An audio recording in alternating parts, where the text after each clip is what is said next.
armrest, just welcome aboard. All right, thank you. You're welcome. I'll see you on the other side. All right.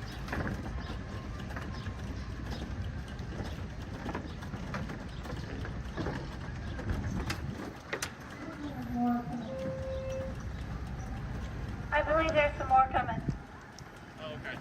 I'm gonna fill my water bottle in the bottle real quick. Okay.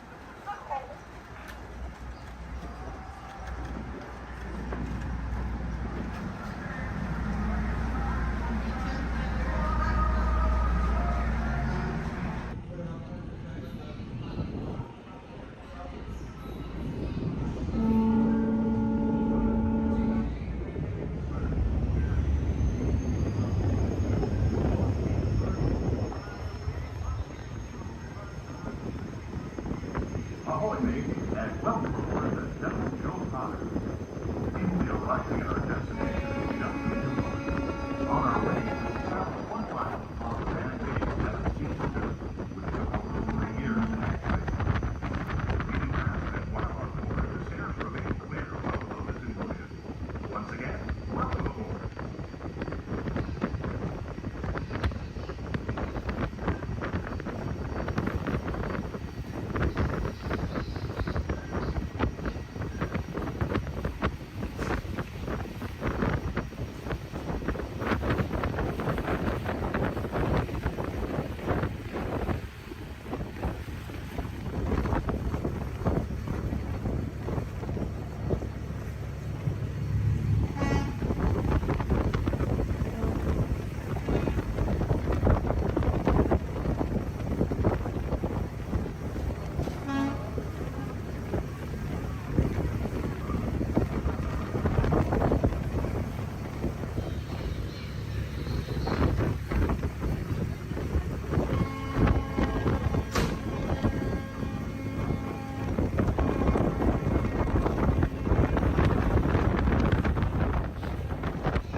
Please stay where you are until we are safely done and the captain has given the all clear.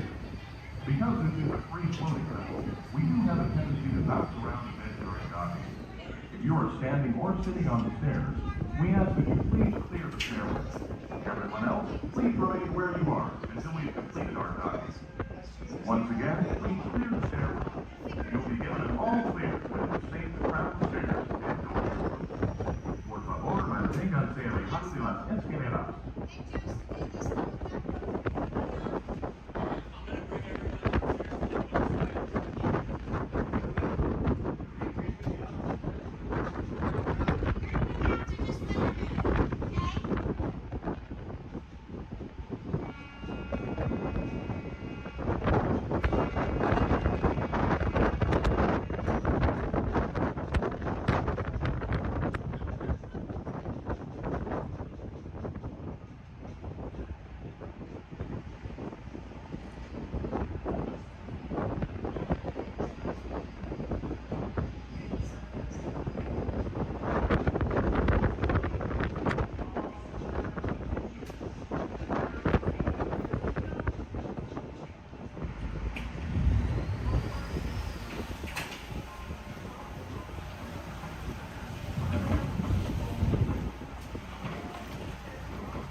course. I just flew in from Hollywood. My client's the new owner of this birdcage. What? Are you cuckoo?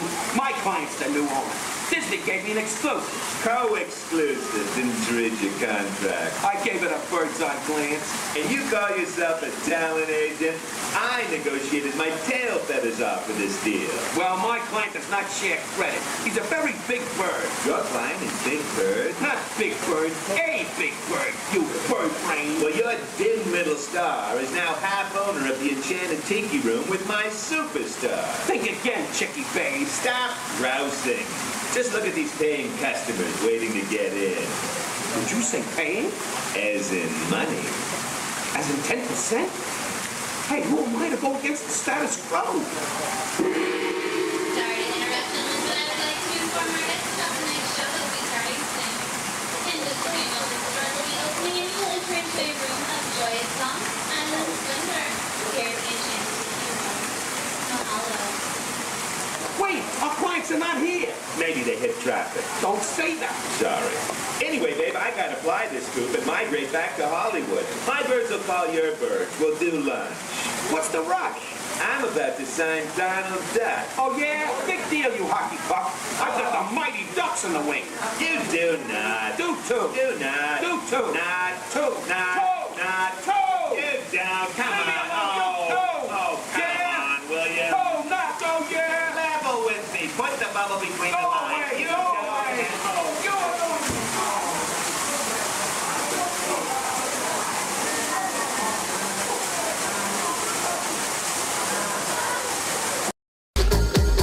Welcome, foolish mortals, to the haunted mansion. I am your host, your ghost host.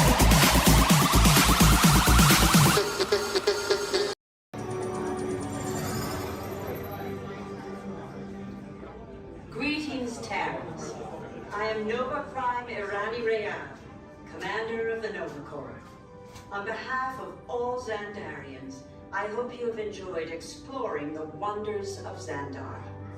As you have seen, your world and ours were born of the same moment, one which you refer to as the Big Bang.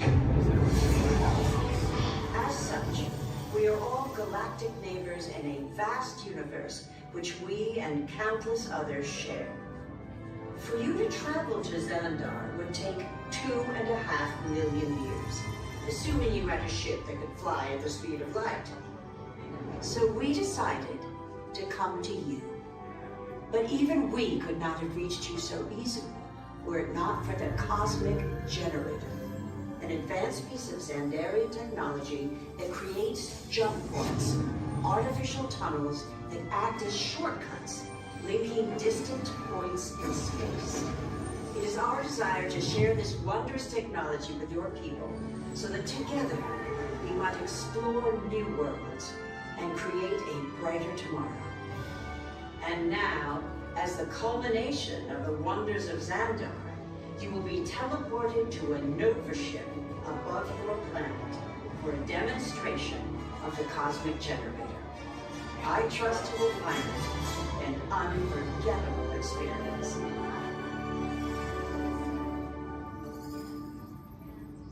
Welcome, people of Epcot, Epcoters, Epcotians, citizens of Epcot. Does anyone know what they call themselves? What? I'm on? Someone needs to tell me what I'm on. Welcome, Epcot Terrans. I am Centurion Tal Merrick, and we're just about ready to teleport you up to the ship for the demonstration. As you're about to enter a secure Nova area, I must ask you to put away your Terran communication devices at this time. Recording of any type is strictly prohibited. I am very serious about this. Now, please step forward into the chamber. You're gonna love this.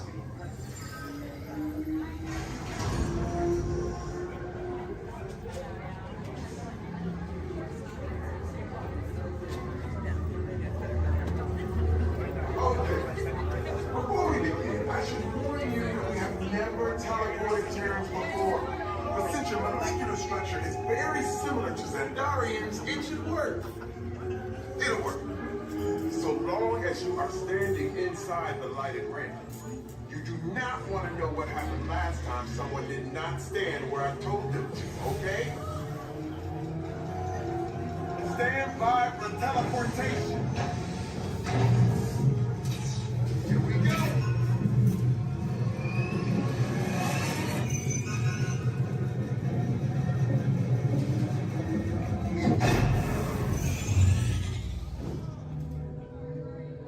You made it. I mean, of course you did. Nova Prime, they're ready. Excellent. What you see before you is the cosmic generator. And in just a few moments, we'll be activating it so you can experience for yourselves what's happening. I'm not sure. Our power's out. And the cosmic generator is gone. Cheerio, Monarch. Go to Code Red. Prepare the fleet. And call the Guardians. Now. There is no cause for alarm. Turn off that alarm. I've got an important transmission coming in. Hey, what's up, Nova Corps? Our cosmic generator has been stolen. What? How? Why didn't we think of that? That thing's gotta be worth a fortune. I am Good question. Yeah, who do you think took it? Groot. Perhaps that really big man outside your ship. That is a big man. I need to alert Nova Prime. I've been watching Terrans for dogs. That's not creepy at all. This species has failed. Wait, whoa. We didn't even know there was a test. He's got the cosmic generator. He's creating a new jump point. Jump point to where? It's some kind of mutant jump point. It's going back to the dawn of time. Dawn of time, why? To erase some error. Well, that doesn't sound good. Your time is over. Wait, what do you mean? What do you mean it's so vague? The jump point is closing. Hey, Nova Dude, you're Nova Corps need to follow that whatever it is until we get there. We can't. Our power is down, and I've got to get these Terrans onto evacuation shuttles. I got it. I reprogrammed the shuttles to follow them through the jump point. Wait, what? Look, they're our only chance of keeping track of that whack job until we get the cosmic generator back. Piece of cake. Wait! There's cake. Where's this cake? The odds are impossible, Yep. but it's our only shot. Good luck. Are you sure you can control it? Come on, it's me. I got this. We're all toast. First it was cake, now there is toast. This plan is making me so hungry. Terrans, listen up. You need to make your way to the evacuation shuttles now. We'll follow the fleet when we get our power back. I mean, when we get our power back.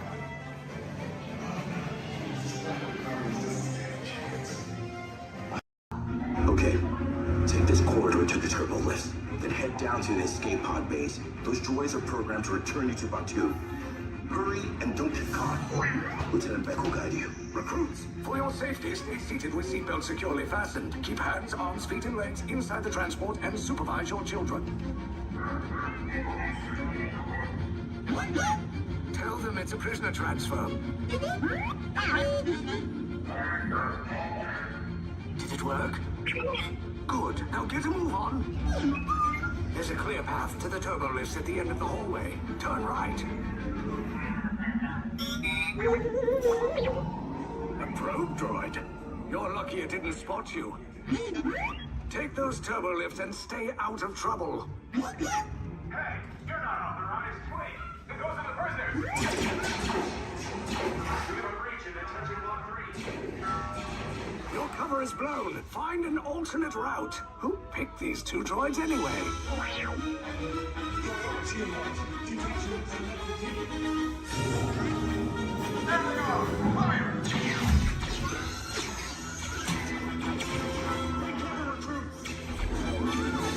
The escape pod's just below us. Take the lift down. Hurry! Hurry! No, not up! I said down!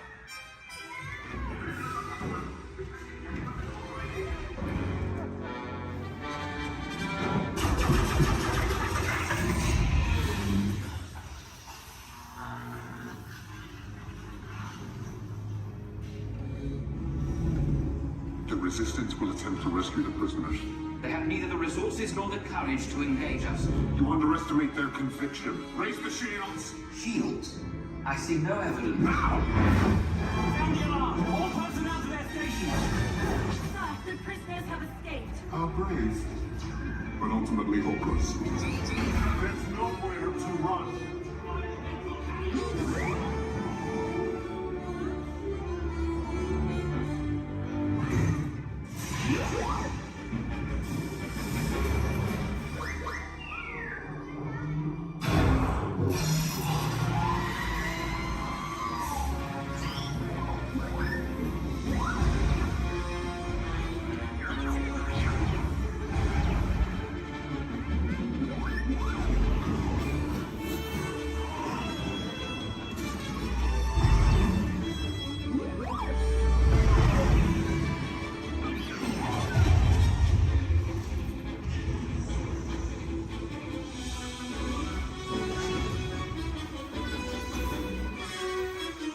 Attention, all resistance personnel.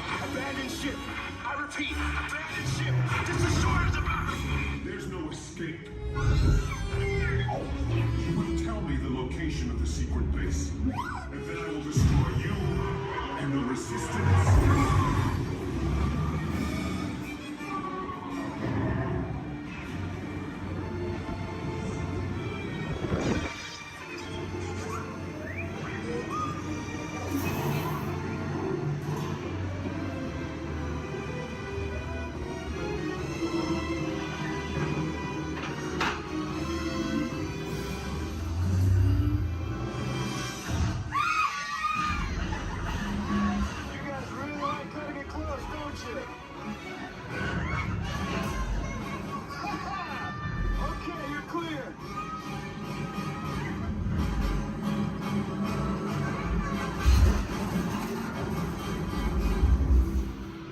Your escape pods came in a little off target. Ground crews will meet you outside the wreck. All right, nice job, recruits. Not what you signed on for, but hey, you're resistance now. I think I have that authority. Right, Beck? Where's the lieutenant? I need eyes on Beck. I know, Scaffold's pod beacon. More escape pods down in Sector 4. Verification pending from Key Command personnel. Lieutenant Beck here. Beck! You're alive! I should hope so. Great job, recruits. Thanks to your heroism, the location of the resistance base is secure. Bravo! Yes, R5, you too. Too much last night, so bear with me. Tej left me alone today, so yeah, that's pretty much it, you guys. In just a moment, these doors will be closing, and okay, so yeah, you guys want a tour of the war room? Okay, so basically, we've got some monitors over here. My name is Jamie, by the way, you guys. Oh, and there is Tej. Jamie, the buses are here. Okay, what do you want me to do with them? They're just staring at me. Should I send them now? Dom's calling. I got this, Jamie. Okay, great. Dom, what up? Tej, just got a heads up from Hobbs. The FBI's about to raid your location. Crazy. Man, they always ruining our fun. For real. It gets worse. They're leading Owen Shaw right to your door. Shaw? That cockroach we beat down in Spain? What's he got to do with this? Everything, right? Nothing yet. And let's keep it that way. Get those people on those buses. You need to start plugging out right now. And get that turbo truck ready. I'm sending Letty there to pick it up. I'll call Letty. I'm on it. Never mind then. Hobbs needs our help. He needs our team. Spread the word. Spread the word, you guys. But keep it in our family. Never mind. Don't listen to me. And keep it quiet. Just keep it in the room. Oh, the other bald guy's It's calling. Hobbs. Hobbs, my man. What up? Sorry, Brother Tej, no time for chit-chat. I just sent you a brief on FBI agent Novak. Has Toretto filled you in? Yeah. He wants us to get everybody over to the party at Sullivan's. Sounds like a plan. That party is a ready-made diversion. Keep it going. We need to discuss how you're going to get all those civilians out of there without tipping off the FBI. Crazy. Okay, hold on. Let me get everybody squared away, and we'll talk offline.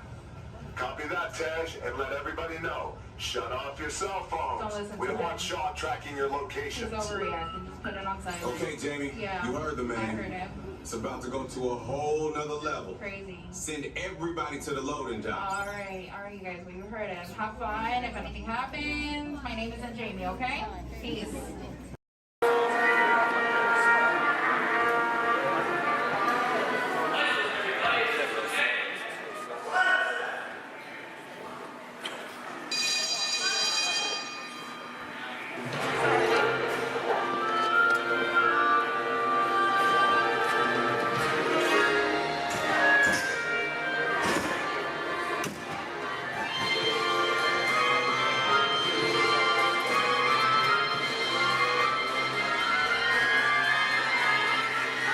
Welcome aboard. At this time, I'd like to ask everyone to please remain seated throughout our show, and please keep your arms and hands inside the vehicle at all times. For the safety of our cast, we ask you to please refrain from the use of flash photography and external video lighting. Now that we've taken care of business, let's talk about me.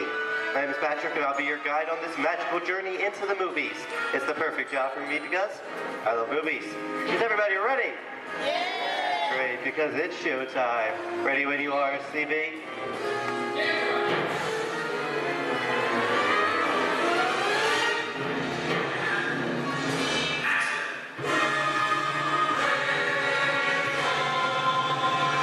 And we are rolling.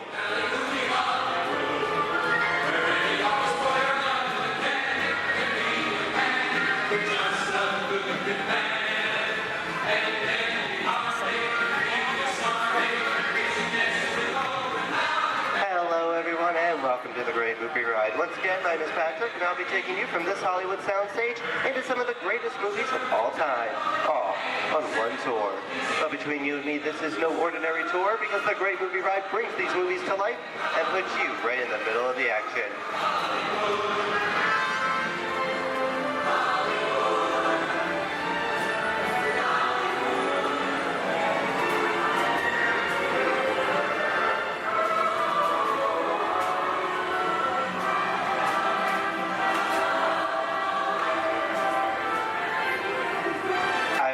Folks, but I just love the great Hollywood musicals of the 1930s.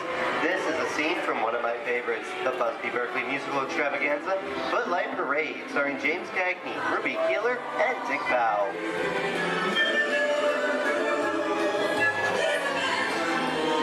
In 1952, Gene Kelly was Singing in the Rain with Debbie Reynolds and Donald O'Connor. Did you know that Gene Kelly co-directed this movie? Who can tell me what movie this is?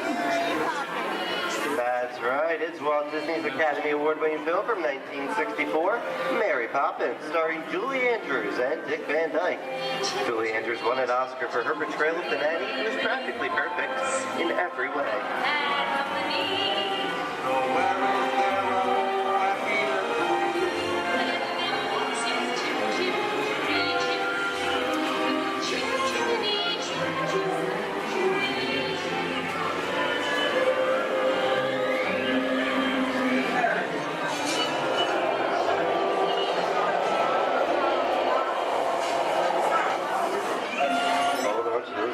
This doesn't look like a very good neighborhood. It looks a lot like the underworld. This seems such classic gangster films as The Public Enemy, starring one of my favorite tough guys, James Cagney. The working title for this movie was Beer and Blood, and in the United Kingdom it was known as Enemies of the Public.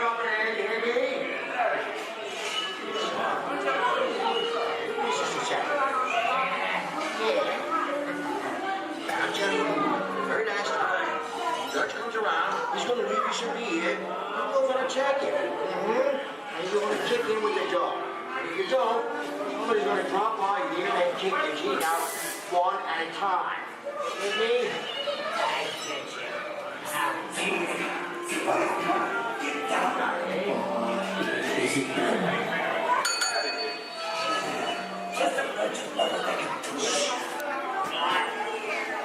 Sorry about the delay, folks, but I don't want to run a red light, even if it is just a movie. You talking to me? You talking to me? That's okay. I'm talking to the demon who's putting it up over there. I'm talking to me. I'm not supposed to leave my vehicle. I said get away. Oh, okay, Moxie, whatever you say. Hey, how'd you know my name anyway? I've seen this movie before. Oh. I've seen fancy cats like me. Get out of here, some fans. You make a big mistake about this. Come out of here. You gotta get out of here. You can't that middle of the movie. I'm beating you, son. Here they come, boss! Get out, you grinders!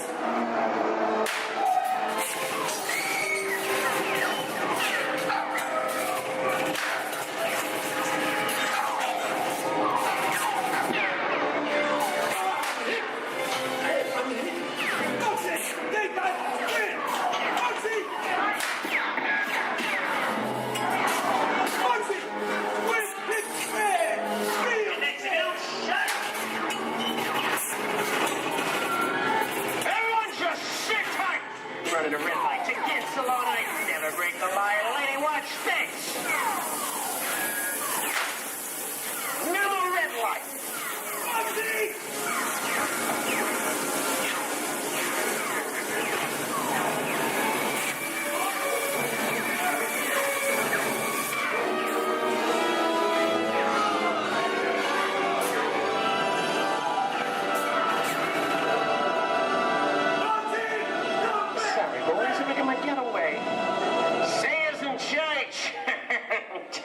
What are you looking at? Everyone mind your P's and Q's and maybe you won't get hurt. What is this? Jay-Z! And now, the Old West, and two of Hollywood's legendary stars, Clint Eastwood and John Wayne.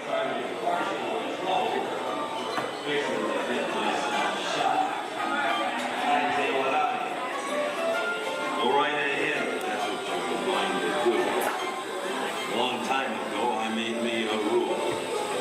Let people do what they want. Sleepy little bird. So, that's some mighty tough territory you're heading into, Pilgrim. I'd think about turning back if I was you. That is, if you want my opinion. Now to make it clear, it's a perfect time for me to collect up all your valuables. Starting with the jewelry, going on to the cold hard cash. Perhaps work. Hey! It's the bank robber! Don't let him get... I don't like this neighborhood, Copper! This is nuts. Nuts! Tell us I'm getting out of here. What are you doing, old man? Get yourself up. Looking at this one. Can't get any worse.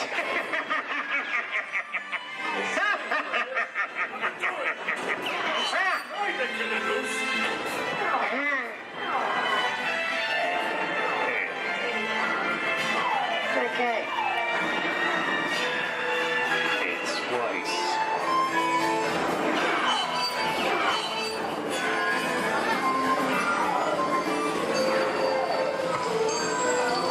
I don't know about you guys. This is kind of creepy. What is this? This is Alien. You are with Sigourney Weaver aboard the spaceship Nostromo. Something has gone wrong.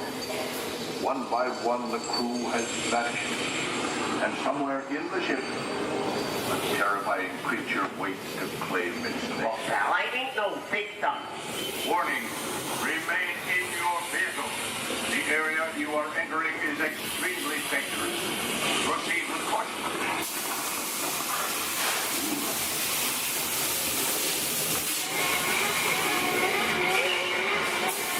The emergency distress system is now active.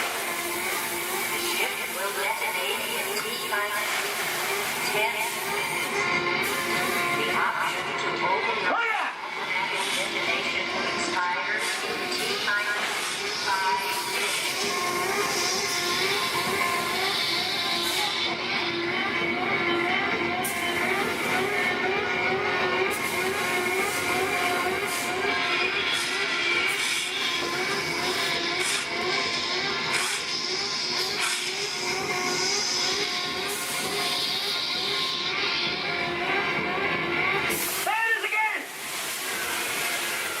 Okay, that's enough creepy crawly things for one day, right? Hey, stop! Wrong! Here in Raiders of the Lost Ark, amid 1,000 deadly snakes, Indiana Jones unearthed a great treasure. Will Harrison Ford escape with his discovery? And what will be your fate? Beware. Snakes. Why did they have to be snakes?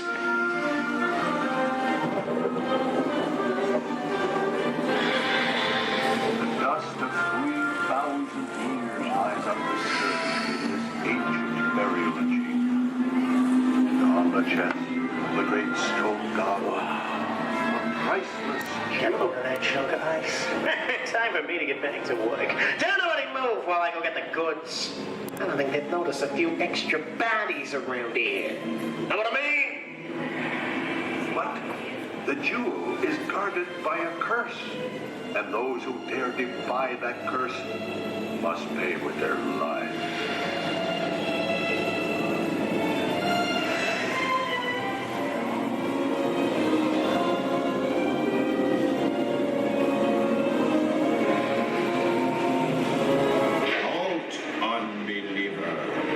Disturb the treasure of the gods, and you shall all pay with your lives.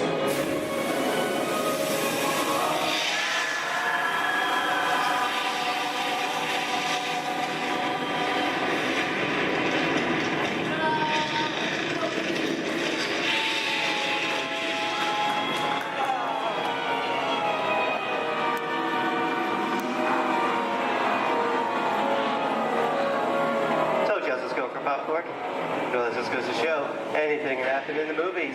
Now, let's get on with the show.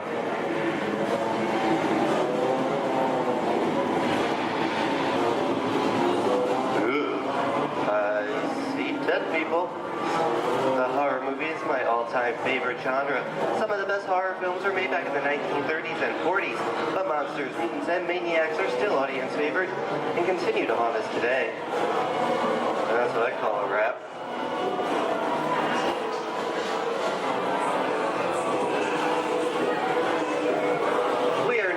The jungle home of one of the most beloved characters of all time. Now it's not George of the Jungle.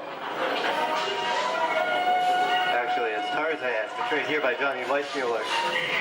Over here we have Maureen O'Sullivan as Jane, and the lovely and talented Cheetah as herself.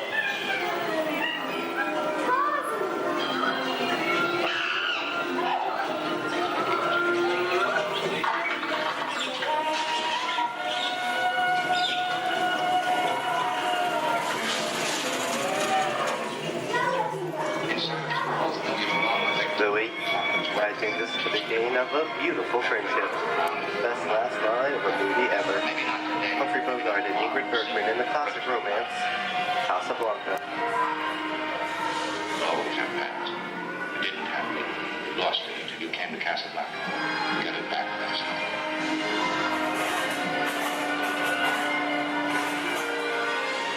I've got a job to do too.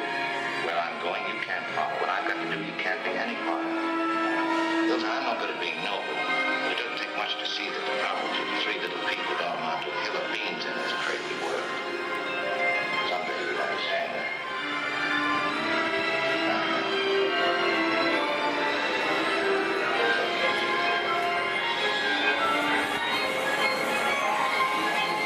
And here's one of my favorite movie stars, Mickey Mouse, in one of his greatest roles, the Sorcerer's Apprentice in Fantasia.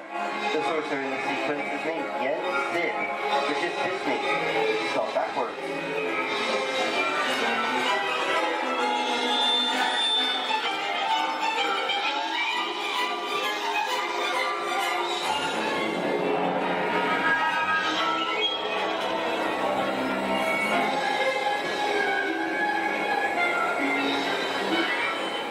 Toto, I have a feeling we're not in Kansas anymore. How often do you get to say that? I'd say we are definitely somewhere over the rainbow in one of the most beloved movies of all time.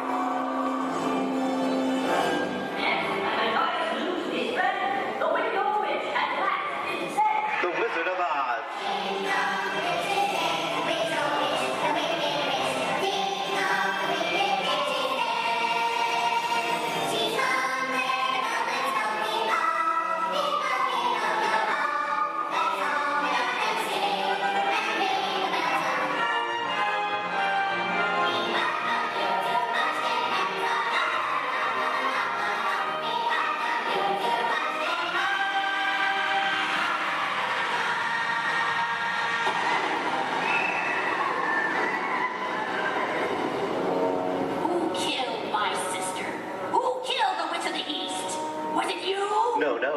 accident. I didn't mean to kill anybody. Well, my little pretty, I can cause accidents too. Oh, rubbish. You have no power here. Be gone before someone drops a house on you, too. Very well. I'll bide my time. But just try to stay out of my way. Just try. I'll get you, my pretty, and your little dog, too. I wonder how we get out of here. What do you folks think? Which way should we go? Follow the yellow brick road. Follow the yellow brick road? No, I think of that. Bring along, folks. You know the way.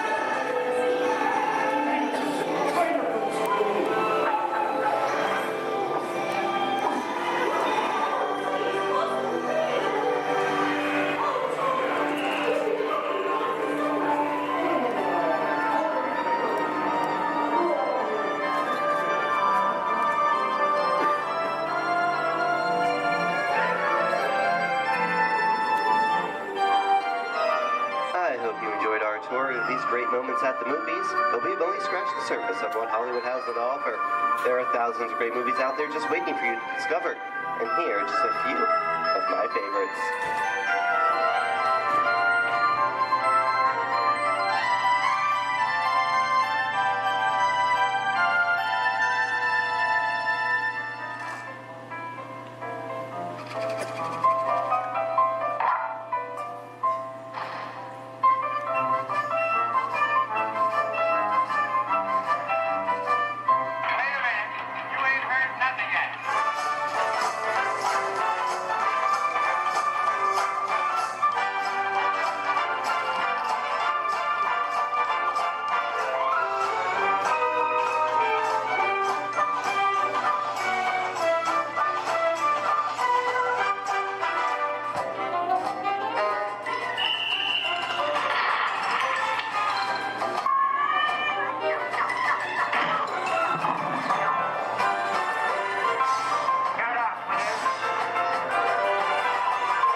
of Disney's Hollywood Studios, I'd like to thank you for joining us on the great movie ride. But before we wrap this production, there is still one more scene to do.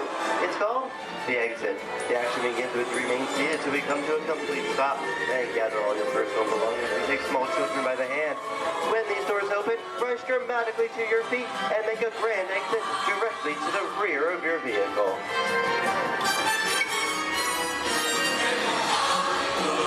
Oh, and one more thing. When I yell action, don't forget the thunderous applause for yours truly. All right, places, everybody, and action! Thank you, thank you. Have a wonderful day here at Disney Hollywood Studios, and we'll see you at the movies. The stuff dreams are made of. Goodbye, everyone.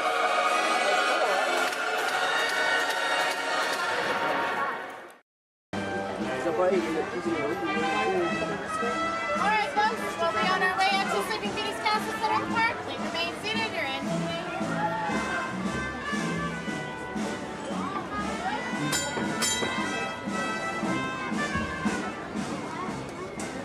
Here we go. Get your back, okay? Yeah, with 1 horsepower motor. Yeah. 1 horsepower.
adventure for sure.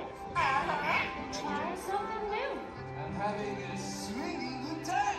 You win. Finding the confidence to be true to yourself. That's right. Here's to all of us, old friends and new. Warm hugs for everyone.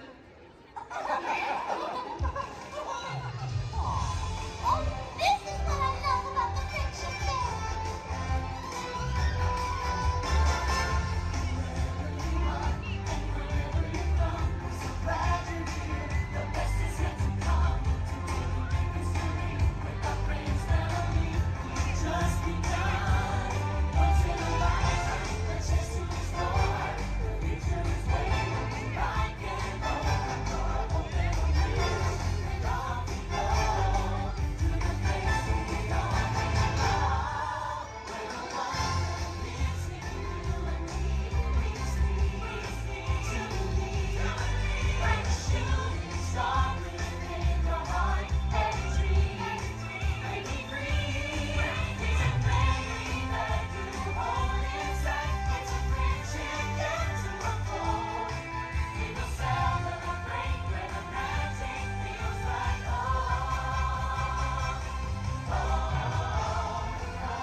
Thanks to all of you, old friends and new, for celebrating with us today.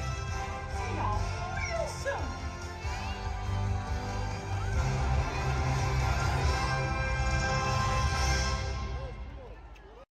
Living with the land. Por su seguridad, permanezca sentado con sus manos y brazos, pies y piernas dentro del baño y cuida a los pequeñitos. A manera de recordatorio, no tomar fotos con flash y luz de video antes de llegar al mundo entero.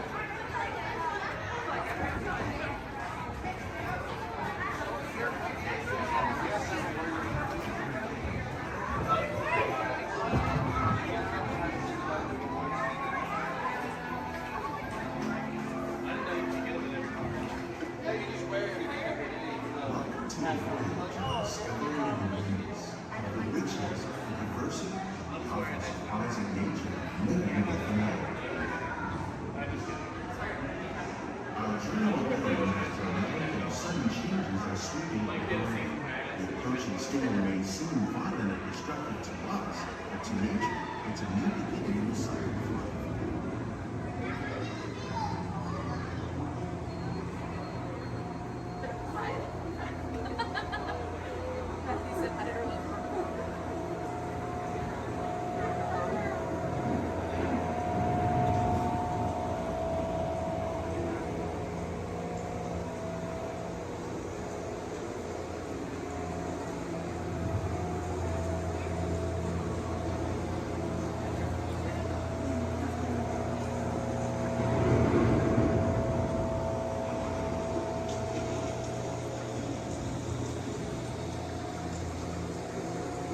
Beneath the surface of the lake, roots trap water from the flowing mud, extracting precious nutrients and minerals.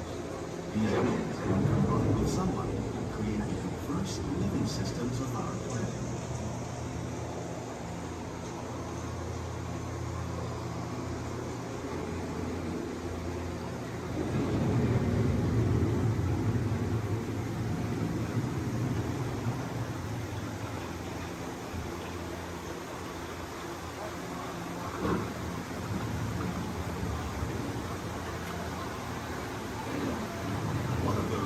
Systems is the rainforest, home to the most amazing concentration of life on our planet. These dense and beautiful forests cover only a tiny portion of the Earth's surface, but they contain more than half of its plant and animal species. Rainforests are also extremely rich in productive living systems, providing us with oxygen, food, medicines, and other elements essential to our lives.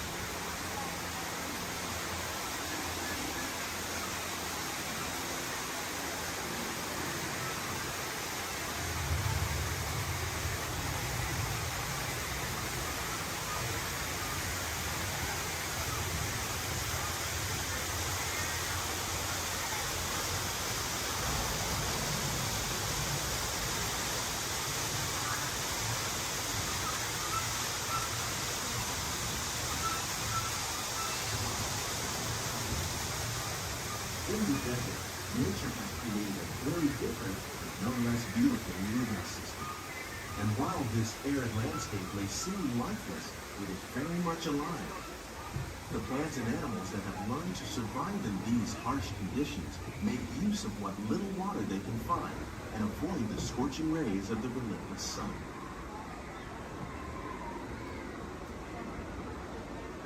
The American prairie once appeared as desolate as the desert. But over time, rainwater and nutrients gradually penetrated the hard surface of this land. Even the hooves of the mighty buffalo helped create the rich soil that one day become home to the American farm.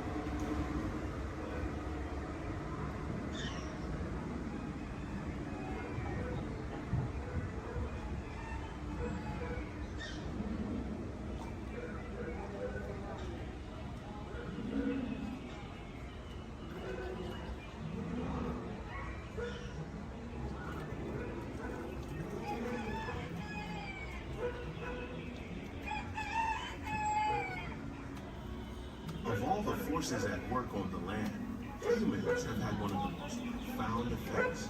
The need to produce food for a growing world led to the enormous use, and sometimes every use, of the land. In our search for more efficient ways to grow food, we often fail to realize the impact of our methods.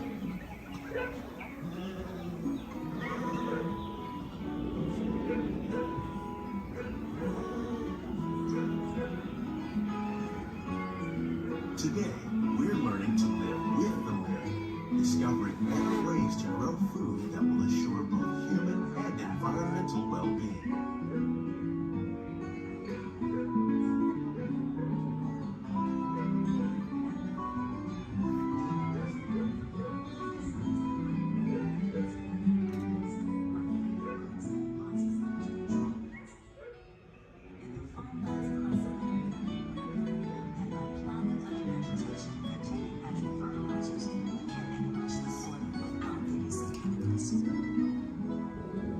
In arid regions, we're learning to produce food on desert seacoasts by developing and planting crops that thrive on salt water. In Japan, we're learning that by mixing leaves and other living materials into our soil, we can make farmland more fertile without the need for chemicals. Here at Epcot, we're learning to reduce the need for chemical pesticides by breeding and using natural predators, like ladybugs and wasps, to control pests. How will we meet tomorrow's growing needs for food production, yet still respect the needs of the land? Some of the answers are being discovered just ahead. To help us maintain these carefully controlled ecosystems, and for your safety, please remain seated in your boat at all times.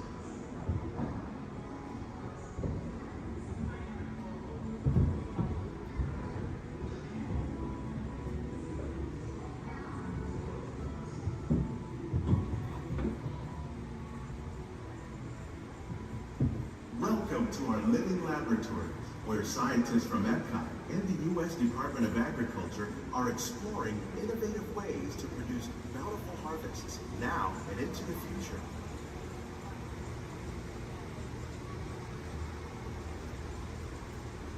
The tropics are home to the greatest diversity of plants on the planet.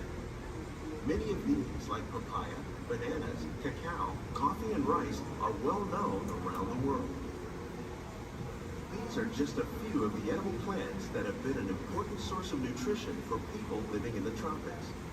Many are rich in vitamins and minerals, while others are well adapted to growing in less than ideal conditions. Some, like the water lily, thrive in wet, swampy areas and waterways. All parts of this plant, even the flower petals, are edible. The starchy root of the plant has long been used to make flour for baking.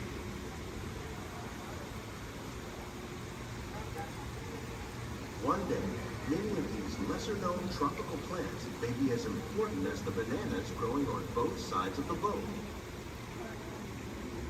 More than 28 million tons of bananas are eaten annually, making it the most popular fruit in the world.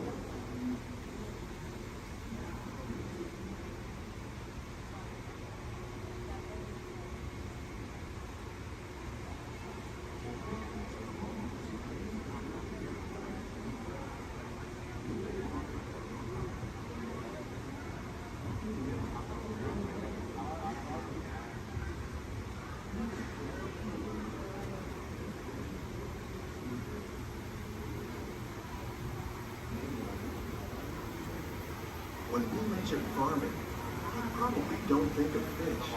But fish farming, or aquaculture, accounts for nearly half of all the seafood consumed globally. Tilapia, bass, and catfish, like the ones you see here, are three of the more popular crops raised by fish farmers. The sustainable system we're using here recycles the water in the tanks. As a result, we're able to save millions of gallons each year. Our small fish farm produces nearly 5,000 pounds of fish each year to serve in restaurants around Walt Disney World. Innovations like this one can play an important role in our efforts to produce bountiful harvests and still protect natural resources.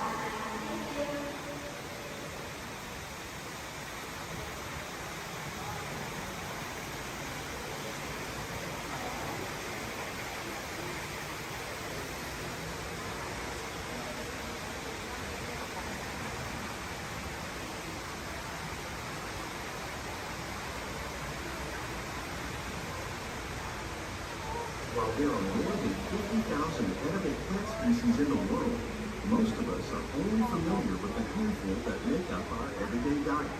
The common grains growing here, maize, sorghum, and millet, plus rice, account for nearly 2/3 of our global food consumption. Learning how to increase yields of these staples is an important goal of research around the world.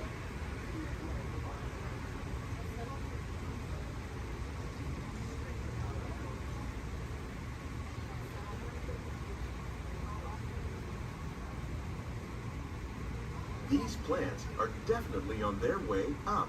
Innovative growing techniques like these increase yields while more efficiently using resources like water, fertilizer, and pesticides. Another innovation at work here is our integrated pest management program.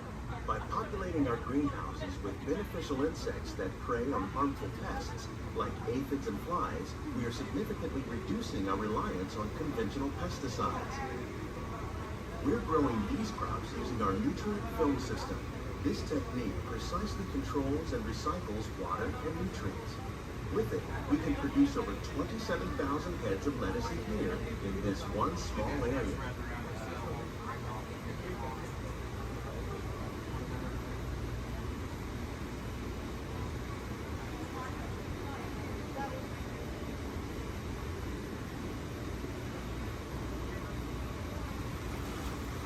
Some of our best ideas have been inspired by nature, like these fruit and vegetable trees. By growing these ground plants vertically, we can increase yields and better control diseases. These crops taste as good as they look. In fact, we serve more than 15 tons of produce from our greenhouses in restaurants here at the land every year.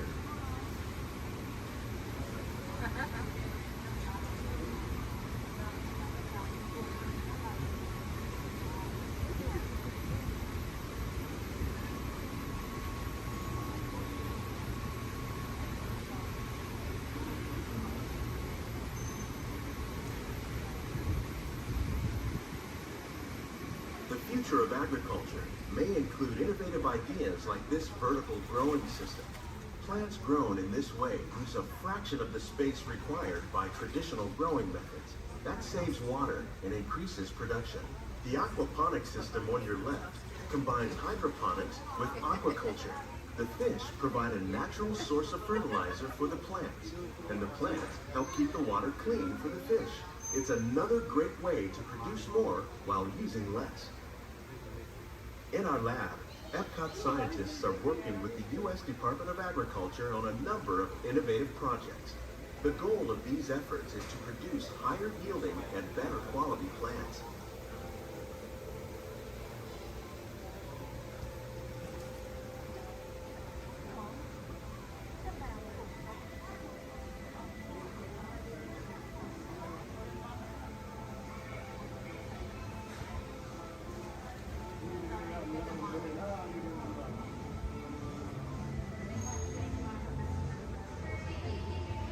These greenhouses represent just a fraction of the work being done worldwide to produce bountiful harvests for our growing population.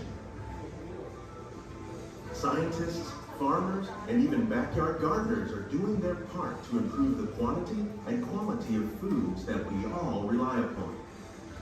Together, we can continue to find more ways to increase food production and protect our precious natural environment.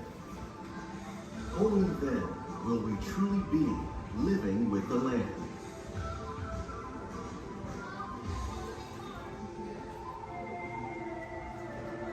On behalf of Walt Disney World, we hope you've enjoyed this unique journey through our living laboratories. If you'd like a closer look, then check out the Behind the Scenes walking tour. It's a chance for the whole family to get up close and personal with the plants and growing techniques in our laboratory.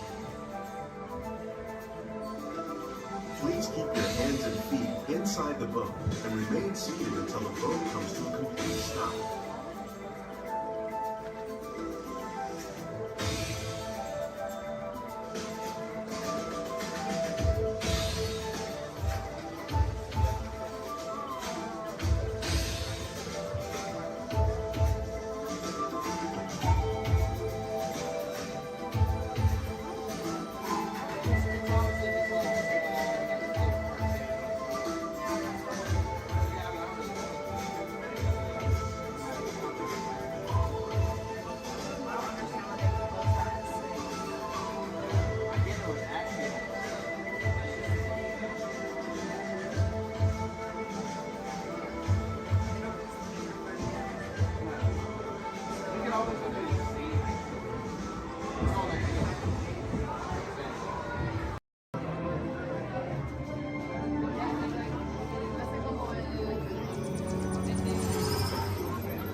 Greetings, Terrans.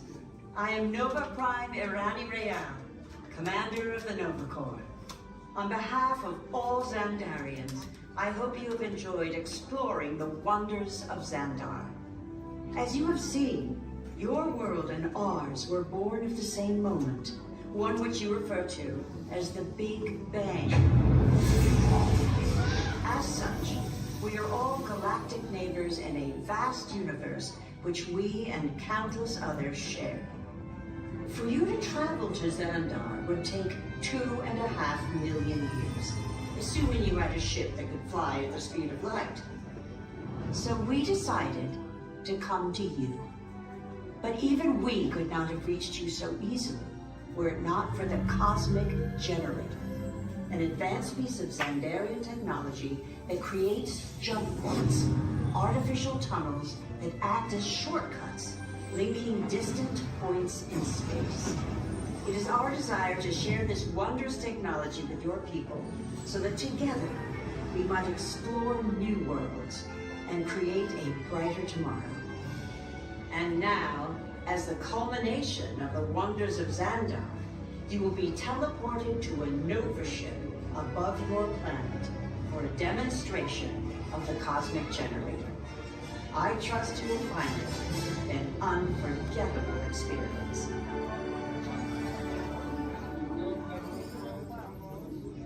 Welcome, people of Epcot. Epcoters. At citizens of Epcot, does anyone know what they call themselves? What? I'm on? Someone needs to tell me when I'm on. Welcome, Epcot-tarians. I am Centurion Tal Merrick, and we're just about ready to teleport you up to the ship for the demonstration. As you're about to enter a secure Nova area, I must ask you to put away your Terran communication devices at this time. Recording of any type is strictly prohibited. I am very serious about this. Now, please step forward into the chamber. You're gonna love this.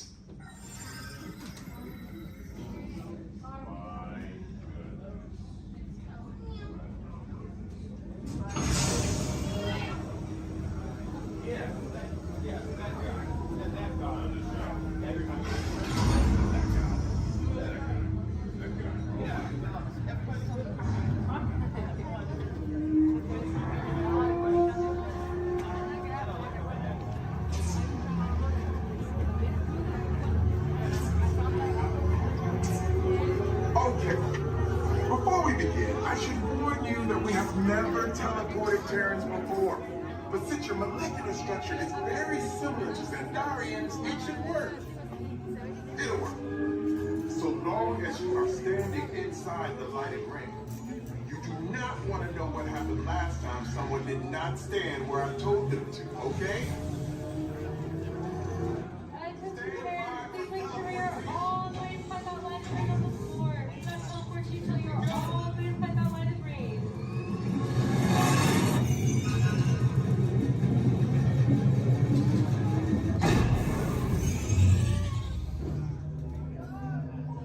You made it! I mean, of course you did. Nova Prime, they're ready. Excellent. What you see before you is the cosmic generator. And in just a few moments, we'll be activating it so you can experience for yourself what's happening. I'm not sure. Our power's out. And the cosmic generator is gone. Cheerio, Monarch. Go to Code Red. Prepare the fleet. And call the Guardians. Now. There is no cause for alarm. Turn off that alarm. I've got an important transmission coming in. Hey, what's up, Nova Corps? Our cosmic generator has been stolen. What? How? Why didn't we think of that? That thing's gotta be worth a fortune. I am Groot. Good question. Yeah, but who do you think took it? Perhaps that really big man outside your ship. Oh, that is a big man. I need to alert Nova Prime. I have been watching Terrans for eons. That's not creepy at all. This species has failed. Wait, whoa. We didn't even know there was a test. He's got the cosmic generator. He's creating a new jump point. Jump point to where? Not where. When. It's some kind of mutant jump point. He's going back to the dawn of time. Dawn of time, why? To erase an error. Well, that doesn't sound good. Your time is over. Wait, what do you mean? What do you mean it's so vague? The jump point is closing. Hey, Nova Dude, you're Nova Corps need to follow that whatever it is until we get there. We can't. Our power is down, and I've got to get these Terrans onto evacuation shuttles. I got it. I reprogrammed the shuttles to follow through the jump point. Wait, what? Look, they're our only chance of keeping track of that whack job until we get the cosmic generator back. Piece of cake. Wait! There's cake. Where's this cake? The odds are impossible, Yeah. but it's our only shot. Good luck. Are you sure you can control it? Come on, it's me. I got this. We're all toast. First it was cake, now there's toast.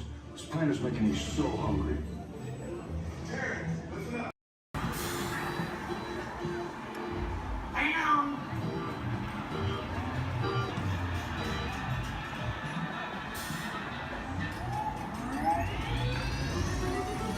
Here we go.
Team up with Lewis to find some musicians for our party. Look out, Bayou, here we come.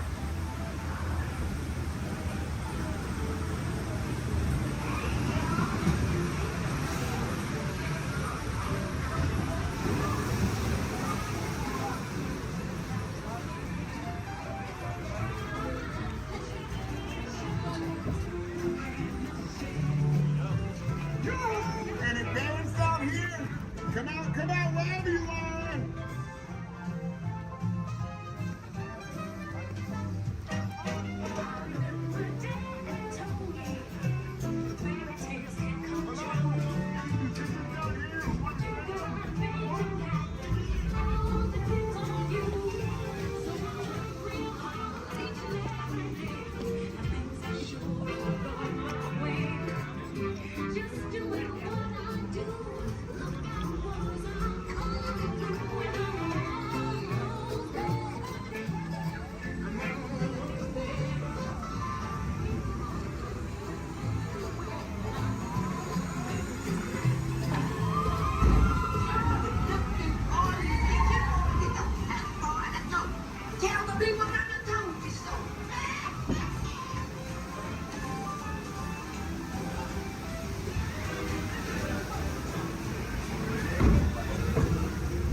Tiana was right. There are musicians out here that really are good.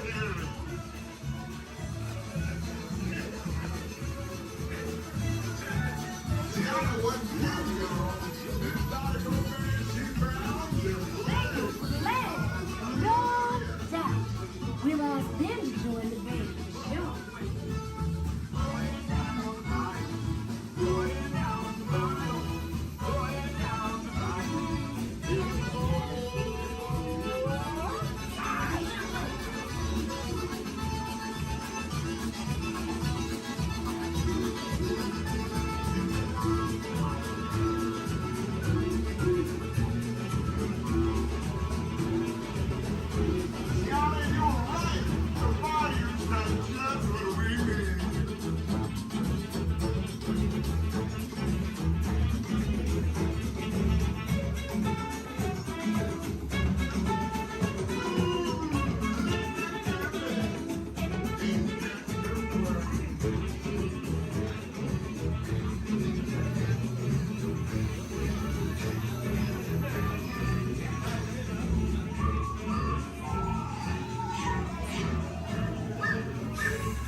I'm asking all of them to play at the party, but we've got to keep searching high and low. How low can I go?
your heart and figure the special now.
Remember, this party wouldn't be what it is without you.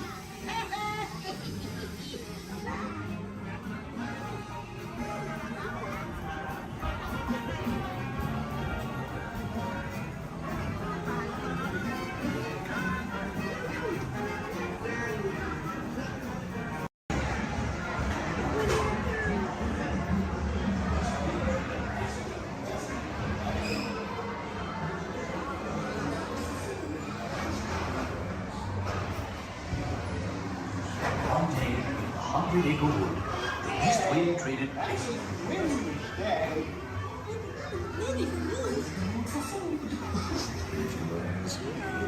He'll never reach there. Mommy! Mommy! Oh dear! Can you talk to me,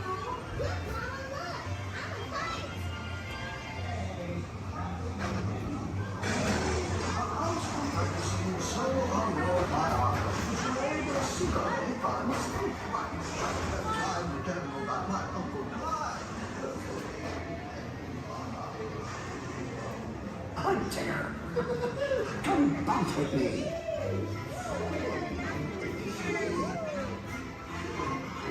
Music makes you feel just great, doesn't it?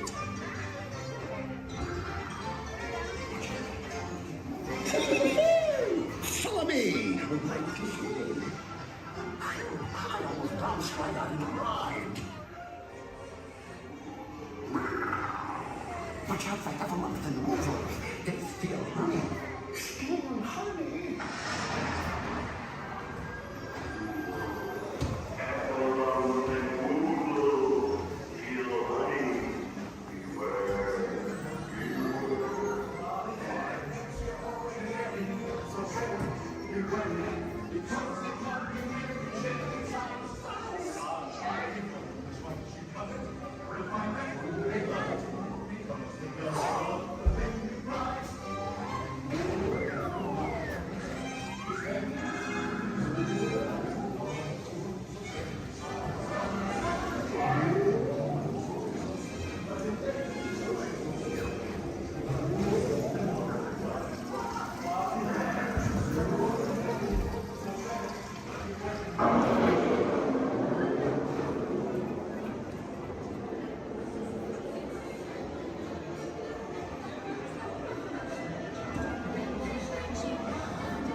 Rain went away, and everyone gathered together to say,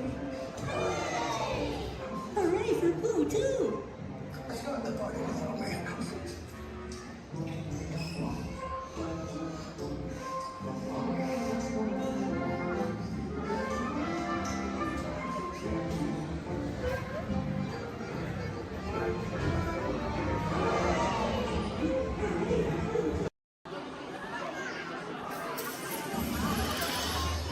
If you have just joined us, greetings, Terrans. I am WorldMind, the Xandarian sentient supercomputer. In my extensive database are stored the combined knowledge of every Xandarian that has ever lived. Recently, I have been learning so much more about you Terrans. We Xandarians and Terrans have much in common, including our mutual love of exploration. Xandarians have explored many celestial bodies, what you Terrans call planets, and many fascinating life forms.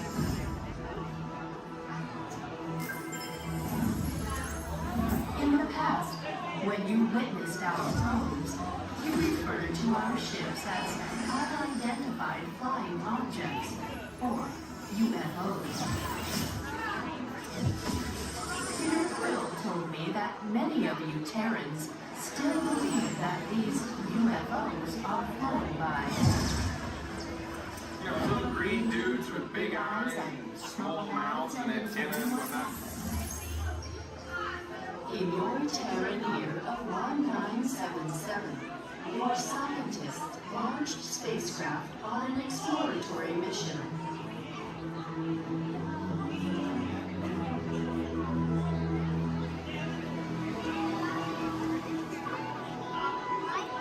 In the Terran year of 2012, Voyager 1 made the historic entry into interstellar space, the outer limits of your sun's gravitational pull.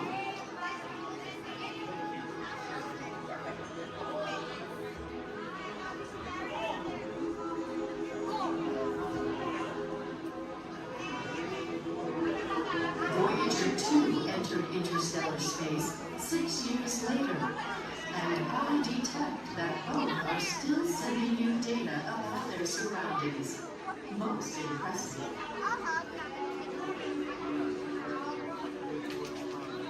What I find intriguing is that not only are your Voyagers receiving and sending data, they are also serving as ambassadors, carrying greetings from you Terrans to the universe.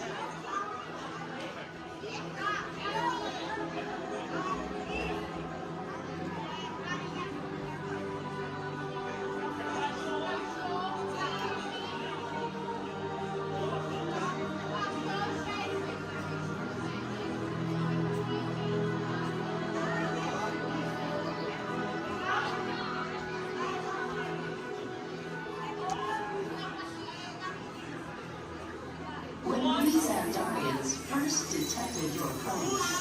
We scanned them and discovered on board a golden disc containing sounds, images, and messages from the people of Terra, or Earth, as the word you call it. Peter Quill has claimed that the most important item on the disc worth sharing with the universe is the musical message from your Terran, Chuck Berry. I am still processing this message, but am... Where is it? I know I left it around here somewhere. Mom! Have you seen my cowboy belt buckle? I can't find it. Never mind. Yeehaw! It's rodeo time. Well done, cowboy. Sure is fine in autumn. There's nothing like the breeze and the falling leaves. A blue sky above, the one that you love. I saw the scarecrow smiling, winking his eye as we were walking by. I caught him. Then he looked my way, said, "Enjoy your day. It's the magic that can happen when it's autumn. Changing leaves of red and gold. All is in the air. You can see it on every autumn street.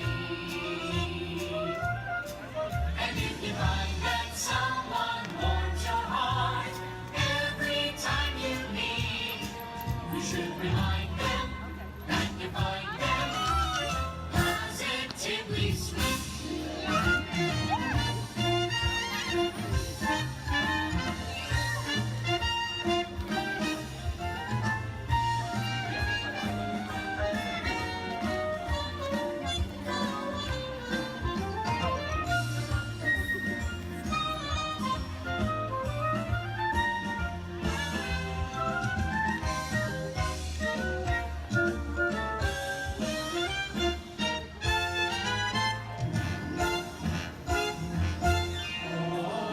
Shine on, harvest moon, up in the sky.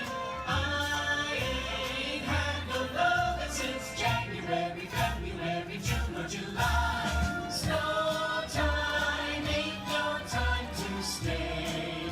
Outdoors it's good, so shine on harvest moon for me and my gal.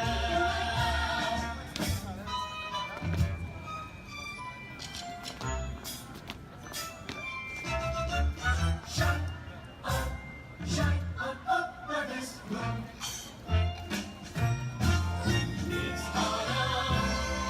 autumn, wonderful, beautiful autumn.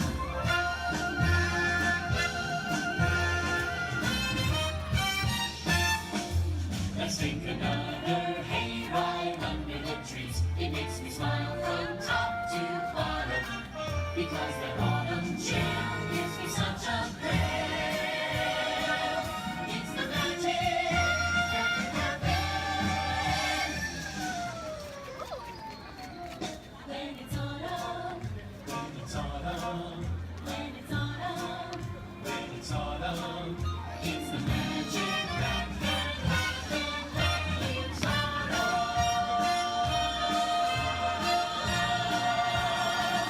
When it's autumn.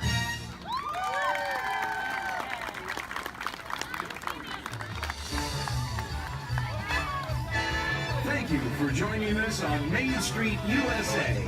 And from all of us here in the Magic Kingdom, we hope to see you again real soon.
flight.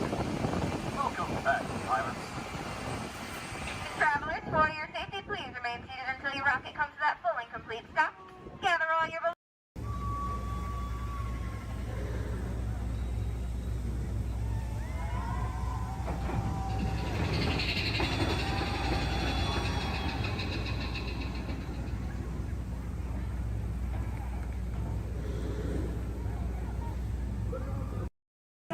My name is Christina, and here at Seabase I do have a few reminders. There's no eating, no drinking, no smoking, and absolutely no flash photography. Thanks, guys.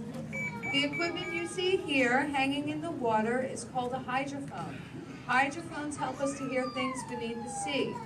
Today this is going to help us hear a very special guest. Does everybody know who that guest may be? Shout it out. That's right. Crush is going to come out and ask us a few questions about the human world, and we may have a few questions for him about the turtle world. So please think about the questions you may want to ask Crush. I do know Crush is out catching a wave, and he asks, on the count of 3, as part of a year of a million dreams, we are going to have Joseph count out from South Carolina. 1, 2, 3, and everybody else, scream out, "Hey, Crush." Ready? Joseph? Hey, Chris.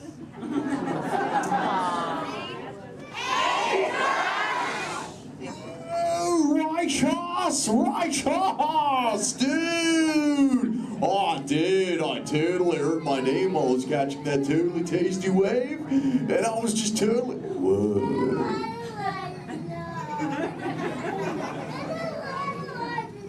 Check out all of you human dudes in the human tank. Hello, dudes! Oh, they live. Hey, dudes! Whoa, there's a little drama at sub-level. Awesome! You know, where there's little dudes and dudettes, I bet there's some fellow moms and pops. Let's hear from all the moms and pops! Yeah! Awesome!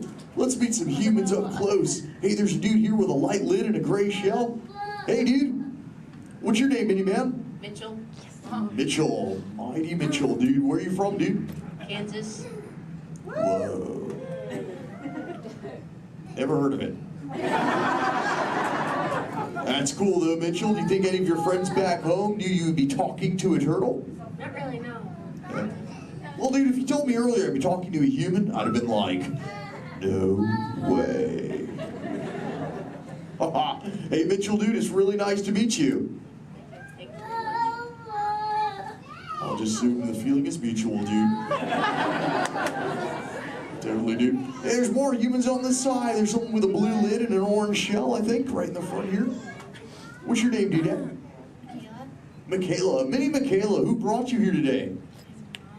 Your mom. Where's the mom to Michaela, dude? Oh, way in the back. Sorry to get stuck with the cheap seat. Standing room only, dude. Sorry. Hi, name's Crush. What's your name? Shelly. Shelly. Oh, that's the name of my wife. Shelly. Yes. That's your little offspring, Michaela. Do you have multiple offspring? Yes, I have 3. Awesome, dude. Did they ever ask you questions? Yes, I do. They never stop, do they? No. I bet some days you're like, am I right, dudette? You are very right. Sure. You know what, Shelly? What? From one parent to another, we just shared a moment. Totally did do that, Jaw. Because my offspring Squirt, he always asks me questions about all of you humans. So if you dudes can answer some of his questions, everybody here really loud say Chaw! Awesome, dudes!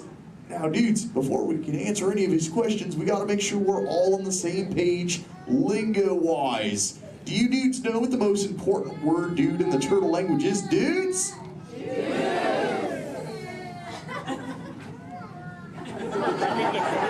That's right, it's totally dude! Because dude can be used in so many different ways. Example, if something is totally awesome, you say dude like this. Dude! Let's try that, dudes, really loud on 3. Here we go. Uno, dos, 3. Awesome. But when you get bummed out, you go, dude. Try that one, dudes. Whoa, you're bumming me out. But no worries, dudes. If something is bogus, yet semi-humorous, you say dude like this. Try that, dudes. Dudes, you are totally talking turtle. Now here's Squirt's question numero uno. He saw some humans at the beach and he came back to me. He said, Dad, what is up with humans? What do you dudes do when you're at the beach? Shout it out, everybody! Oh, you swim, dudes! How many humans here swim? Raise your fin if you're a human that swims, dudes. Lots of human swimmers here today, dudes. Most excellent. There's even a dude sitting on the front row bench on the corner of this side. He's wearing a white shell. Where are you going? There he is. What's your name, dude? Brian. Brian, dude, you swim? Yes. Awesome. Brian, when you swim, do you prefer to swim real fast or to take it easy and take the turtle's pace? The turtle's pace. Turtle's pace. No shame in the turtle's pace, right, Brian? No shame. Awesome, dude. Hey, Brian, I've got a question for you, dude. All right. Does this look familiar? Yes. I'm Brian. Yes. Awesome, Brian. Thanks for your help, dude. Hey, dudes, I just realized I am the only one here asking questions. Does anyone have a question for me, dudes? Raise your fins, and I shall try to find you. Who's got questions, dudes? Let's go up front near the center. There's a dudette wearing a white shell. Right up front here. Hey there, dudette. What's your name? Madison. Minnie Madison. What is your question? How do turtles swim? How do we swim? Well, we got these awesome flippers that push us through the water, Madison. It's totally awesome. In fact, a sea turtle like me can swim up to about 20, 25 miles an hour. And that's like, whoa. Totally, dude, chaw. Hey, if you dudes want to see how fast that is, say chaw! Awesome, dudes. I'm going to swim so fast, you'll be like, no way. And I'll be like, oh, way.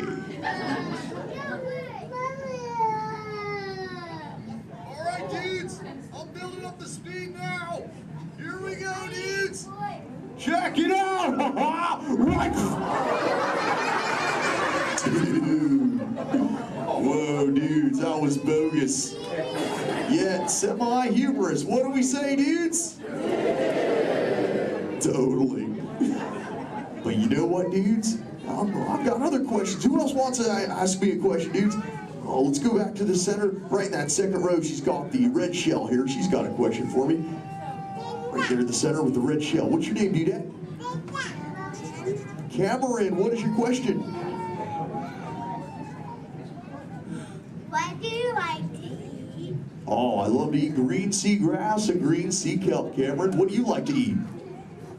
Chicken. Chicken. Does chicken ever give you bubbles, Cameron? Sometimes green seagrass gives me bubbles, dude. It's kind of bogus.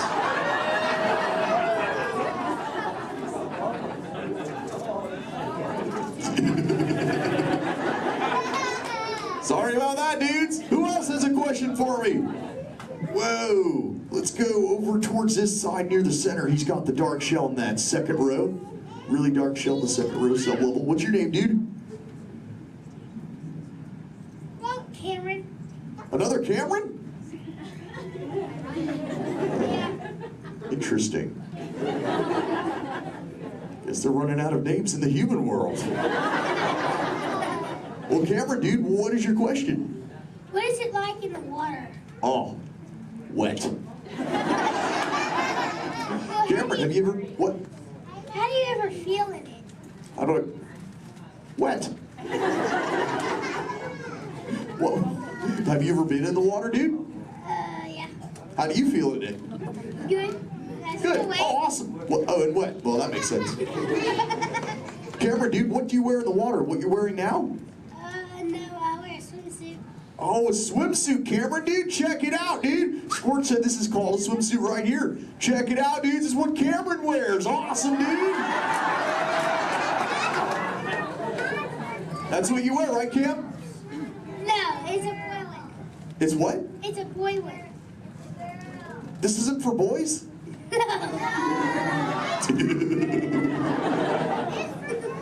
I didn't know that, dude. Cameron, dude, can I ask you a personal question, dude? Yeah. Does this make me look fat? No. No? Oh, thanks, dude. Cameron, dude, remember, when you get older, you'll find that will always be the correct answer to that question. Totally. What, dudes? No, dudes, the name's Crush. Where you see Little Blue? On the other side? No way, dudes. That'd be awesome if she were here, dudes, but she's totally not. Hey. Whoa, Little Blue. I know you. Jaw. Hi, I'm Dory. Totally. I remember you. You're Mush. Little Blue, the name's Crush. But what brings you here on this fine day? What brings me here? Jaw. My fin, silly. Watch. Woo, ha, chee, ha, woo. Ow, ow, yeah. Ow, ow, ow. Wow, that really clocked me there. Am I bleeding? Little Blue, I hope not, but... Look. It's a people tank. Hi. Hola. Ooh, bonjour. Welcome. Ni hao. Ohio. Hi. You're like a little linguist, Little Blue. You know, I just taught these human dudes how to talk turtle. It'd be so awesome if someone could teach us all how to speak whale. I can speak whale. Awesome. Okay, everyone, repeat after me. Hello.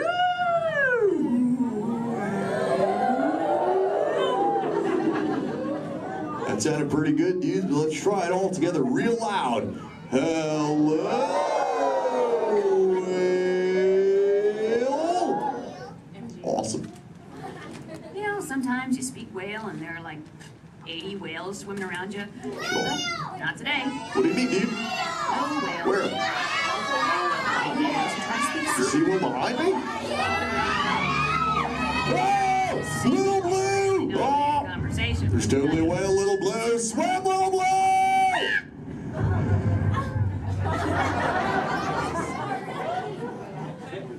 Tell the whale to go away. Help her out, dudes, and say, go away, whale.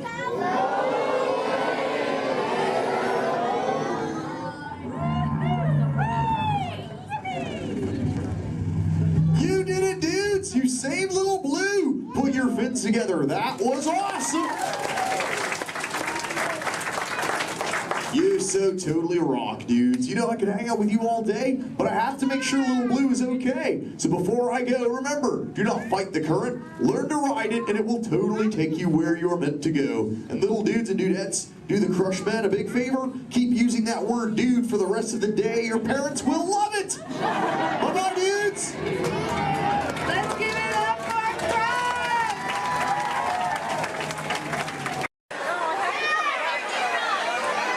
Chills, thrill, games that test your skills. It's all right here at Toy Story Midway Mania. Do you think I'm kidding? Do you think we call it Mania for nothing? Oh no, you gotta see it to believe it.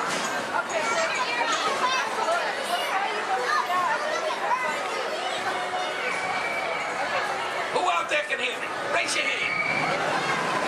Good. Who out there can't hear me? Raise your hand. Look over here. We got a bunch of wise guys.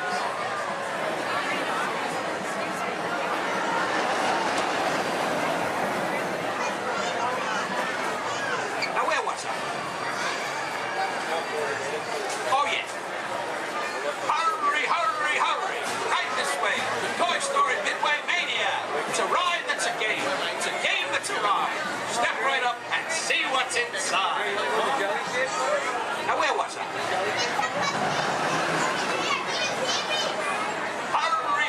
Hurry. Right this way. The Toy Story Midway Mania. It's a ride that's a game. It's a game that's Let's arrive. Step right up and see what's inside. Oh my God, you're kidding me! Do you think I'm kidding? Do you think we call it mania for nothing? Oh no. You gotta see it to believe it.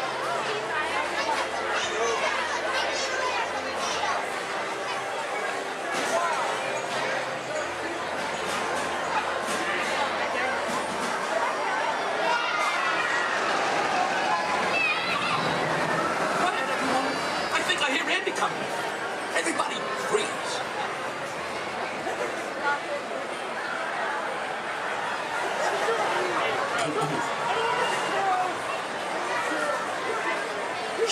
Greetings, everyone. We are pleased to announce that tonight, Disney's California Adventure will remain open until 10 p.m. for your enjoyment. Again, Disney's California Adventure will remain open until 10 p.m. this evening. It's okay, folks. Hold so long.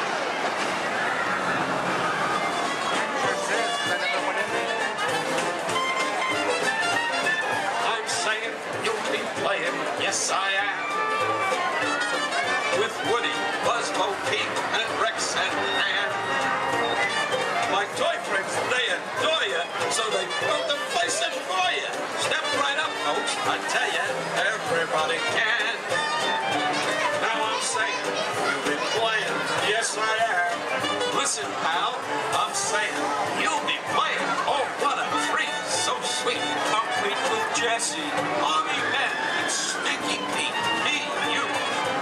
Andy's room is humming, plus company's coming. You know everyone's a winner, that's the plan.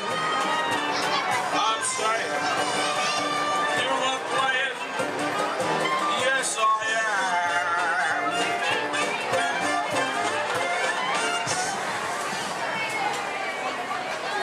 Thank you, thank you.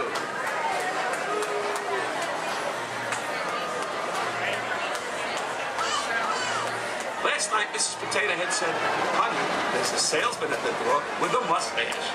I said, tell him I've already got one.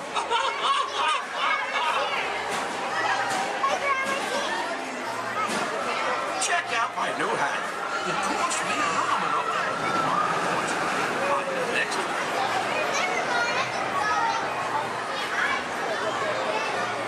Okay, now, give me a D. I said, give me a D. Give me another D. Give me another D. What do you got? 3D. Yes, that's right, folks. Midway Mania is in 3D. So don't forget to pick up your game glasses just ahead.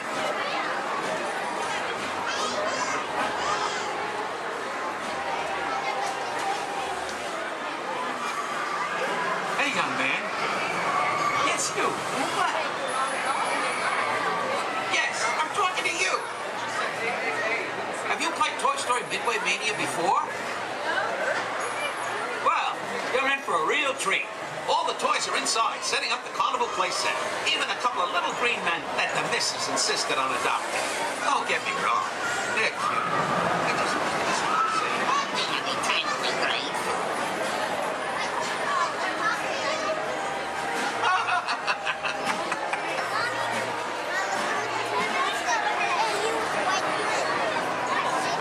Hey, young lady.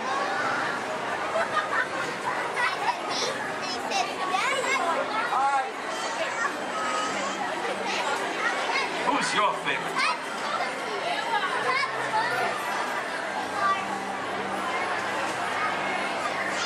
Speak up, princess.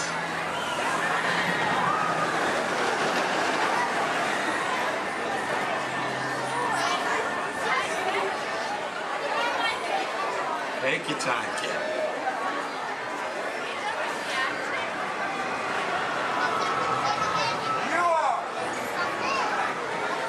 Ah, thanks.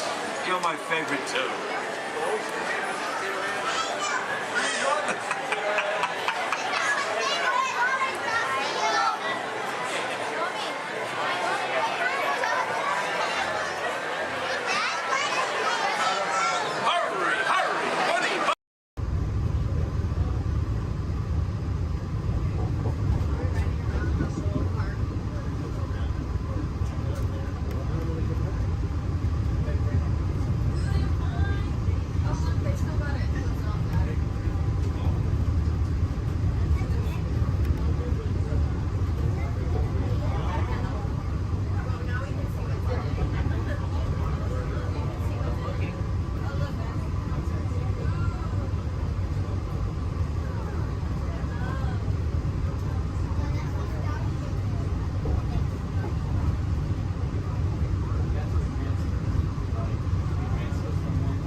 Animation's awesome. We're gonna do it. Everyone, both fins up, go. Okay, sub-level, really good. Back bench, solid. Grandma in the corner. This is where we put our fins up. Good job, Grandma. Good job. Fins up, eyes closed, go. How many fins am I holding up now? No, you gotta go. Yeah, you so totally rock.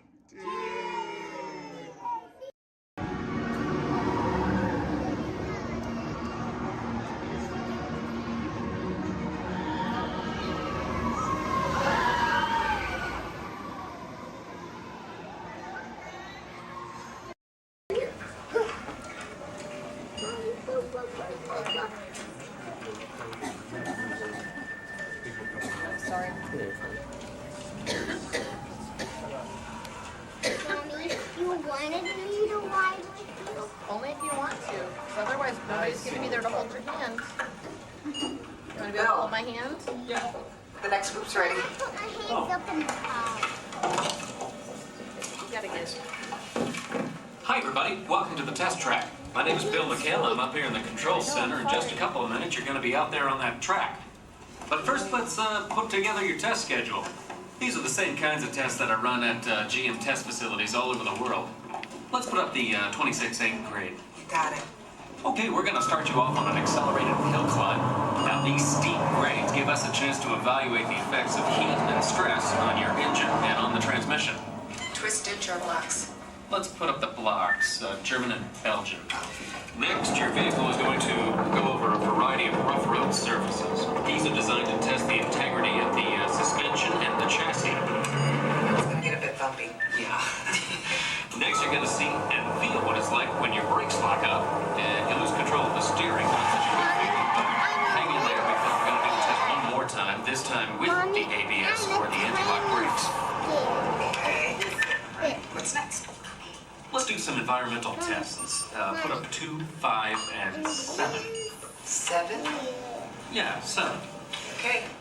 After that, we're going to subject your vehicle to some extremes in temperature, as well as corrosive conditions to see how it handles nature's worst. And finally, we'll take you out for some handling runs. Off-road the corner. Let's do the corner. I'm going to send you through some hairpin turns, and then we'll take you out and do the high-speed loops. And depending on how your vehicle and you hold up, we'll even throw a few surprise tests in there. Surprise test? Yeah. Pick one. Now, if this whole routine seems a bit extreme, you're absolutely right. That's what a test track is all about. The cars you drive at home are made up of over 15,000 different parts, and every one of them has to pass the test under very extreme conditions before we ever let it off that test track and out onto the road. Now, as you can imagine, safety is a big concern of ours, so we're going to insist that you buckle up your safety belt securely. You'll be glad you did. Oh, we're ready.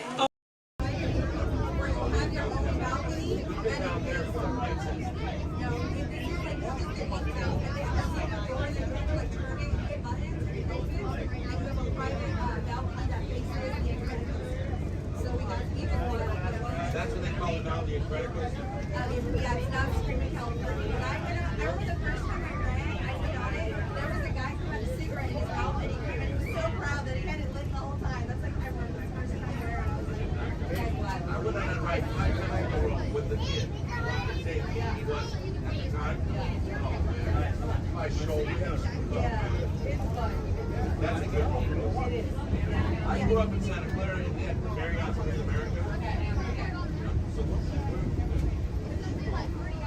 California after that. He's from Redondo, and so we're like 30 minutes. I just moved and we just moved here to Oregon. Working for a while there was years. It's hike, it's crap, it's fish. So when we got Florida, I was like, You're gonna enjoy it. I have. We played hooky lots of times. Oh, the mask stomach hurts. But you never use it smart. This is our second time coming. We just got our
The building in here, right here, that's Moana? Moana's water. That's super.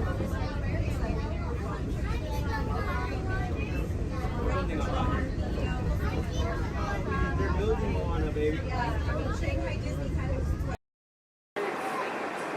Please stand clear of the door. Or manténganse alejado de las puertas.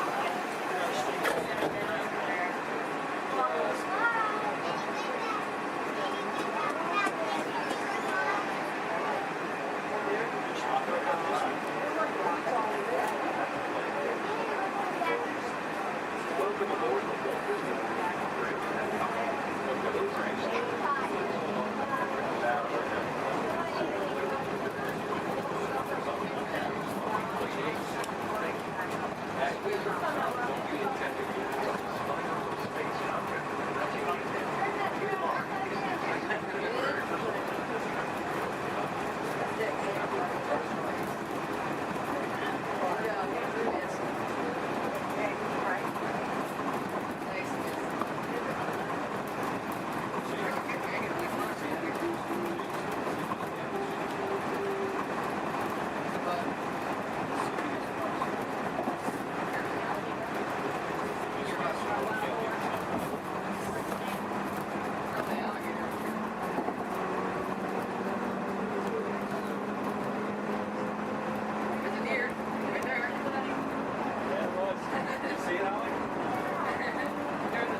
And so, as you can plainly see, imagination works best when it's set free. Yo, a pirate's life for you. Boys doing this. I had a bandana complete full of we got the army to help. With patches of feathers just like that can look. We got the army to help. Yo, a pirate's life for you. You pick out a hat and you rig it with blue. We got the army to help. Like earrings and medals and dreadlocks to boot. We got the army to help. Yo, a pirate's life for you. Hands up to you, mateys! Hands up to you!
We are now approaching our one and only stop to the Mickey and Friends parking structure and the Pinocchio parking area. For your safety, we ask you please remain seated until this tram has come to a full and a complete stop. As soon as that happens, I'll instruct you to lower your head and watch your step and exit to the driver's left-hand side and the driver's left-hand side only. But until then, please do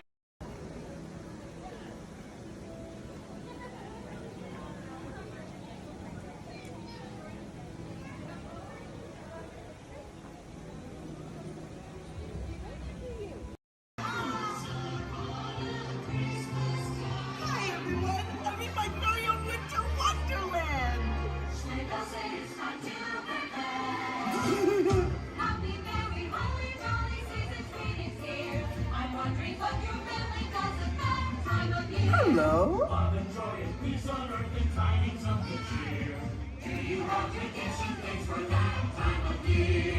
Look at all the lights and the people.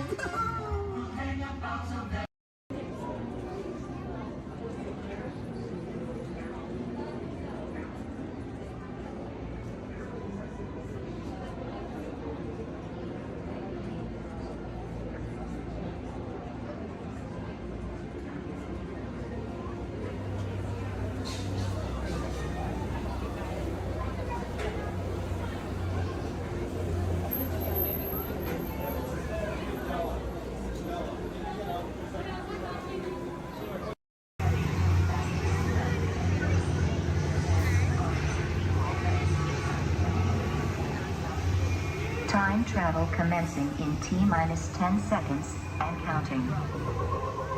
This is Seeker. Listen up. We've got to get in, grab the Iguanodon, and get out before that asteroid hits. Let's roll!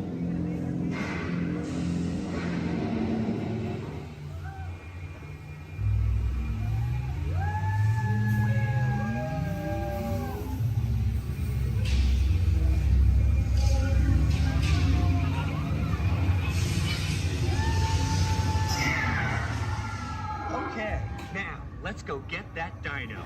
Computer, what are you tracking? Styracosaurus. Not our dino. Warning, meteor shower in range. Just little one. Oleoramus. Hadrosaur. Raptor. Time to get serious. Locking autopilot on homing signal now! Hang on! I'm tracking a big dino on the scope. Could be ours. Computer, full stop. Identified. Carnotaurus. Definitely not our dino. Go, go, go!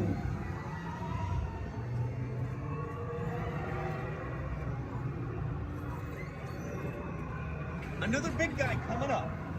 Computer. Slow and identified. Sauropod. Still not our dino, but at least this one's a vegetarian.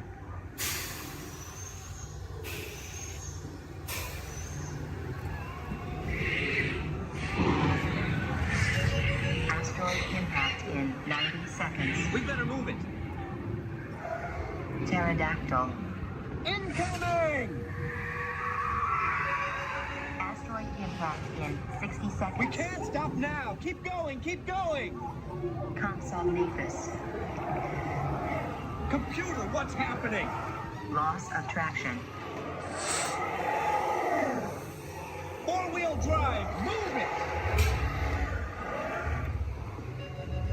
Warning, meteor strike. Evasive maneuver! Left! Right! Left!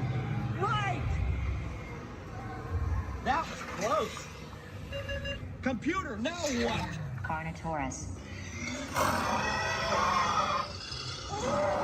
That's it! Abort mission! Abort! Abort! Iguanodon. Forget it! Get them out now! Asteroid impact. Brace yourself! This is it! They're not gonna make it! They're not gonna make it! Mission accomplished. You made it!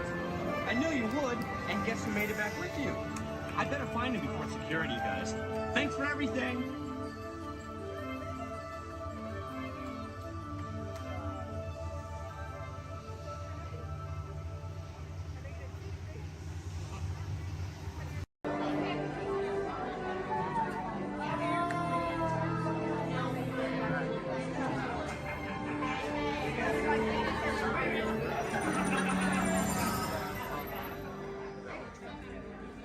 Greetings, Terrans. I am Nova Prime Irani Rayal, Commander of the Nova Corps. On behalf of all Xandarians, I hope you have enjoyed exploring the wonders of Xandar. As you have seen, your world and ours were born of the same moment, one which you refer to as the Big Bang. As such, we are all galactic neighbors in a vast universe which we and countless others share. For you to travel to Xandar would take 2.5 million years, assuming you had a ship that could fly at the speed of light. So we decided to come to you. But even we could not have reached you so easily were it not for the Cosmic Generator, an advanced piece of Xandarian technology that creates jump points, artificial tunnels that act as shortcuts, linking distant points in space. It is our desire to share this wondrous technology with your people so that together we might explore new worlds and create a brighter tomorrow. And now, as the culmination of the wonders of Xandar, you will be teleported to a Nova ship above your planet for a demonstration of the Cosmic Generator. I trust you will find it an unforgettable experience.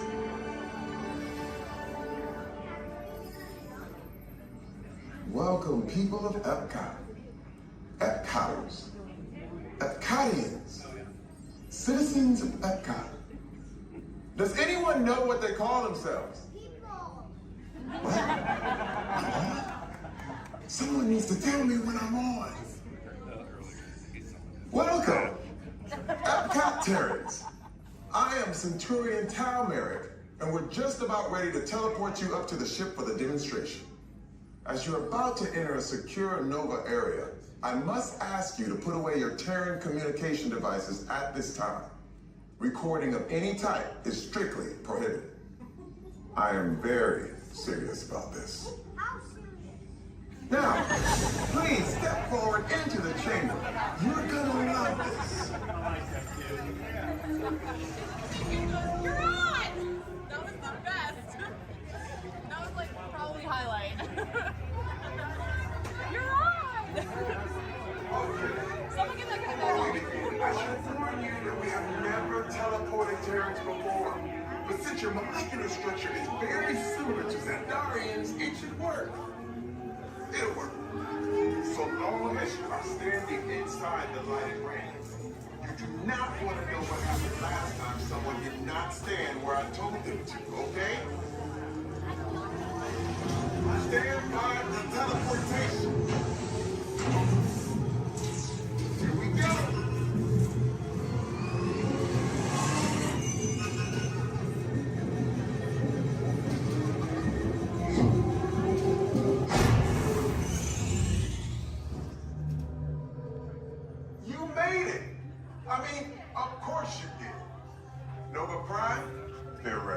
Excellent. What you see before you is the Cosmic Generator. And in just a few moments, we'll be activating it so you can experience for yourselves what's happening. I'm not sure. Our power's out. And the Cosmic Generator is gone. Interior Mod, go to Code Red, prepare the fleet, and call the Guardians. Now! There is no cause for alarm. Turn off that alarm. I've got an important transmission coming in. Hey, what's up, Nova Corps? Our Cosmic Generator has been stolen. What? How? Why didn't we think of that? That thing's gotta be worth a fortune. I am Groot. Good question. Yeah, who do you think took it? Perhaps that really big man outside your ship. Oh, that is a big man. I need to alert Nova Prime. That's not creepy at all. This species has failed. Wait, whoa. We didn't even know there was a test. He's got the cosmic generator. He's creating a new jump point. Jump point to where? It's some kind of mutant jump point. It's going back to the dawn of time. Dawn of time, why? To erase an error. Well, that doesn't sound good. Your time is over. Wait, what do you mean? What do you mean that's so vague? The jump point is closing. Hey, Nobudu, you're Nova Corps, need to follow that whatever it is until we get there. We can't. Our power is down, and I've got to get these Terrans onto evacuation shuttles. I got it. I reprogrammed the shuttles to follow through the jump point. Wait, what? Look, they're our only chance of keeping track of that whack job until we get the cosmic generator back. Piece of cake. Wait! They're escaping. Where's the escape? The odds are impossible. Yeah. But it's our only shot. Good luck. Are you sure you can control it? Come on, it's me. We got this. We're all toast.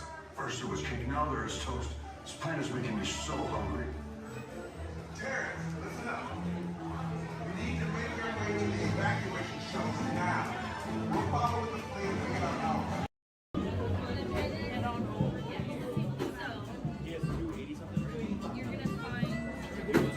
Excuse me, choice.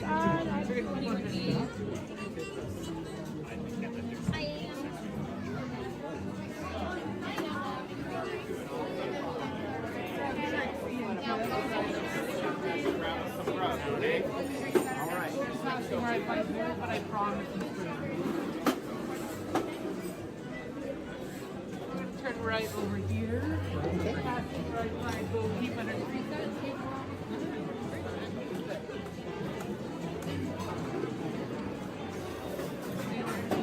right back there. Updates on Warden. If everyone's ready, here in Harambe we say Twin Day, and that means let's go. Jumbo friends, my name is Rachel, and I'm going to be your safari guide out in the Harambe Wildlife Reserve. Just a couple friendly safety reminders before we do head on out, though. Make sure we stay fully seated the entire time.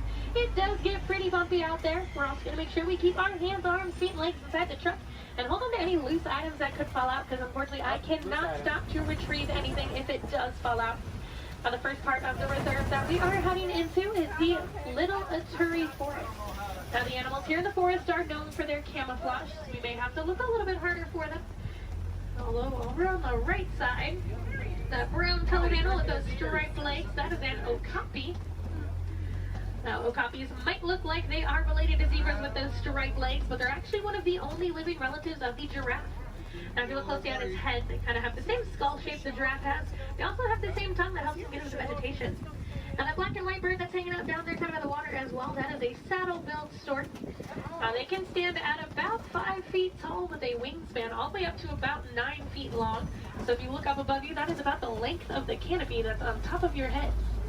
Now, they get their name from the yellow saddle shape on their beak, and they do also mate for life.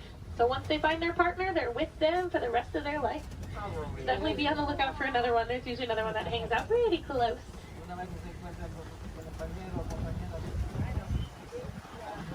Looking a little bit quiet on this part of the forest, so let's see if we can head up, see what else we can find. Looks like there is some movement up ahead, so I'm going to head over that way.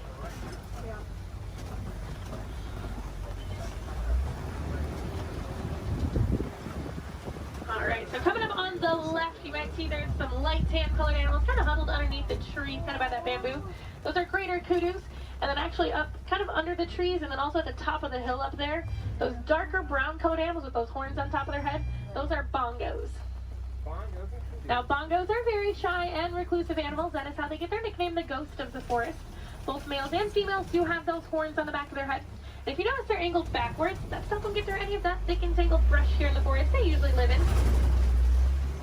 Alright, it looks like we're going to cross over some water, so that means we're heading out towards the Safi River. You're going to want to keep your eyes near the water looking for any kind of shadowy figures. A lot of times we'll see Nile crocodile or even Nile hippos. Now, hippos will spend most of their time in the water and even spend about 8 minutes at a time underneath the surface. The average male hippo does come in at about 5,500 pounds, and they do kind of float to the bottom of the water and walk along the bottom rather than swim. Although to be fair, if I was 5,000 pounds, I'd probably do the same thing. Probably takes quite a bit of energy for them to swim around. I haven't seen any yet, but they do have a couple spots here in the river, so we'll head up. Now those white and gray birds that are hanging out on the island, those are pink-backed pelicans. They do get their name from the pink coloration that their feathers get during mating season. That's not actually the feathers that turn pink though, it's their skin that turns that color. It kind of makes their feathers look good.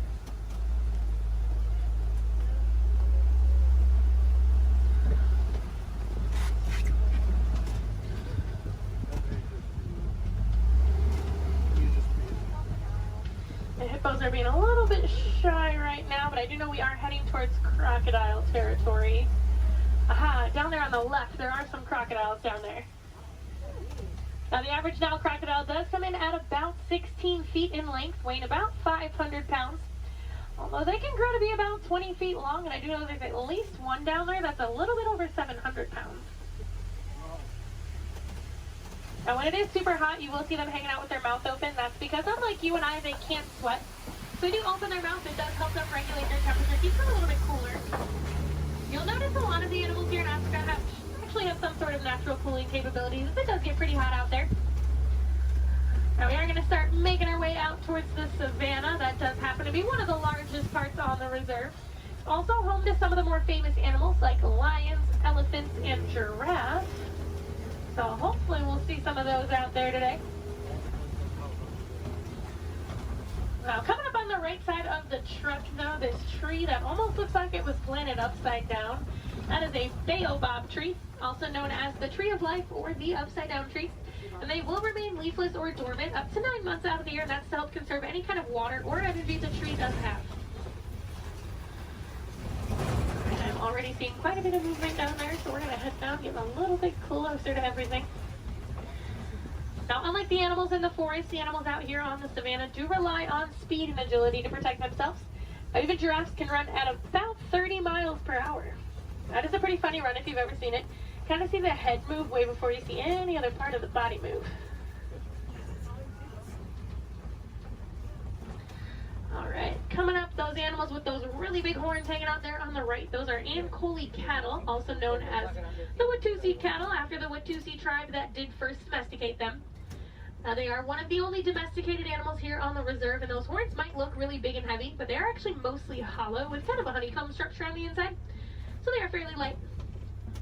Now these zebras that are hanging out here pretty close, these are Hartman's mountain zebras. If you look closely underneath their neck, you'll see a little flap of skin. That is called a dewlap. Now that does help them regulate their temperature. They're also the only zebra species that has it, so it does help us identify them as Hartman's mountain zebras. Now a group of zebras is called a dazzle. And if you've ever wondered if a zebra is black with white stripes or white with black stripes, just look at their nose. If they have a black nose, they're black with white stripes, and if they have a white nose, they are white with black stripes.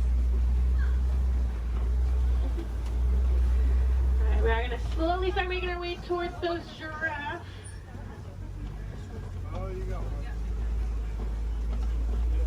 Now looking at the coat pattern of these giraffes, it looks like they are Maasai giraffe. Once we get up there, they do have that kind of jagged puzzle-like coat pattern. Now also over on the left, kind of hanging out in the back by the trees over there, those are sable antelope. If they do look at all familiar, they are the emblem of the Harambe Wildlife Reserve, so you might have seen their pictures out and around in the village out there. There we go, coming up on these giraffes. That one that's actually scratching its head right there, that's a baby giraffe. Get a little itch. Now the reticulated giraffes will have a much smoother, almost net-like pattern to them.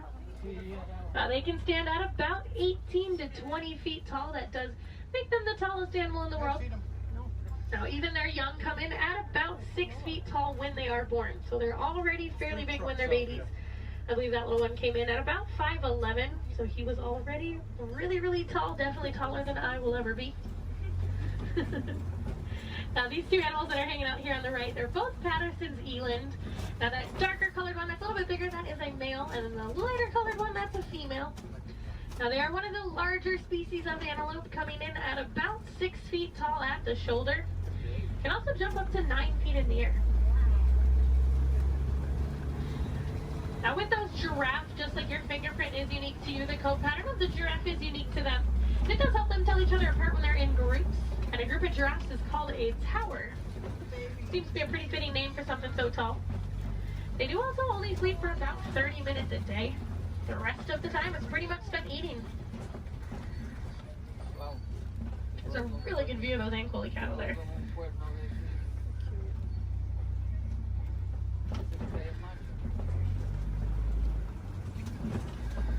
Alright, let's see if we can head up a little bit farther into the savannah, see what else we can find.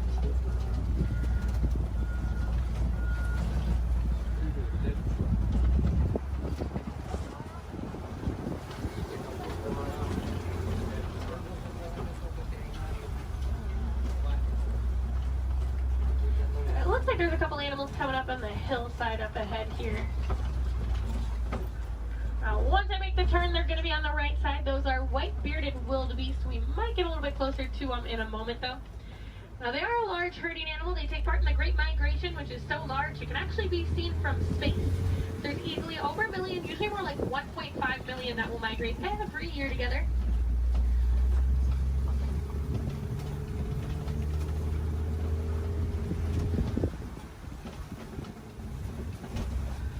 There they are. You can kind of see them there. Now we are also coming up on some knockdown trees just up ahead, so we're going to head over that way. Usually that is a pretty good indicator that there's an elephant or two nearby. Now elephants are known as nature's bulldozers, so you can always kind of assume. Actually, it looks like there is one up ahead of us. I'm going to see if we can get a little bit closer to it.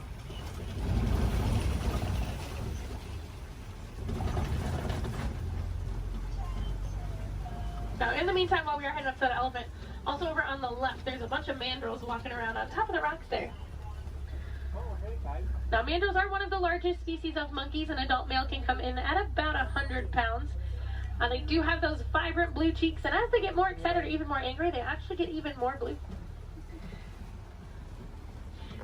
Well, it's a view of an elephant. Probably not the best view. I do know there is usually another herd of them that like to hang on a little bit farther up as well, so we'll see if we can head over that way, maybe get more of a frontal view of an elephant. That would be nice.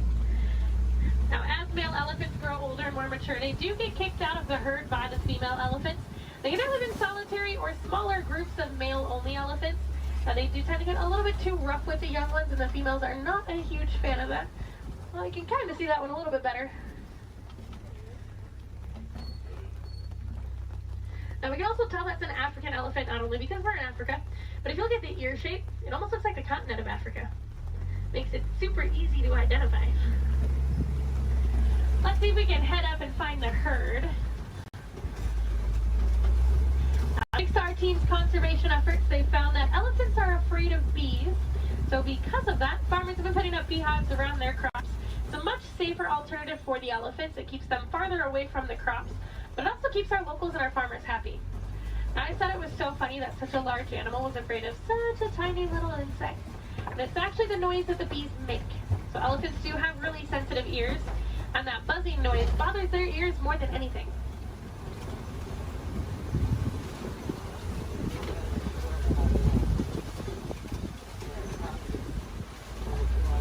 And I am seeing some tusk marks in the red clay, so hopefully that is a good sign that the herd has moved through here fairly recently. Now, just like you and I might take a multivitamin every day, the elephants do eat that red clay. It gives them a little more nutrients they may not always get from their daily diet. Female elephants do also have one of the longest gestation periods, coming in at about 22 months. So I'm not sure I blame the females for wanting to kick the males out after a while. Personally, I might do the same thing if I had to go through that. Looks like there were a few of them moving up ahead, so we're going to see if we can get a little bit closer to them.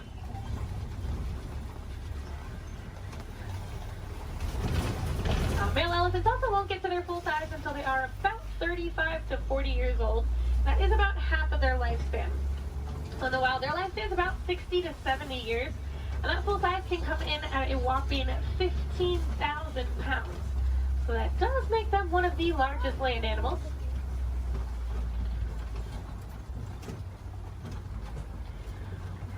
And they do also have really sensitive skin, so you will see them throwing dirt and mud up on their back. That acts as a natural sunscreen for them. You're also going to see them flapping those really big ears that they have, as those ears are home to a bunch of blood vessels on the inside. So just doing that, it does actually activate those blood vessels and can even cool their body temperatures down about 10 degrees. We might be able to see when we start going around this curve here. Now, in the meantime, we are coming up on some greater flamingos as well. Now, those greater flamingos actually start out as a gray color, and as they get older, they get their vibrant pink color from their diet, which does consist mostly of beta-carotene, like brine shrimp. If you actually look on a couple of them, the back of their head and neck, you can still see some of the gray feathering on some of them. Now, they are one of the lighter colors of flamingo species, as well as one of the largest. You might have seen their cousins, the lesser flamingos, out on Discovery Island when you were coming in today. They're quite a bit brighter in color than these ones, but they're also a little bit smaller. And if you didn't see them, they like to hang out the very front of the tree line, kind of down to the left-hand side.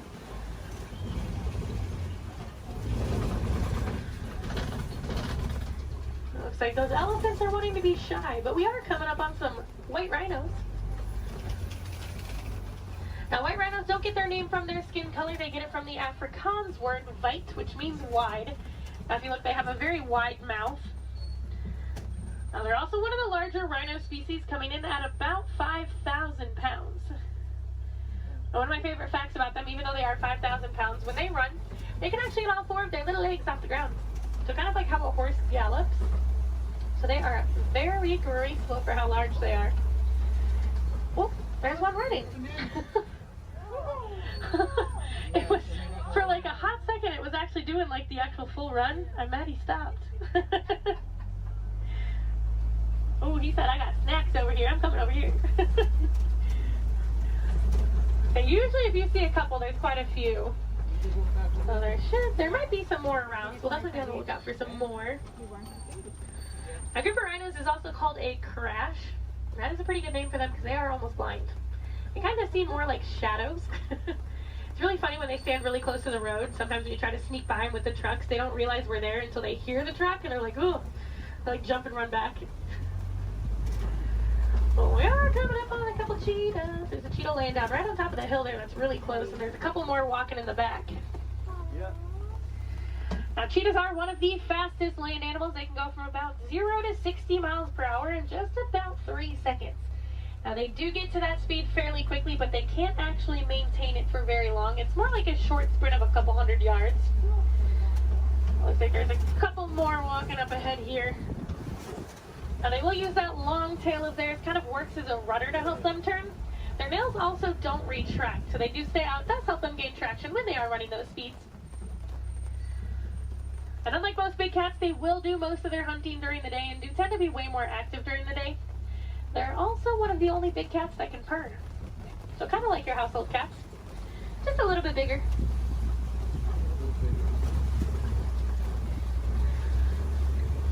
Oh, it looks like there's some lions hanging out on top of the Kobe rock. Oh, they're so pretty. Like there's a male and a female here, and there's another female up ahead a little ways.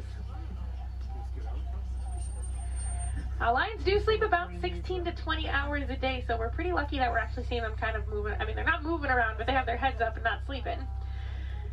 Now, they do tend to be more nocturnal and will do most of their hunting at night, and it's actually the females that will go out and do the hunting while the males stay back and protect the pride. Now, during the day, their eyesight is pretty much identical to ours, but at night, it gets about 6 times better. So they have super good eyesight at night. Now, when they vocalize, they can vocalize up to 5 miles away. You can hear it. So if you do plan on staying here all the way up until park close, I highly recommend while you're walking out to your car, keep your ears open because sometimes you will actually hear them vocalizing. It's really cool.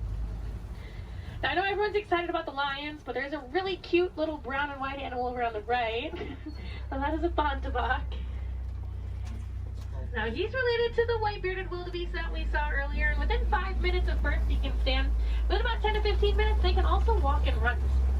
That's a super good survival technique for them. That way, once those little ones are born, they can get up and get on the move as quickly as possible. Now, also hanging out in the trees there on the right, those are waterbuck. Now, waterbuck do drink an excessive amount of water, hence the name waterbuck. But they also have kind of an oily, greasy feel to their fur. Now, that is supposed to help them be a little more waterproof when they are hanging out in the water. Now, we're coming up on some fairly big burrows. Be on the lookout for warthogs. Actually, down in that burrow there on the left, there is a warthog.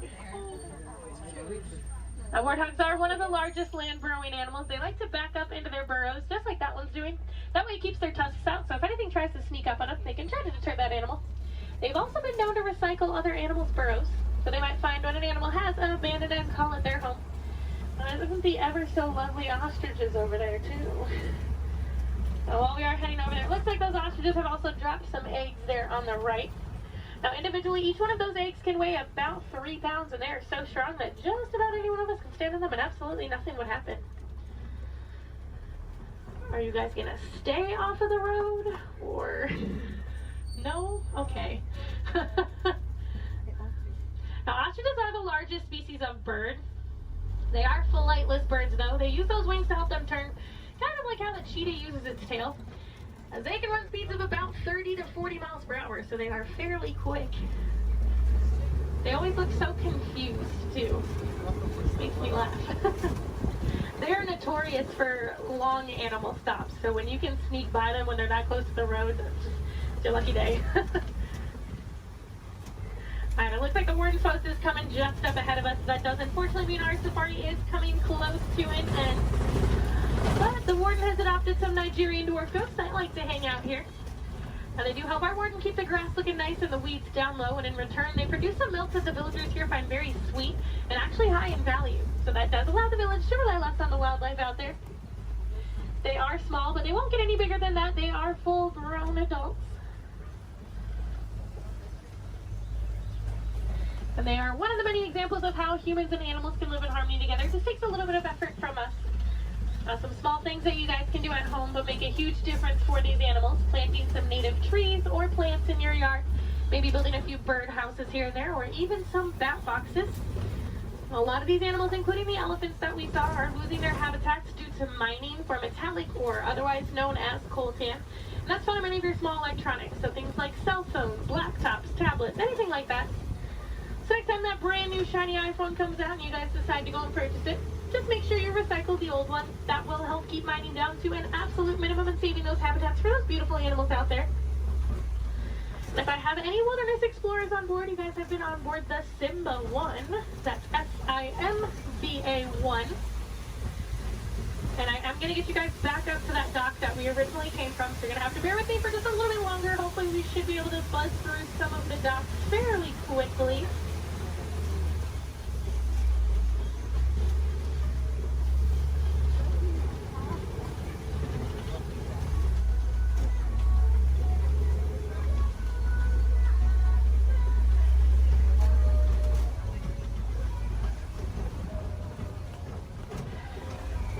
Now, if you guys did enjoy seeing the animals here on the safari, there are plenty more for you to see today. Now, actually, when you guys get off of the truck, when you hop down that little pathway there and go down the hill, if you guys take an immediate left, you'll actually be on the Gorilla Falls Exploration Trail. Now, over there they have naked mole rats, meerkats. They have an underwater hippo viewing pool where you can usually get a little bit closer view of some hippos, as well as silverback gorillas. Now, if you're heading over to Asia, right behind Tully River Rapids, you'll find the Maharaja Jungle Trek. Now, over there they have Sumatran tigers, Komodo dragons, bats, and a whole bunch of different exotic bird species. Now, both of those trails are about a 15 to 20 minute walking trail, though, so you do want to give yourself a little bit of extra time. Now, ECVs, strollers, wheelchairs, any of that can go through those. You don't have to park them, so you can bring them with you. And if anyone has Disney Plus at home, if you have not seen it already, there is actually a whole series on there called The Magic of Disney's Animal Kingdom. And they do go into way more detail about the animals here on the safari, as well as the ones over at Epcot and Animal Kingdom Lodge. I know they have episodes on the giraffes, the lions, the rhinos, the elephants. You get to hear from the keepers that do actually take care of them on a day-to-day basis. So you get to know them a little more on a personal level. You might even get to know some of those names. So next time you come and ride the safari, you can impress your friends and family by knowing those. On that note, no two safaris are ever the same as well, and the animals will always make sure of that. So if you guys are here on another day, or even later on in the evening, definitely come back and check us out. You might see some different animals out there. Sometimes you'll actually see the hippos. We didn't really get good luck with the hippos today. You might see some hyenas. They do tend to be a little more nocturnal, so they'll tend to come out a little bit later. And you might see the lions actually up and moving around. You never know. They'll probably have a different safari guide as well, so you might learn some different facts you guys didn't hear from me this time around. As you guys are walking around the park too, I encourage you guys to be super aware of your surroundings. A lot of times you'll walk past different animal habitats and you guys won't even know it. On front of the trail life, you'll see those lesser flamingos that I kind of touched on a little bit. You'll see some kangaroos hopping around, some vultures, all kinds of stuff. And then towards the front of the park, actually one of my favorite animals likes to hang out there, the giant anteater. Now that's like if you're heading out of the park when you go over the bridge and there's like the spot where you can go on the left side and the right side to exit. She likes to hang out on the right side. So if you go down there, she tends to kind of hide those. So you have to look into her habitat a little bit to see her. But she's usually there. Alright, it looks like this truck ahead of us is just about loaded, so they should be on their way. So it's a really good time. Double check your rows. Make sure you do have everything. You don't want to leave anything behind because I will be heading out on another safari as soon as I drop you guys off. So it'll take a little bit of time to get those items back to you. The warden knows we are on our way, so we should be able to get cleared up and let off here fairly quickly.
Friends here in Huron, maybe we don't like to say goodbye as we feel that is far too sad and far too final.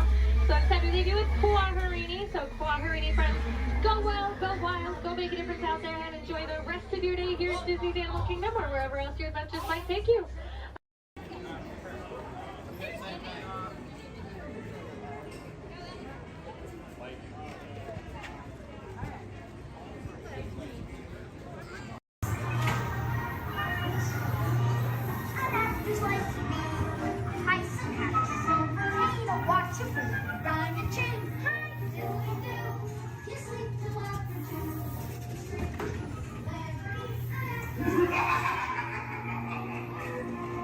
Now, you are working for me. Be careful.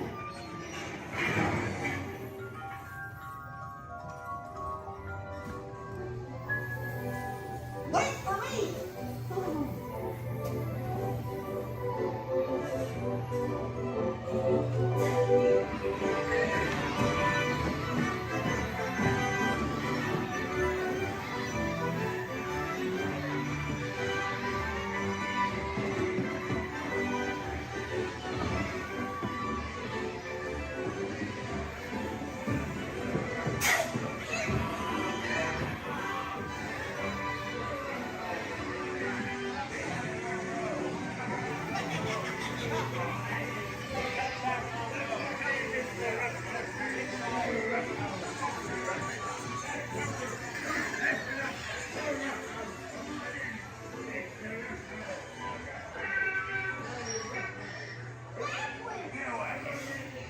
Jackass out of this.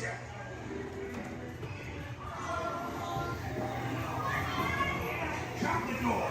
Get locked. Talk.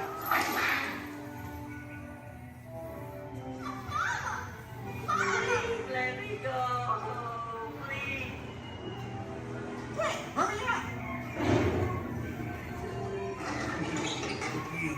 Bugs going somewheres?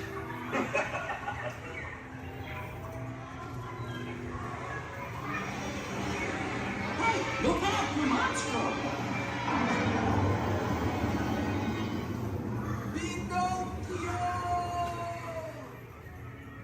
You're almost there.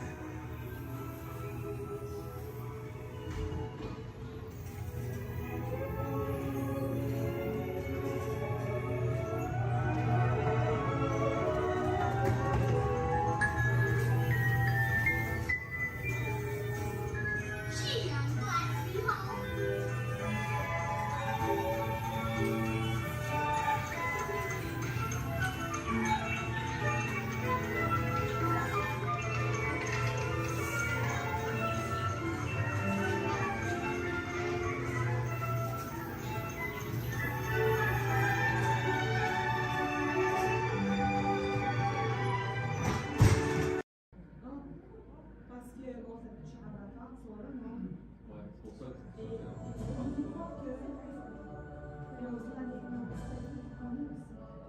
Hello. I'm Dr. Marsh, director of the Dino Institute, and I hope you enjoyed those quaint exhibits in the old wing. That's how dinosaurs have been presented to the public since the study of fossils began over 150 years ago. Today, that bare bones approach is about to become extinct. In a perfect blending of science and technology, the Dino Institute has created the Time Rover, an amazing vehicle that will literally transport you to the age of the dinosaurs. How? That's proprietary. But the result is a breathtaking journey through a prehistoric world where you will witness the most spectacular creatures to ever walk the earth. In a moment, you'll be going live to our control center for a comprehensive safety briefing, and then it's on to the tour that will convince you forever that the future is truly in the past.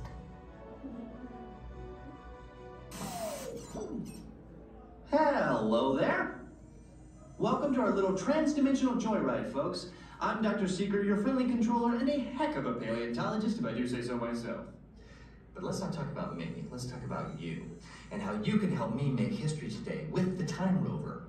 It's like this.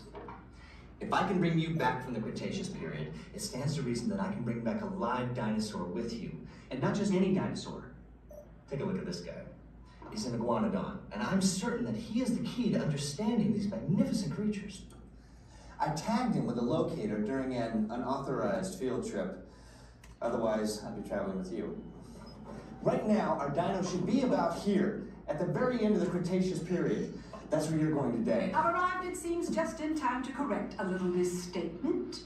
Dr. Marsh. That is impossibly close to the giant asteroid impact that destroyed most life forms on Earth. Our tours are designed to take you to the early Cretaceous period, and I can assure you that all Time Rovers have been securely locked on those coordinates. That's right. See? Securely locked. Access denied. Continue. Of course. We were just talking about seatbelts. Plug them in, use them. It can get kind of choppy out there, so keep your hands and arms inside the vehicle at all times. Flash photography? I wouldn't. It alters the homing signal, and that's not good. Oh, and one more thing. Those locked coordinates? We're in. Now, here's the drill. You follow the homing signal to the iguanodon, then I'll enlarge the transport field, and boom, you're back with one additional passenger extra large. And don't worry about that asteroid. You'll be in and out of there before it even breaks the atmosphere. Trust me, what could go wrong? Hey, it's me again. Remember, only you guys are going on this special mission, so don't tell anyone, okay?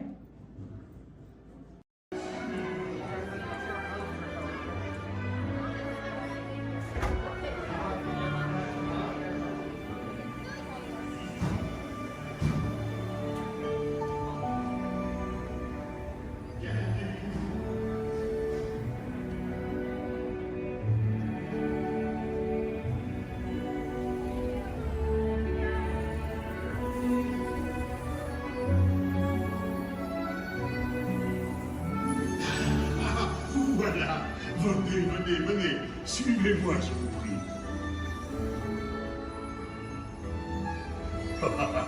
The chef Lenny is waiting for you. This way. Qu'attendez-vous?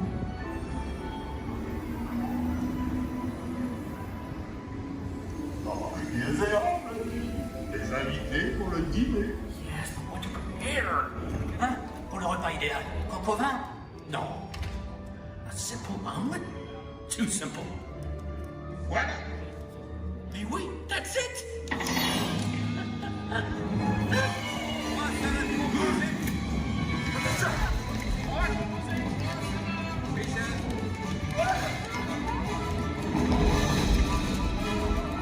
Poussez-vous de là!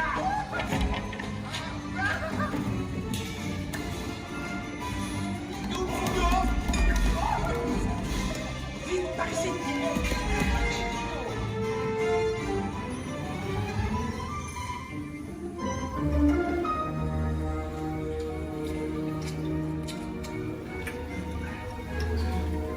Cette nourriture est pour nos invités, pas pour vous. Hey guys, the food is for them, not you. Meal?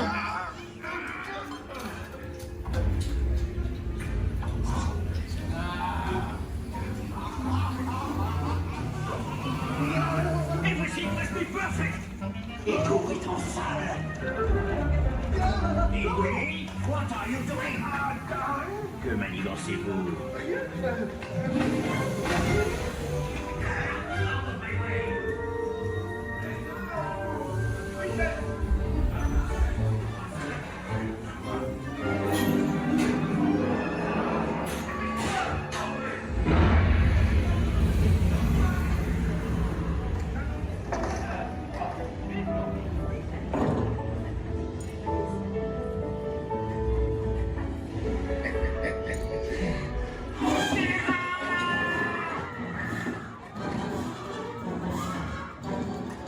Dépêchez-vous!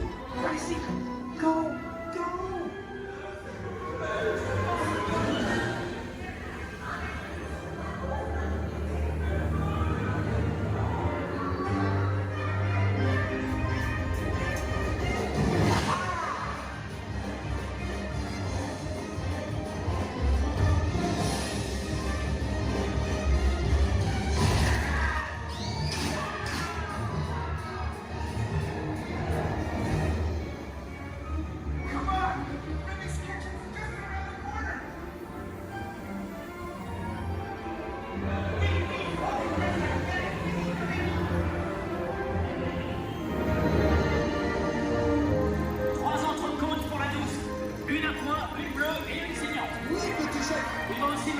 rapidement 4 ratatouilles pour la carte.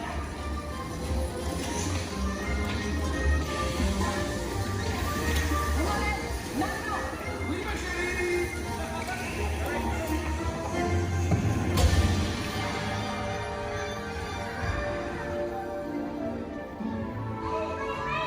Ils sont de retour. Hey, thanks for coming, everyone. Vous serez toujours les bienvenus chez Rémi. À bientôt et bon appétit. Et Mino. Au revoir.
They got E.T.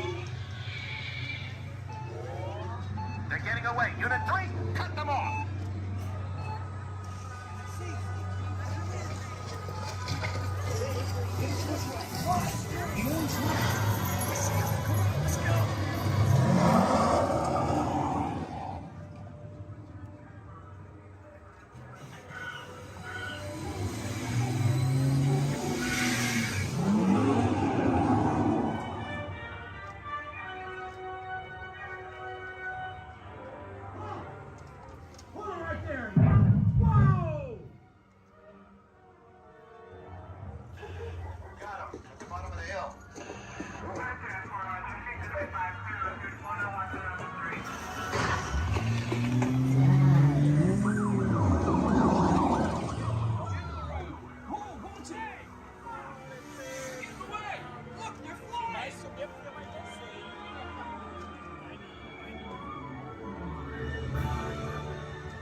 E.T., go to Dickley.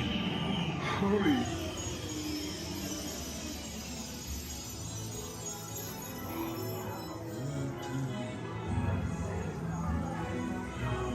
Dickley. Ouch. Welcome home. You deserve to Orb dog. Welcome home.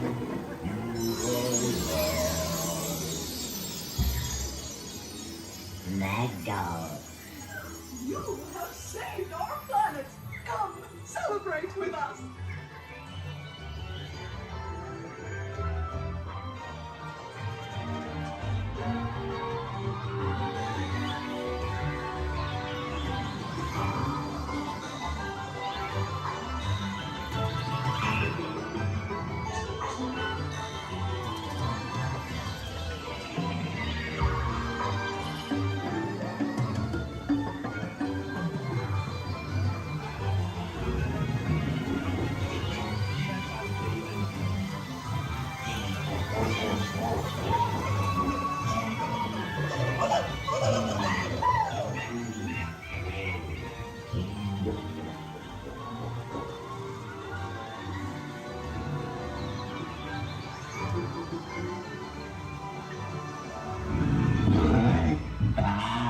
Dinosaur, Riley, Fran, Loopy, Keith, Tara, Brandon, Amanda.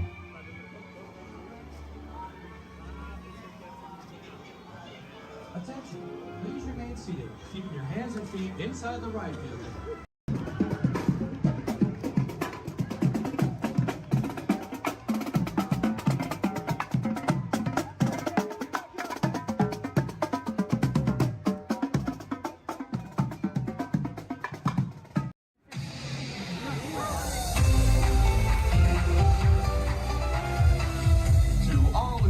To this happy place, welcome and good morning, everyone. We have some extra special friends here to welcome you all today. Let's hear it for Mickey Mouse and Minnie Mouse.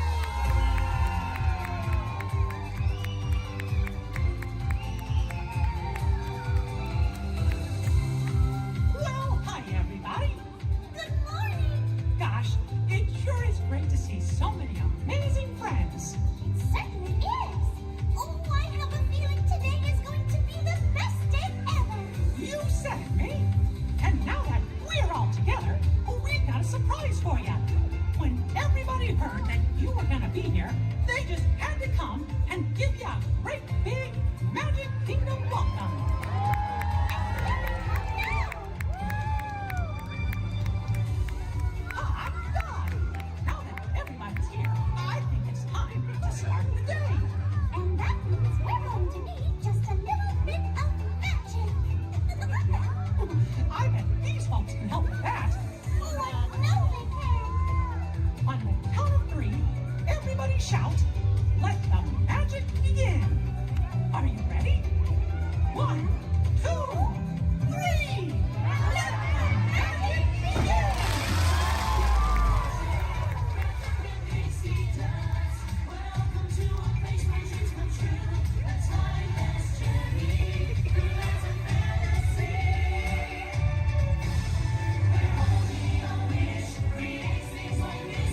The seatbelt check is around the corner. For your safety, remain seated with your seatbelt fastened and your hands, arms, feet, and legs inside the vehicle at all times. And please supervise children. Thank you. La estación de control de cinturones de seguridad está a la vuelta de la esquina. Por su seguridad, mantenga sus manos, brazos, pies y piernas dentro del vehículo y cuide a los niños.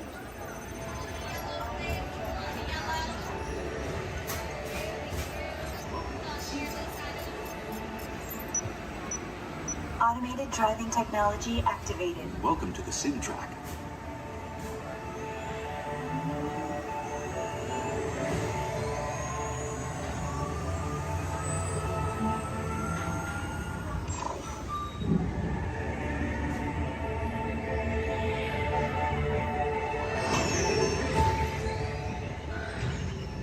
We'll begin with the capability test to see how your vehicle designs perform under challenging weather and surface conditions. Monitoring road surface. Connecting to OnStar. SIM card performance data acquired.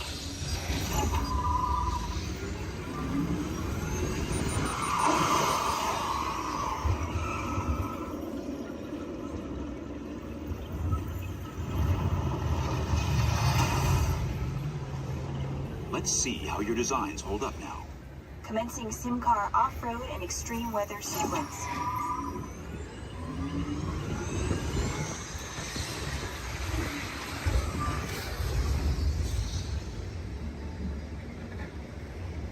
Capability test results displayed and verified. Now let's see how your vehicles compare when it comes to their efficiency. Scanning SIM card for optimal eco-efficiency.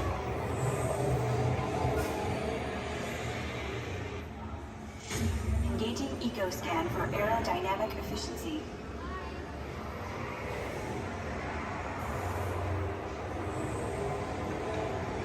Drive systems analysis. Hyperspectral imaging in progress. Calculating total enviro impact.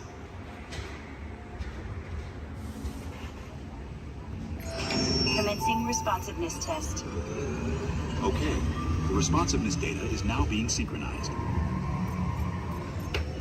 Automated driving technology verified and active.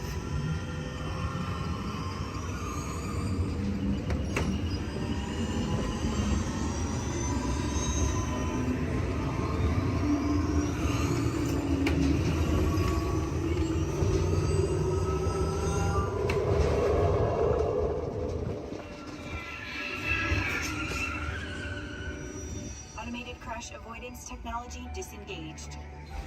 Displaying responsiveness data. Here comes the final test. Energizing for power test.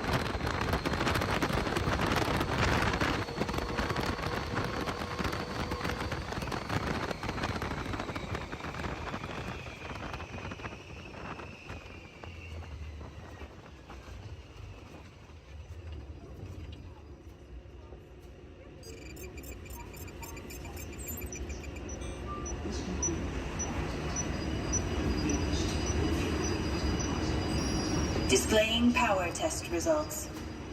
SimTrack performance testing complete. This concludes your performance testing. You'll be able to see how your Chevrolet custom concept vehicle designs compared with the sim car after you disembark.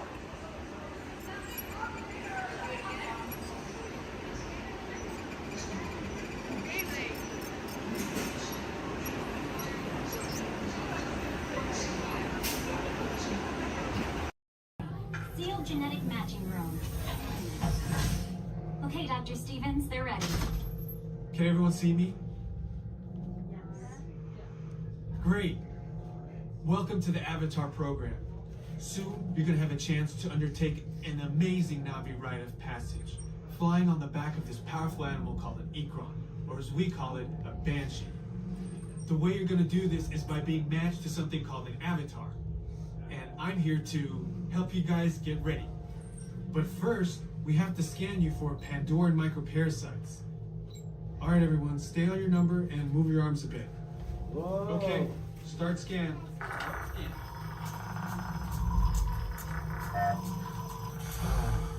You've all got them. But don't worry, they're very common around these parts. Let's start the decon. Initiating GMR decon. Stay still over your number. You're not going to feel a thing. You're doing great. Almost done here. They're all clear. Great. Now let's go over how all this works. Like I said before, you're going to be matched to these things called avatars, which look a lot like the Na'vi. They're created by blending human DNA and Na'vi DNA. Once we match you to an avatar, thanks to a special link chair, your mind will be able to control that avatar. Using avatars to fly this way was all figured out by my boss, Dr. Jackie Ogden. She leads our science team, which is part of the Pandora Conservation Initiative, and we're here in the Valley of Moara studying banshees and their environment. Over a generation ago, this enormous company called the RDA created a lot of damage to the area through their bad mining practices and conflicts with the Na'vi. Just like on Earth, it can take decades for ecosystems to recover. Okay, to get you flying on a Banshee, we need to find each of you an avatar. Let's prep the genetic sampling. I'm on it. Okay, first we need to find the compatible match of your genetic material with the genetic material of one of the avatar bodies that we already have. Once we do that, you'll be able to link to that avatar and fly. Help us out and move around a bit. Almost. Yes, got him. Now, let's find you your avatar matches.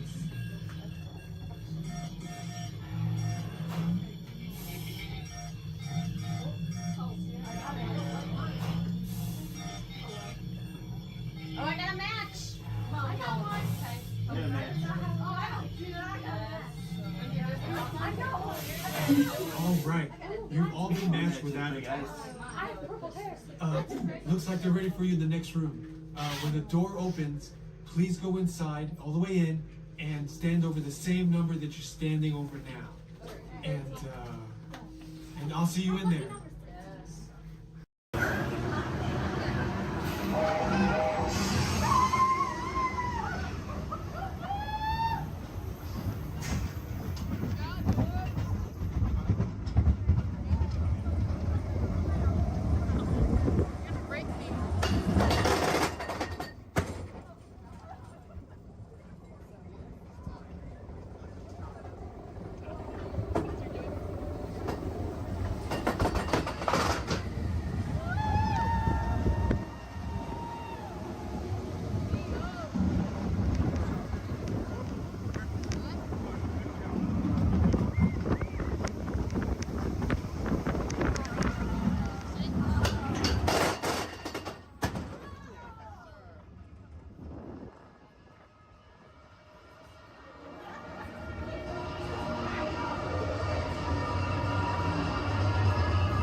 Located to your right, you'll exit directly to Sea Base.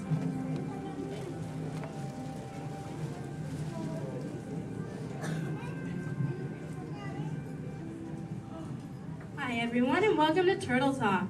My name is Andy, and before we begin, I have just a few reminders. Here at Sea Base, there is no eating, no drinking, no smoking, and absolutely no flash photography. Thanks, guys. The piece of equipment you see hanging in the water is called a hydrophone, and it allows us to hear sounds from beneath the sea. And today, it will allow us to hear our very special guest. Does everybody know who it is? Go ahead and shout it out loud. That's right. Crush is coming today to learn about the human world, and we'll get to ask him questions about the turtle world. So go ahead and start thinking of questions you might want to ask him.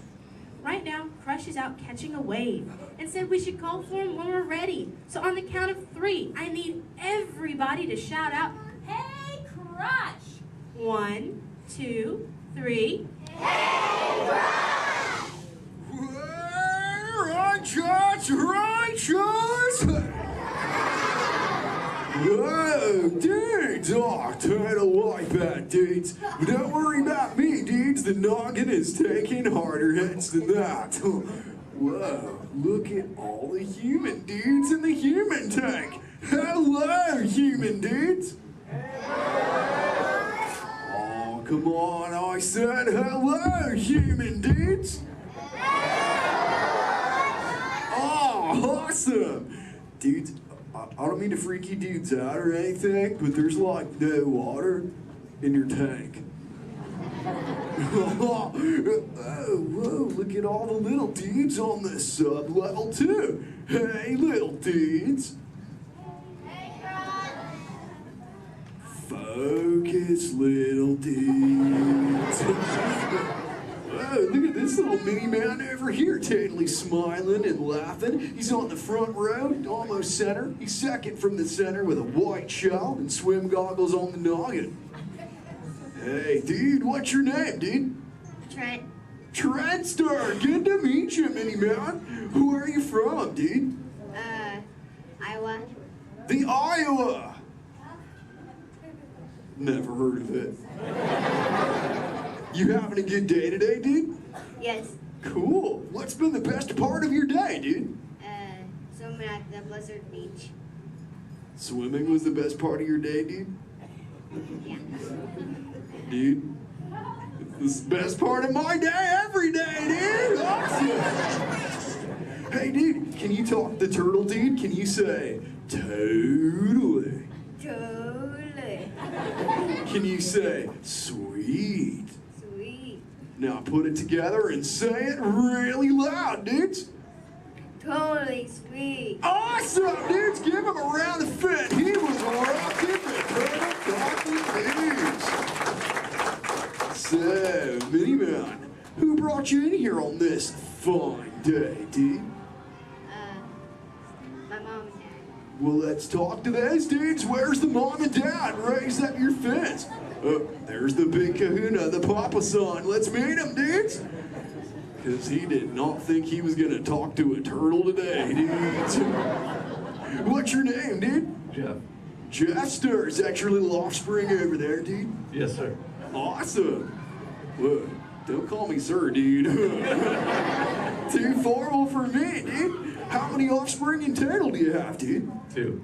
2 offspring. Keeping it simple. Okay, dude. You know, I'm a parental unit myself, dude. Do you know how many I have, dude? 4. Way more than that, dude. 64. Little more. 164. Way less. I'll help you out, dude. I've got 65 offspring, dudes. Oh, totally. Hey, dude, do your little ones ever ask you questions, dude? All the time. Oh, dude, totally the same over here, dudes. My youngest son, Squirt, is always asking me questions, too. But you know what, dudes? They're always about you humans. And that is totally why I'm here, dudes. To answer his questions and maybe even answer some of yours. If you dudes think you can do that, say chaw.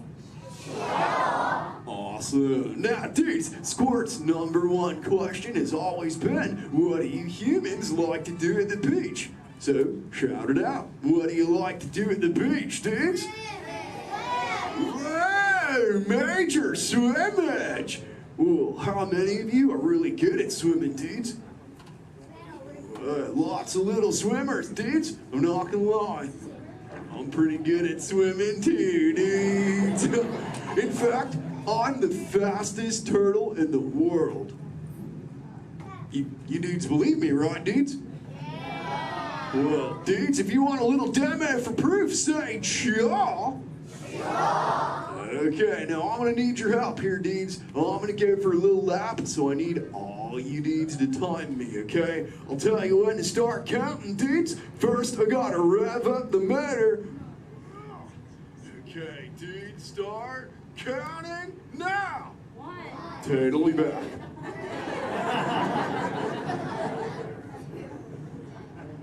And you know what the best part is, dudes? I just swam around the world. Wait, dudes, where are my manners, dudes? I'm eating up the Q&A time. Hey, if any of you humans have got any questions for me, raise up your fins. You know what? First fin I saw was this little dude over here with a red shell front row. What's your name, dude? Tyler. What was that, dude? Tyler. Tyler. Don't get angry at me, dude. So what's your question, Tyler, dude? How are you? How old? I'm good.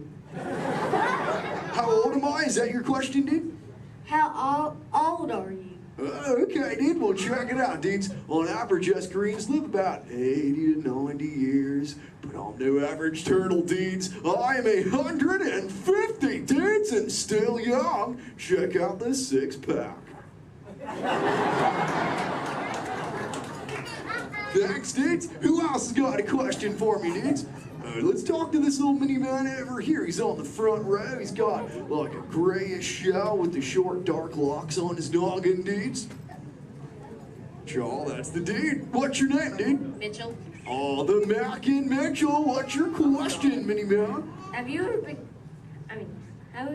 Have you ever been close to being eaten?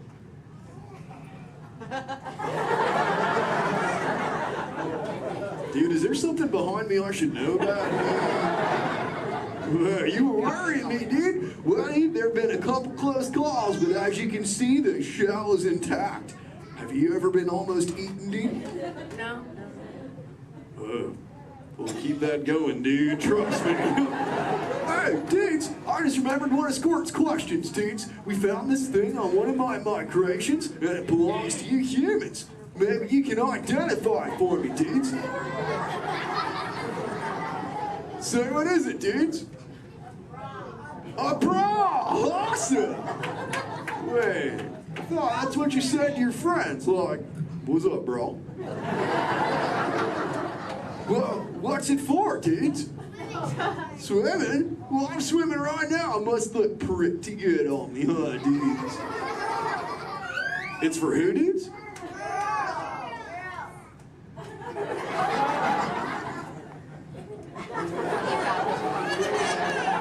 Is this really for girls, dudes? Okay, if this is really for girls, dudes, I have to ask you dudes a personal question. Does it make me look fat? I'm just pulling your fins, dudes. Tell you what, I'll put it back up on CBay and we'll move on, dudes. You know, I'm really digging talking to you human dudes. What was that, dudes? Dory. Wait, you saw Little Blue, dudes? Where? Whoa, dudes! Hey. Hey, Little Blue. Don't I know you? Yeah. Hi, I'm Dory. I remember you. You're Flush. Oh, totally my Little Blue. Say, Little Blue, before you got here, I was totally teaching all the humans the turtle knowledge. Hey, maybe we can teach you something together, like, I don't know, maybe how to speak the whalage. I can speak whale. Awesome. Okay, everyone, repeat after me. Hello.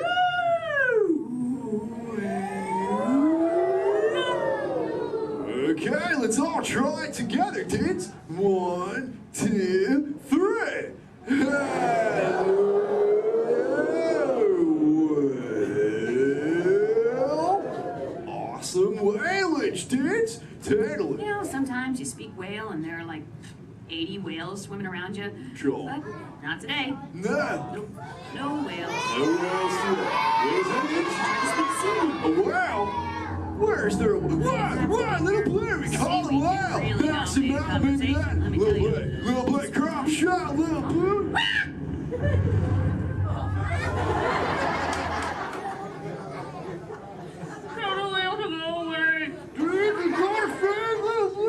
Everyone together say, go away, whale. Thanks. Dudes, awesome, dudes, it's working, dudes. We did it. We saved Little Blue, dudes. Put your fins together. That was awesome, dudes.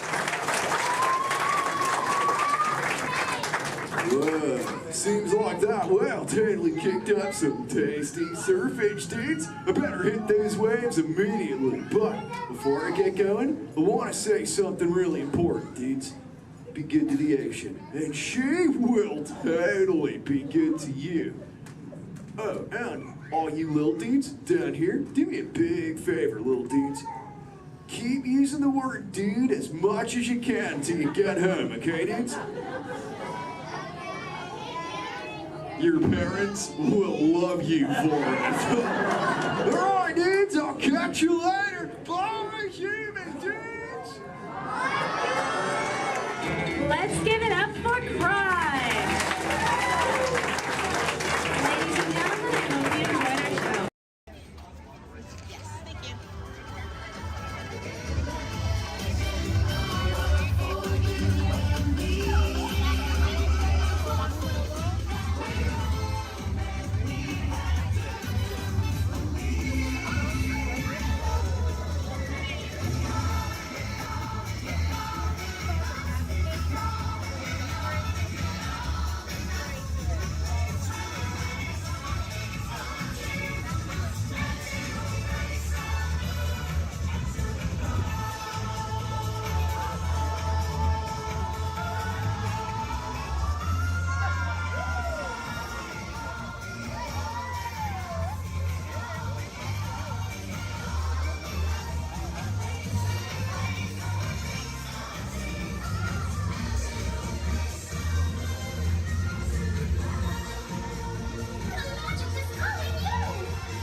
Glad you all made it to the celebration!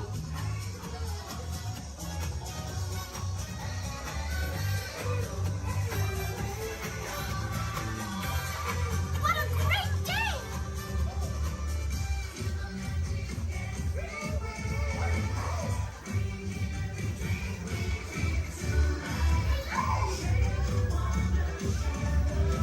It's great to see you.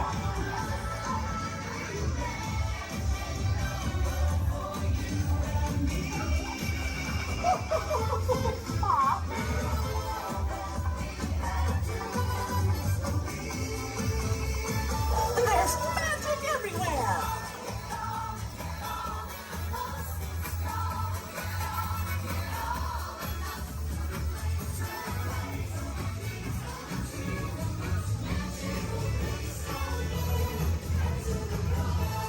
It's time to celebrate!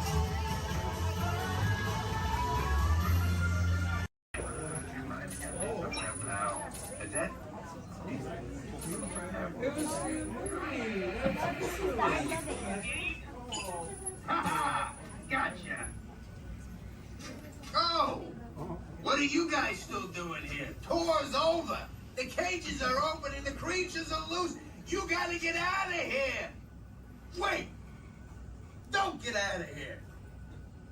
I could use a hand.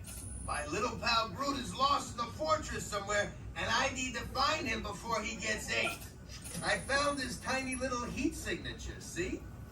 All those other heat signatures are, well, don't worry about them. Listen up. You guys can be a big help while I look for my pal. A gantry lift full of warm Karens makes a really great distraction. I just need you to wave your arms, scream, whatever it takes, and then all these things will, never mind. You in? It doesn't matter. That was rhetorical. Now let's move. Meet me at the gantry lift. Yep, I'm gonna go back that way.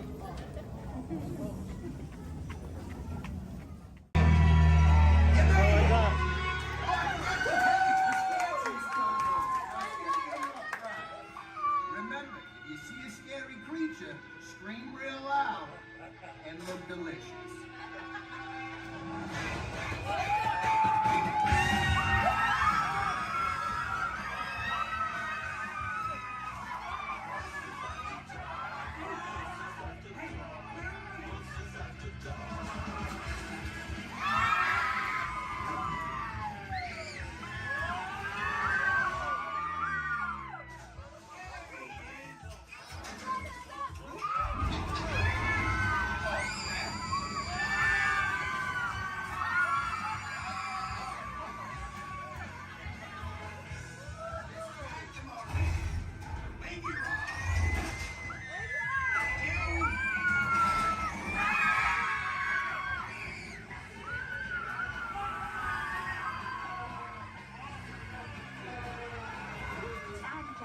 We do quickly visualize our tour.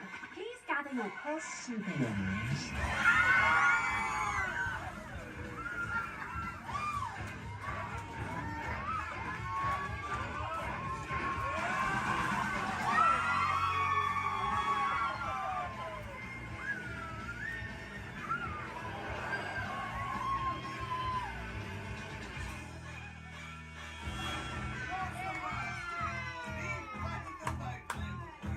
Spit that out, it's not candy. What's your language?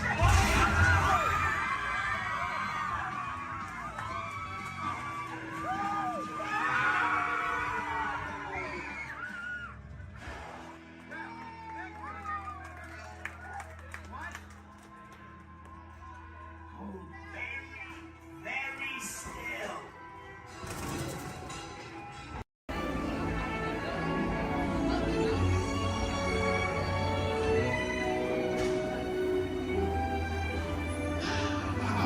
Voilà. Venez, suivez-moi.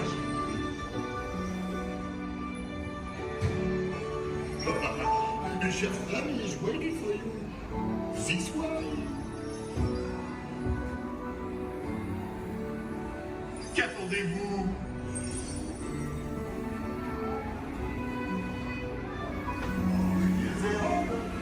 Des invités pour le dîner. On aurait pas idée à Concombre? Non. A simple omelet? Too simple. Voilà. Mais oui, that's it.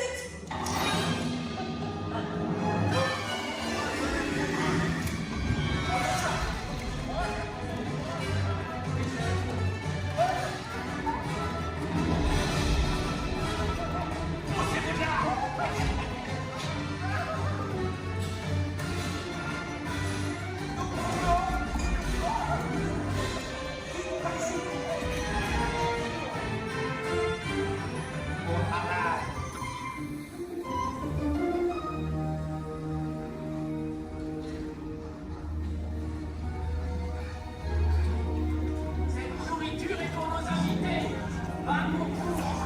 Hey guys, the food is for them, not you.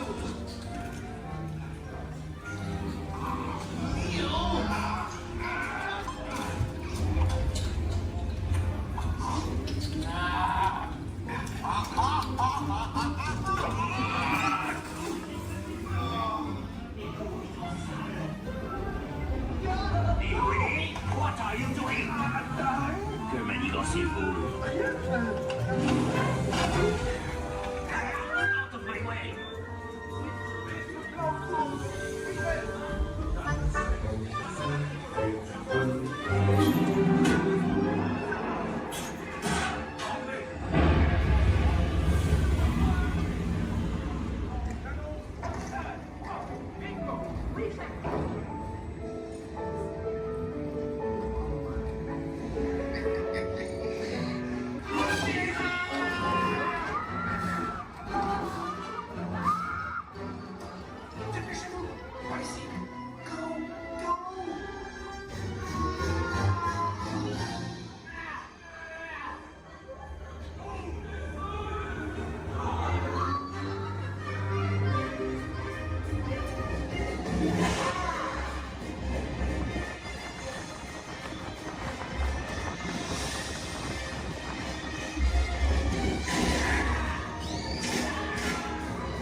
everyone. Vous serez toujours les bienvenus chez Rémi. À bientôt et bon appétit. Et Migo.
The chef Danny is waiting for you.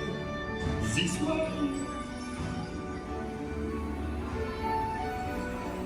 Qu'attendez-vous?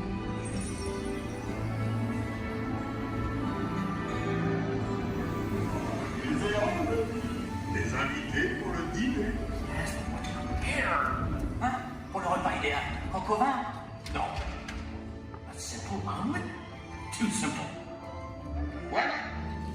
Mais oui, that's it!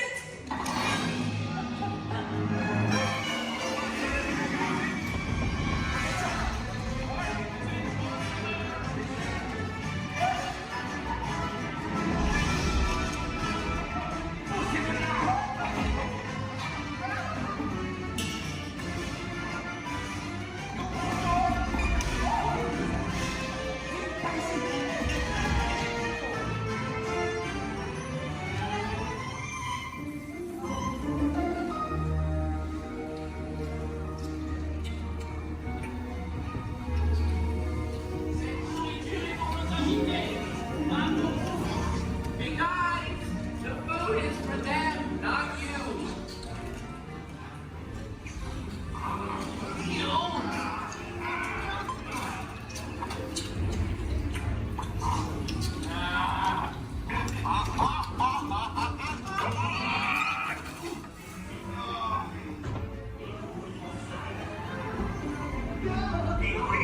What are you doing? Que manigancez-vous? Out of my way!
Please stand clear of the doors. Por favor, manténganse alejados de las puertas.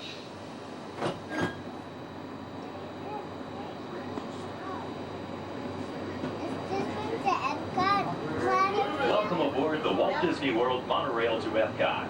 For those of you standing, please hold on to the handrails throughout our journey and stay clear of the doors. For the comfort of others, no smoking, please. Thank you. As we turn south, you can catch a glimpse of the spires of Space Mountain in the Magic Kingdom. Nearby is Disney's 8th-ranked contemporary resort. Where are we at? That's where we were just at.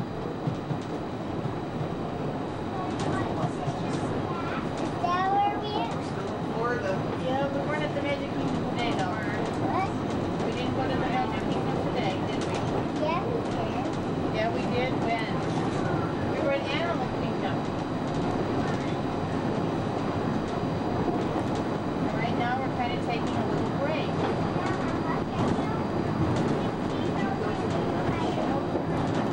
Not today. Yeah, we've seen it. Yeah. Earlier in the week, we had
together, now is a great opportunity to pick a time and place to meet should you become separated in the park. If you should need any assistance, please go to Guest Relations, located in Interventions East. Guest Relations can also assist you in making dining arrangements, provide special tours of Epcot, or make other suggestions for planning your visit to Walt Disney World.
Traveling to Epcot, where nations celebrate human achievement and potential. Its 300 acres are divided into two worlds, Future World and World Showcase. Future World offers fascinating explorations into realms of energy, transportation, and imagination. You'll also find adventures in communications, sea exploration, food production, and other vital topics. World Showcase is a community of nations, highlighting the accomplishments and cultures of people around the world. On the banks of the 40-acre World Showcase Lagoon are Mexico, Norway, China, Germany, Italy, the American Adventure, Japan, Morocco, France, United Kingdom, and Canada. Young adults from each nation represented in World Showcase are among your hosts, making this a true international exchange.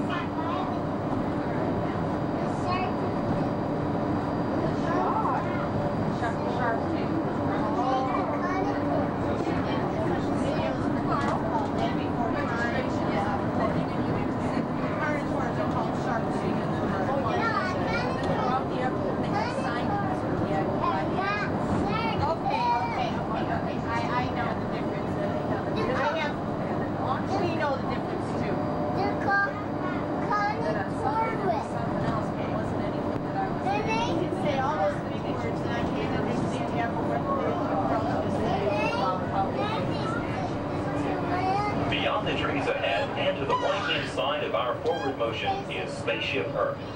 This 18-story geosphere marks the entrance to Epcot. Inside Spaceship Earth, time machine vehicles take you through the evolution of human communications, from a distant yesterday to the dawn of tomorrow.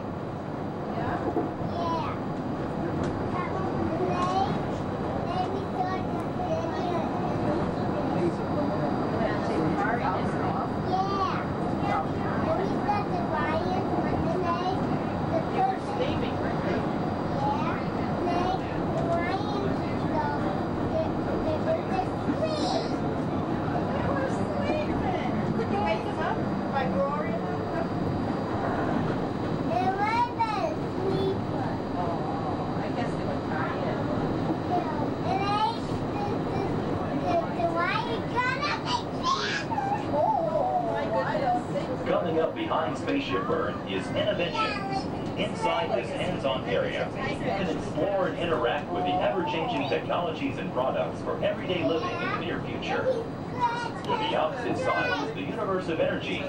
Inside, you'll find Ellen's Energy Adventure, hosted by Ellen DeGeneres and Bill Nye the Science Guy. Next is the Wonders of Life, where you'll discover Body Wars, which takes you on an amazing trip through the human body. In Test Track, you can experience the exhilaration of test driving a vehicle on the fastest and longest ride ever created for Walt Disney World. Coming into view is World Showcase.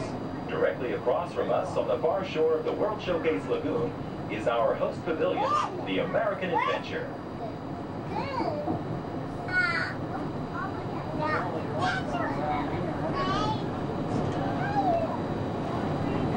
The glass pyramids are the gateway to your journey into imagination.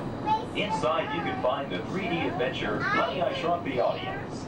Join Professor Wayne Zielinski as he receives the Inventor of the Year award for his incredible shrinking machine. Next is The Land, where you'll discover creative partnerships between people and the land around the world.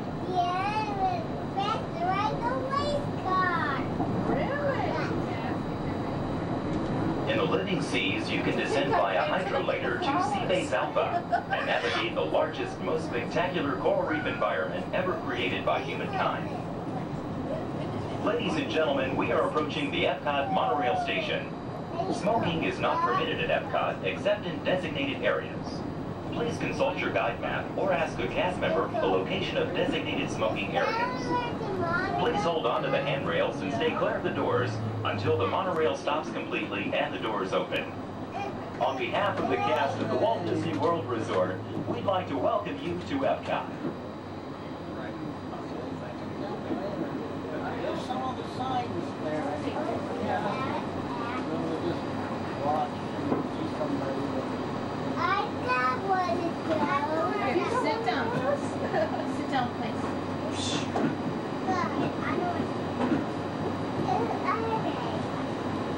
Ladies and gentlemen, please remember to collect your belongings and take young children by the hand. As you exit, please lower your head and watch your step. Thank you.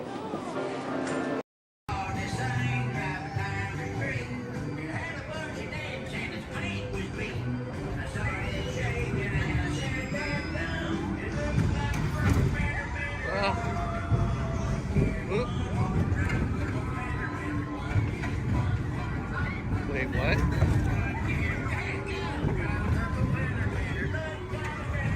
What?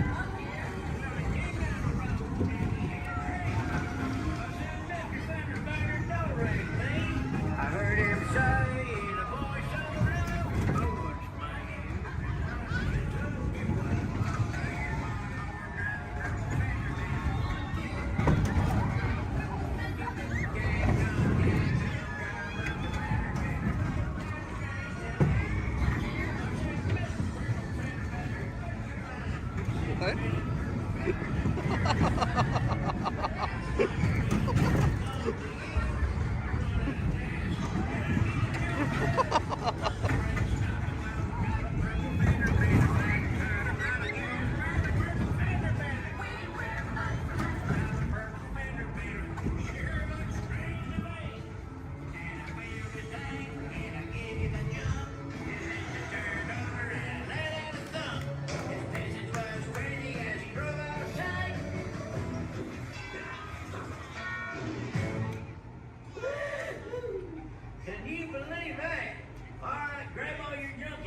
times, keeping hands, arms, feet, legs, and other appendages inside your car.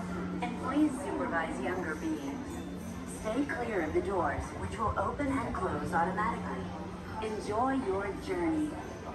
Para su seguridad, permanezca sentado y mantenga sus manos, brazos, pies y piernas dentro del vehículo.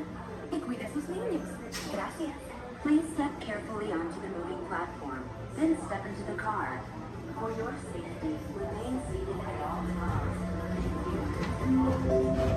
This is the TTA Blue Line, non-stop service around Tomorrowland.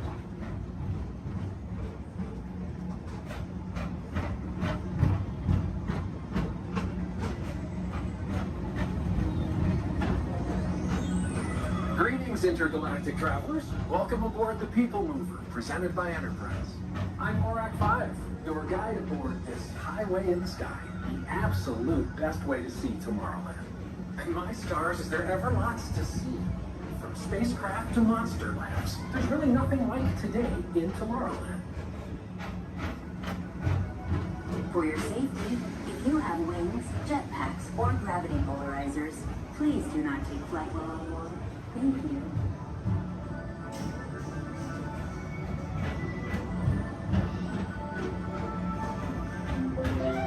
The next station is Tomorrowland Urban Planning and Star Traders.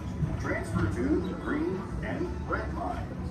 Don't worry, your express train keeps on rolling through the future, right by two of my favorite spots.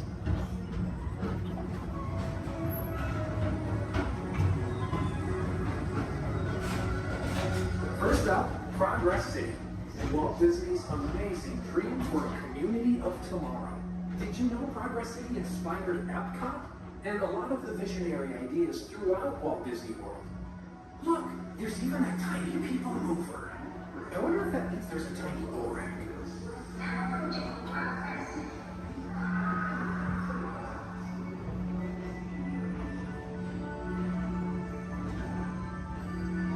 On your right is Star Traders, home to the greatest goods in the galaxy.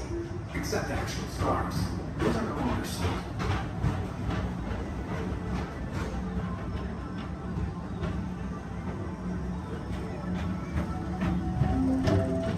Now approaching Tomorrowland Speedway and Tron Light Cycle Run.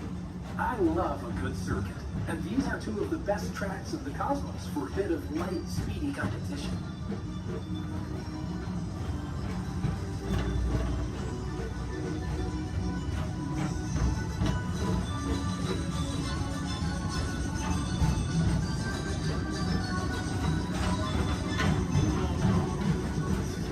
Attention all visitors from Galaxy M31. Please keep forward-facing tentacles clear of oncoming vehicles. Thank you.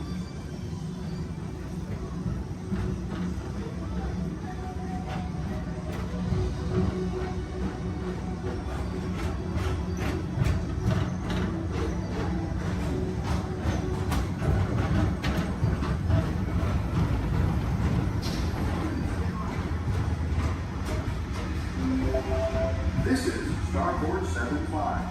Or as the locals call it, Spaceman. Our high-speed rocket port to distant deep space destinations.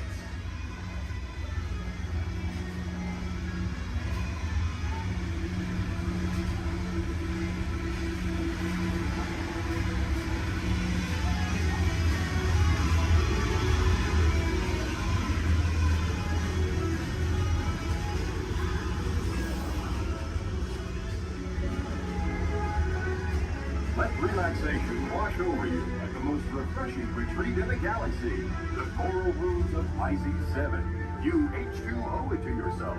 Book today.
contact Mr. Johnson in the control tower to confirm your flight to the moon. Thank you.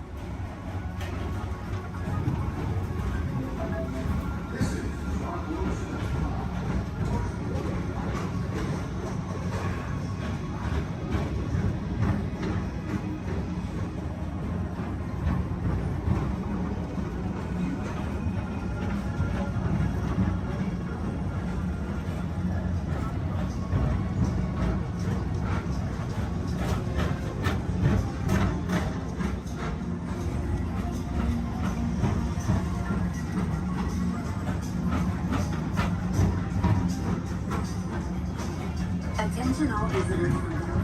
To your right is the Astrobarometer, our celestial symbol of interplanetary harmony and fellowship. Hop aboard and launch high above Tomorrowland for a spin amongst the planets.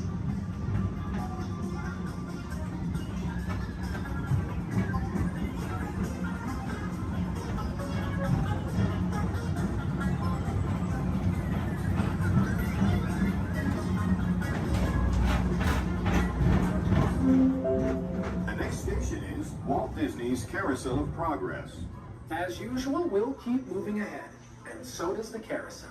Like progress itself, this theater...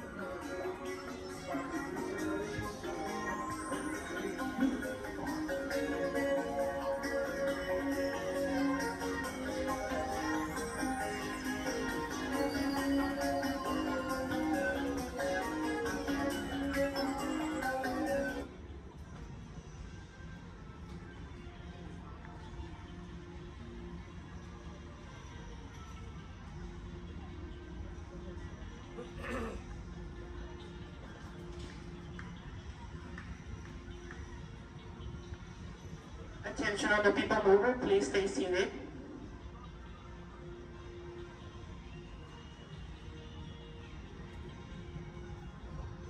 Attention all people mover passengers, for your safety, please remain seated with your hands, arms, feet, and legs inside the vehicle as vehicle bumping may occur. This ride will begin motion immediately. Thank you.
ahead, and so does the carousel. Like progress itself, this theater never stops, inspiring new generations to dream of a great, big, beautiful tomorrow.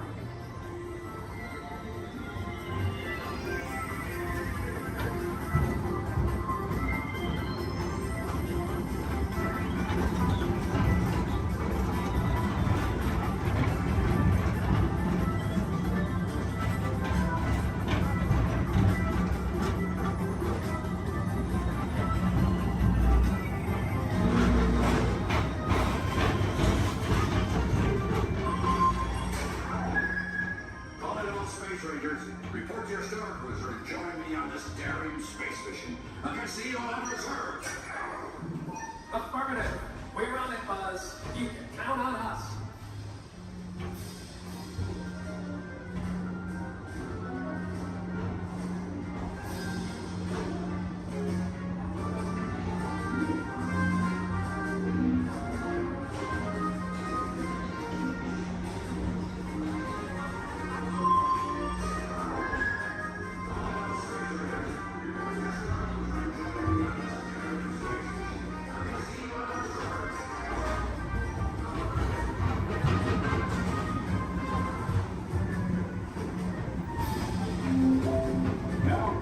Monsters Incorporated laugh more.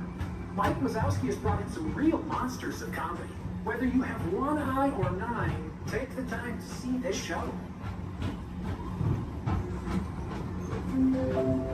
Now approaching Tomorrowland Transit Authority Station. My fellow sentient life forms, our people mover journey has nearly come full orbit. Thanks for riding with us. It's been a pleasure to have you aboard. And even though we're concluding, this is always my favorite part. Because now is the time, now is the best time to go out and explore tomorrow, today. See you in the future.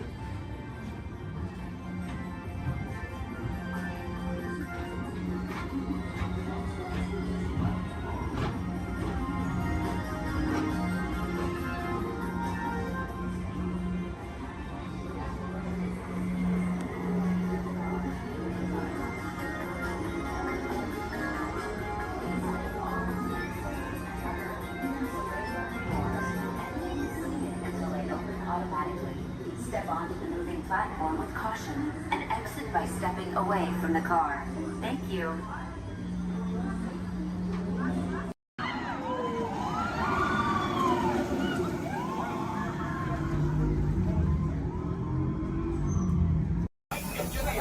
Repair next with your flashing button. It's better be faster when we get into real trouble. Right, pilot? Push the flashing button to take off. Pilot on the left. Move your stick to fly right and left. Pilot on the right. Pull back on the stick to fly up. And push forward. Weapons are online.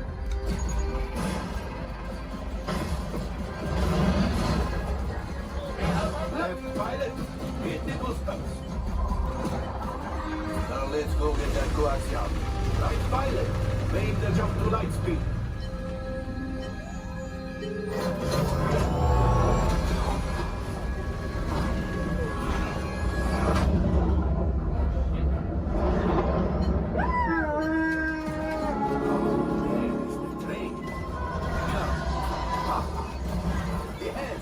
Yes, keep shooting. They've locked onto us. Take evasive action.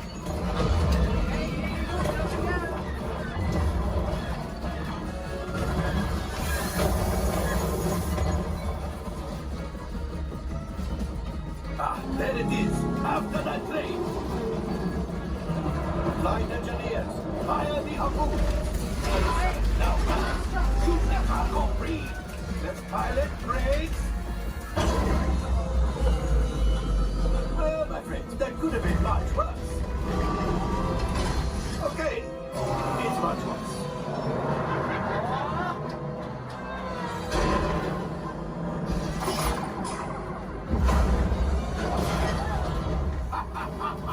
Yes, you got one. Excellent, my friends. Power up the ship. Well, I have axiom. You see, just as I promised, my friend, now that the resistance has what they need, maybe they've picked something from Otto. Pilot, line up behind the train so we can harpoon that last car. Now let's shoot the train. Yes, keep mashing those controls. The cargo is breaking. Keep shooting. Good job, my friend. Yes. We got the coaxium. I will grab it. You keep after the train.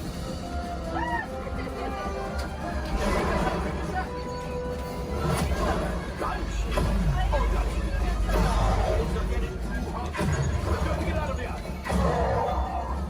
Yes, a distraction. Fire the missiles at the train. Hurry.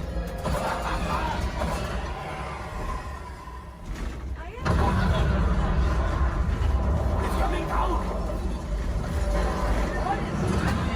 Left pilot, hit the boosters. Boost. Look, we did not die. Let's get out of here.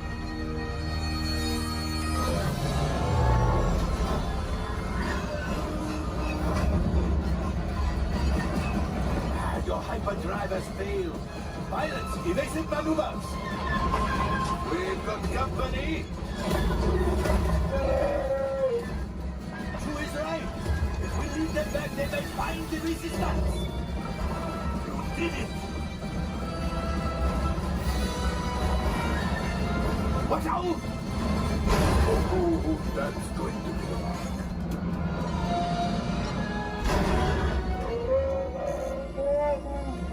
Yes, Chewie will pilot us in remotely. You retrieve 2 containers of coaxium. This will greatly help the resistance.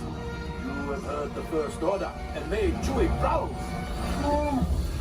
Now, after my modest profit, your cut minus what you owe me for damaging the Falcon is, hey, not bad.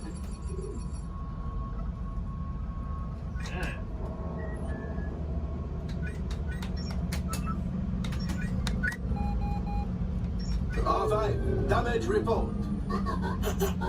Engine failure, all right. Hyperdrive leak, that is not too good. Have a fire over here. Multiple hull ruptures, well, it could be worse. Life support failure, huh? Okay, that's something. I'm just going to cut you off there. It might be step by step. Time for you to go. And don't worry, the payment is on the way.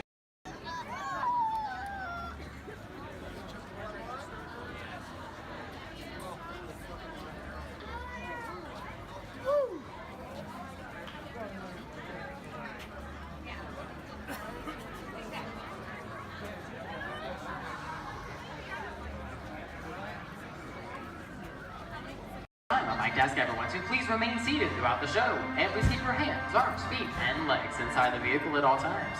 Oh, don't forget to supervise your children. And for the safety of our cast, we ask that you please refrain from the use of flash photography and external video lighting. Now that we've taken care of business, let's talk about me. My name is Travis, and I'll be your guide for this magical journey into the movies. It's the perfect jar for me because, well, I love movies. Is everybody ready? Great, the cameras are ready to roll. Ready when you are, CB.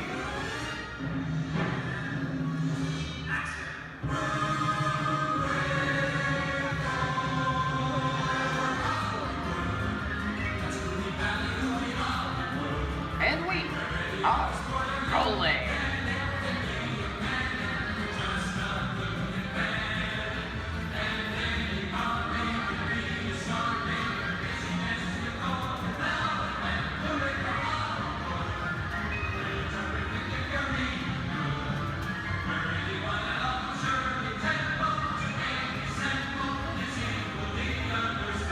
Hello everyone and welcome to the Great Movie Ride.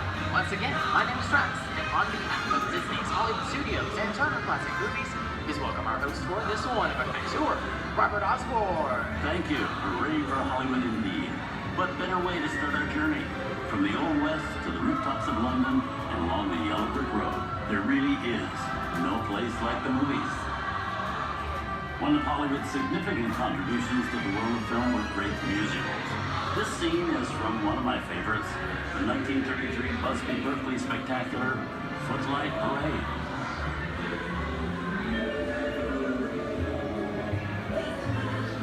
Here's one of the most famous of all dance sequences. It's from the 1952 musical classic, Singing in the Rain. Here's Jim Kelly singing in the rain. Literally.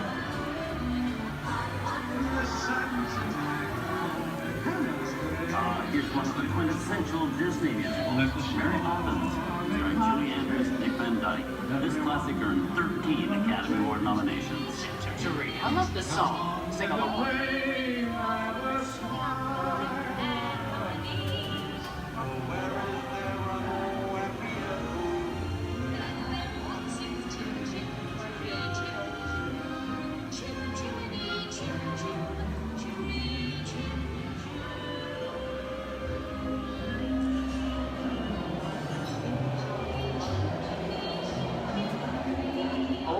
Hold those wallets and purses, folks. This doesn't look like a very good neighborhood. Here's the birthplace of the gangster film, the seedy underbelly of Chicago from The Public Enemy, starring James Cagney. Released in 1931 before strict censorship rules were enforced, Public Enemy is a gritty, realistic, and violent look at the world of gangsters of the Depression era. I love this movie. In one famous scene, James Cagney shoves a grapefruit in Main Clark's face. She can never look at breakfast in the same way again. These tough guys could turn anything into a weapon.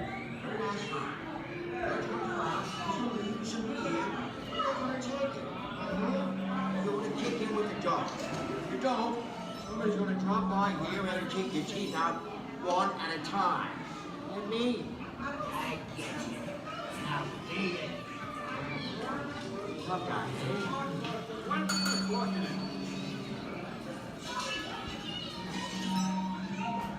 Sorry about the delay, folks. I don't want to run a red light, even in the movies. I don't let her leave my vehicle. I think it's time for a visit to a concession stand. Bye. So Osborne, wait. Okay, Muggsy, whatever you say. Hey, how'd you know my name anyways?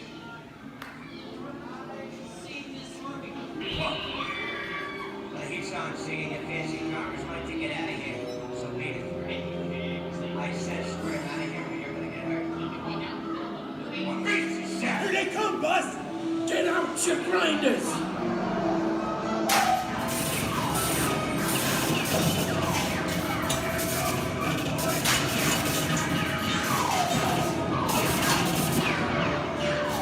I'm hit!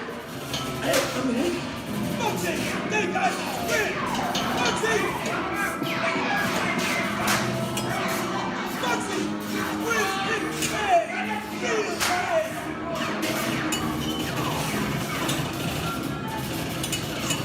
Everybody just sit tight. Running red lights against the law. I will never break the law. Hey, watch this. No more red lights. Muggsy!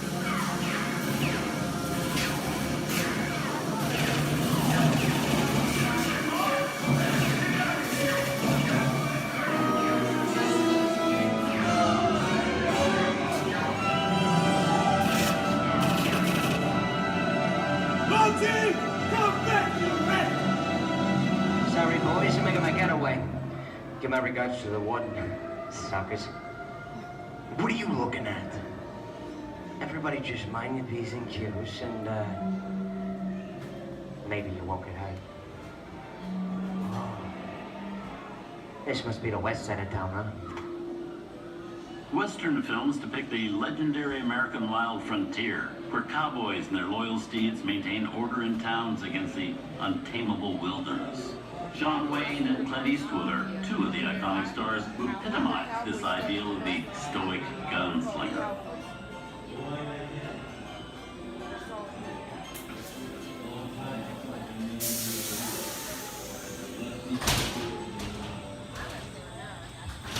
Sleepy little bag, ain't it? That's some mighty tough territory you're heading into, Pilgrim. I'd think about turning back if I was you. That is, if you want my opinion. But I reckon No, we're in the clear. This looks like the perfect time to collect up all your valuables. We'll start with the jewelry and then we'll... What are you talking about? I didn't even work this neighborhood, copper.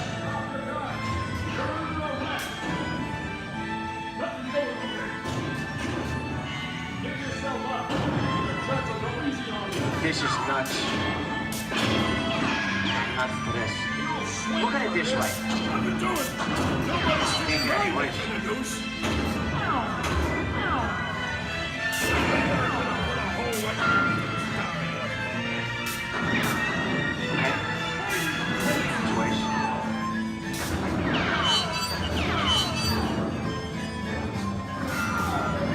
I don't know about you guys, but this is starting to get kind of creepy. Where are we? Jason? Science fiction has been a staple of classic movies, from George Méliès's Trip to the Moon to George Lucas's Star Wars. In 1979, director Ridley Scott and Sigourney Weaver made audiences believe that in space, no one can hear you scream. This is Alien. Hey, you down face. How do we get out of here?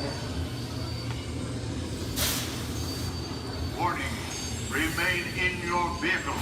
The area you are entering is extremely dangerous. Proceed with caution.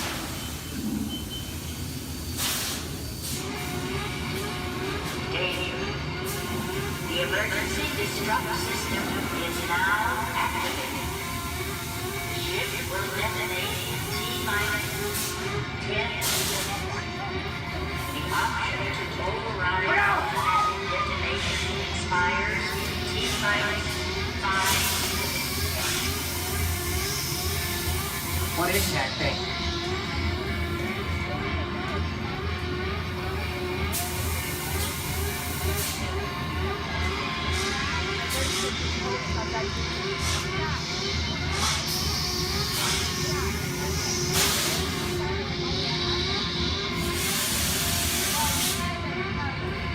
Get it together. I'm getting out of here. That's enough creepy crawly things for one day, right? Wrong.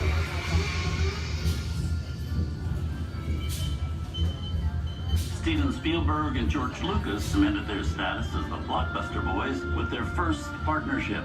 Here from that legendary collaboration is Harrison Ford as archaeologist Indiana Jones in Raiders of the Lost Ark. Snakes. Why did it have to be snakes? Some of the biggest horror stars of Hollywood appear in the ancient story of a cursed Egyptian temple, a priceless jewel that beckons to all, but be warned, temptation always leads to destruction. Get a load of that show, guys. Time for me to get back to work. Good thing I don't believe in ghost stories. Don't nobody move while I go get the goods. I don't think they'd notice a few extra bodies around here. If you know what I mean.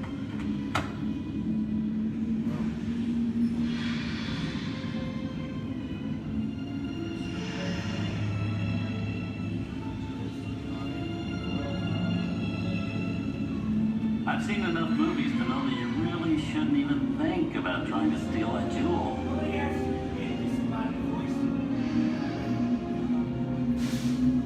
Halt, unbeliever.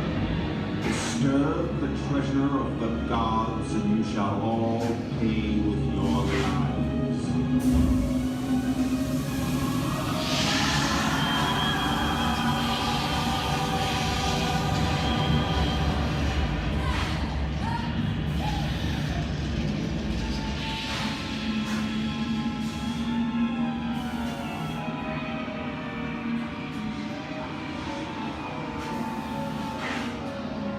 Not bad for my first movie, huh? The twist ending. That just goes to show you anything can happen in the movies. Now, let's get on with the show. I see dead people. Things that go bump in the night have always been a staple of movies. One of the first horror films was a silent short featuring a dancing skeleton, written by the Lumiere brothers in 1897. Both audiences and filmmakers were really interested in the cop, but there was no horror was used to describe a film until the 1930s. Wow, there's really a jungle out there. Where are we? This is the jungle home of one of the most famous movie characters of them all, Tarzan. The movie's most popular Tarzan is undoubtedly Johnny Weissmuller, who's run through 12 films as the King of the Jungle. Over there is Reno Sullivan as Jay, and Tarzan, sidekick Cheetah, who was portrayed by over a dozen chimpanzee actors over the years.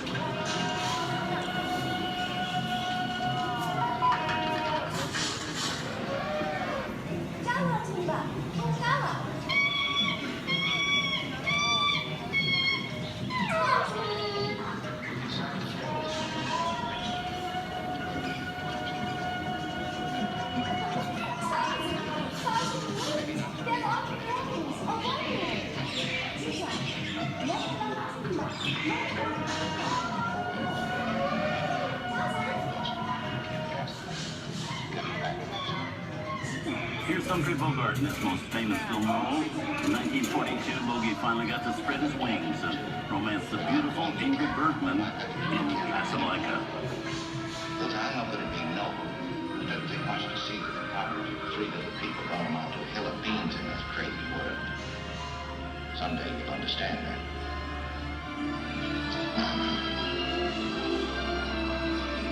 He's looking at you, kid.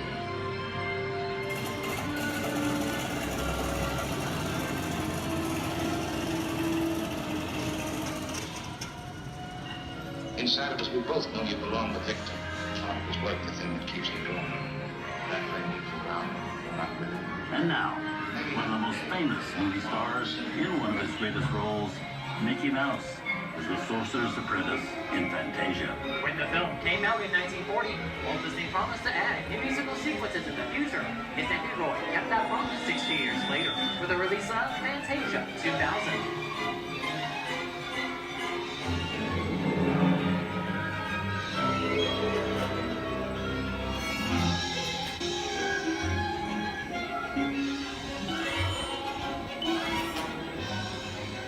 We've come over the rainbow and into one of the most beloved and most watched films in movie history, The Wizard of Oz. Toto, I have a feeling we're not in Kansas anymore.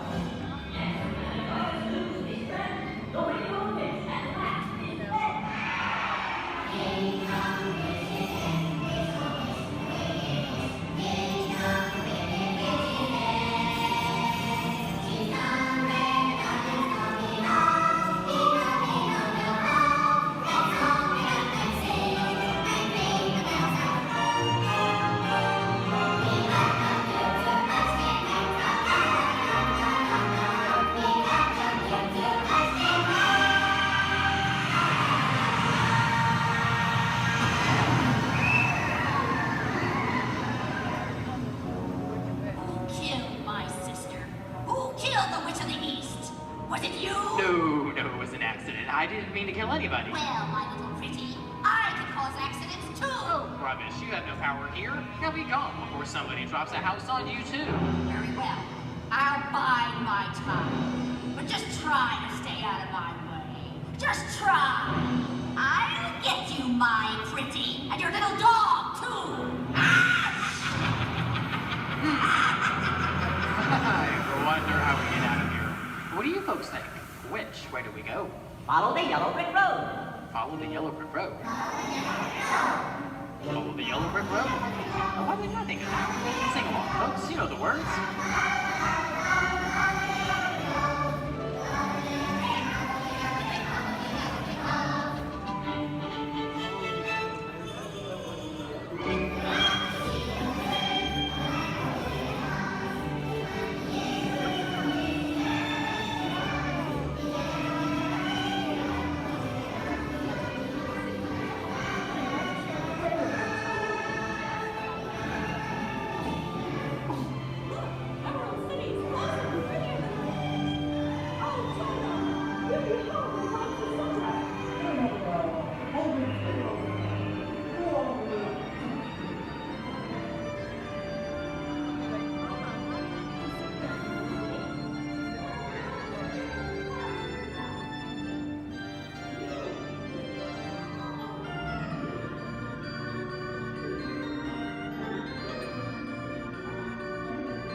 From all of us here at Disney's Hollywood Studios and Turner Classic Movies, we hope you've enjoyed our tour through some of my favorite films. But remember, there are many more adventures waiting for you every day on TCM.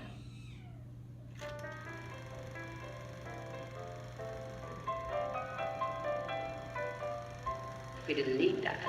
We had to face it. Wait a minute. You ain't heard nothing yet. Step in time!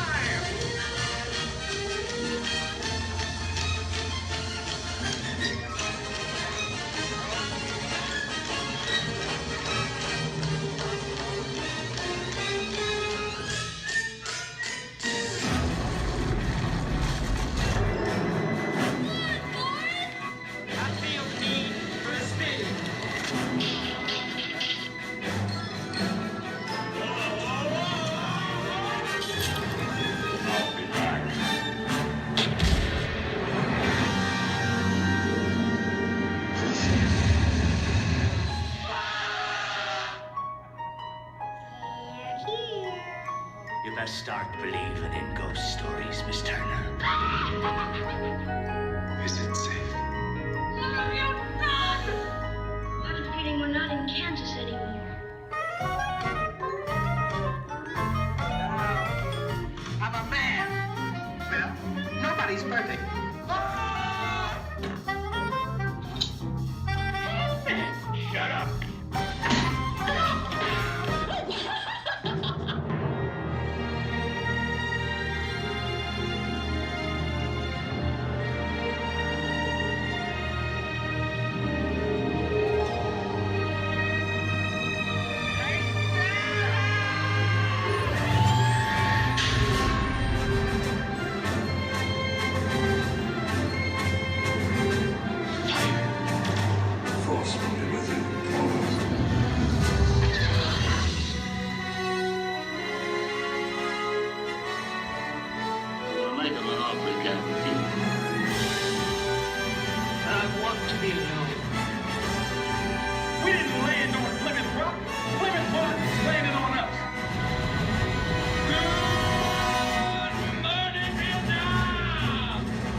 of Disney's Hollywood Studios and Turner Classic Movies, we'd like to thank you for joining us on the Great Movie Ride. Now please remain seated until the vehicle comes to a complete stop. Please take small children by the hand and gather your personal belongings. And once these doors have opened, rise dramatically to your feet and make a frantic exit towards the rear of the vehicle. Oh, and one more thing. When I yell action, don't forget the thunder is applause for yours truly. Okay, quick, everybody. And action! Thank you. Have a wonderful afternoon at Disney's Hollywood Studios.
In the life cycle, there are winners and there are losers. Who are you?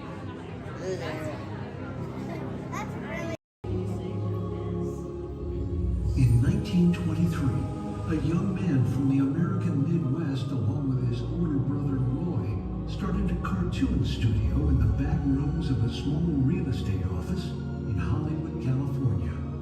This was the small beginning of a family entertainment company that would create unforgettable stories, characters that become beloved friends, wondrous experiences, and music that has become the soundtrack of our lives. That young man was Walt Disney, a master storyteller whose imagination knew no bounds and who delighted in making the impossible possible.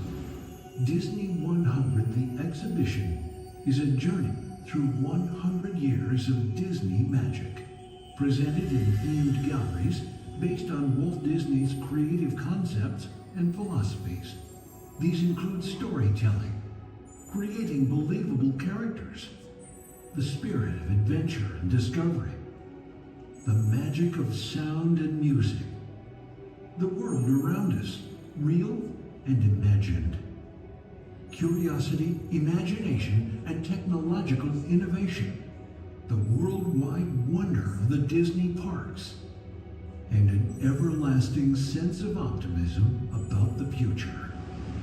Walt Disney famously said that it was all started by a mouse, but it really was all started by Walt himself. His philosophies became the foundation of the Walt Disney Company. They still inspire Disney's artists, filmmakers, Imagineers, and the storytellers of today. Oh boy! Oh, steady! Whoa! Hi, Mouseketeers! Well, here we go again, so hang on. Anything goes. You ready? And let the show begin! Here's my pal Walt to tell you how the magic is made. There's a lot of satisfaction in developing ideas into reality when we consider a new project we really studied. Not just the surface idea, but everything about it. And when we go into that new project, we believe in it all the way. We have confidence in our ability to do it right, and we work hard to do the best possible job. There's really no secret about our approach. We keep moving forward, opening up new doors, doing new things, because we're curious. And curiosity keeps leading us down new paths. We're always exploring and experimenting. Everybody ready? Then on with the show!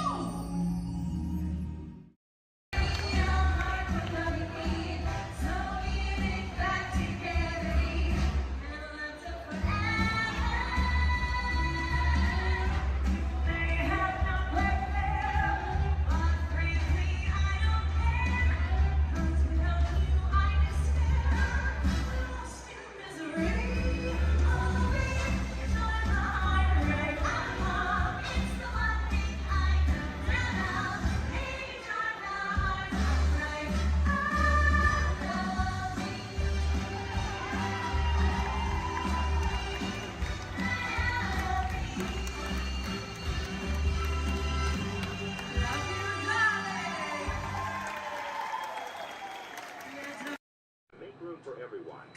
Please offer available seating to those needing special assistance. If you're standing, please hold on to the handrails and stay clear of the doors. The monorail will depart momentarily for the Magic Kingdom. Thank you.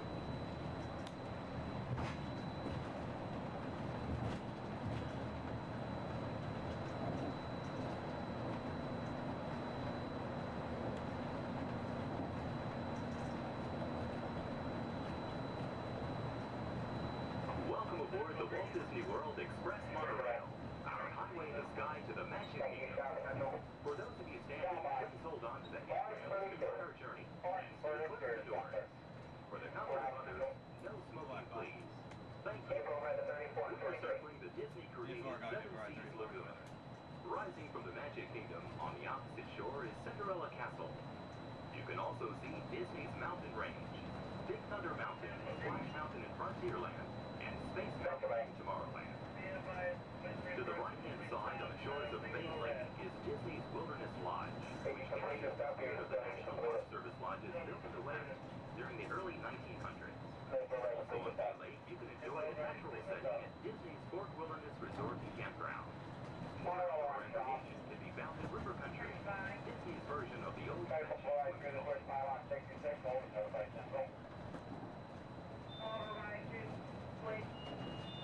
Code is 66 and notify. 10-4, notify Central. Notify Central.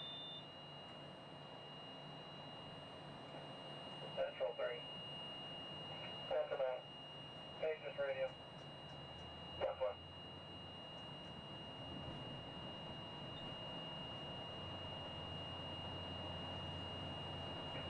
Monorail 3 contemporary.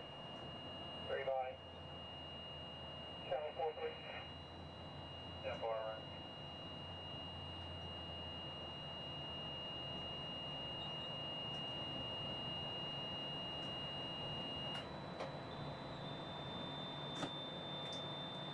Ladies and gentlemen, welcome aboard Monorail Blackbird. We'll be holding here just momentarily. At this time, they're bringing out another train onto this beam ahead of us. Therefore, we're going to have to wait here until that is complete. Once the train is on this beam and they line the switching back up, we'll be prepared to proceed. I apologize for any delay and we'll be on our way as soon as possible.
Skip 5.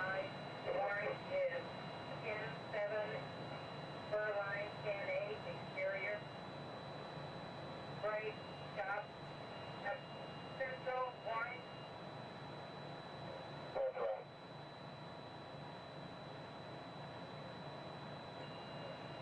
Receive Maple holding a pylon 66. Amber as coming through the switch. I have 80, 85. All beam contact, holding at 66. All beam contact has reset. 22 radio Kingdom, green for normal visual. 23 radio from Kingdom. Green 4. Central stop. Take away. Yeah, exterior beam, Colorado, with power. Take about exterior on power, black central. Black. Orange 4. Probably orange 4 normal visual. 10-4. For Orange Kingdom. Orange 5.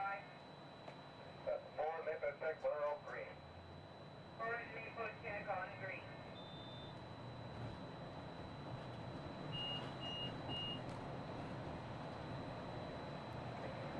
That's 2300.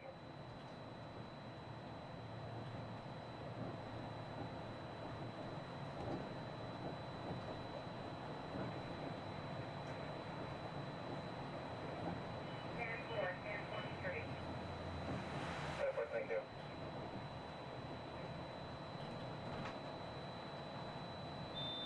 Contemporary, go Floridian.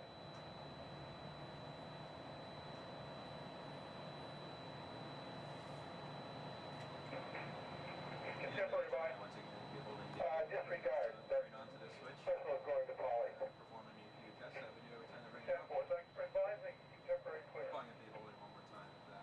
Again, I do apologize for the delays. Orange Kingdom.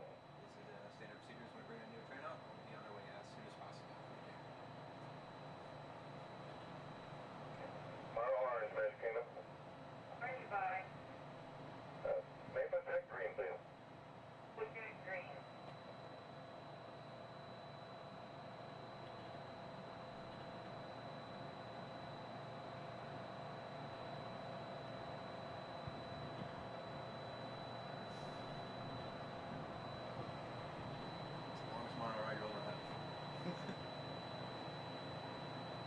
Well, the fun thing is I had the rest of my group on the boat there, and I was telling them I might beat them.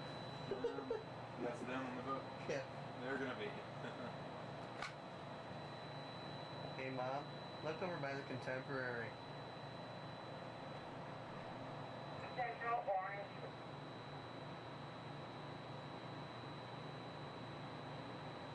Central, right.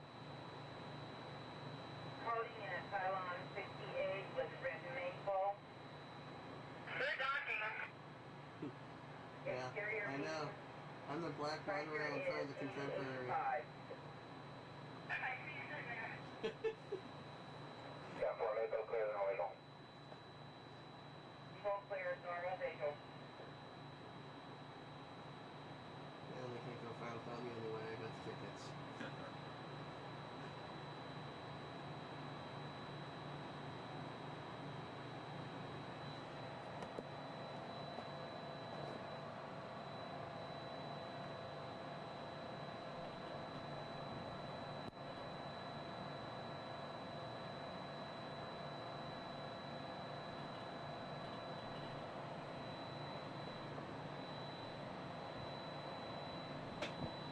We are entering Disney's... While your group is together, now is a great time to pick a place to meet if you become separated in the park. Should you become separated, stop by City Hall on Main Street, USA for assistance. Guest relations at City Hall can also help you plan your day, make dining arrangements, or provide a special guided tour of the Magic Kingdom. As you approach the entrance, please keep your party together and have your tickets ready. If you are traveling from another Disney theme park, please have your tickets and hand stamp ready as you enter the Magic Kingdom.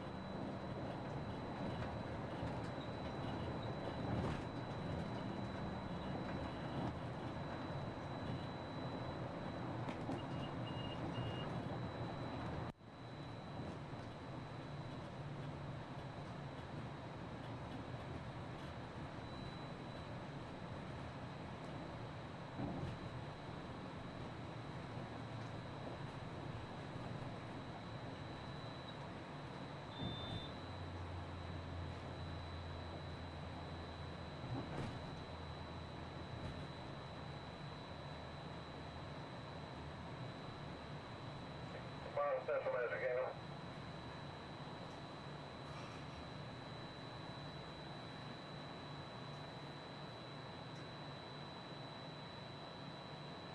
Central Kingdom. Sanctuary. One egg of orange Ben Steve is loose. Copy, thank you. Orange Central.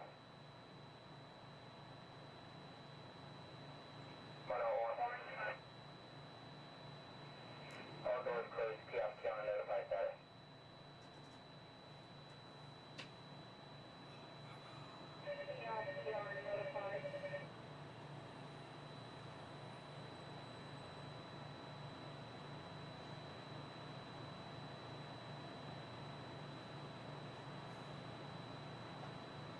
See your group?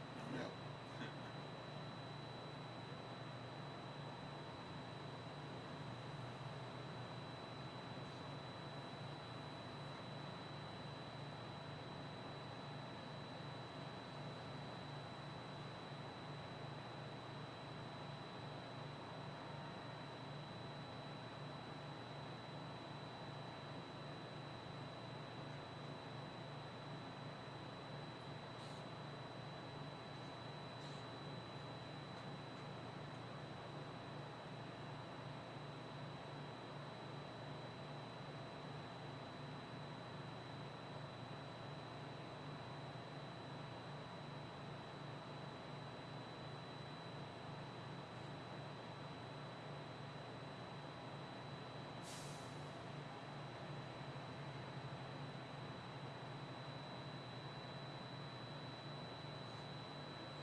Ladies and gentlemen, we're almost to the Magic Kingdom.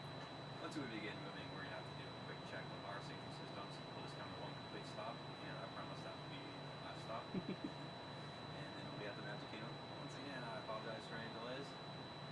We should be on our way just momentarily. Thank you.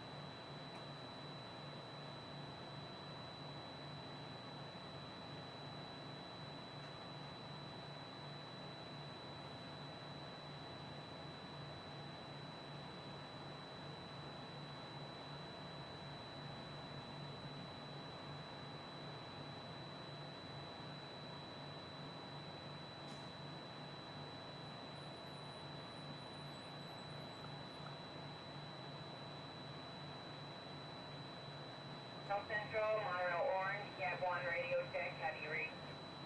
That's two, I mean. 2 also. Reset complete. Propulsion has cleared up in upper display and monitoring. 10-4 nominal. It's for normal visual.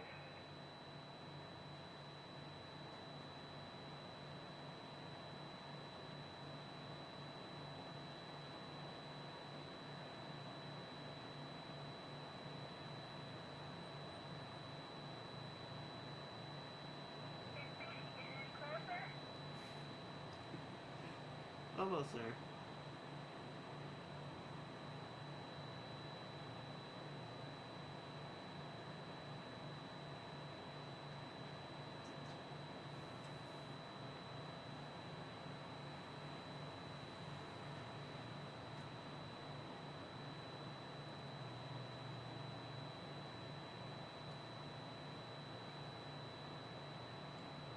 Central 3, hand unit radio check. 10-2, I mean. 10-2, thank you. Pretty clear. Go.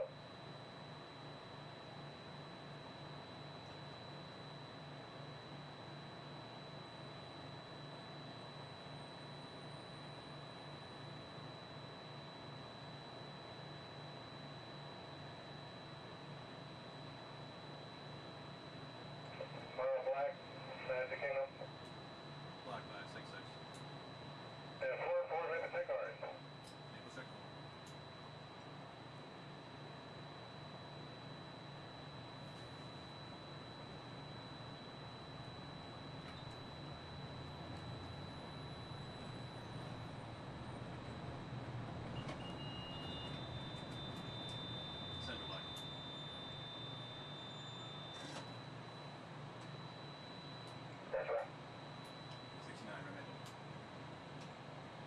clear, no visual.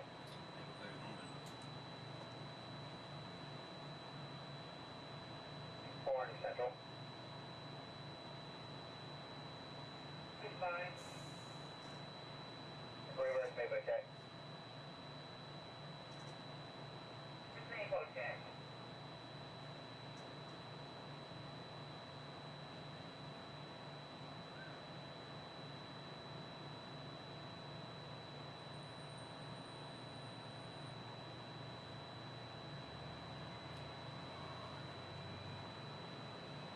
Another reason why it's going so slow is it's a trainee and that train. Yeah. Usually we get this done a lot quicker. Yeah, it's a good time to do it too. Yeah. Nice and slow. Yeah, there's probably hardly anybody on the train anyway. Forward, with dispatch, normal visual.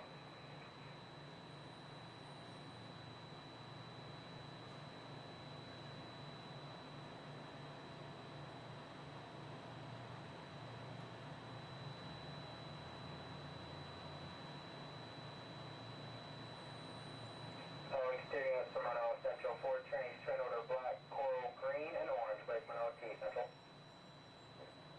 Goodbye. Black, coral, green, and orange on exterior. That's forward, black, forward, green, orange.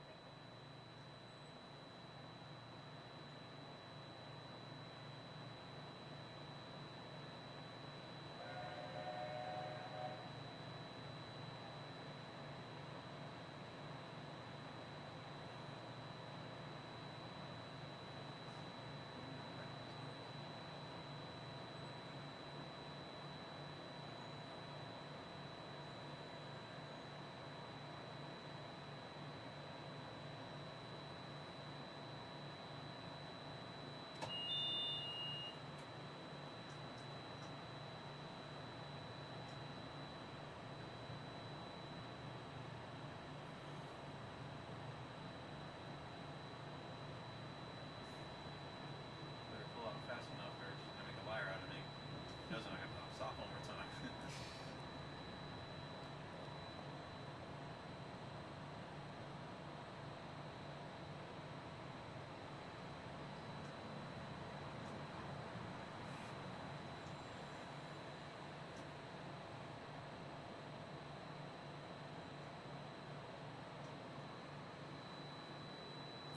I see ya.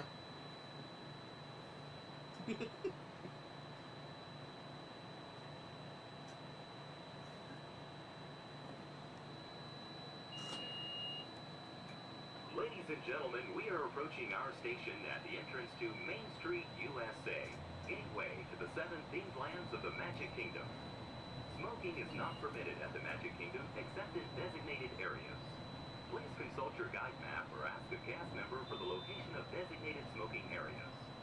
If you are standing, please hold on to the handrails and stay clear of the doors until the monorail stops completely and the doors open. Ladies and gentlemen, this is the Magic Kingdom Monorail Station. On behalf of the cast of the Walt Disney World Resort, we'd like to welcome you to the Magic Kingdom. And my name is Alexis. How's everyone doing this wonderful evening? Good. That was the most believable I've heard all night. But we're going to try it again anyways, folks. How's everyone doing this wonderful evening? Great. All right. Once again, my name is Alexis. I'm going to be your storyteller and captain for the evening. Just as a friendly reminder, please keep your hands, arms, and fingers inside the boat because Monstro does not like finger food.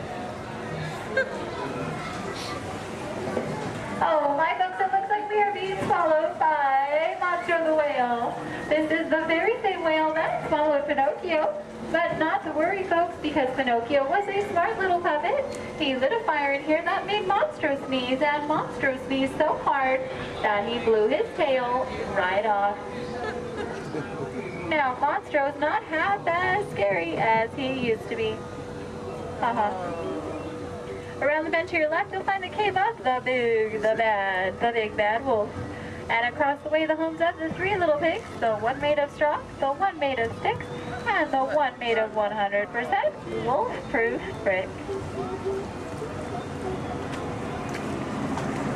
Just beyond this bridge to your left, you'll find the village of Alice in Wonderland. Alice's home is the one in the corner with the thatched roof, and if you follow the small cobblestone walkway, you'll find the home of the White Rabbit. This is where Alice settled down and began her adventures in Wonderland. To the right in the center of the canal, you'll find London Park, made famous by the film Peter Pan. This is where Wendy, John, and Michael, with the help of Tinkerbell and a few happy thoughts, followed Peter Pan all the way to Neverland, where you never have to grow up. Straight ahead, you'll find the city of Agrabah, city of mystery and enchantment. The busy marketplace below is where Aladdin and Jasmine first met, and Aladdin, being that prince of thieves that he is, he not only stole bread that day, he stole Princess Jasmine's heart. Aww. And it's underneath these rose-covered arches where Aladdin and Jasmine took their first magic carpet ride into a whole new world.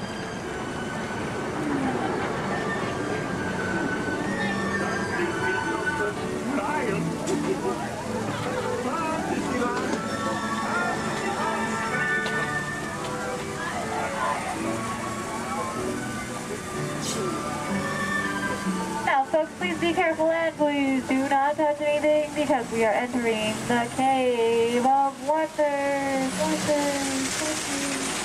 As Aladdin and Abu discovered, this cave holds one treasure more important than all the others, a magic lamp complete with its very own genie.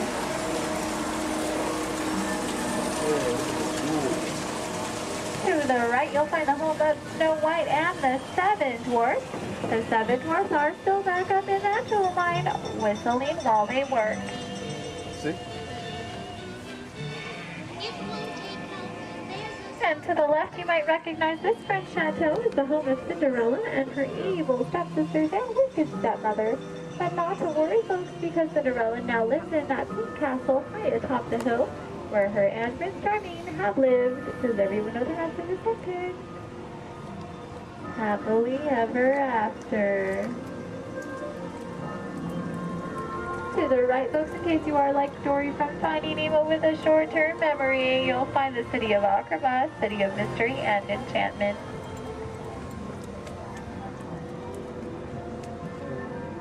To the left, you'll find the world-famous patchwork quilt.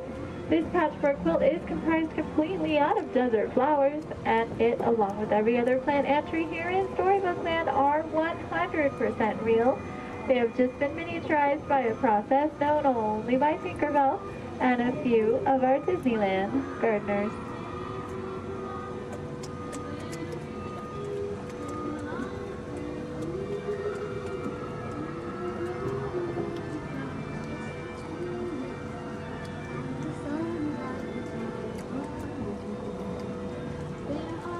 Coming up on your left, you'll find the humble home of Mr. Mole.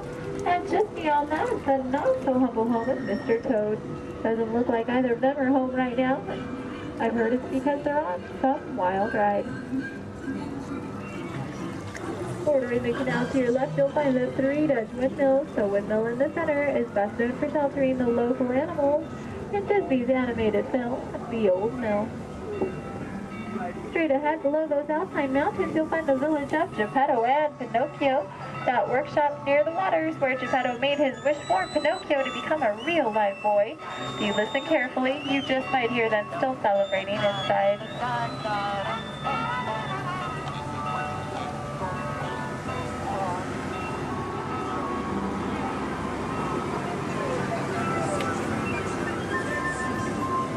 Coming up on your right, you'll see the ship of Prince Eric. The sandy beach nearby is where Ariel took her first steps on land and saved Prince Eric. That castle on top of the beach is where her and, you guessed it, Prince Eric, now lives happily ever after.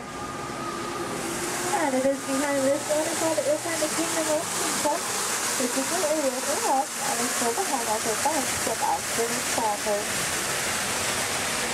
Folks, it looks like our journey is coming to an end. For those of you closest to the dock, please remain seated with your hands, arms, and fingers inside the boat.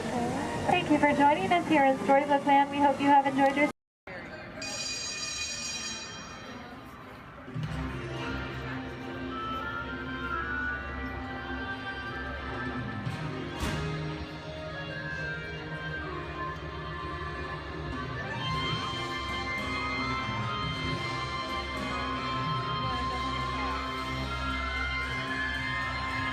Welcome aboard. At this time, I'd like to ask everyone to please remain seated throughout the show.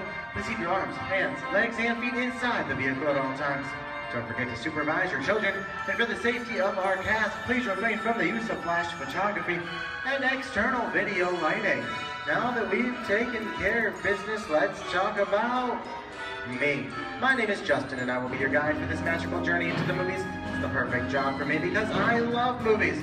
Is everybody ready? Well, great, because it's showtime. Ready when you are, CB.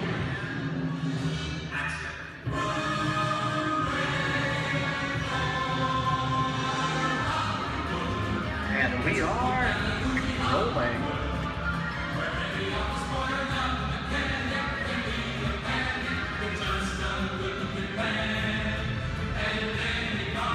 Hello everyone and welcome to the Great Movie Rack. Once again, my name is Justin and I will be taking you from this Hollywood soundstage into some of the greatest movies of all time on our one tour. But just between you and me, this is no ordinary tour as the Great Movie Rack brings movies to life and puts you right in the middle of the action.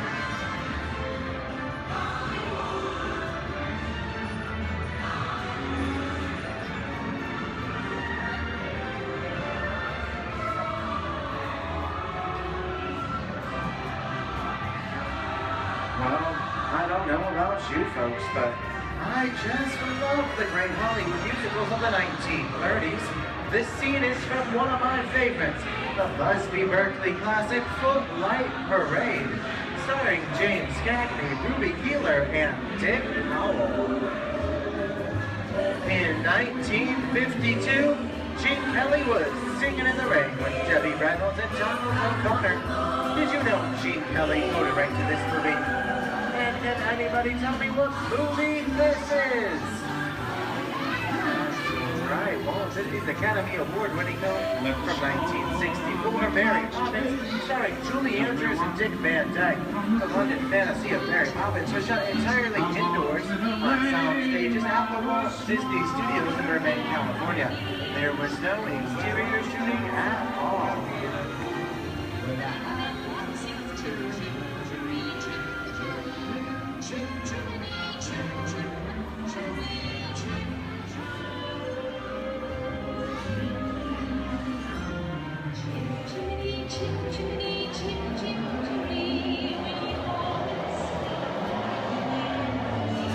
Hold on to those wallets and purses, folks.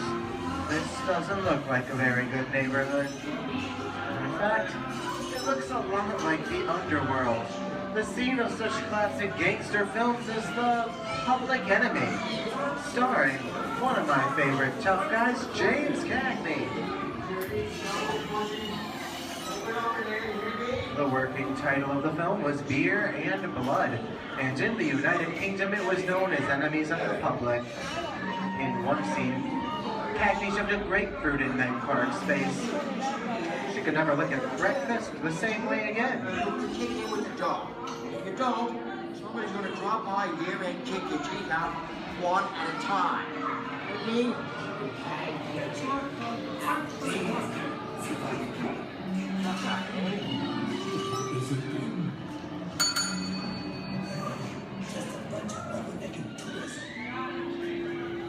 Sorry about the delay, folks, but I don't want to run a red light, even if it is just a movie. You talking to me? You talking to me?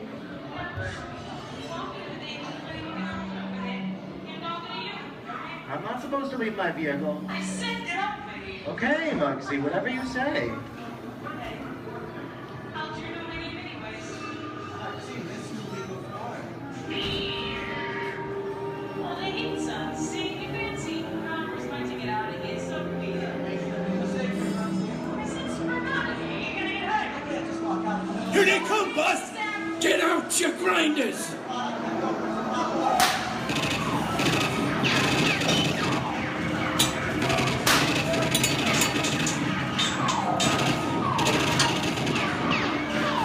I'm hit!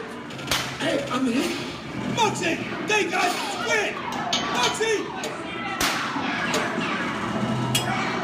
Muggsy! Squid's hit bad! Real bad!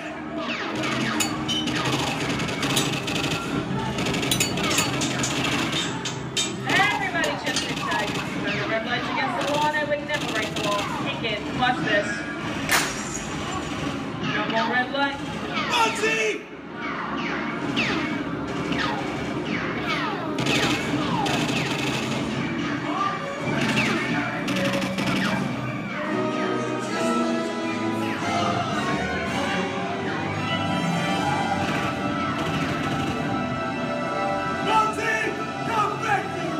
Sorry, boys, I'm making my getaway. I'll see you some change. Why? What are you looking at? Everybody mind your P's and Q's and maybe I won't get a... Who's this? JC? And now, the Old West, and two of Hollywood's legendary stars, Clint Eastwood and John Wayne.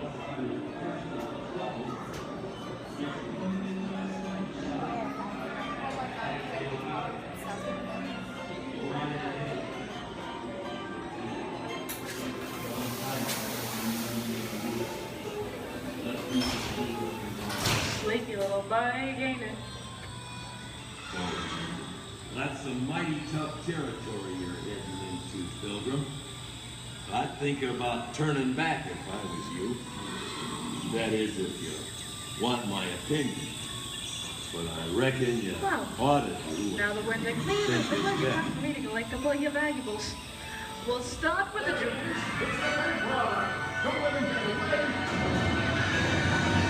You're gonna have to catch me first, Papa. Get yourself up. It's nuts and nuts.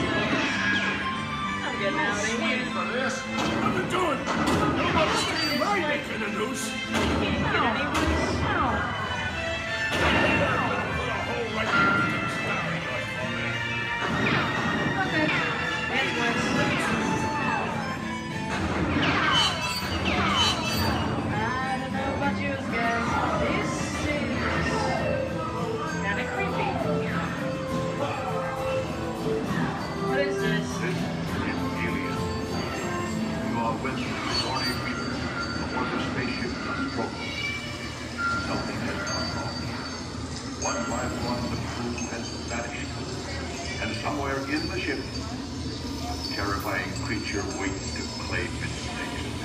Look now, bring the victim. Warning, remain in your vehicle. The area you are entering is extremely dangerous. Proceed with caution.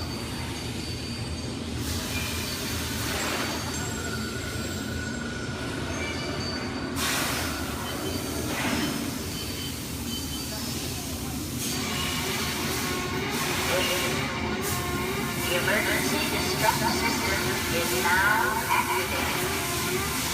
Ship will detonate in 10 minutes. The option to override automatic detonation expires in 5 minutes.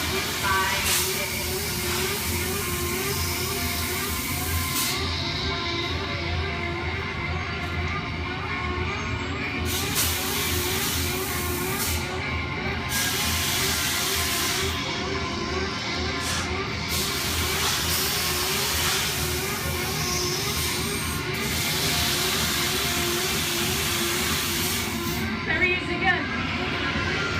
Okay, that's enough creepy crawly things for one day, right? Oh.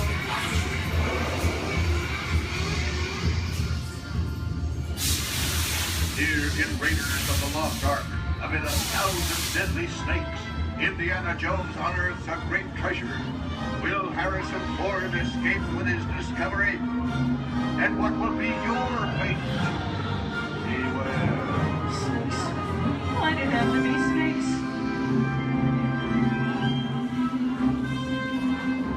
The dust of 3,000 years lies undisturbed in this ancient burial chamber. On the chest, the great stone god, priceless jewel. Good Lord, that's your guys. Time for me to get back to work. Don't nobody move while I go get the goods. I don't think they'd notice a few extra bodies around here. But the jewel is guarded by a curse, and those who dare defy that curse must pay with their lives.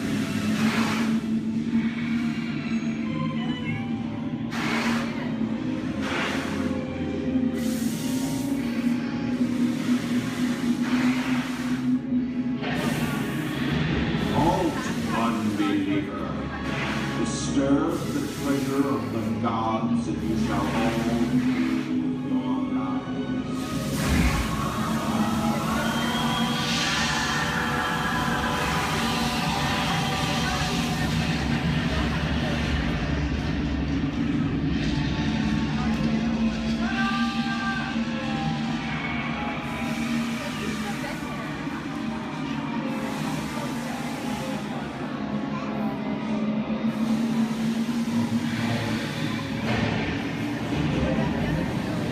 Well, I told you folks I was just going for popcorn.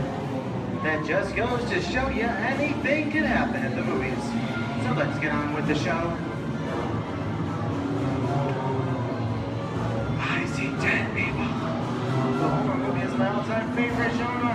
Some of the best horror films are produced in the 1930s and 40s, but monsters, mutants, and maniacs are still audience favorites and continue to haunt us today. Now that's what I call a wrap. We're now entering the jungle home of one of the most beloved characters of all time. And no, it's not George of the Jungle. Actually, it's Tarzan, played there by Johnny Weissmuller. Over here we have Marino Sullivan as Jane, and the one and only Cheetah as herself. Tarzan has appeared in nearly 50 film adaptations since 1918, including Disney's 37th animated feature.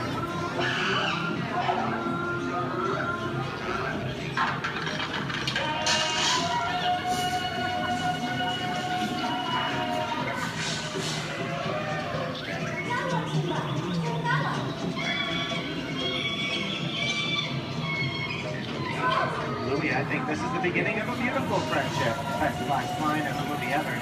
Humphrey Bogart to Ingrid Bergman in the classic romance, Classic Bronco. Inside of us, both of you belong to Victor. It's where nothing keeps you around.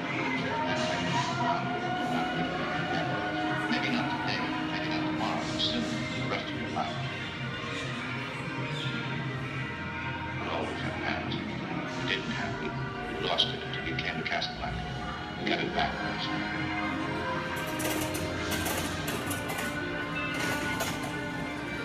I've got a job to do too.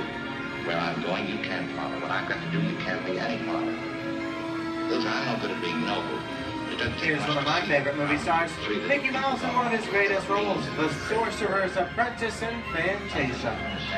When the movie came out in 1940, Walt Disney promised to add new musical sequences in the future. His nephew Roy kept that promise 60 years later with the release of Fantasia 2000. The sorcerer in the sequence was named Yensid, which is Disney spelled backwards.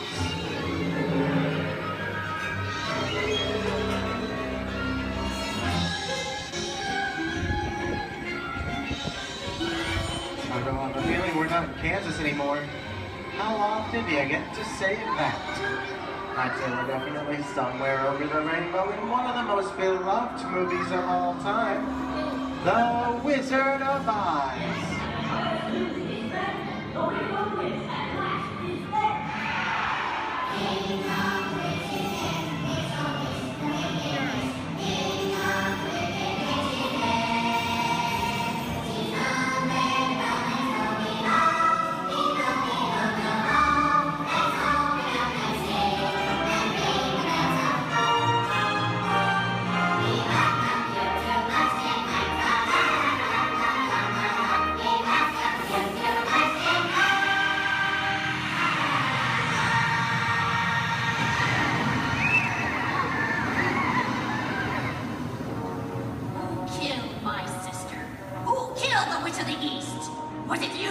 No, it was an accident. I didn't mean to kill anybody. Well, my little pretty, I can cause accidents too. Oh, rubbish. You have no power here. Be gone before somebody drops a house on you, too.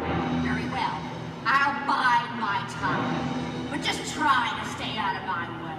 Just try. I'll get you, my pretty, and your little dog, too.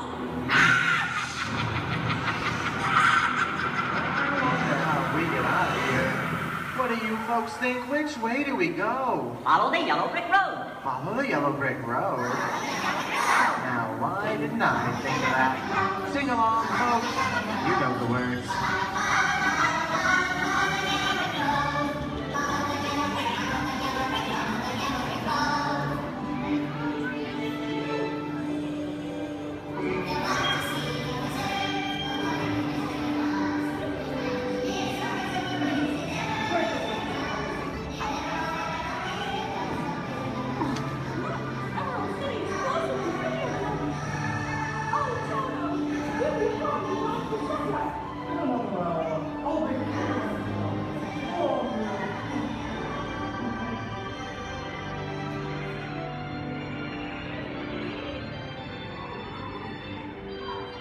I hope you've enjoyed our tour through these great moments at the movies, but we've only scratched the surface of what Hollywood has to offer. There are thousands of other great movies out there just waiting for you to discover. And here are just a few of my favorites.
I'm gonna make him an offer, Captain.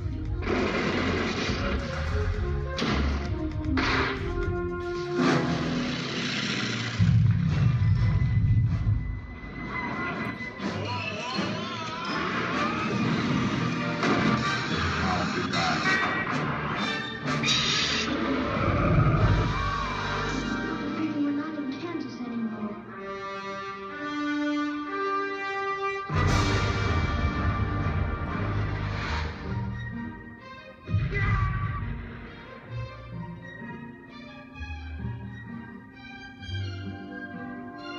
The locals.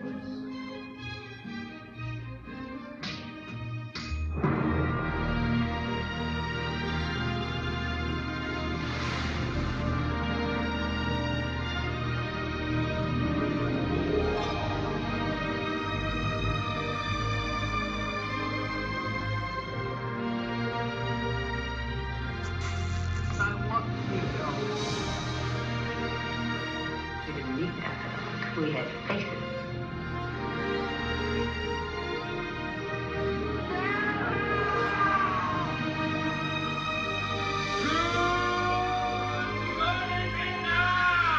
San Francisco Steve. It's going to be a bumpy night.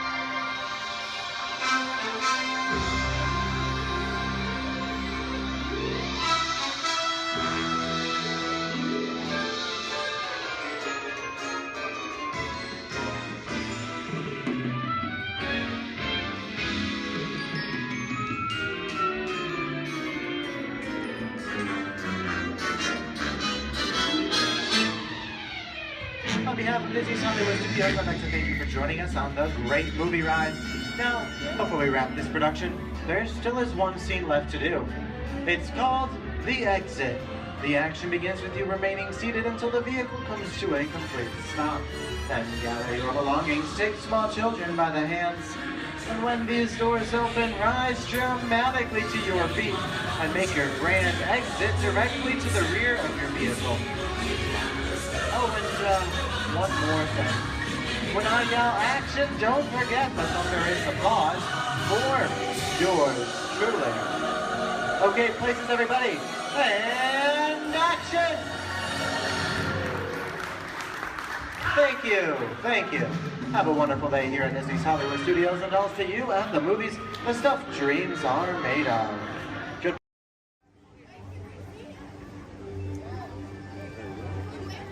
Hey there!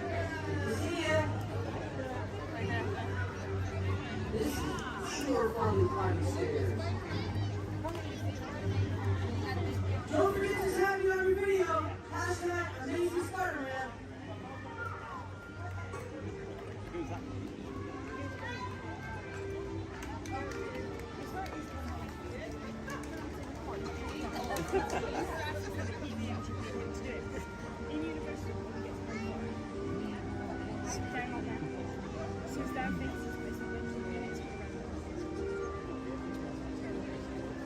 Hey everyone, looking good down there. Wow, this is a friendly neighborhood. Welcome to Avengers Campus. Hey, what's going on, guys? Oh, me? Ah, you know, just spider stuff. Okay, time to run some tests. Spider-Man, Oh, hey, Sharon. shall we conduct an altitude test?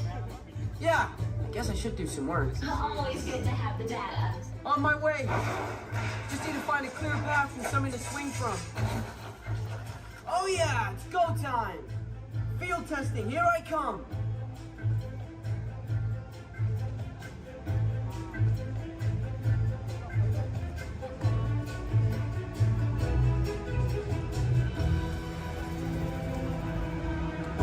Time for some field testing.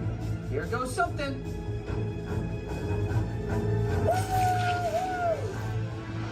Brace for impact. What?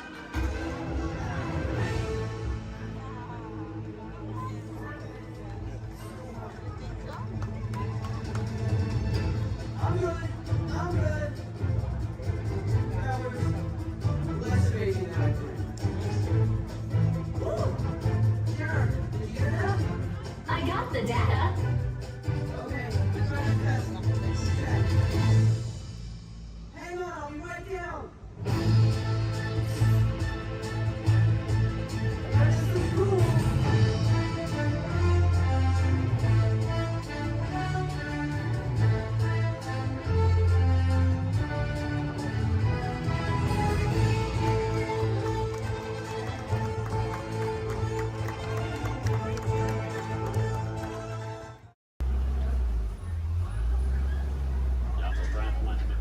I'm going to be your guide today. Just a quick couple reminders. A bumpy road, so please stay seated with your arms, hands, feet, and legs inside the vehicle at all times. With that in mind, please keep a hold tight to those phones, cameras, hats, and sunglasses. If one of them falls, sadly, we won't be able to stop. On your top side, you're going to see an animal spotting guide. Hopefully, we're going to see most of those animals today in our safari. Once again, bumpy road, moving truck, so please stay seated at all times. I do advise you to get those phones and cameras ready.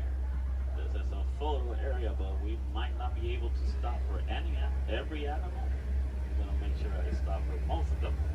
But sometimes they won't stop for us. Just be ready. And 20. So we're gonna start off our journey here in the Little Ituri Forest. The forest animals are kind of exclusive and they depend a lot of camouflage into things so sometimes they're kind of hard to see.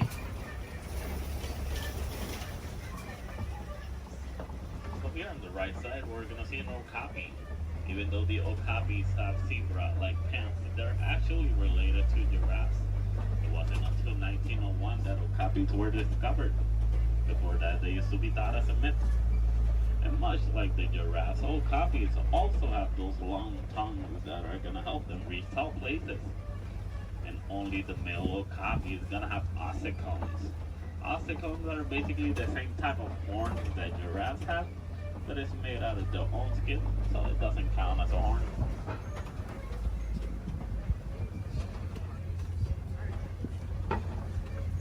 So coming up on our left side, we're going to see some black rhinos. The black rhinos are one of the smallest of their species, weighing up to 3,000 pounds. The shape of the black rhino's mouth is kind of pointy or triangle-like, so that way it's easier for them to feed on the forest. It's also a nice way for them to, also a nice way for us to identify the rhinos. Black rhinos have a pointy-shaped mouth, while white rhinos have a square-shaped mouth. So this one here on the right side, closest to the truck, is going to be a greater kudu. The greater kudus are one of the tallest of the forest antelopes. They can go about 55 inches to the shoulder. That's about 4 feet tall. That greater kudu doesn't have any horns like the one in the picture. It's because this one is a female. Only the male greater kudu is gonna have horns. Behind the greater kudu, we're gonna see some bongos. Bongos are also known as the ghosts of the forest because they're rarely seen. The shape of the bongo's horn is twisted and it goes all the way towards their backs. So that way it's easier for them to travel around the forest without getting stuck. So as we start exiting the little Ituri forest, we're gonna head all the way towards our Safi River.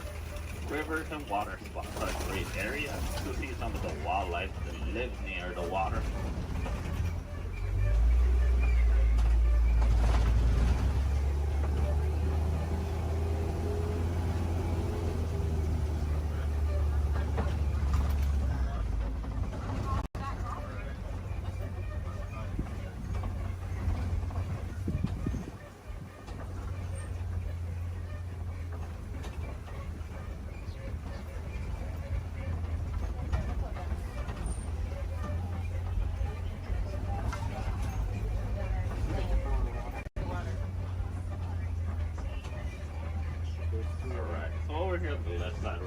Some Nile hippos.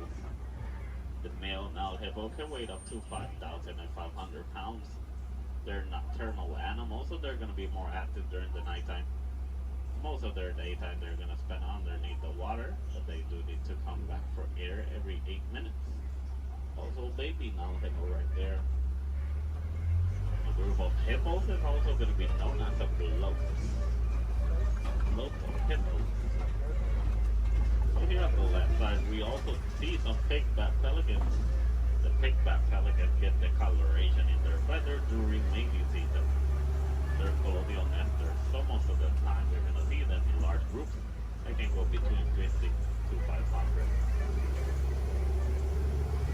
As we head around this curve, we're going to approach a bridge. And once again, they're really jumpy, so they do that at all times. But to the left side, we're going to see some Nile crocodiles. Crocodiles are one of the largest crocodiles in Africa. They can go between 16 to 20 feet long and they can weigh up to 500 pounds. They're endothermic, so that means they're cold-blooded, but they're going to contribute their body to the environment. So they're going to spend most of their daytime underneath the sun. If they need to cool off, they'll just open their mouth or they'll dive in the water. They're great parents. They will roll around the eggs in their teeth, so that way they can help them emerge.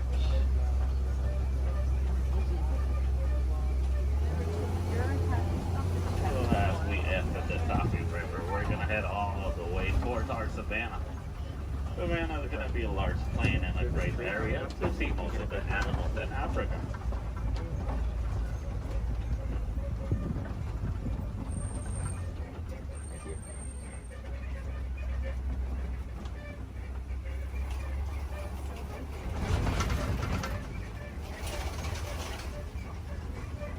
Brian.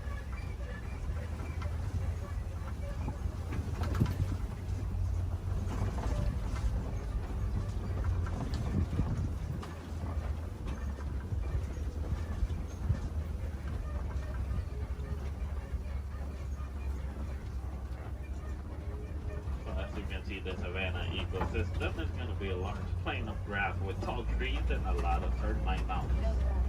Each ecosystem is going to be unique and shaped by the animals that live on them. Between savanna, deserts, rivers, mountains. Most of the animals will actually use the termite mountains as fast crashers. Some of the smaller species like springboks will stand on top of them so that way they can have a better view. Here on the left side, we do see a pack of African wild dogs. The African wild dogs are also known as painted dogs. They're part of the canine family. A difference they share with wolves and dogs is that they only have 4 toes. But they're a great pack of successful hunters, hunting up to 90% of the food they eat. But verbalizing, the African wild dog won't bark or howl. They'll actually make a squeaky sound that sounds similar to squeaky toys. Here on the left side, some Ankoli cattle. Ankoli cattle are also known as the Watusi cattle, named after the clan that domesticated them. They're a sign of wealth in Africa, where both male and female will have those huge, majestic horns that can go up to 6 feet long. Even though those horns are big and they look kind of heavy, they're actually honeycomb inside. They use the inside of those horns to move blood up and down, so that way they can keep themselves cooled off. Over here on the left side, we also see a sable antelope. Sable meaning brown, they're also the emblem of the Harambe Wildlife Reserve. They're the only type of antelope that in a fight or flight situation, they'll stand their ground and they will fight. As you can see, the shape of their horns goes all the way towards their backs, so that way it's harder for predators to jump on them.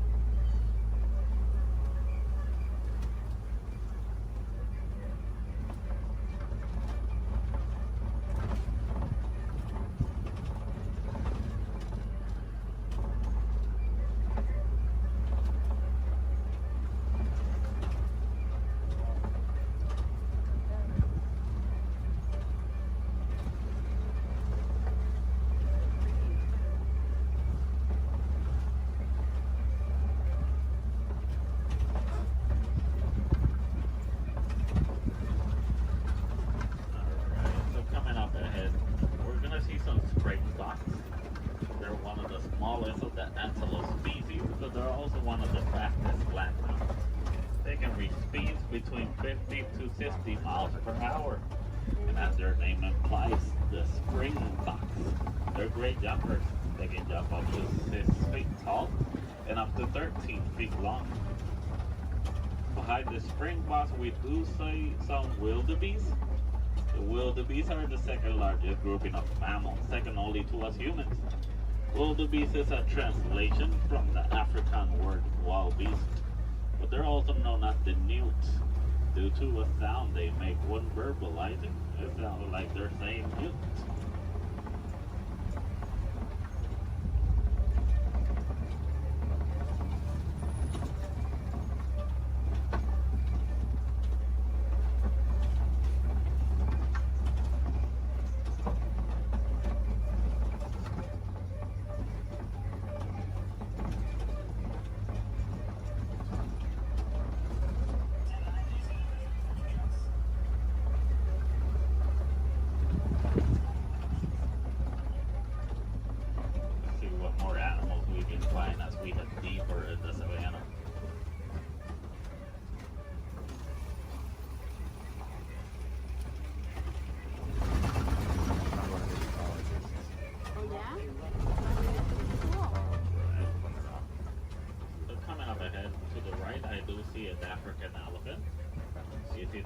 Due to their huge size.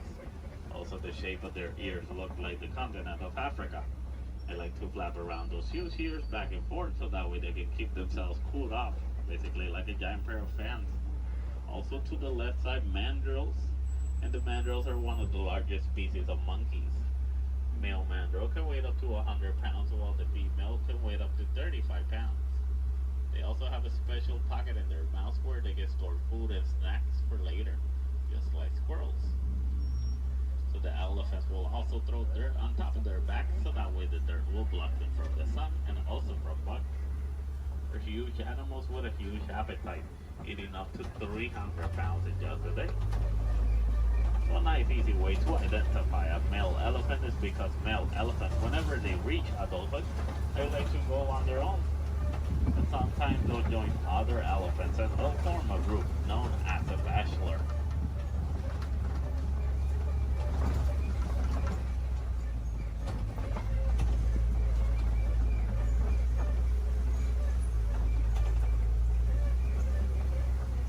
Once again, another bridge. Please stay seated.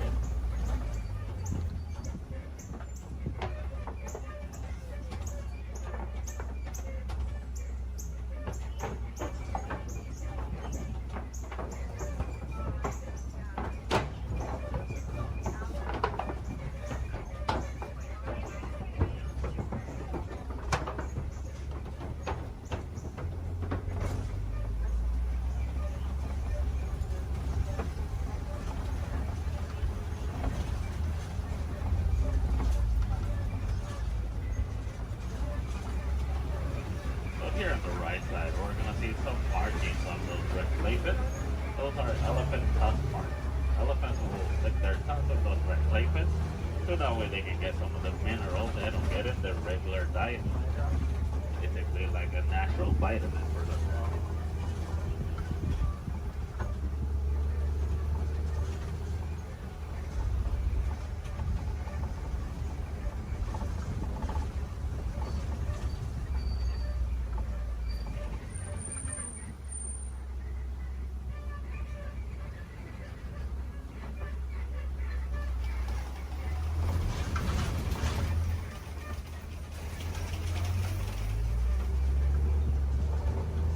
Also here on the right side, we do see some trees that look like they're upside down.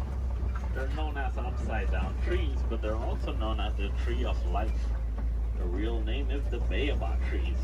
And baobab trees can go leafless up to 9 months of the year, so that way they can store inside of them thousands of gallons of water.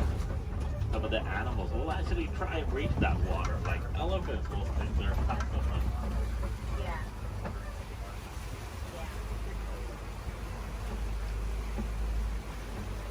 As we head around this curve, we're going to see a small island of greater flamingos.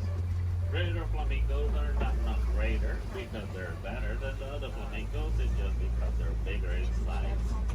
As you know, flamingos have thick coloration in their feathers, actually get those due to their diets. They come some bright shrimp, and shrimp is high in keratin. If you guys ever get to see baby flamingos, you're going to know that they have great feathers instead. A group of flamingos like this one is also going to be known as a flamboyant.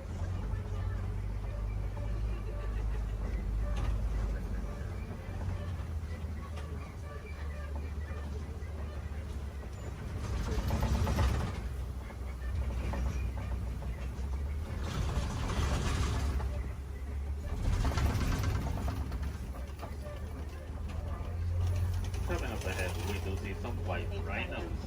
And the white rhinos are one of the largest of their species, weighing up to 5,000 pounds.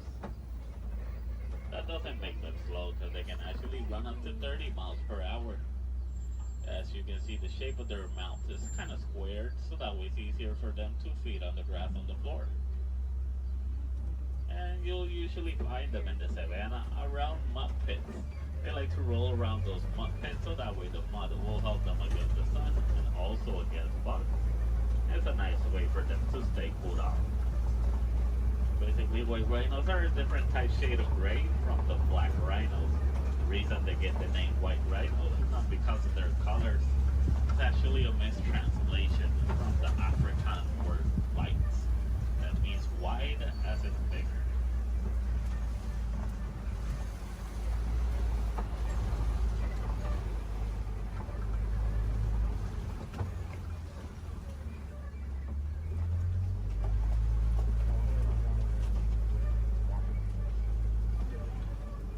All the way in the back on the left side, I do see a cheetah walking around.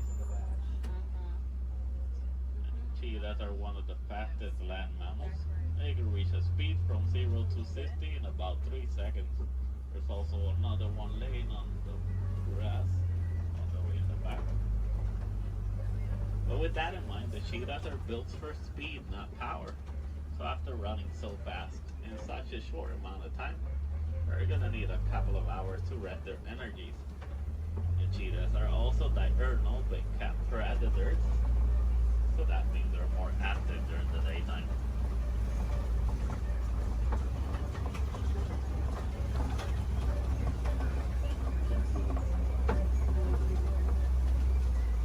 Coming up ahead, we do see some Kobe rocks, and on top of that Kobe rock, we do see a lion. Lions are nocturnal big cat predators. They're more active during the nighttime. Most of their daytime, they're actually going to spend sleeping. They can sleep up to 20 hours in a day. So that way they can store all the energies for the successful hunt at night. But while hunting, the female is going to do most of the hunting. While the male is usually going to be the stay-at-home dad who's going to take care of their cubs. A group of lions is going to be known as a pride. In the morning, the lion's eyesight is technically as good as ours, but at nighttime, their eyesight are 6 times stronger. That's why they're so successful hunters at night.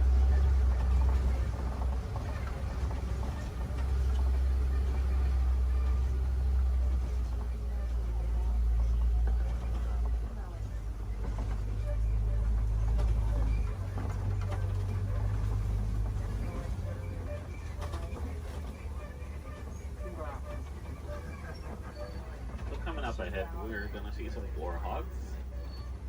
One behind that tree. There it is. And warhogs are one of the largest burrowing mammals. They like to make burrows like those in which they will sleep on facing outwards. So that way they can see anything that's coming toward them. They're super close relatives to domesticated pigs, and they can run up to 35 miles per hour.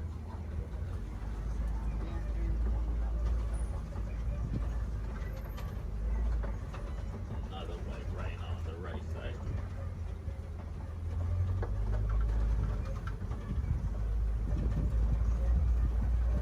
So as we start exiting our savanna, we're gonna head all the way towards the Warden's Post.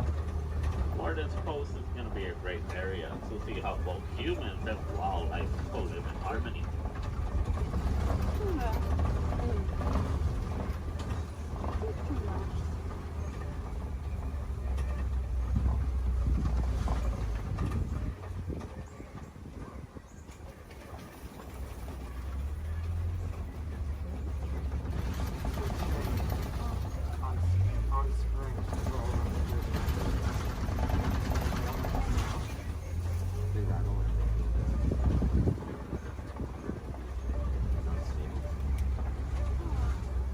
Alright, so here in the Warden's Post, we're gonna see some Nigerian dwarf goats.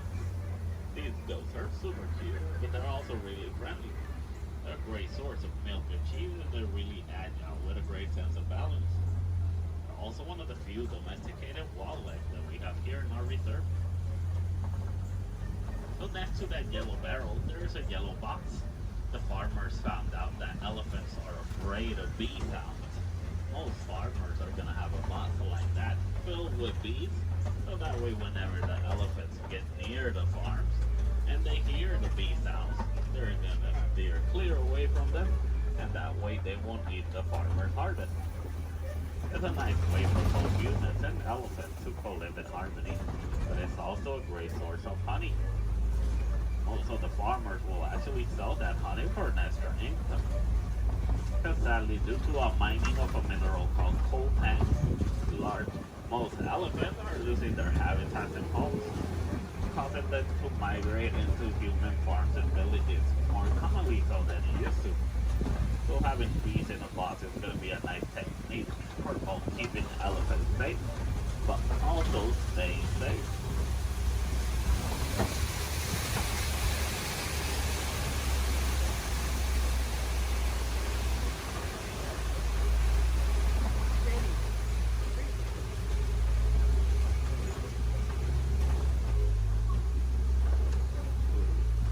As we start reaching the end of our safari, I just want to let you guys know, if you want to see more animals and learn more about them, I do advise you to visit Gorilla Falls Trail. It's a nice 20-minute pathway that will take you all the way to meet a family of gorillas, while meeting more animals, learning more about them, and also more about conservation.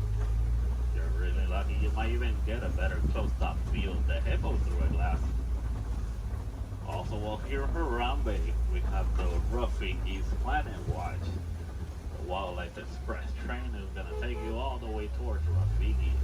Well, you're also going to meet a couple more animals. You might even get to pet some of them in the Domesticated Pet Center.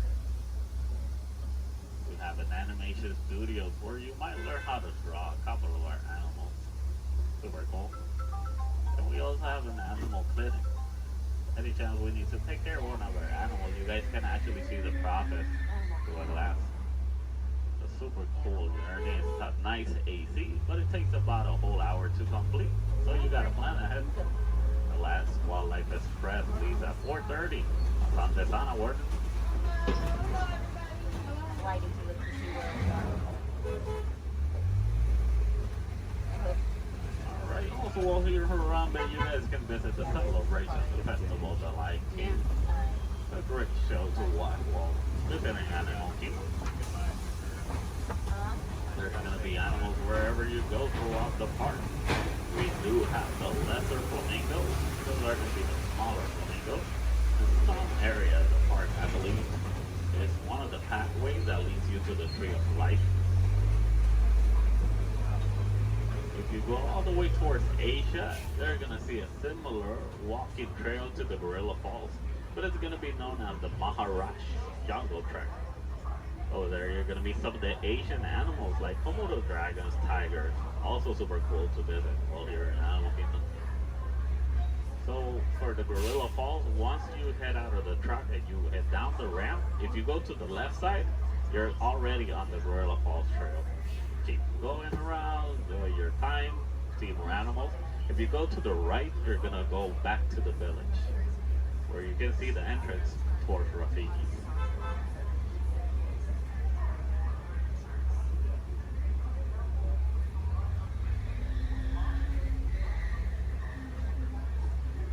Almost to our destination. Just a little bit.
Reaching the end of our safari.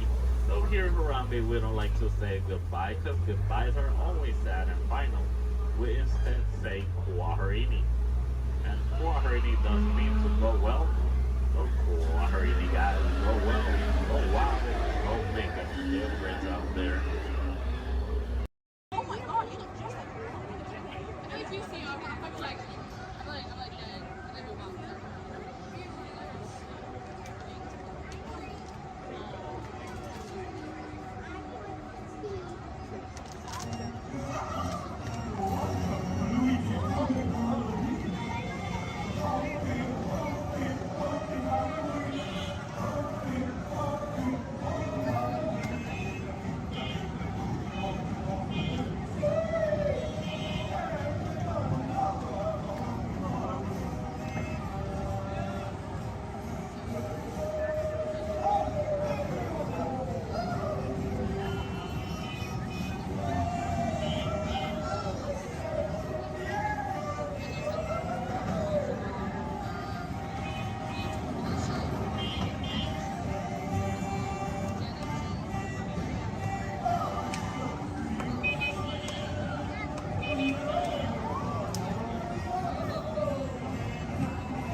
Speaking of glass, would you hand me that last window pane over there? Certainly. Oh, but just be careful. You don't want to step on it. Whoops. Looks like it's break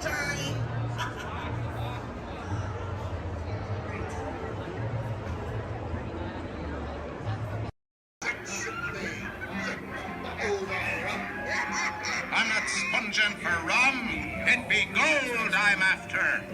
Strike your colors, you brazen wench. No need to expose your superstructure.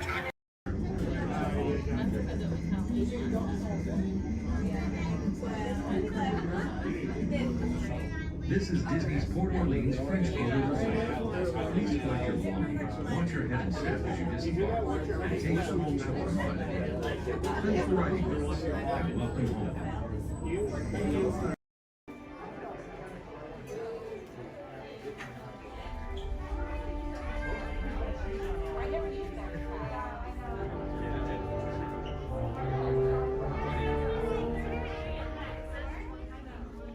Hello and welcome to Soarin'. My name is Patrick and I'll be your chief flight attendant today. We'll begin boarding in a few minutes, but first I'd like to acquaint you with some important safety information. When the doors to your flight open, please take a seat and store all carry-on items in the under-seat compartment. This includes cameras, purses, hats, and of course, these little beauties. Next, fasten your seatbelts, inserting them into the buckle on your right. The smaller aviators don't measure up to the height indicator on the seat. Just put the belt through the loop in the center strap before buckling it.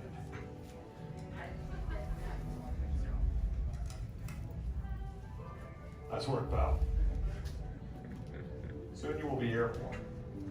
So if you or your little aviators have a fear of flying or of heights, you might want to wait for your party if you like.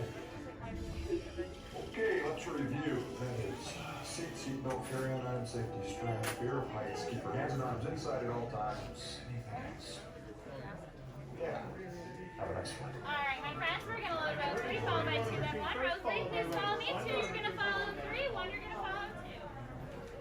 I would pull up well, noise and dance to go with me on his yo-ho. Yo-ho, yo-ho, the bar is life for me. They toast to parties and its many shiny rewards. As a career that could be more rewarding, drink up with me on his yo-ho. I humbly accept this magnificent treasure as my reward for a life of villainy, larceny, skullduggery, and lucidity. Drink up with me on his yo-ho. Pirates life from me. I raise a toast to one of my many shipmates lost at sea. Salute, raise a me. Drink up with me on his yo-ho. Rascals and scoundrels, villains and knaves, drink up with me on his yo-ho. The devils and actually really bad eggs, drink up with me on his yo-ho. Drink up, lads. There's treasure enough for all. I shall take this paltry sum as a stipend to cover my expenses. Riches and jewels. Drink up with me on his yo-ho. Yo-ho, yo-ho, pirates life for me. It is true, I am a pirate, bloody good. That is bad. Drink up with me on his yo-ho. I'm foolishly moving so much gold just lying about hidden away. Some miscreant might be tempted to steal, eh? Roll and embezzle and even hijack. Drink up with me on his yo-ho. Hijack. Ah, my feathery friend, you've a divine singing voice. Do help yourself for a trinket. Small one. Drink up with me on his yo-ho. Yes, 'tis a fine treasure. Your notes have temporarily some chromatic weeds.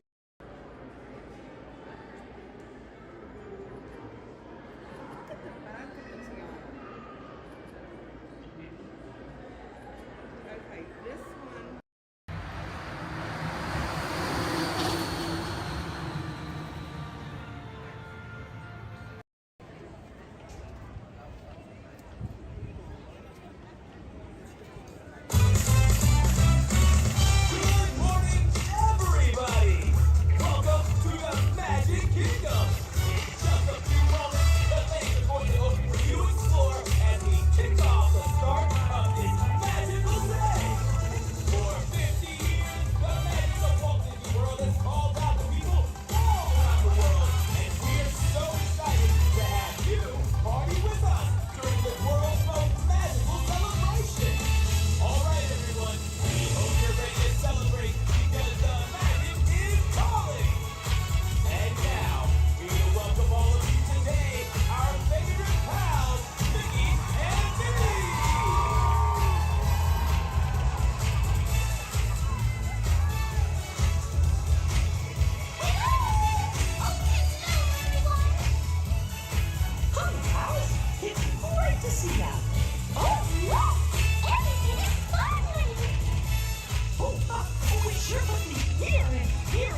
time. Open the park.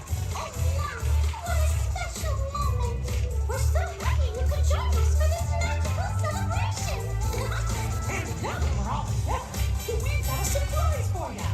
You see, when folks from around the kingdom heard you were going to be here, they decided to come and celebrate with you all day long. Come on, hey!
We'll be finished in just a minute. Yeah. What are you guys still doing here? You're supposed to be at the show. Working out. I'd like to introduce our local manager. Rock and Roller Coaster is a loud, thrilling, high-speed roller coaster test ride that includes sharp turns, upside-down maneuvers, Okay, come on, guys. Please, get in the car. Sorry, folks. We gotta go. Chris, can you grab my blacklist, Paul? Hey, wait a minute. We can't leave these people here like this. We can't? No! Come on, you know how we feel about our fans. Yeah, that's right. Well, guys, what do you expect me to do? Send them all with you? Yeah. Hey. Wait a minute. I love that idea. How about some backstage passes? Yeah. Come on. Make it happen. Okay, I'll make it happen. Now get out of here. I hate all of you. Have a nice ride. Hi, Sal, it's me. Listen, I'm gonna need a bigger car. Make it a stretch. In fact, make it a super stretch. Right. Okay, folks, the show is all the way across town, but I got you a really fast car. Okay, wait, it's out in the alley. Congratulations on those backstage passes. Now please, walk this way out of the alley, keeping up with that party in front of you. As a reminder, masks must fully cover your nose and mouth and be worn as you exit the building after our kickoff.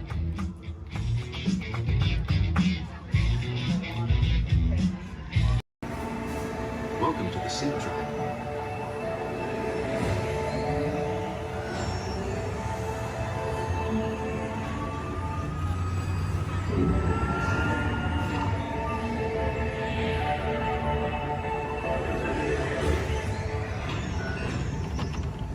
We'll begin with the capability test to see how your vehicle designs perform under challenging weather and surface conditions.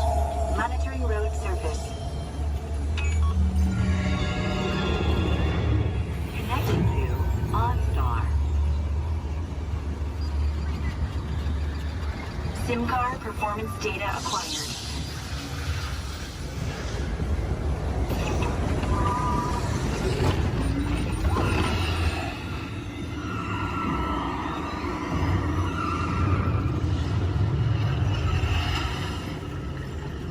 performance test. Let's see how your designs hold up now. Commencing sim car off-road and extreme weather sequence.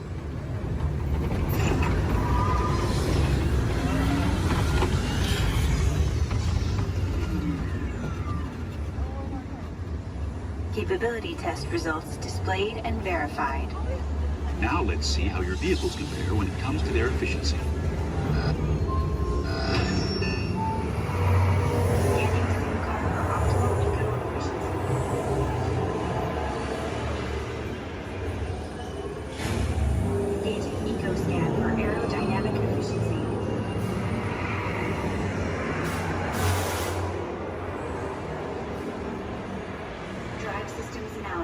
Hyperspectral imaging in progress. Calculating total enviro impact.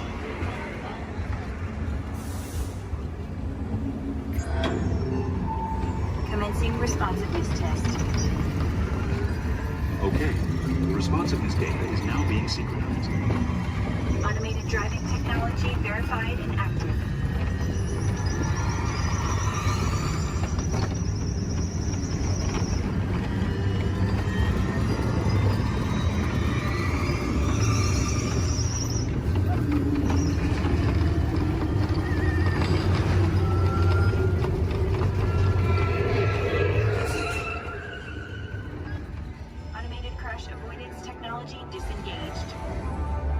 Displaying responsiveness data.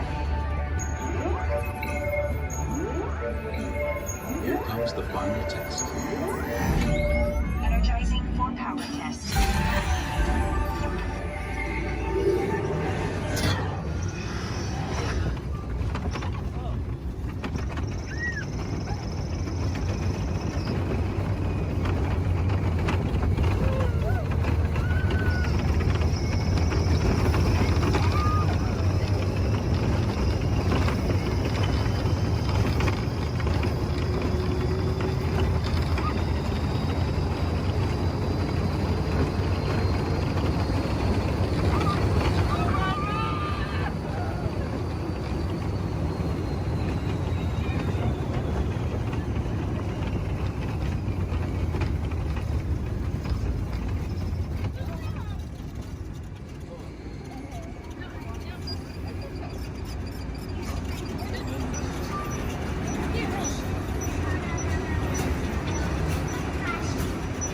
Displaying power test results.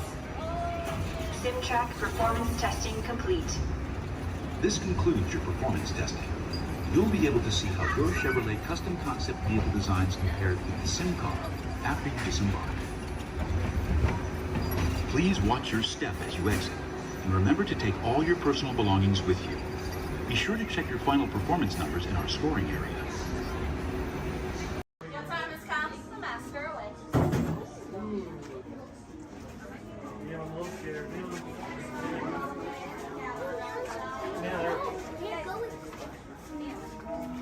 Are you closer to 6 or closer to 7?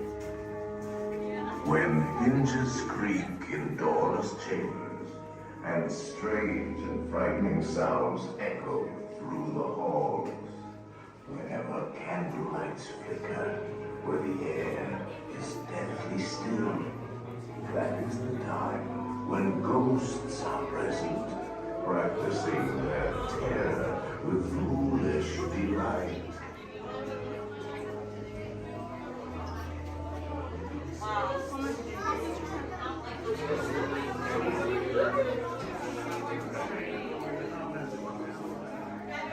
Proceed all the way to the chamber and all the way across the walls.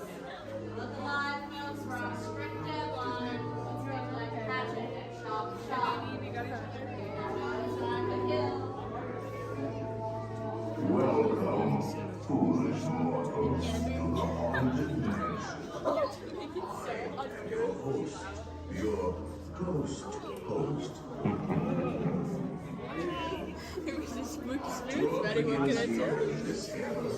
Here where you see paintings of some of our guests as they appeared in their corruptible, mortal state. Kindly step all the way in, please, and make room for everyone.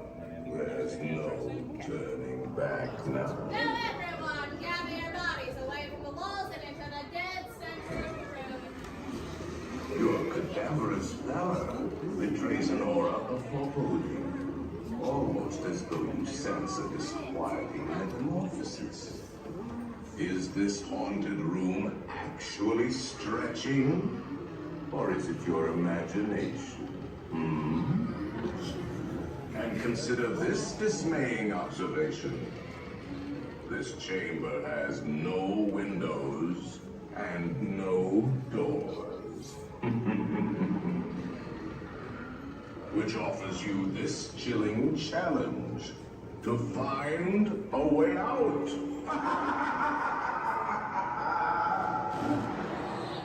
Of course, there's always my way.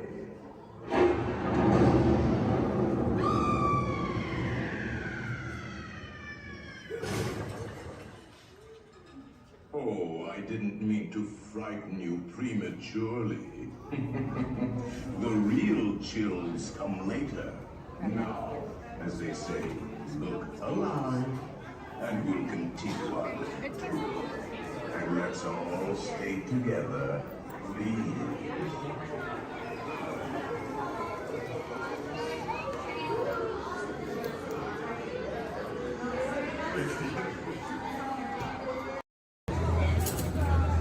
We might try to get her going, but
If you are new to the area, the Monstropolis Chamber of Commerce would like to welcome you.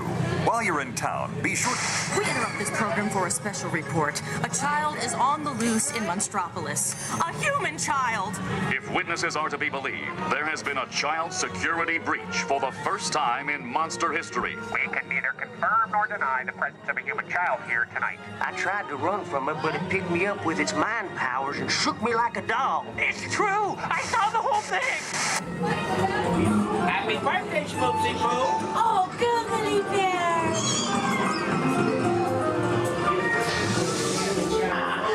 It's telepathic control. Lazy days like a chicken. I thought toward my own. Then it grabbed me with its giant forked tongue and rolled me up and down like a yo-yo. Oh, we gotta get you home.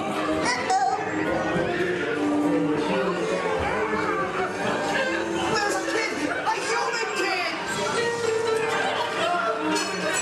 Sea monster in the sky! Michael Wazowski, and on my birthday, I thought you cared about me. Try to understand. Come on, this way. We are at the scene, number 1. Take on unit, in position. Run out and lock it down. There's nothing down here. Number 1.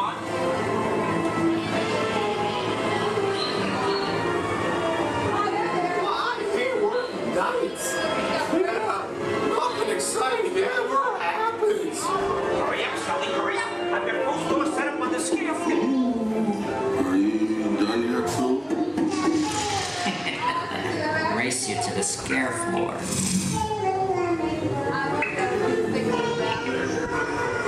Almost there.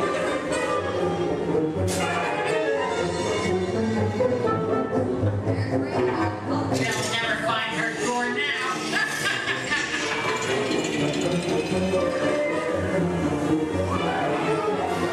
Oh, there's your door. Almost there, kiddo. Not so fast, Sullivan. They'll never get her home now.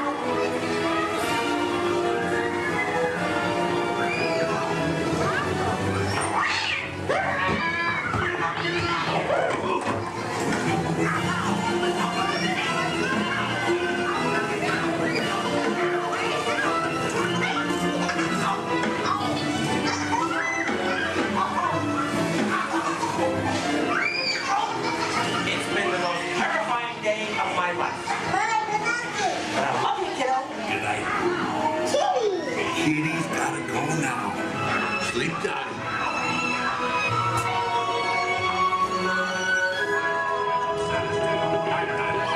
Get ready, folks. We have to decontaminate you. Sorry, Eddie. We have to do this for your own good.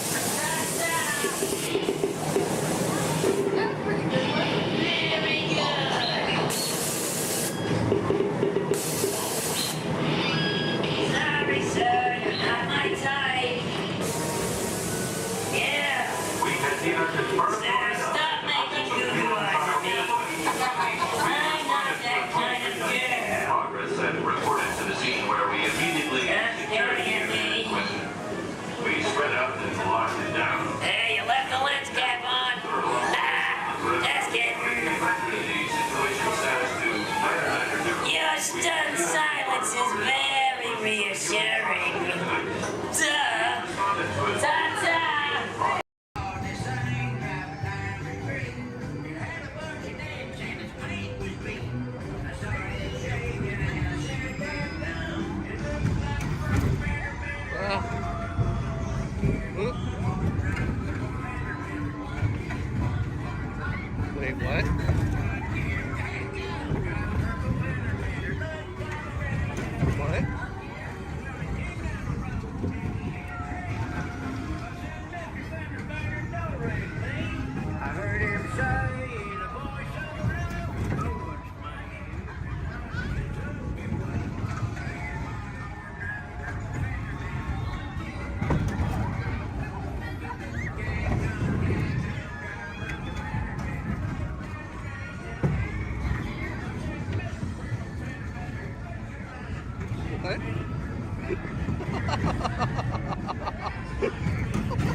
celebration right on the heels of Super Bowl 52.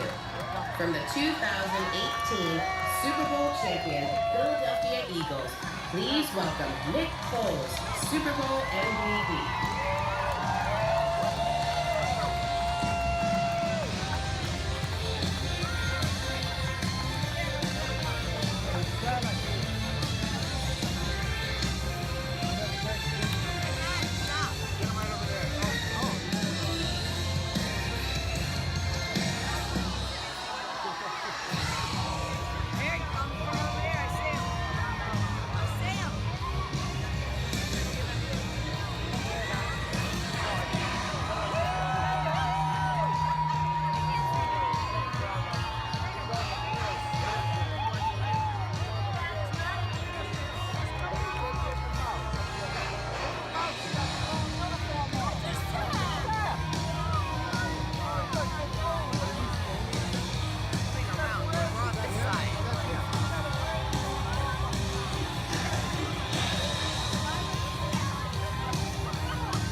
It's unbelievable to be out here with everyone here. I mean, we're celebrating a good time. To be at Disney World, to be a part of this, it's unbelievable. Just to see everyone, to be here, unreal.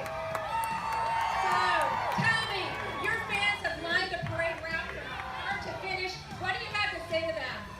I mean, Philly fans are everywhere. I mean,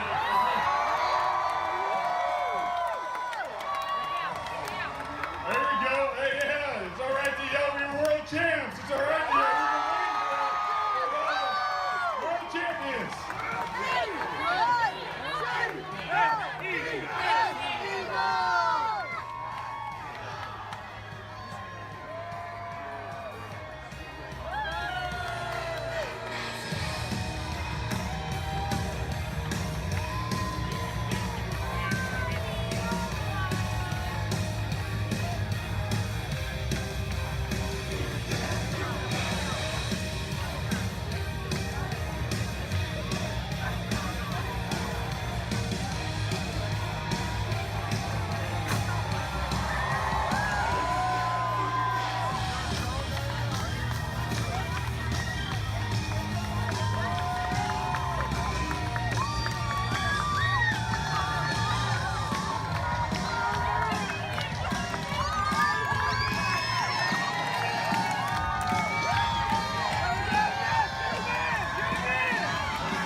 I think they're sold out in the park, but they've still got kind of like 200 dancers on it.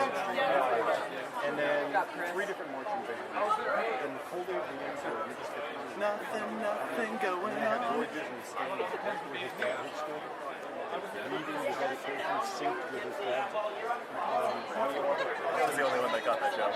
Then, nothing to see here. Ladies and gentlemen, boys and girls, 55 years ago today, Walt Disney dedicated the happiest place on earth. Since then, Walt's dream has brought joy to millions around the world. Join us now as we go back to that memorable day, July 17th, 1955. To all who come to this happy place, welcome. Disneyland is your land. Here age relives fond memories of the past. And here youth may savor the challenge and promise of the future.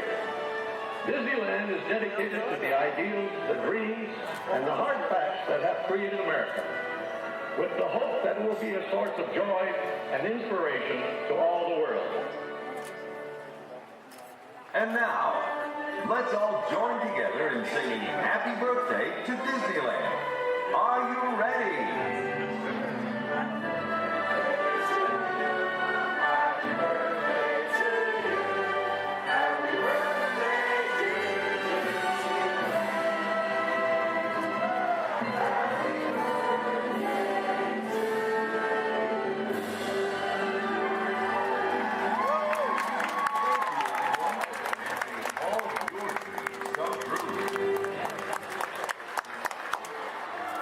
That's it. All right. Everyone go home. Oh, dancing.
Minor detail.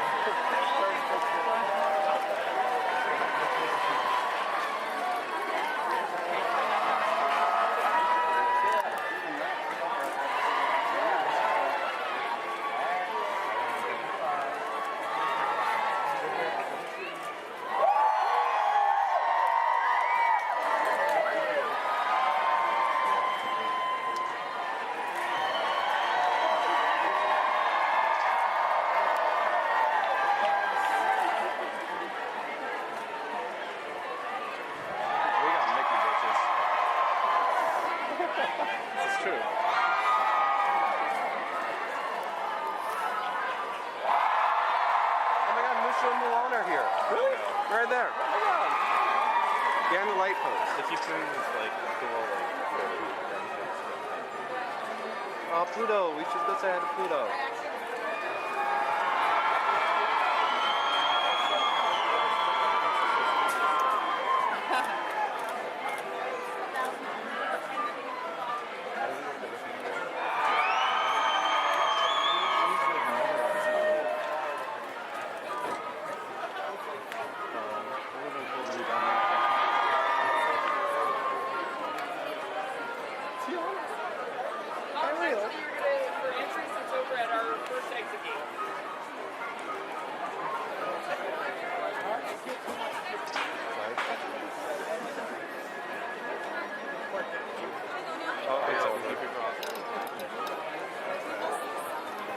Some of them are leaving now. It's over. Everyone go home.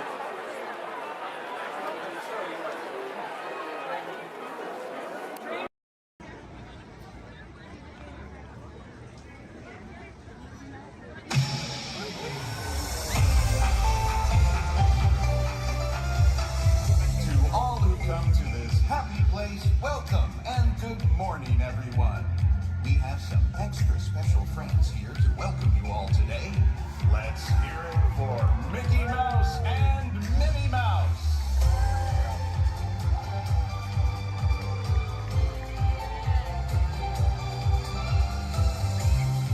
Well, hi, everybody. Good morning. Gosh, it sure is great to see so many amazing friends. It certainly is. Oh, I have a feeling today is going to be the best day ever. You said it, Minnie. And now that we're all together, we've got a surprise for you. When everybody heard that you were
away in the sky.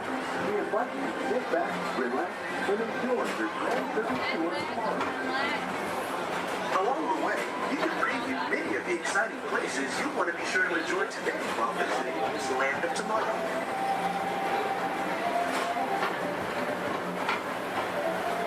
The People Mover is the perfect vehicle for people watching, so keep your eyes peeled.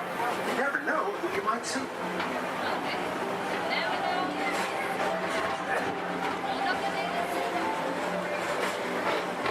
Coming up, Stitch's Great Escape, where you can report your duty as a security agent for the Galactic Federation.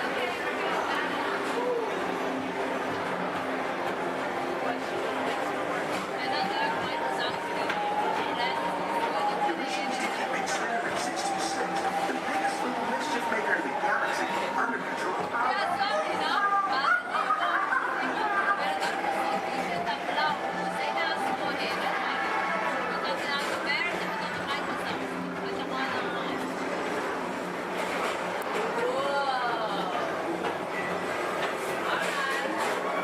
And now, Tomorrowland Transit Authority proudly presents Progress City, Walt Disney's dream for an experimental prototype community of tomorrow.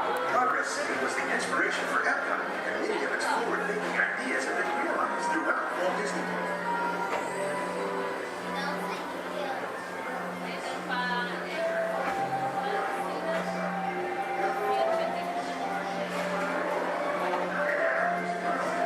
If your future includes shopping, then you'll want to visit Lindy Star Traders, where you'll find the greatest goods from around the galaxy. That's right. It's out of this world. Come on.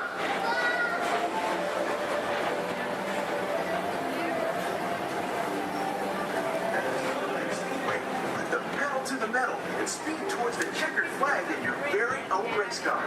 Young or old, this is your chance to drive in the fast lane without worrying about getting a speeding ticket.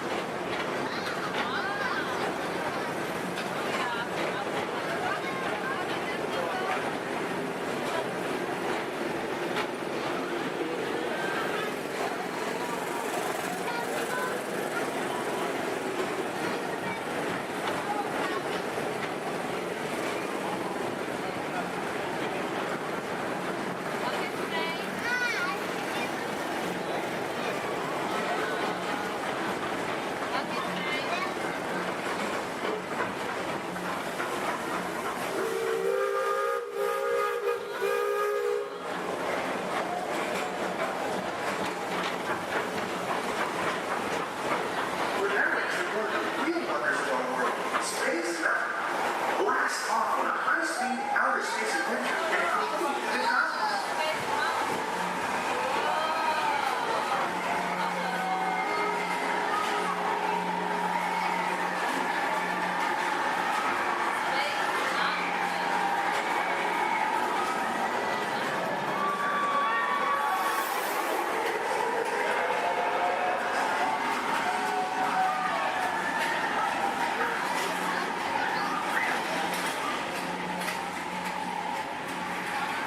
Paging Mr. Morrow, Mr. Tom Morrow.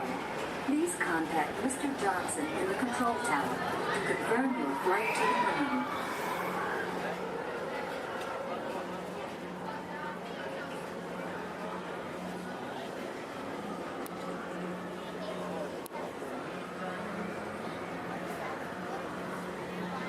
Paging Mr.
this mountain while you're here for an adventure that's out of this world.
We're now approaching Walt Disney's Carousel of Progress. Inside this rotating theater, 4 families welcome you into their homes of yesterday and today, starting way back at the turn of the 20th century. First presented at the New York World's Fair, this legendary circular theater celebrates the progress that has made our lives better. It's a perfect reminder that there's always a great, big, beautiful tomorrow shining at the end of every day.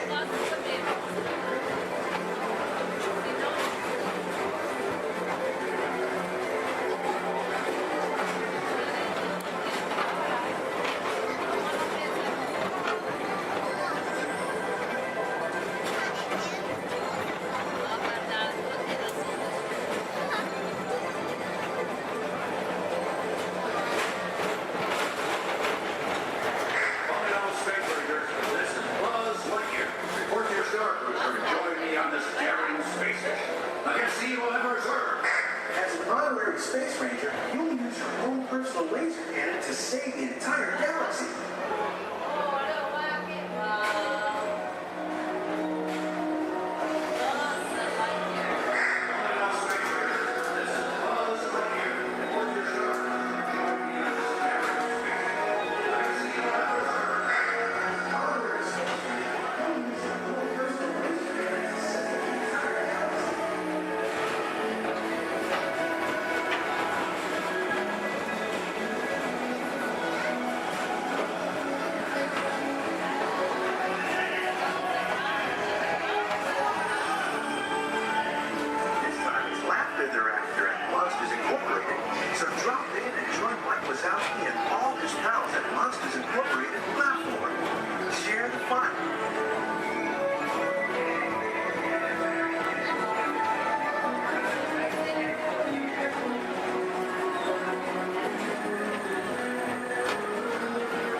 Enjoy the rest of your day and have a great, big, beautiful tomorrow.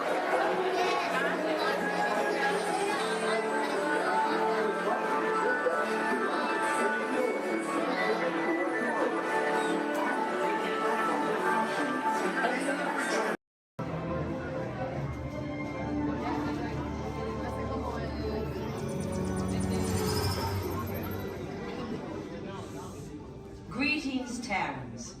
I am Nova Prime Irani Rayan, Commander of the Nova Corps. On behalf of all Xandarians, I hope you have enjoyed exploring the wonders of Xandar. As you have seen, your world and ours were born of the same moment, one which you refer to as the Big Bang. As such, we are all galactic neighbors in a vast universe which we and countless others share. For you to travel to Xandar would take 2.5 million years, assuming you had a ship that could fly at the speed of light. So we decided to come to you. But even we could not have reached you so easily were it not for the cosmic generator. an advanced piece of Xandarian technology that creates jump points, artificial tunnels that act as shortcuts, linking distant points in space. It is our desire to share this wondrous technology with your people so that together we might explore new worlds and create a brighter tomorrow. And now, as the culmination of the wonders of Xandar, you will be teleported to a Nova ship above your planet for a demonstration of the cosmic generator. I trust you will find it an unforgettable experience.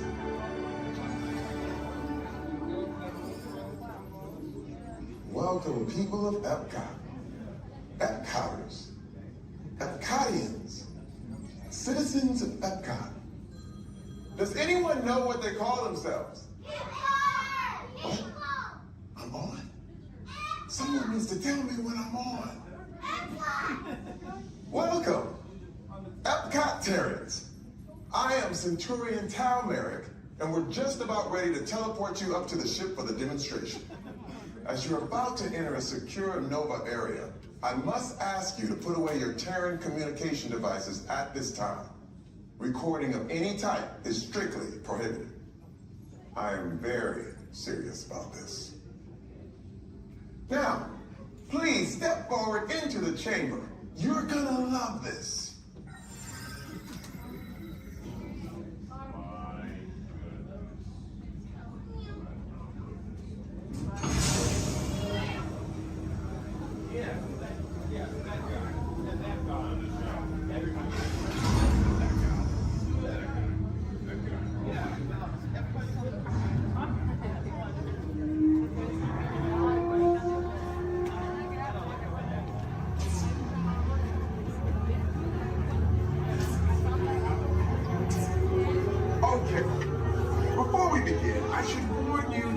Never teleported Terrans before. But since your molecular structure is very similar to Xandarians, it should work. It'll work. So long as you are standing inside the lighted ring. You do not want to know what happened last time someone did not stand where I told them to, okay?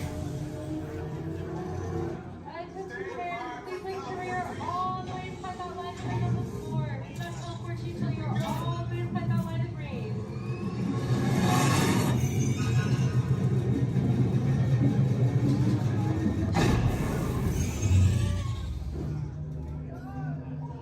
You made it! I mean, of course you did. Nova Prime, they're ready. Excellent. What you see before you is the cosmic generator. And in just a few moments, we'll be activating it so you can experience for yourselves what's happening. I'm not sure. Our power's out. And the cosmic generator is gone. Superior Monitor, go to Code Red. Prepare the fleet. And call the Guardians. Now. There is no cause for alarm. Turn off that alarm. I've got an important transmission coming in. Hey, what's up, Nova Corps? Our cosmic generator has been stolen. What? How? Why didn't we think of that? That thing's gotta be worth a fortune. I am Groot. Good question. Yeah, who do you think took it? Perhaps that really big man outside your ship. Oh, that is a big man. I need to alert Nova Prime. I have been watching Terrans for dogs. That's not creepy at all. This species has failed. Wait, whoa. We didn't even know there was a test. He's got the cosmic generator. He's creating a new jump point. Jump point to where? Not where. When. It's some kind of mutant jump point. He's going back to the dawn of time. Dawn of time, why? To erase an error. Well, that doesn't sound good. Your time is over. Wait, what do you mean? What do you mean it's so vague? The jump point is closing. Hey, Nova Dude, you're Nova Corps need to follow that whatever it is until we get there. We can't. Our power is down, and I've got to get these Terrans onto evacuation shuttles. I got it. I reprogrammed the shuttles to follow them through the jump point. Wait, what? Look, they're our only chance of keeping track of that whack job until we get the cosmic generator back. Piece of cake. Wait! There's cake. Where's this cake? The odds are impossible. Yeah. But it's our only shot. Good luck. Are you sure you can control it? Come on, it's me. I got this. We're all toast. First it was cake, now there's toast. This plan is making me so hungry. Terrence, listen up.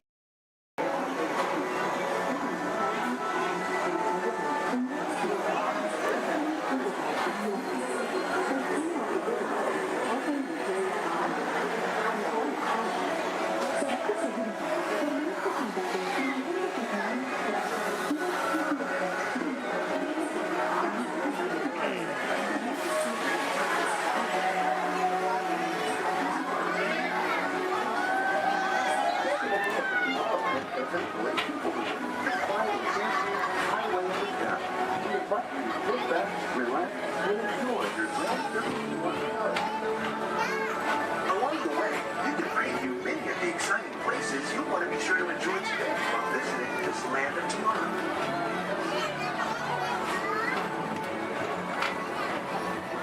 The People Mover is the perfect vehicle for people watching, so keep your eyes peeled.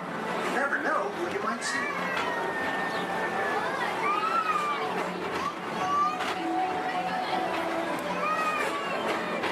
Coming up, Station's Great Escape, where you can report your duty as a security agent for the Galactic Federation.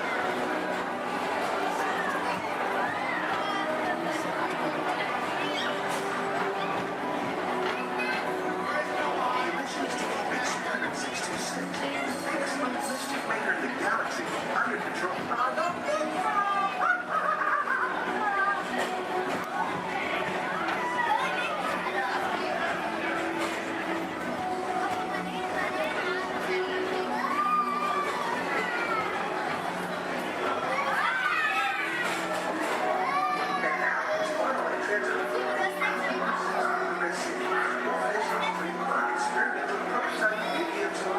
Progress seems the inspiration for Epcot and many of its forward-thinking ideas have been brought throughout Walt Disney.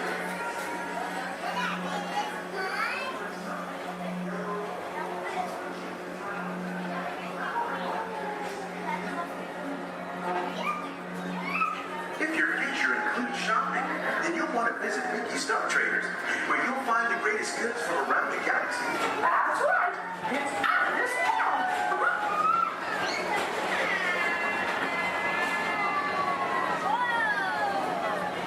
At the Disneyland Speedway, put the pedal to the metal and speed towards the checkered flag in your very own race car. Young or old, this is your chance to drive in the fast lane without worrying about getting a speeding ticket.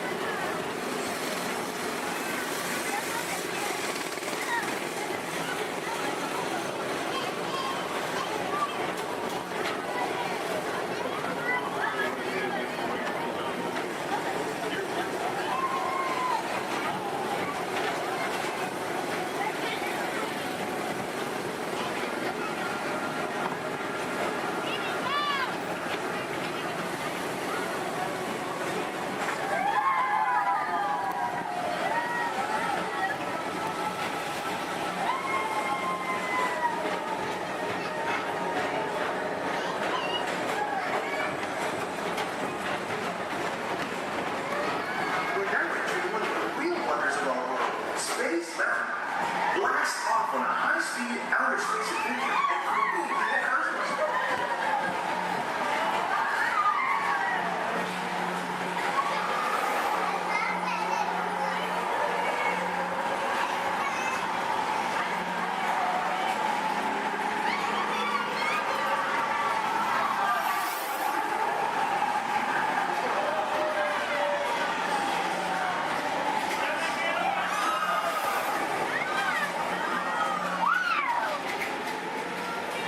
Paging Mr. Morrow, Mr. Tom Morrow. Please contact Mr. Johnson in the control tower to confirm your flight to the moon.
Space Mountain while you're here for an adventure that's out of this world.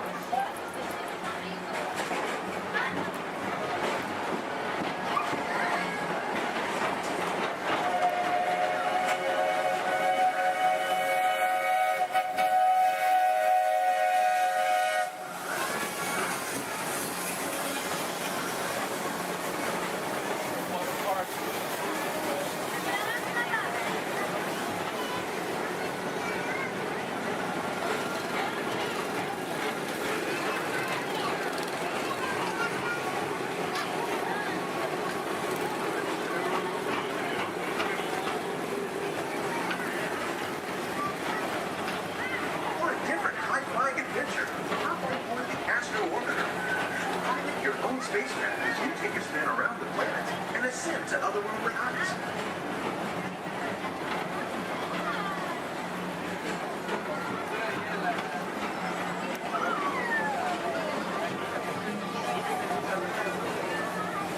We're now approaching Walt Disney's Carousel of Progress.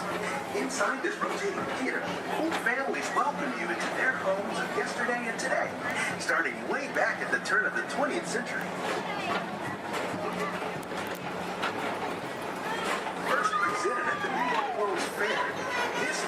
Circular theater celebrates the progress that has made our lives better. It's a perfect reminder that there's always a great, big, beautiful tomorrow shining at the end of every day.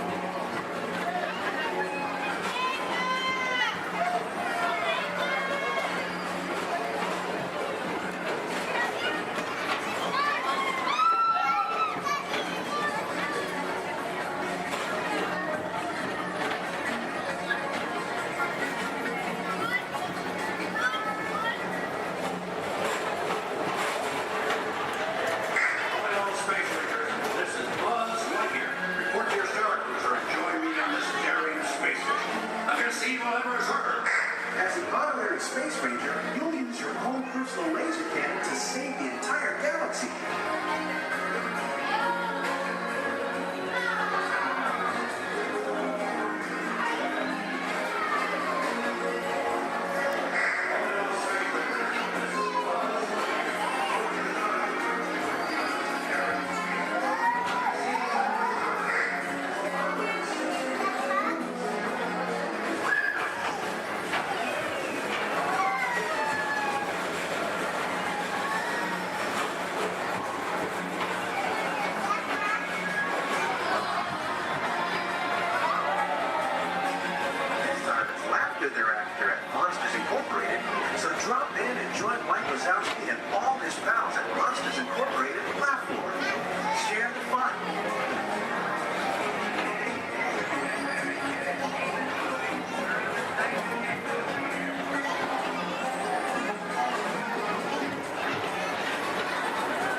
Enjoy the rest of your day and have a great, big, beautiful tomorrow.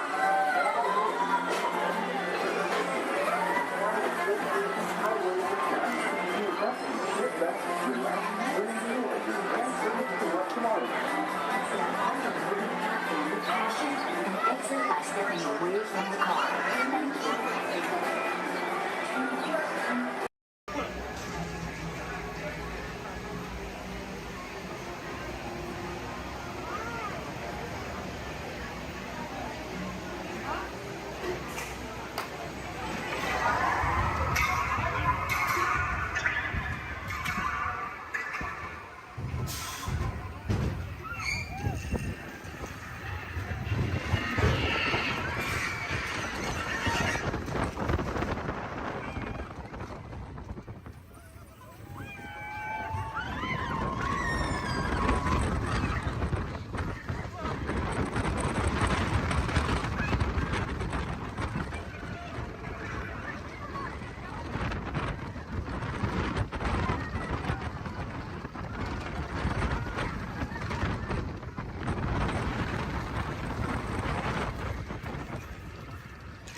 Here we go.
Some of the folks might be a little bit slow.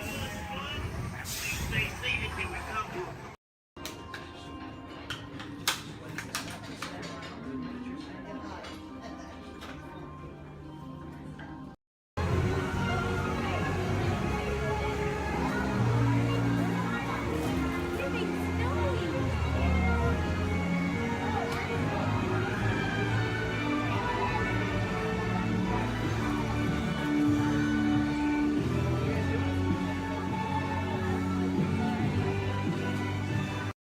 Shutdown breaks are getting much too short.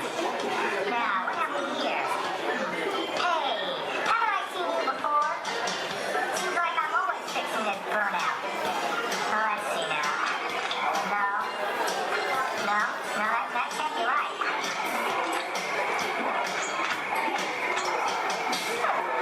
Hey, you there. Excuse me. Hello, I'm talking to you. Yes, you. Are you wearing the candle? Well, I'm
Jefferson, the town crier of Liberty Square.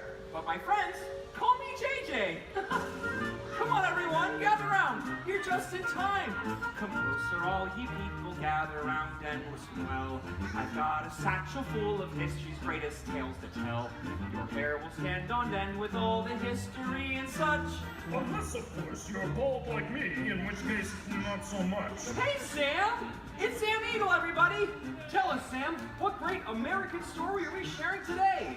Today we shall salute the Declaration of Independence. Ah, a great story indeed. The people of the colonies, they said, let freedom ring! Declared their independence. And they overthrew the king. There were battles, there was violence, there were spies and tricks too. We won't speak about all that. This is wholesome through and through. Right, let's bring out some friends to help us. Hey there, that's your cue. Welcome! Hiya! Woo! Great moments in history. La la la la la. Great moments in history. And this one features more. And here's what you will take away in all your minds and hearts.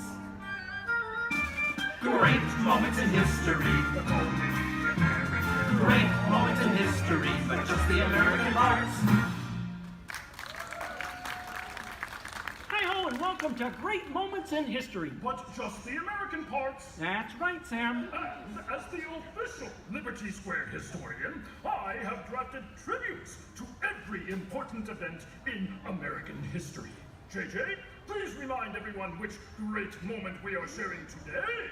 The Declaration of Independence! Excellent! I read it every night before bed, and so should you.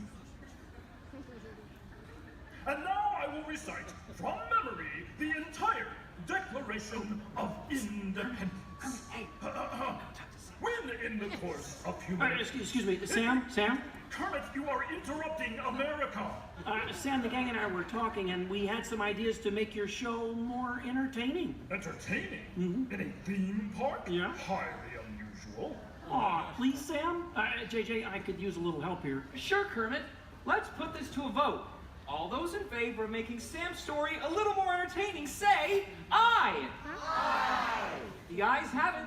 Oh, it appears democracy has spoken. All right, Kermit, you and your band of weirdos can go. Okay. But please, do it with dignity. Oh, sure, Sam. We always do things with dignity. Hey, Kermit, the all-chicken chorus is ready for their big number. The cluck heard round the world. Hit it, girls! Back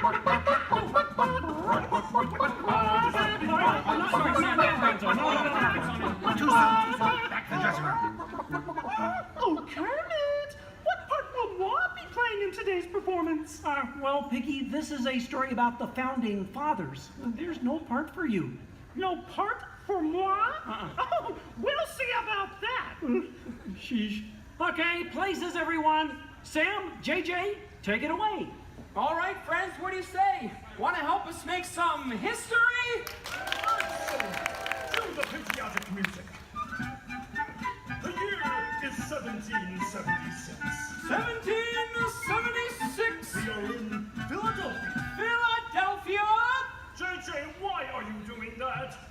I'm the town crier. Well, cheer up and allow me to continue.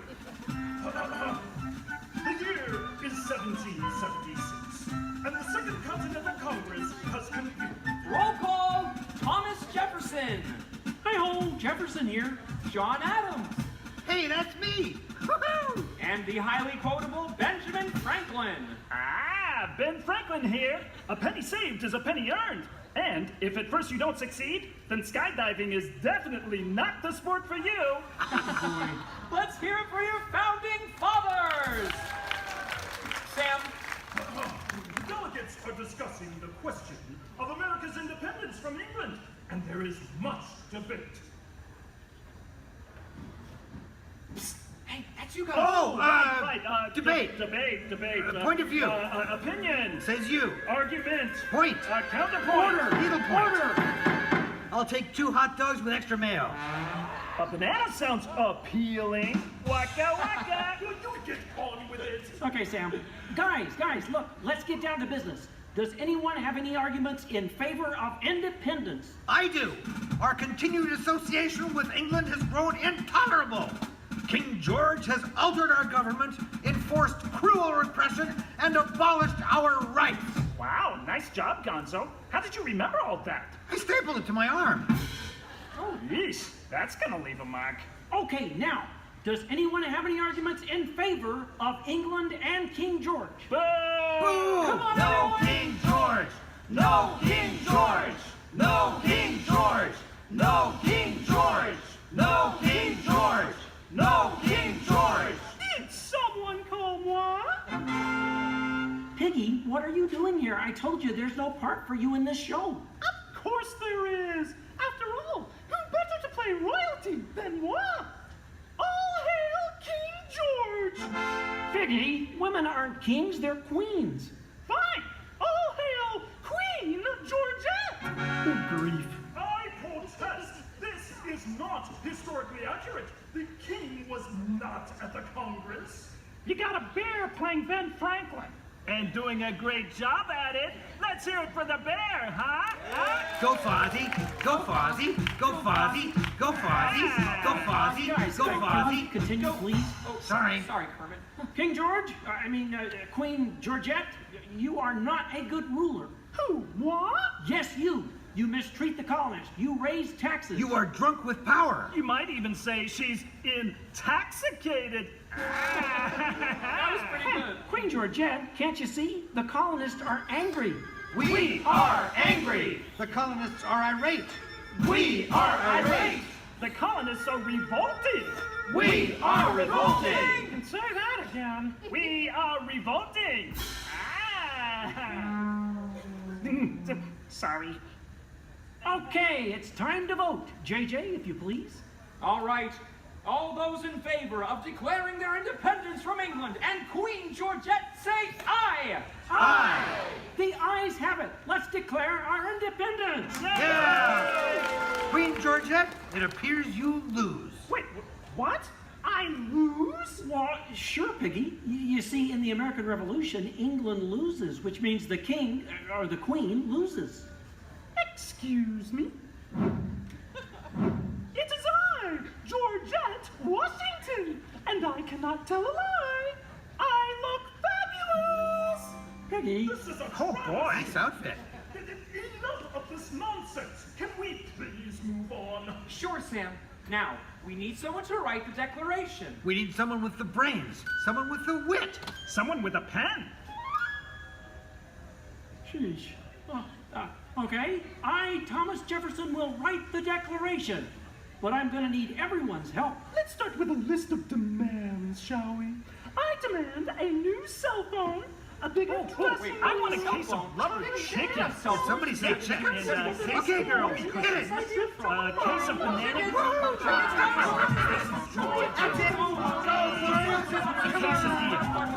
You're doing it! Guys! Quiet! Guys, when Jefferson wrote the Declaration, it was more than a list of demands. What? Oh. What are you talking about? Yeah, it was about things we all believe in.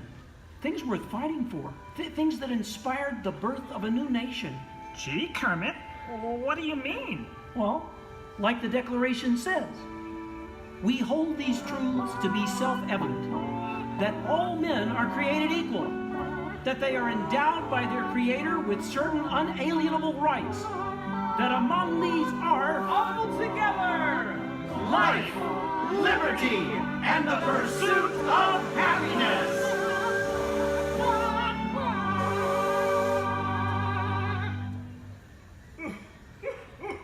Sam, why are you crying? I thought that was pretty good.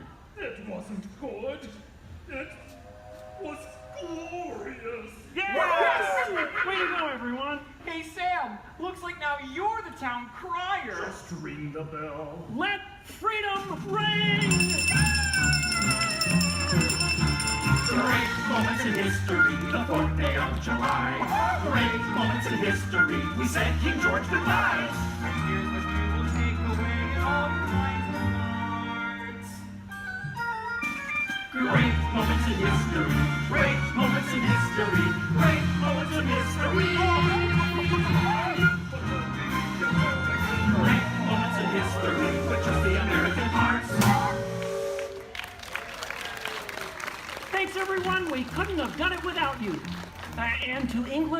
no hard feelings. You're still one of our best friends. Thank you all for joining us for a great moment in American history. We hope you come by again soon and have a magical stay here at the Magic Kingdom. Bye-bye. Bye-bye. Bye-bye. So long, everybody.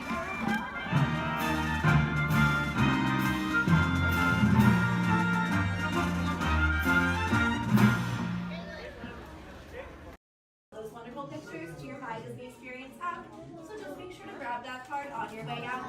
Now, for all on the same page, can I get a great big weep? Awesome. All right, now my friends in here, how many of us are familiar with the story Beauty and the Beast? Awesome, most of us. Are we all ready for a Beauty and the Beast pop quiz? Yes, awesome. Do not worry, my friends. This is not work and this is not school, so you don't have to worry about raising your hands. If you know any of the answers, just feel free to shout them out. My first question is, which princess grew up here? Belle. Belle, that's right. And does Belle still live here? Yes. No. No? Yes? Well, if Belle doesn't live here, then where does Belle live? The castle. The castle, that's right. Are we all ready to go visit Belle in the castle? Yes. Yes, awesome. Now right behind me is an enchanted mirror, and this was a gift given to Papa Maurice by the Beast. It lets him visit Belle in the castle at any time he wants, and I know the perfect time we can go back to. So everyone, please repeat after me. Take me back to the day Belle and Beast fell in love. Take me back to the day Belle and Beast fell in love.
fastest ride ever created for Walt Disney. Across the lagoon and World Showcase, you'll find representatives from the coast guard, making this a truly international experience. Some exciting new adventures from around the world are coming to France, Canada, China, and the United Kingdom.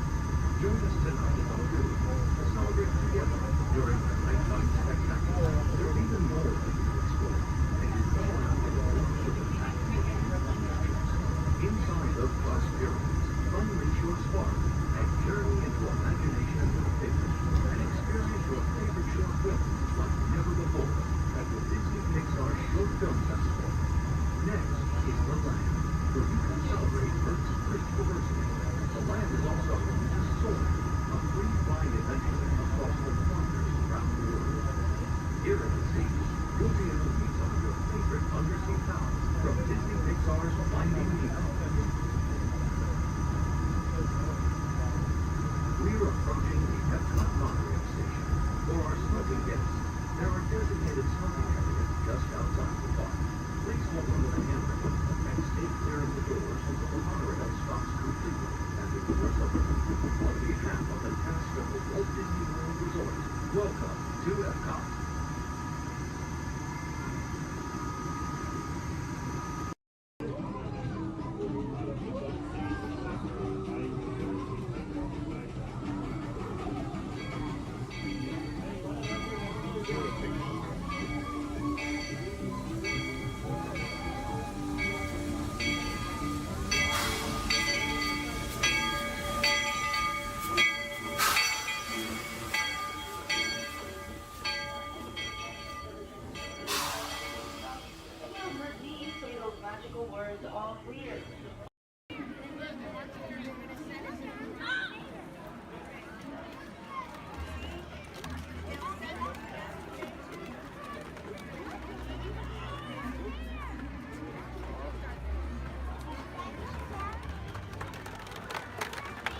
Go Empire! Yay!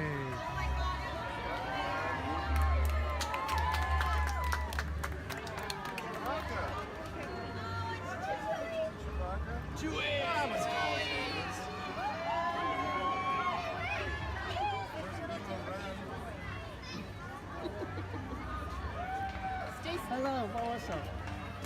Hey. Oh, 这谁啊？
your safety and the safety of those around you, please walk slowly and carefully on to your next adventure.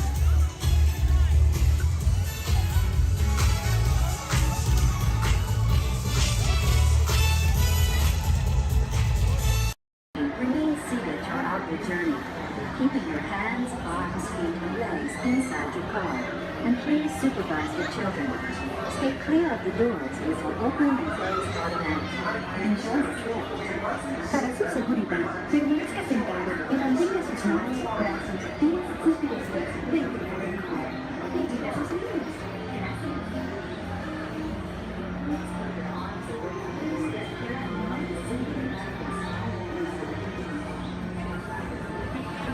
Welcome aboard the Tomorrowland Transit Authority People Mover. You're quiet and carefree, highway in the sky. We invite you to sit back, relax, and enjoy your plans. Along the way, you can preview many of the exciting places you'll want to be sure to enjoy today while visiting this land of tomorrow.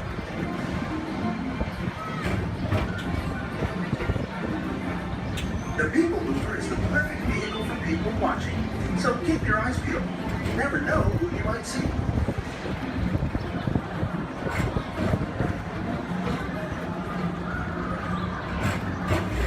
Coming up, Stitch's Great Escape, where you can report for duty as a security agent for the Galactic Federation.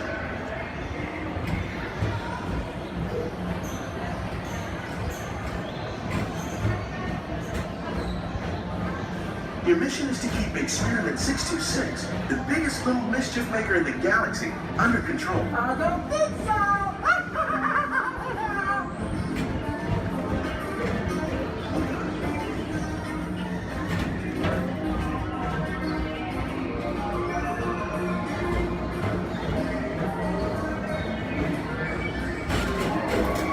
And now, Tomorrowland Transit Authority proudly presents Progress City, Walt Disney's dream for an experimental prototype creating a tomorrow. Progress City was the inspiration for everything moving forward the line.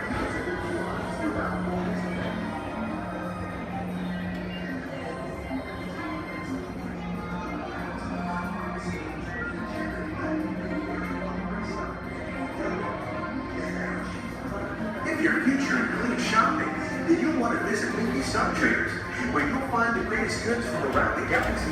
That's right! It's out this world!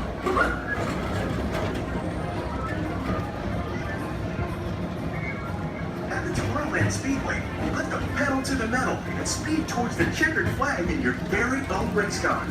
Young or old, this is your chance to drive in the fast lane without worrying about getting a speeding ticket.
Paging Mr. Morrow, Mr. Tom Morrow.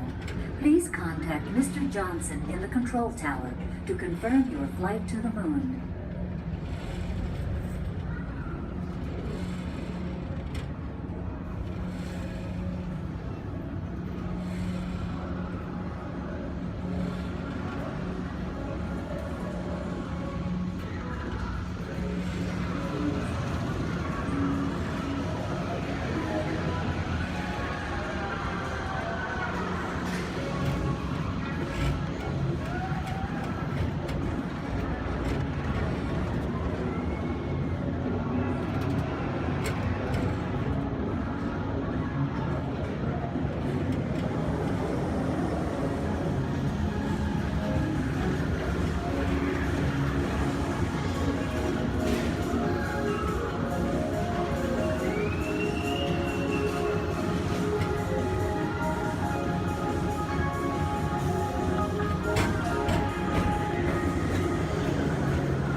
know you're here for an adventure that's out of this world. Space Mountain. Glass off the last week outer space.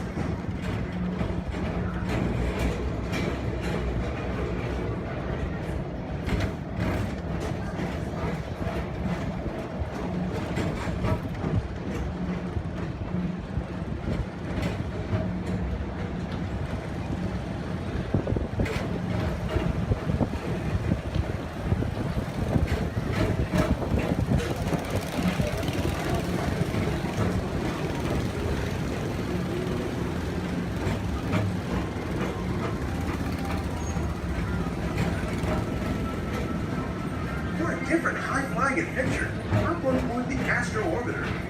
Pilot your own spacecraft as you take a spin around the planet and ascend to otherworldly heights.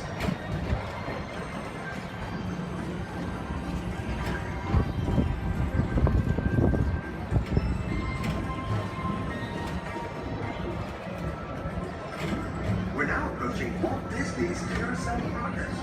Inside this rotating theater, whole families welcome you into their world from yesterday and today, starting way back at the turn of the 20th century.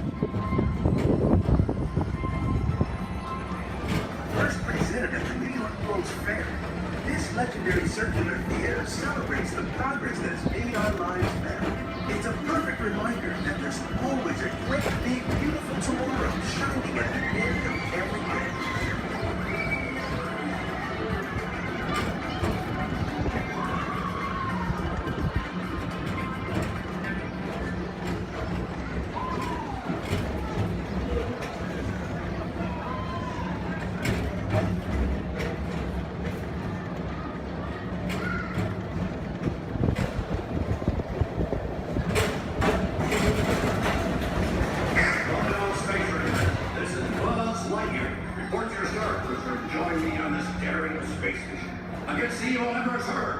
As an honorary space ranger, you'll use your own personal laser cannon to save the entire galaxy.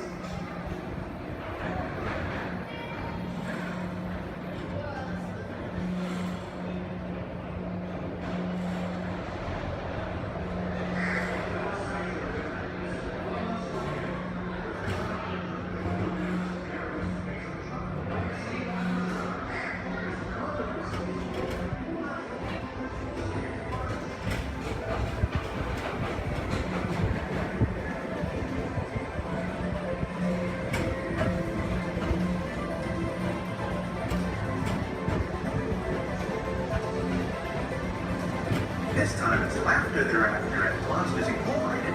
So drop in and join Mike Wazowski and all his pals at Monsters Incorporated laugh more. Share fun.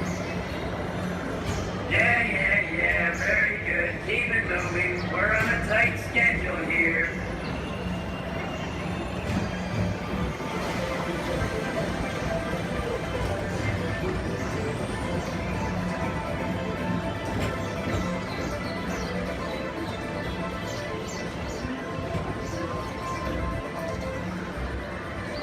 Thank you for joining us on the Tomorrowland Transit Authority People Tour. It's been a pleasure to have you aboard. Enjoy the rest of your day and have a great, big, beautiful tomorrow. Welcome aboard the Tomorrowland Transit Authority. Your flight is right for the outside. Step onto the moving platform with caution and exit by stepping away from the car. Thank you. Hang on.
like to welcome everyone on board Monorail Blue, Brown, or Red.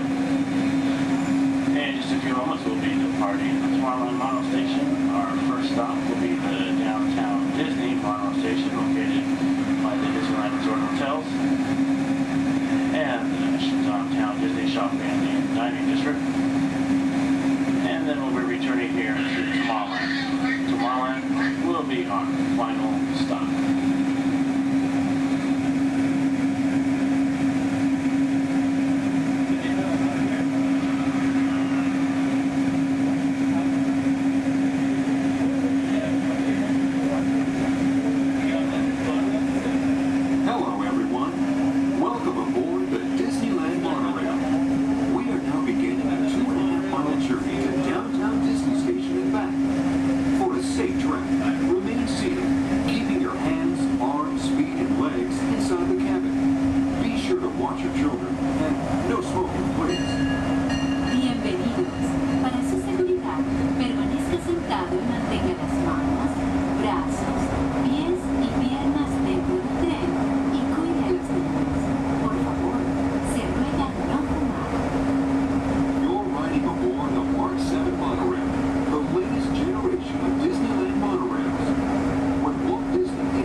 That includes sharp turns, upside down maneuvers, Okay, come on, guys.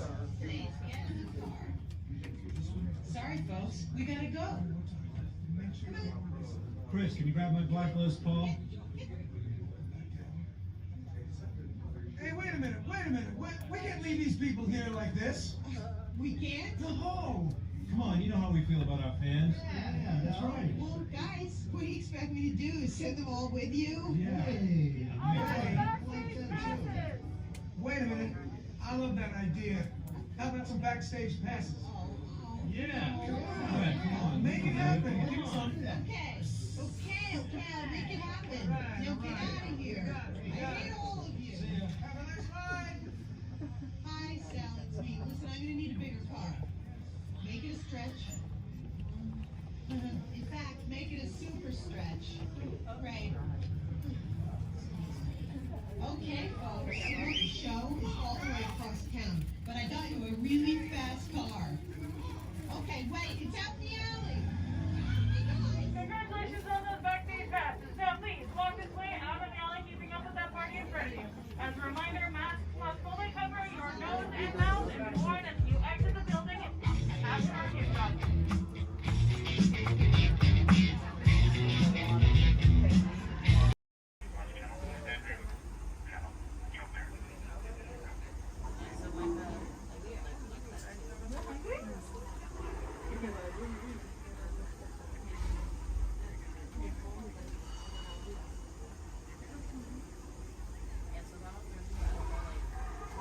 All aboard!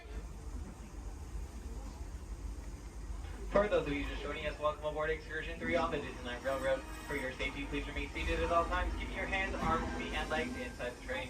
Please supervise all children, making sure they are seated away from the train openings, either fully on a lap or on a bench. Our next stop will be the Land of the Future, Tomorrowland Station. Oh, they're doing the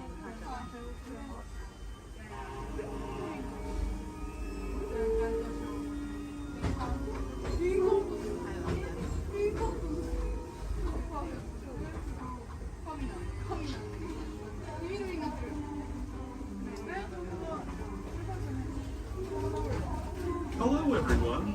Thanks for joining us on the Disneyland Railroad. For a safe ride, remember to stay seated with your hands, arms, feet, and legs inside the train. And please watch your kids. ¿Qué tal, amigos? Y bienvenidos a bordo. Para su seguridad, permanezca sentado y mantenga las manos, brazos, pies y piernas dentro del tren y cuide a los pequeños. Gracias. As we leave Toontown Depot, we get a real nice view of the happiest land of them all, Fantasyland. You can see people stepping onto It's a Small World just below us. And, off in the distance, majestic Matterhorn Mountain.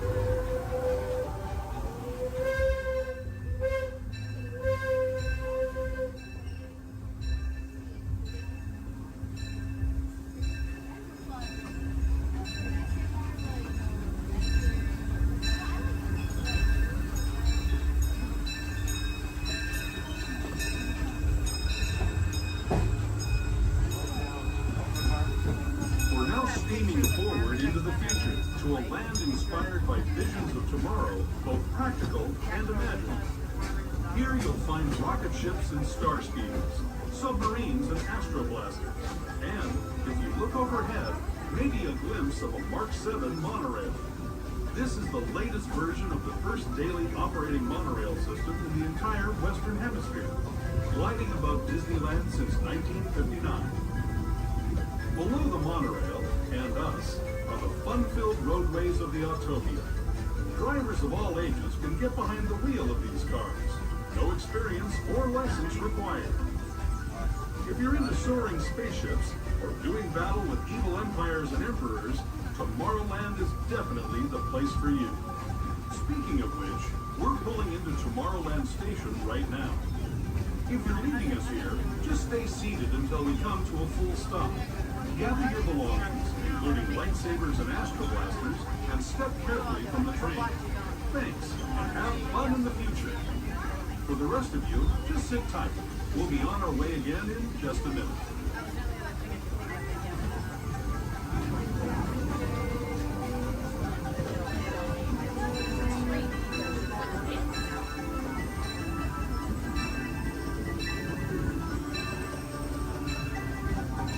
As we make our way into Tomorrowland Station, we do ask that you please remain fully seated until the train has come to a full and complete stop.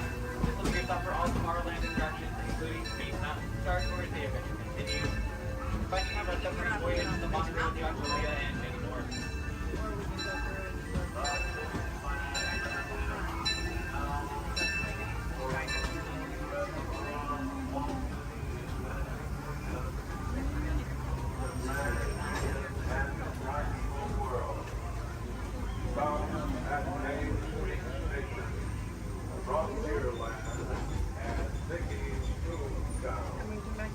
Last call.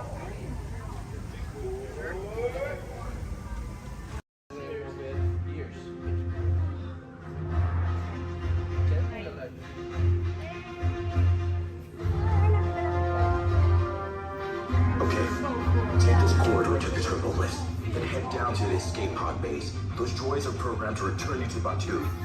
Hurry and don't get caught. Lieutenant Beck will guide you. Recruits, for your safety, stay seated with seatbelts securely fastened. Keep hands, arms, feet, and legs inside the transport and supervise your children.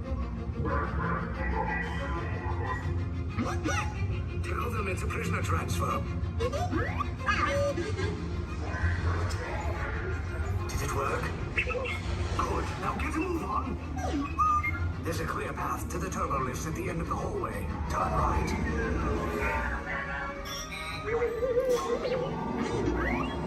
A probe droid. You're lucky it didn't spot you. Take those turbo lifts and stay out of trouble. You're not authorized. Wait, those are the prisoners. The operation is attempting block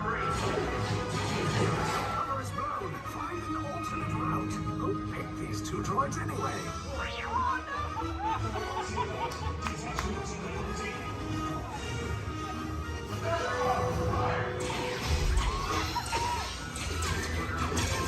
Take cover, recruits! If anyone's backing a blaster, now's a good time. The escape pod's just below us! Why are you going up? I said down! Up is bad! Up is real bad!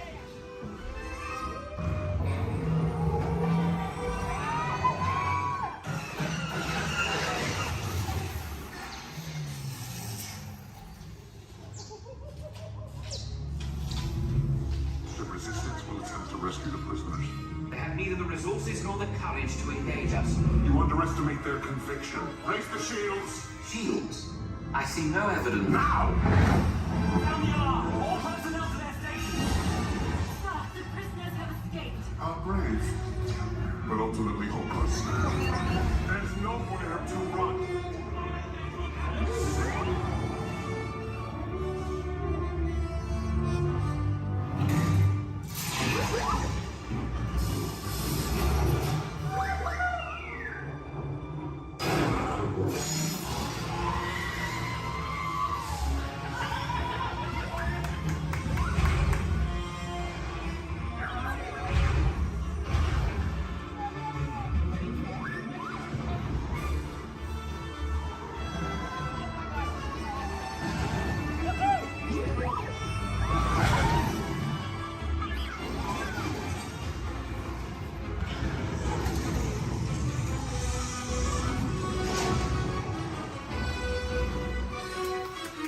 Attention! All resistance personnel! Abandon ship!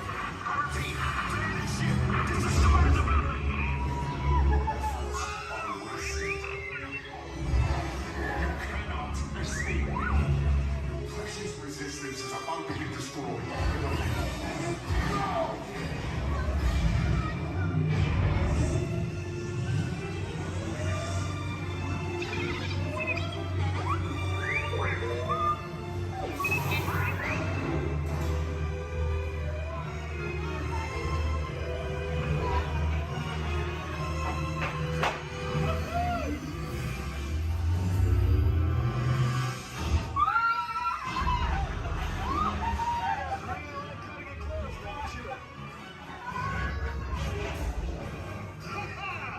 Okay, you're clear!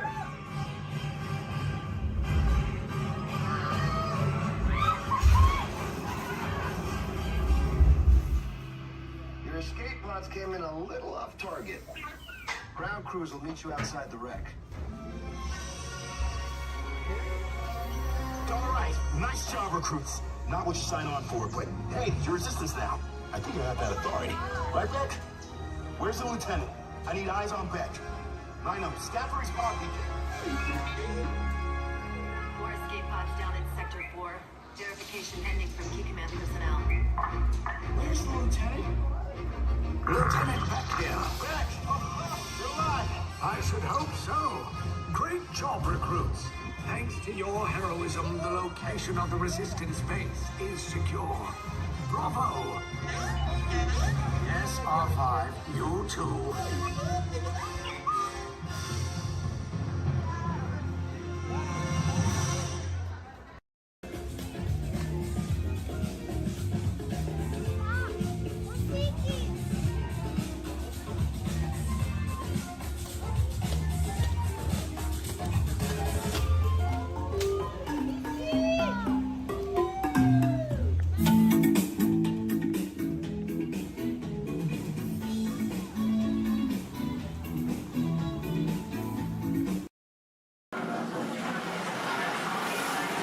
travel commencing in T-minus 10 seconds and counting.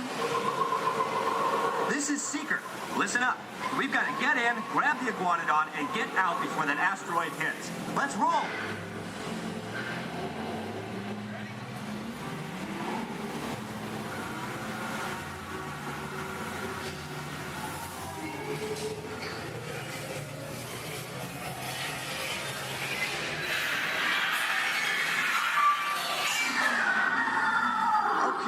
Now, let's go get that dino. Computer, what are you tracking? Styracosaurus. Not our dino. Warning, meteor shower in range. Just little ones. Oleoramus. Hadrosaur. Raptor. Time to get serious. Locking autopilot on homing signal now. Hang on! I'm tracking a big dino on the scope. Could be ours. Computer, full stop. Identify. Carnotaurus. Definitely not our dino. Go, go, go!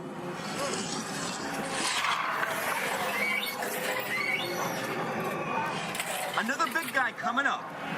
Computer. Slow. And identify. Sauropod. Still not our dino, but at least this one's a vegetarian. Whoops. Asteroid impact in 90 seconds. We better move it. Pterodactyl. Incoming! Asteroid impact in 60 seconds. We can't stop now. Keep going, keep going. Compsognathus. Computer, what's happening? Loss of traction. Four-wheel drive, move it. Warning, meteor strike. Evasive maneuver. Right, left, right, left. That was close. Computer, now what? Carnotaurus. That's it. Abort mission. Abort, abort. Iguanodon. Forget it. Get them out now. Asteroid impact. Brace yourself. This is it. They're not gonna make it. They're not gonna make it. Mission accomplished. You made it! I knew you would, and guess who made it back with you? I better find it before security does. Thanks for everything! First thing I need to do here is a quick sound check. You can hear me up and down the shuttle, please. Give me a wave if you can hear me. All right. Thank you. It's important that you need to pass along a few safety reminders here. Please be sure hands, arms, and feet remain inside the vehicle at all times this morning. Most importantly, that you remain fully seated throughout the entirety of our tour. And for the courtesy of those around you, we do ask that please be no smoking at any point. Now, we also have just a little word of caution as well. For those of you on the right side of the shuttle, and that's the side I'm on this morning, now be aware we could be getting a little bit wet on the tour today, okay? However, for those of you on the left side of the shuttle who are smiling about that situation, now realize on the left side, you could get soaked. On the left side is the wet side. In reality, if you do need to do any seat rearranging, please go ahead. Do that right now before we get underway. Once our shuttle goes into motion, I will ask everyone to remain fully seated throughout the tour. Left side is the wet side. The left side. Promise you so necessarily. However, the best chance to get a little bit wet on this tour is on the left side of the shuttle, so please take that into account. For those of you wanting to get wet today, that'll be your best opportunity. And I'd also like to take the opportunity to welcome you here to Disney's Hollywood Studios, the Florida counterpart of Walt Disney Studios in Burbank, California. My name is Jerry, and I'll be your guide on the tour today. Behind me at the wheel of our vehicles, our driver Ashley, and she'll be steering us behind the scenes of our working production facility. We'll be getting underway here in just a few moments. If you would, please listen to these additional safety announcements. Welcome to the Studio Backlot Tour. For a safe trip, please remain seated with your hands, arms, feet, and legs inside the tram. And be sure to watch your children. Thank you. Bienvenidos. Para que tengan un viaje seguro, permanezcan sentados, con las manos, brazos, pies y piernas dentro del tren. Y vigilen a los niños. Gracias. And with that, we are all clear. Thank you.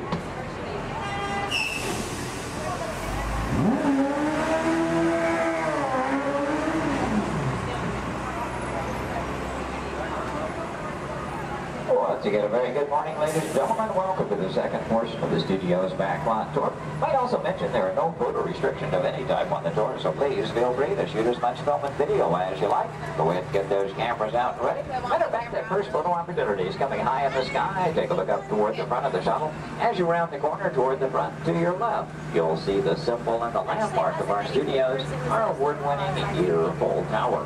Now that tower takes its inspiration from the design of a water tank that Walt Disney had constructed for our Burbank Studios in 1939. The Year-Full Tower stands in at 13 stories tall, topped off by a set of Mickey Mouse ears weighing 5,000 pounds apiece. And for anyone who might be curious, that's also a hat size of 342 3/8. Also off to your left, you see some automobiles, ramps, and so on. This is the rehearsal and staging area for our Lights, Motors, Action Extreme stunt show. We'll talk more about that show as we pass by its arena further along in the tour. Now here at the studios, we do feature sound stages, outdoor sets, state-of-the-art editing facilities, recording studios, just about anything else needed for the production of radio programs, television shows, and motion pictures. And over the years, we've had quite a lot of activity taking place. Now, for example, Anthony Hopkins and Cuba Gooding Jr. made use of our sound stages filming Instinct. And Tom Hanks was here, producing, directing, and starring in the 13 episodes of the HBO Emmy Award-winning miniseries From the Earth to the Bird. Our backlot has been used for exterior shots for such shows as The Golden Girls and Empty Nest, and for 5 years, from 1989 to 94, our sound stages were home to the new Mickey Mouse Club. Now that show, by the way, served as the launching pad of several of today's young stars, including Justin Timberlake, Christina Aguilera, Britney Spears, Ryan Gosling, and Felicity's Kerry Russell. They all got their start right here on our sound stages. Now, as you make your way around this turn, off to the right, you'll see 2 surviving P-40 aircraft from Touchstone Pictures Pearl Harbor, starring Ben Affleck and Josh Hartnett. Taken from the mold of a real P-40 Warhawk, these full-scale replicas are produced in fiberglass over a steel frame. You might be interested to know there were actually only 16 of those full-scale replicas produced for the filming of Pearl Harbor. You've seen that movie, you know there were a lot more P-40s than that on the screen. The remainder were all computer-generated. We're now entering one of our most glamorous departments. This is the world of creative costuming, and notice the window displays on the left. Now here in costuming, the process begins with artist designs. From there, our seamstresses and tailors take over. They may use as much as 1 1/2 million yards of fabric each year to produce more than 25,000 garments. In the display cases, you see original costumes from such films as National Treasure, Book of Secrets, Disney Channel's High School Musical 2, costumes from Step Up to the Streets, Dan in Real Life, and from Enchanted with Amy Adams and Patrick Dempsey. Also coming up ahead on the left, a special display of both costumes and props from Walt Disney Pictures, Pirates of the Caribbean at World's End. We have more than 250 artists involved in the design and manufacture of costumes for motion pictures, television, and live entertainment needs. And I'm proud to say that here in Florida, we have the largest working wardrobe in the world. Now, when an art director needs to create a specific look for production, they may begin with a props department. Here, scenery designers buy and in some cases build everything they need to create the exotic worlds in which their stories take place. On either side of the shuttle, we're passing through a series of prop storage areas, but also to the left, the final large room we pass by is the scenic shop. Now that's where carpenters construct to maintain the sets to be used on the sound stages or of a location. Over the years, these talented artisans have created sets for such shows as the Rosie O'Donnell Show, Wheel of Fortune, Live with Regis and Kathy Lee, and more recently, Live with Regis and Kelly, all when they were here at the studios filming on location. Also off to your left, we pass by 2 set pieces from Pirates of the Caribbean, Dead Man's Chest. You may recognize those as the bone cages from that film. And as you make your way a bit deeper into the backlot, oddly enough, the next area we approach is known as the studio boneyard. Now, most studios have boneyards, simply areas where we can store oversized props such as vehicles, aircraft, anything we may need to reuse or refurbish for another production. The large steamroller, for example, appeared in the film Who Framed Roger Rabbit, starring Bob Hoskins and Christopher Lloyd. We also passed by a Venetian gondola here from the film Casanova with Heath Ledger and Sienna Miller. And that's followed by two model airplanes. Now the first of those two, the larger, used in the filming of exterior shots for Flight Plan, which starred Jodie Foster. The second one, you may notice the wording, the jailbird on the nose, from the 1997 film Con Air with Nicolas Cage and John Malkovich. The new period motorcycles on the end, used by director Steven Spielberg in Indiana Jones and the Last Crusade, starring Harrison Ford and Sean Connery. Now, anytime a production team has to travel to a city or town to film on location, they have to deal with a lot of problems they have little or no control over. Things like crowds, traffic, and noise. To avoid that, you often prefer to film on a studio backlot. Now, normally we have quite a lot of activity taking place, and well, this week is really no exception. One of the things we have been doing some special effects testing this morning in this large standing set off to the right. Now, when the tests are underway, the set becomes off limits to our tours, but see, we have been given green light here at the moment. You know that Ashley is in contact with our production coordinator, so apparently the between takes here. In case that gives us the opportunity to go inside the set, we'll get a look around and hopefully a good photo opportunity for you as well. Now, we will be going over a bumpy bridge, so please hold on to loose items like cameras and purses, and especially hold on to small children, please. For the safety of everyone, please remember to remain fully seated throughout the entirety of our tour. Now, this is a large standing set. That's the type of set designed to be used over and over again. This one is modeled after an actual canyon in Southern California, the special effects sector we call the Master Canyon. The large tanker truck is another large problem like goes out in the boatyard area. Not an easy task to get that truck into place. We actually had to hoist it up over the canyon wall and lower it with a crane. You know, one of the reasons that production teams like to film on a backlot is because of the things they can recreate and that even influence the weather. As a matter of fact, one of the effects they were testing earlier today was a rain effect. And, I wonder, anybody still upstairs? You might run the canyon's rain effect for us? We would appreciate that. Now, why might we need such an effect? Well, let's say that our script calls for a real downpour, and it happens to be a nice, bright, sunshiny day. Time is money in the movie-making industry, and camera crews can't just wait around for Mother Nature. When it starts to cameras to roll, that's what we want to call. Thank you very much for appreciate that. Now, this effect can be created by some high-pressure water shots over it, just out of the camera rain. Bring it that water up over the top with an extruded emotion, giving it another downpour in the fall. Now, we wanted to create a number of stories.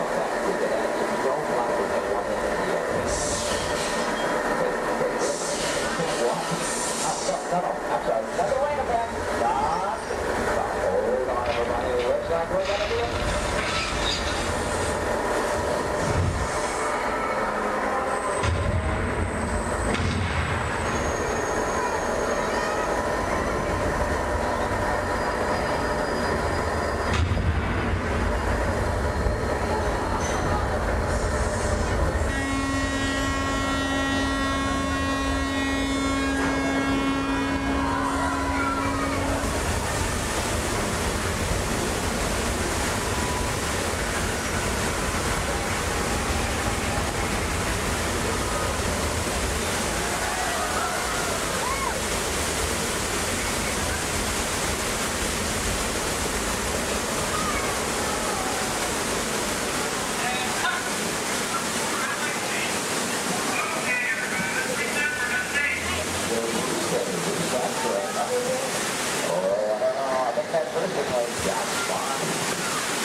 From behind, you'll see the canyon is really a steel structure covered in wire mesh, and it's earned by a a layer of textured cement and tar creates a natural rock formations up in the canyon. The small yellow pipes carry the gas for the fires up above. The large gray pipes the water for the flying flood. Now to start that flood in motion, you'll see 3 large holding tanks up at the top of the canyon. When we open the gates to those tanks, that allows 70,000 gallons of water to come running down toward our tunnel. And they had even more dramatic impact. Some of that water was blown at you by hurricanes. The earthquake effect created by large hydraulic sugar maples underneath the bridge. The Astroturkey Canyon was originally put together with the help of a Hollywood special effects team, so that what seemed to be an out-of-control disaster was really a very safe, computerized sequence of events. The entire sequence can reset in just 3.5 minutes. During that amount of time, the 70,000 gallons of water gets recycled to begin our show all over again. Now, as you make your way out from the canyon, take a look ahead and off to the right. You'll see a special aircraft to us here and a bit of Disney history as well. This one is not a prop, it was an actual aircraft, known in airports throughout the country simply as the 234 of Mickey Mouse. Among some of its earliest assignments were to shuttle Walt Disney and his Imagineers from Los Angeles to New York for the final planning stages of the 1964 World's Fair. That's where we premiered It's a Small World. Great moments with Mr. Lincoln and the Carousel of Progress. Then during the mid-60s, Walt made use of that aircraft on scouting missions over Central Florida, seeking the ideal location for our Walt Disney World resort. Now with a little movie magic here, we'll make our way from the canyons of California to the streets of New York City just by crossing our backlot area. As we do so, we'll also be passing by our newest attraction here on the backlot. You saw some warm-ups going on earlier. Now up ahead, the Mediterranean Village set in the large grandstand is the site of Lights, Motors, Action Extreme Stunt Show. That show is based on one of our most popular attractions in Walt Disney Studios Park in Paris, France. Lights, Motors, Action takes you behind the scenes. We show you how we create vehicle action stunts for the movies. Now you feel like you're right here on our set as the film crew shoots a series of highly orchestrated stunts using custom-designed vehicles and carefully controlled pyrotechnics. The resulting footage is then edited, mixed with visual effects and audio effects. We show you how we create a dramatic action sequence on film. To make that all possible, we worked with some of the world's top stunt directors and designed some high-performance vehicles capable of some pretty evasive maneuvers. Now this show involves automobiles, motorcycles, and jet skis, all in all a very exciting adventure here. Do check your showtime guides. There are 3 performances scheduled today. The first one is at 11:50 this morning, just a little over 30 minutes from now. One at 2:45 this afternoon, and the final show of the day at 5:30 this afternoon. So if you've ever wondered how they create vehicular stunts for the movies, try to work one of those shows into your schedule today. Now they will start loading that show a good 30 minutes before those scheduled showtimes. Off to the left, we'll pass by another series of props. Miniature cattle cars, small jeep, both unique props from the filming of Mighty Joe Yacht. The Acme Waste Disposal truck from the live-action version of 101 Dalmatians, and the large silver space pod from the 1986 Disney film, Flight of the Navigator. Star Wars fans may recognize the sand skip from Return of the Jedi. The bright yellow submersible and mini helicopter both appeared in the Life Aquatic with Steve Zissou, which starred Bill Murray. This version of the Love Bug is Demolition Derby Herbie, currently appearing in Herbie Fully Loaded. And at the end of the grouping of vehicles, the large red space pod made its appearance in The Hitchhiker's Guide to the Galaxy. Now, from the opposite side, you may notice that we're still circling around our Lights, Motors, Action set. It does, in fact, take up about 8 acres here on our backlot, premiered here on May 5th, 2005. Might also notice it looks very different from this side. From the opposite view, you were seeing all of the detailing of that Mediterranean village. That, of course, was the audience or the camera's point of view. From this side, simply the steel structures that keep our backlot standing. We're only going to build what that camera needs to see. I might also take the opportunity here to mention our Fantasmic show tonight. That's our nighttime spectacular here at the studios. Fantasmic will be presented twice tonight. That will be at 9 p.m. and again at 10:30 p.m. this evening. Now, Fantasmic is an excellent and a very popular show, also a limited capacity show. So I do recommend, especially for that 9 o'clock show, want to be there a good 45 minutes to an hour prior to showtime, proceeding in the amphitheater area. Once it fills up, it's all the folks who could see the show for any given performance. And as you make your way on around the turn, off to the right, see the entrance to Lights, Motors, Action. Looks like they're beginning to preload for that 11:50 show at the present time. You can work that one in your schedule. That'll be the easiest show to get into here today. And as you make your way on around the turn, take a look down the street, get a view of our very own New York skyline right here in Central Florida. And this illusion is created by an old movie trick known as forced perspective. The skyscrapers at the end of the street are actually just painted plastic. The tallest of which are about 4 stories tall from the block and a half away. You might also be interested to know we recently redeveloped this entire section of the back lot. In addition to lights, motors, action, we've added a skyline of San Francisco. Soon to come one of Chicago to join our existing New York City skyline, renaming the entire area Streets of America, but all with the idea, of course, giving producers more locales to choose from when they're filming here on our back lot. Now this also signals we are coming to the end of our tour today, so please take a moment, check around, be sure you have all your personal belongings gathered up. As you exit the shuttle today, you'll take a stroll through the American Film Institute showcase. There you'll see a themed exhibit titled Villains, Movie Characters You'll Love to Hate. Now if you're heading for that Lights, Motors action show, your one and only exit is still through the sliding blue doors and straight on through the showcase, then around the loop, the Lights, Motors action. Once again this morning, your driver was Ashley. My name is Jerry. We both thank you very much for joining us today on the Studios Backlot Tour.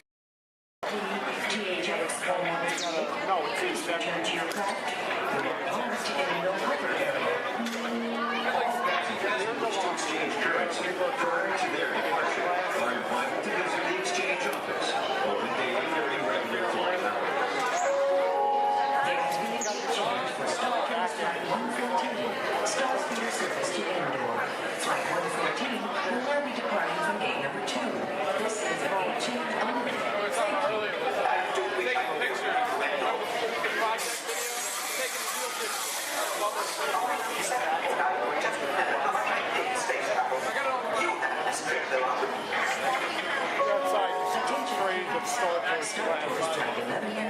Non-stop service to Endor is now ready for boarding at gate number 1. All passengers, please proceed to the boarding area immediately.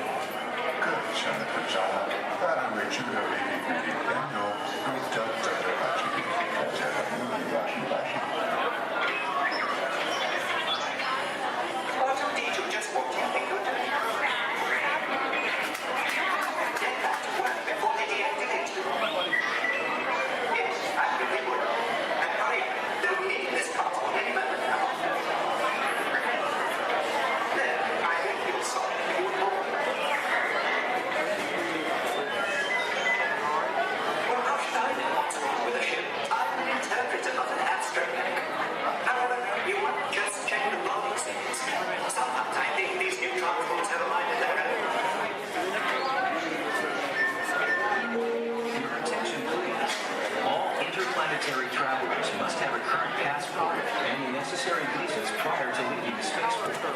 Passengers requiring assistance should visit the nearest information kiosk. Thank you. Star Tours is now offering convenient daily departures to the exotic moon of Endor. Come spend an afternoon or the entire day with the lovely walks in their charming tribal villages. It's a fun-filled visit that you and your family will remember forever. Just ask for the Endor Express, available only from Star Tours. Non-stop flights leave every few minutes, so don't delay. Visit Endor today. Things have suddenly changed.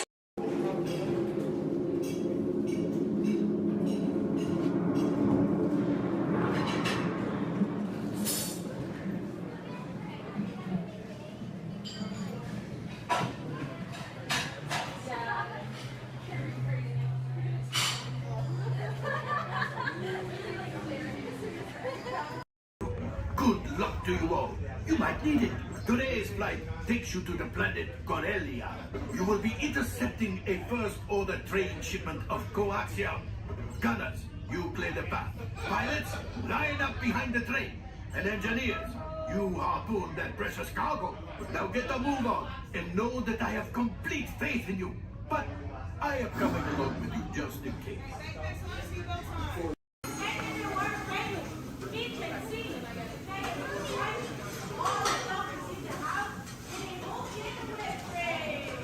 Oh, Ken.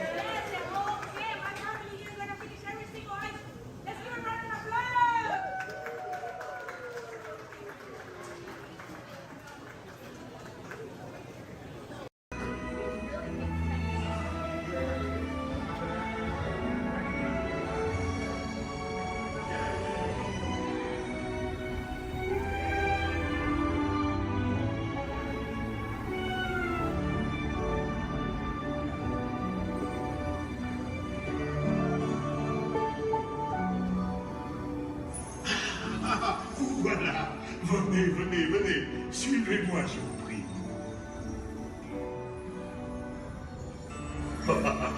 Chef Rally is waiting for you. This way.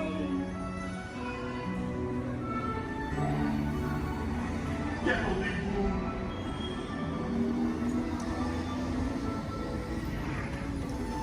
Les verres, les invités pour le dîner. Here. Hein? Vous n'aurez pas idée, coq au vin? Non. Simple omelet? Too simple. What? Mais oui, that's it.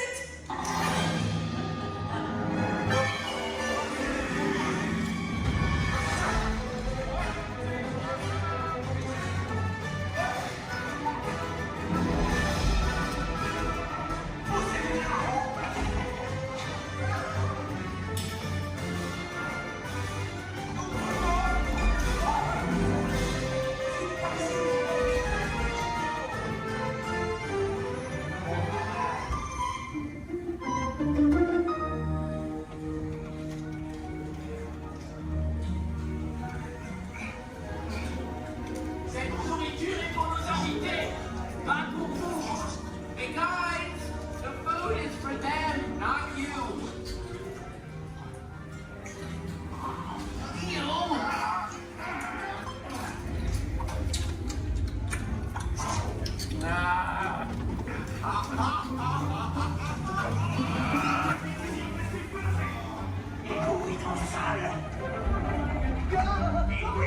What are you doing? Que manigocez-vous? Out of my way!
bientôt et bon appétit. Amigo.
enjoy living with the land.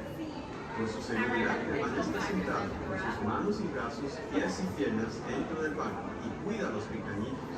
A manera de recordatorio, no tomar foto con flash y luz de video antes de llegar a Disneyland.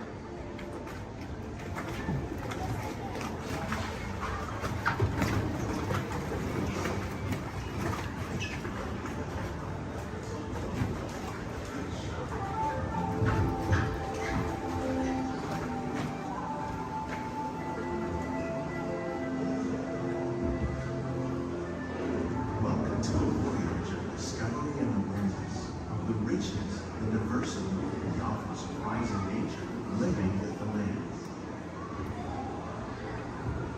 Our journey begins after night. Sudden changes are sweeping over the land. The approaching storm may seem violent and destructive to us, but to nature, it's a new beginning in the cycle of life.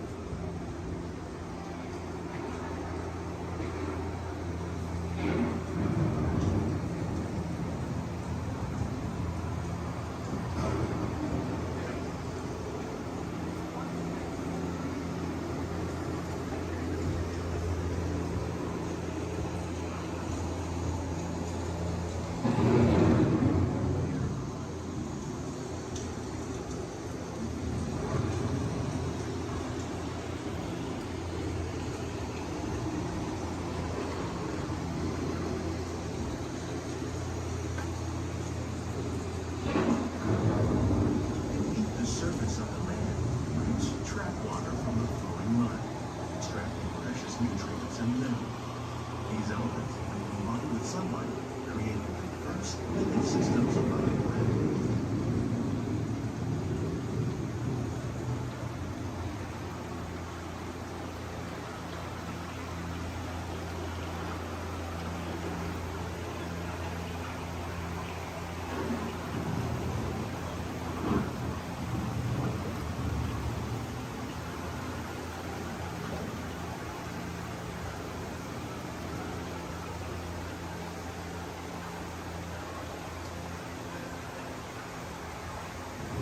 One of those living systems is the rainforest, home to the most amazing concentration of life on our planet. These dense and beautiful forests cover only a tiny portion of the Earth's surface, but they contain more than half of its plant and animal species. Rainforests are also extremely rich in productive living systems, providing us with oxygen, food, medicines, and other elements essential to our lives.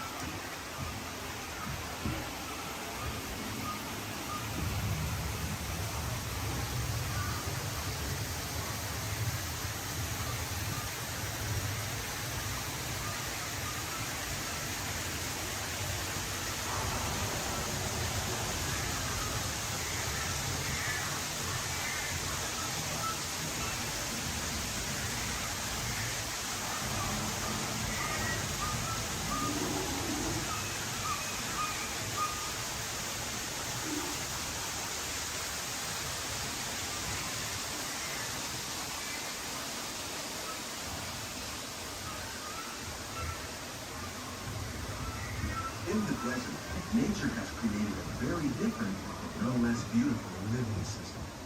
And while this arid landscape may seem lifeless, it is very much alive. The plants and animals that have learned to survive in these harsh conditions make use of what little water they can find and avoid the scorching rays of the relentless sun.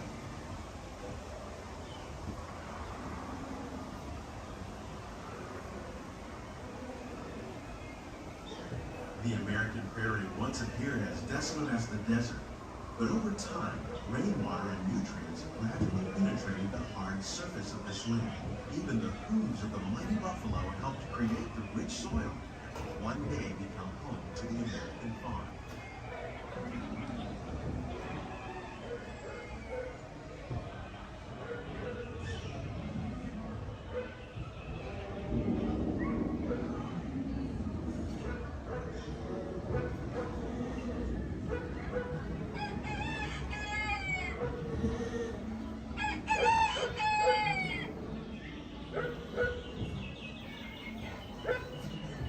Of all the forces at work on the land, humans have had one of the most profound effects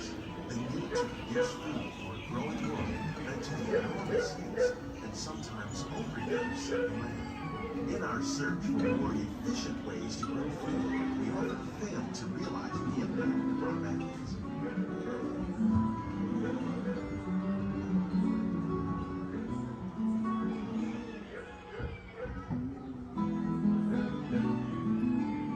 Today, we're learning to live with the rain, discovering better ways to grow food that will assure both human and environmental well-being.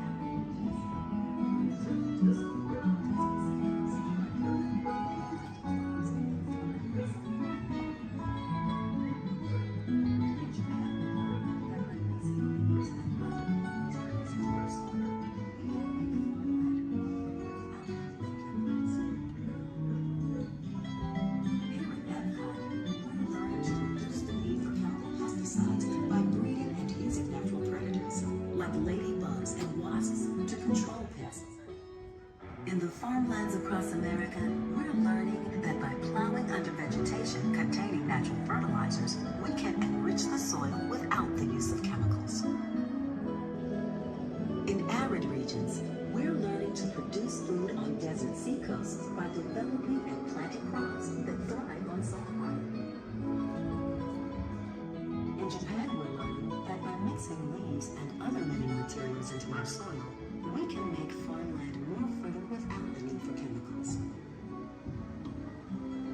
Here at Epcot, we're learning to reduce the need for chemicals. How will we meet tomorrow's growing needs for food production, yet still respect the needs of the land? Some of the answers are being discovered just ahead. To help us maintain these carefully controlled ecosystems, and for your safety, please remain seated in your boat at all times.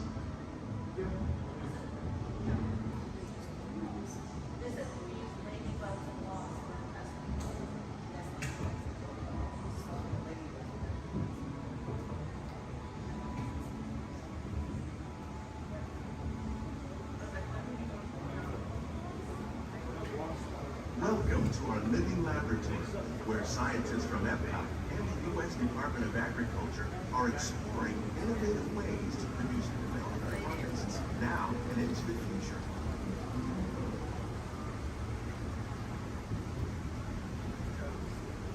The tropics are home to the greatest diversity of plants on the planet. Many of these, like papaya, bananas, cacao, coffee, and rice, are well known around the world. These are just a few of the edible plants that have been an important source of nutrition for people living in the tropics. Many are rich in vitamins and minerals, while others are well adapted to growing in less than ideal conditions. Some, like the water lily, thrive in wet, swampy areas and waterways. All parts of this plant, even the flower petals, are edible. The starchy fruit of the plant has long been used to make flour for baking.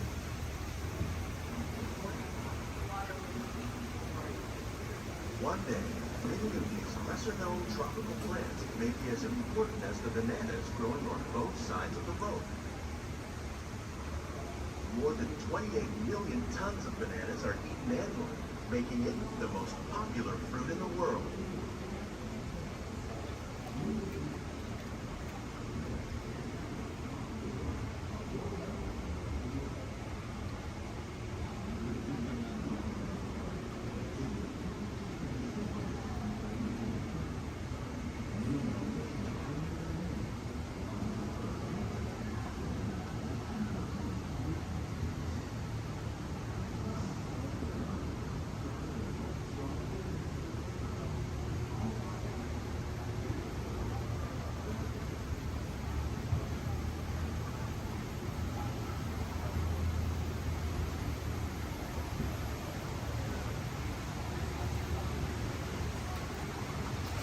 When we mention farming, you probably don't think of fish.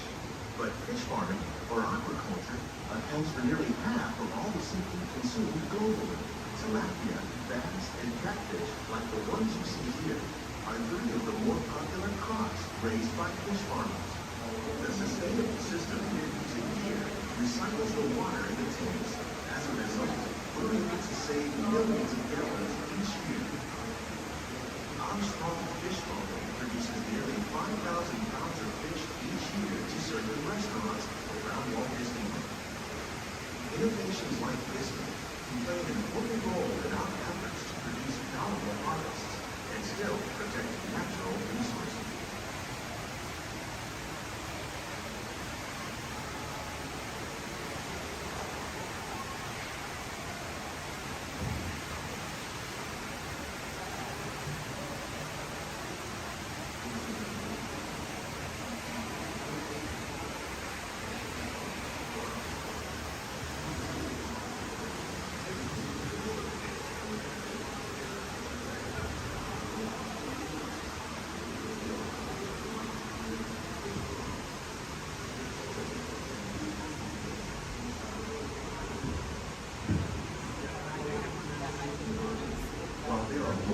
50,000 edible plant species in the world, most of us are only familiar with a handful that make up our everyday diet.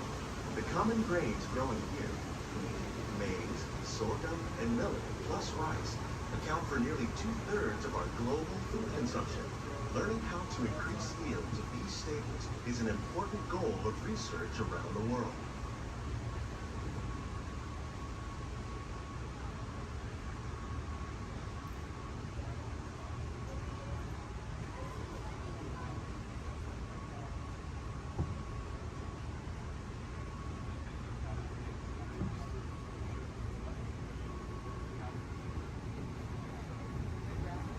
These plants are definitely on their way up.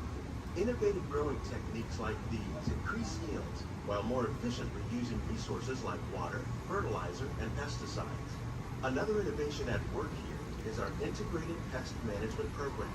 By populating our greenhouses with beneficial insects that prey on harmful pests like aphids and flies, we are significantly reducing our reliance on conventional pesticides. We're growing these crops using our nutrient film system. This technique precisely controls and recycles water and nutrients. With it, we can produce over 27,000 heads of lettuce a year in this one small area.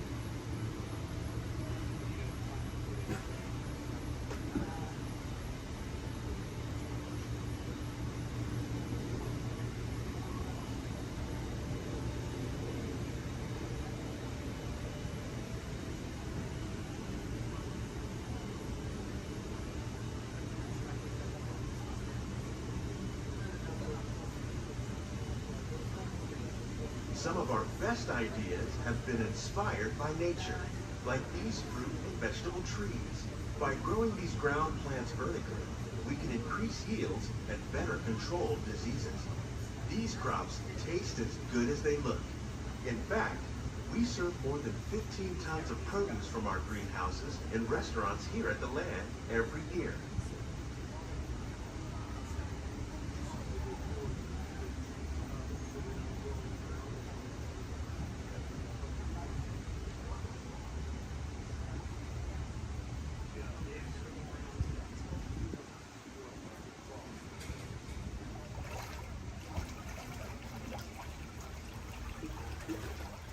The future of agriculture may include innovative ideas like this vertical growing system. Plants grown in this way use a fraction of the space required by traditional growing methods. That saves water and increases production.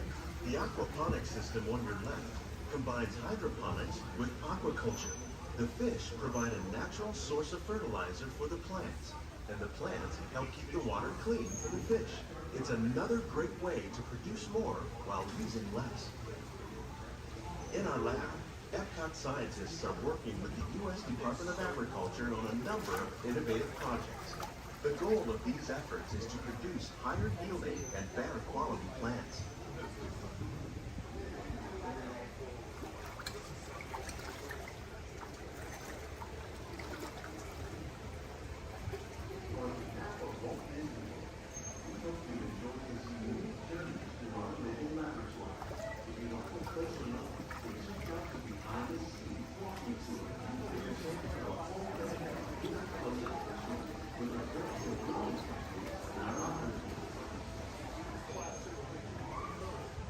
Please keep your hands and feet inside the boat and remain seated until the boat comes swimming on the side.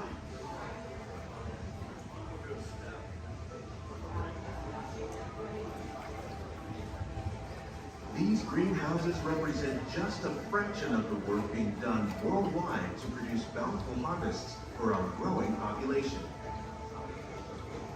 Scientists, farmers, and even backyard gardeners are doing their part to improve the quantity and quality of foods that we all rely upon. Together, we can continue to find more ways to increase food production and protect our precious natural environment.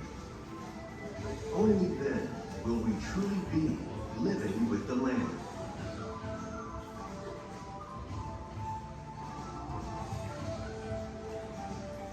On behalf of Walt Disney World, we hope you've enjoyed this unique journey through our living laboratory.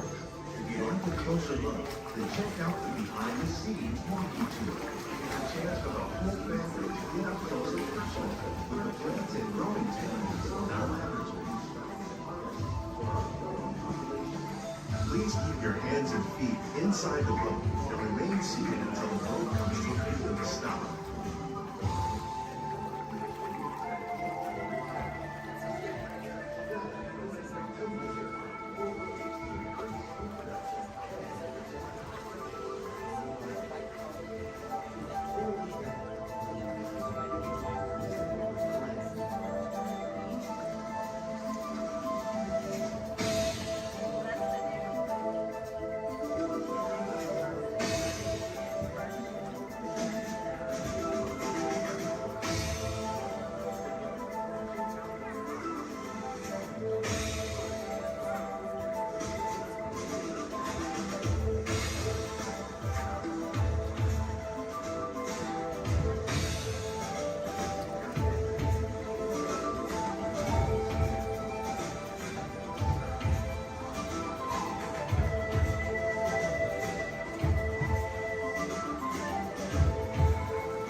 Enjoy your trip aboard the Metroliner.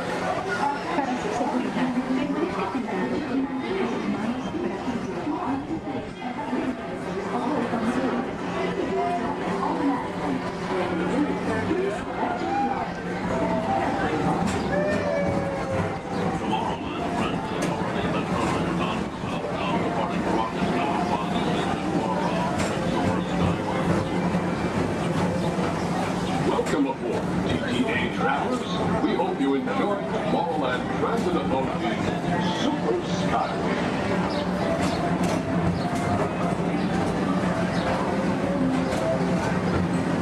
Now approaching Tomorrowland Interplanetary Convention Center. The Convention Center is home to a galaxy of wonders from faraway.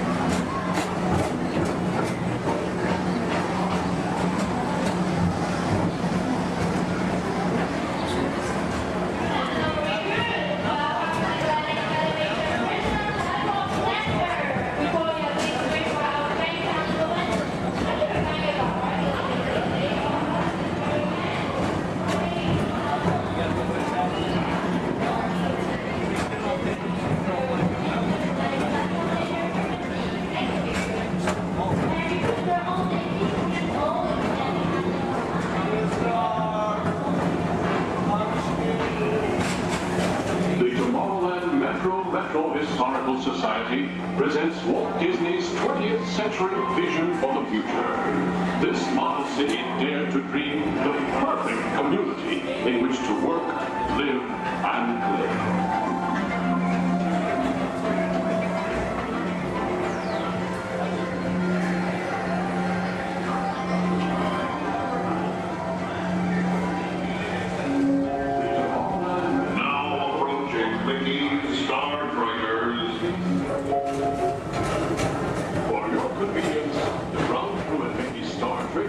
Will be glad to rocket ship to many planets in the galaxy. Hi there, Tomorrowland travelers. This is Mr. Johnson and Sky Eagle Hovercraft One, bringing you the latest Tomorrowland traffic report. As usual, everything is perfect on Tomorrowland Superhighway. Back to you at DTA Center.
line transportation service provided by the Tomorrowland Transit Authority.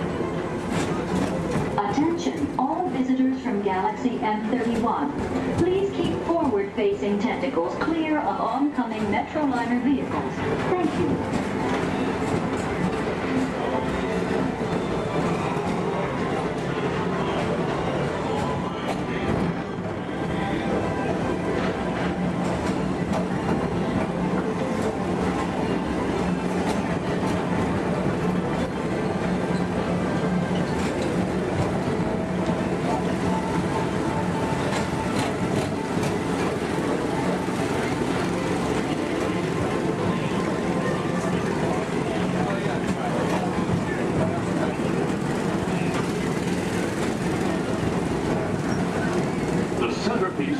Tower Plaza is the League of Planets Astro Orbiter. This symbol of universal harmony and interplanetary fellowship provides all beings with an exhilarating spin around the planets.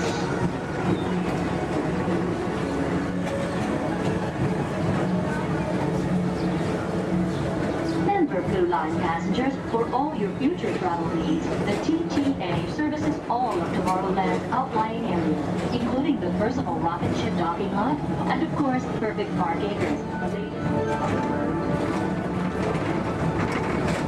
Paging Mr. Morrow, Mr. Tom Morrow. Your party for the Saturn has arrived. Please give them a ring. Now approaching Walt Disney's Carousel of Progress.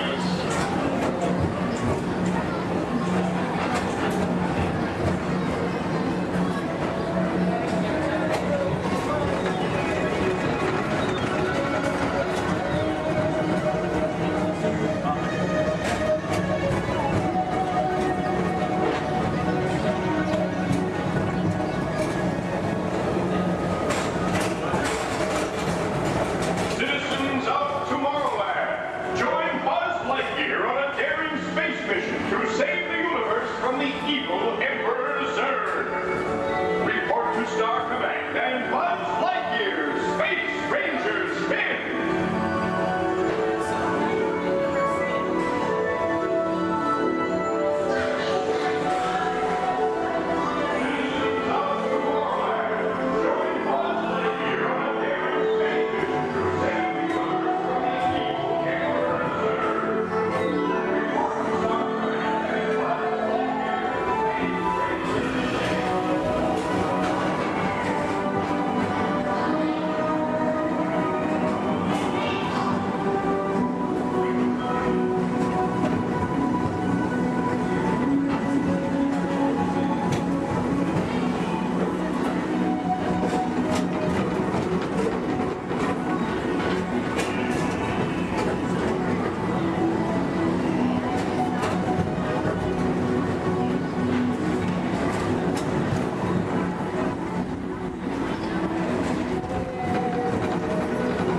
Welcome back to Rocket Tower Plaza at the heart of Tomorrowland. Come now, rejoin us and believe in the promise of tomorrow.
Chef Happy is waiting for you. This way.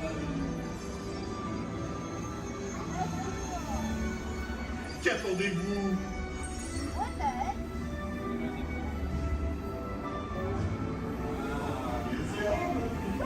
Invité pour le dîner. Here. Hein? On aurait pas idéal. Encore un? Non. A simple omelet? Too simple. What? Mais oui, that's it.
What are you doing? Que magnifique!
much fun as New Year's Eve in the orange groves. My word, we did get a mite carried away, huh? Yeah. I say, look out there across the water. It appears we're a bit of company. Law, me, yes. Welcome, you all. Permit us to introduce ourselves. My name is Claude, and my loquacious cousin over here is... I'll introduce myself, if you don't mind. Hi there. I'm, now, let's see now. It's right on the tip of my beak. Clyde Birdbrain. Oh, yeah. I'm Clyde Birdbrain. I say, perhaps you good people have never conversed with toucan birds before. Well, neither did we, till one day we discovered this magic sunshine pavilion. By Jove, yes. I remember just how it happened, many, many bird baths ago. There we were in an explorer's launch on a mysterious river in deepest Adventureland. Off in the distance comes the fierce roar of an African lion. And as we round a bend in the river, a huge bull elephant bellows forth in protest of our intrusion. Suddenly, the treetops explode in a frenzy of outraged birds. Oh, come, you can jolly well do better than that. I can jolly well do one at a time.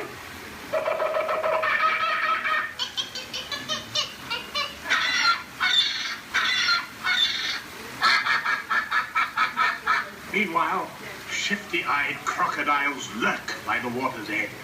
Lurk, lurk, lurk. And the giant python slithers down from an overhanging limb.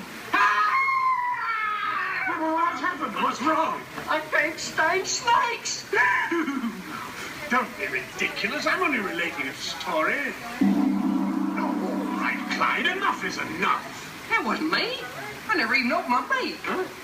Excuse me, I really hate to interrupt such an exciting story, but they are calling us for a show. For goodness sakes, it's already showtime? And say yes, it is already showtime. And now, Claude, it is your turn to make the announcement to all our guests. Righto. Ladies and gentlemen, boys and girls, gather up all your cameras, purses, and other articles, and now turn to your left towards the tall doors. When the drums begin, they'll open magically to lead you right into the Sunshine Pavilion.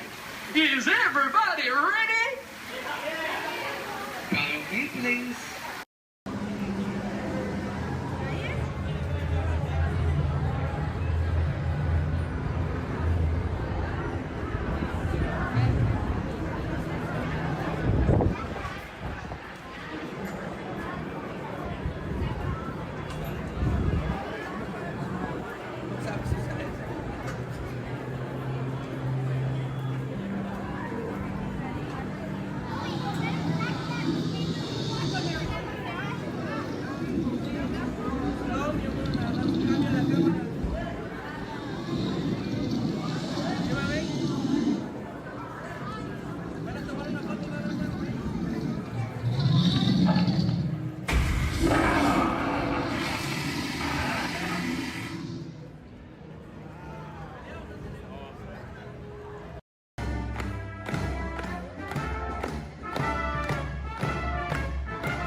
Remain seated with your hands, arms, feet, and legs inside the vehicle and supervise children.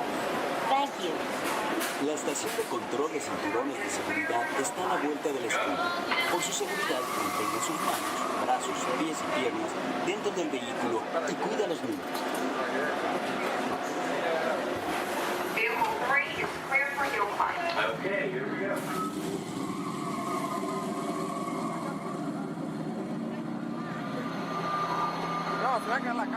The target transmission load data are looking good. Great. Let's proceed to the rough road tests. You got it.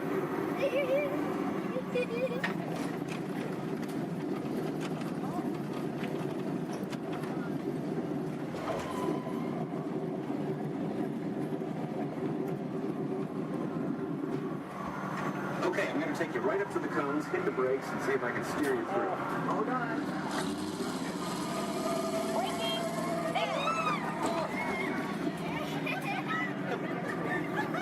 Okay, we're back on track.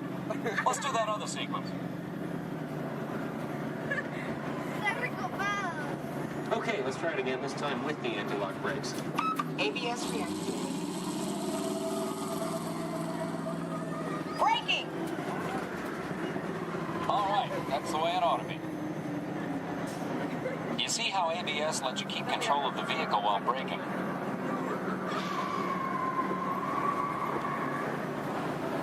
Let's demonstrate some extreme test conditions. Okay.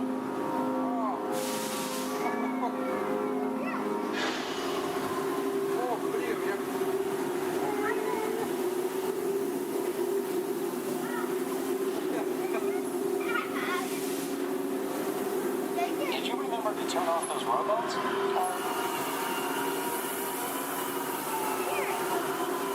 Clear for track course A. All right, let's pick up the pace. Increasing speed. 10%.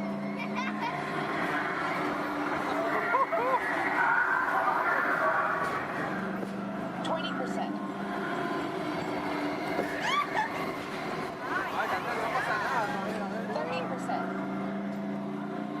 Are you seeing an increase in lateral forces? Sure am.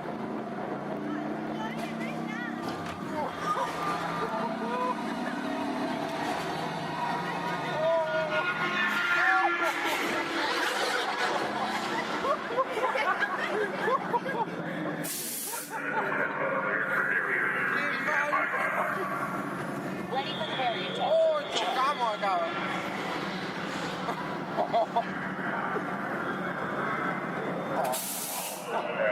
Hang on tight.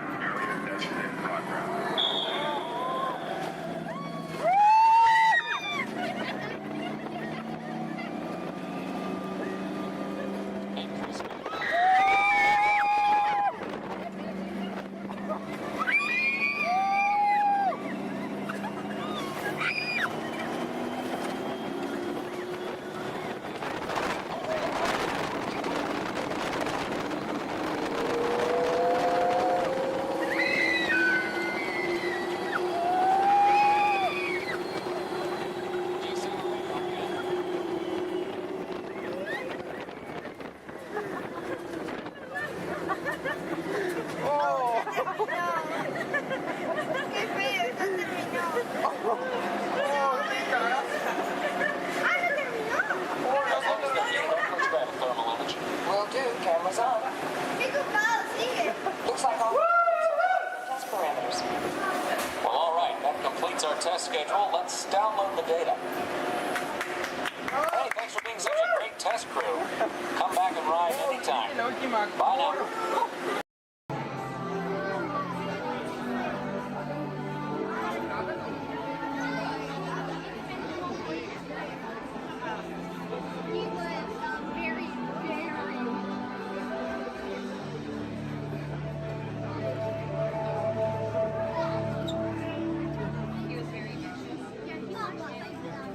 The technology that makes Sandar most famous throughout the galaxy is our universal neural teleportation network. It generates artificial particles in the space-time continuum, which we call jump waves. Jump waves allow for ultra-rapid space travel. What you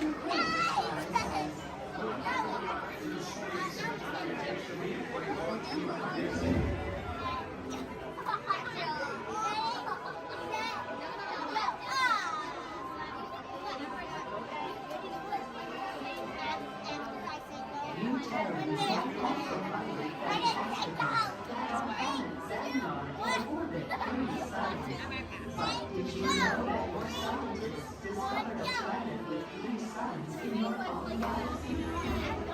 Your scientists name this planet HD 13199AZ, which Peter Quill said is a terrible name for a planet. He said that Euterians should have called it something like Mars, the Universe, and I am still trying to decipher exactly how a name makes a planet's temperature cooler. You may wonder what it is like to live on a planet with 3 suns. Observe. For much of the year, our suns appear close together in the sky, giving it a familiar Terran night and day cycle, yet with a unique triple sunset and sunrise each day.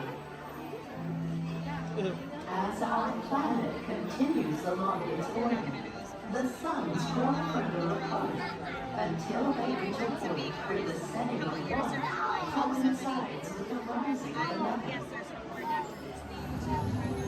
At this point, Xandar is in near constant daytime. Is that not wonderful?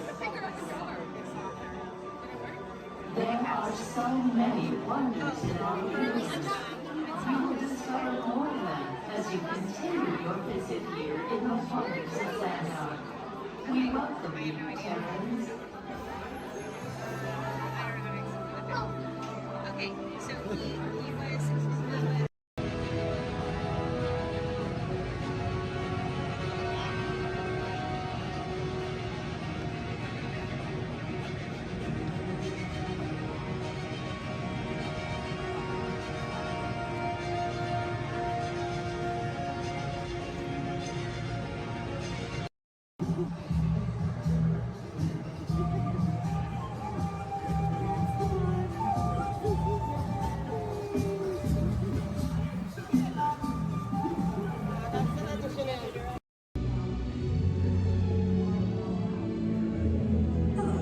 My name is Becky Klein, and I'm the director of the Walt Disney Archives. Here at the Archives, it is our mission to protect, preserve, and make available the history of the Walt Disney Company. So in celebration of 100 years of Disney magic and entertainment, it's my honor to welcome you to Disney 100, the exhibition. This very special exhibition will travel the world for 5 years in 2 units, one in North America and one in international locations. Both units feature hundreds of iconic Disney artifacts from throughout its history, including props, costumes, models, attraction vehicles, and artwork, as well as our original immersive activities that are sure to please visitors of all ages. We hope you'll enjoy your visit today and look forward with us to the next 100 years of Disney magic.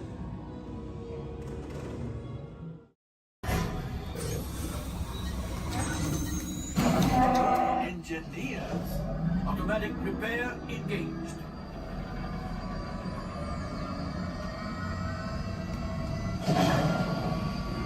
Right, pilot.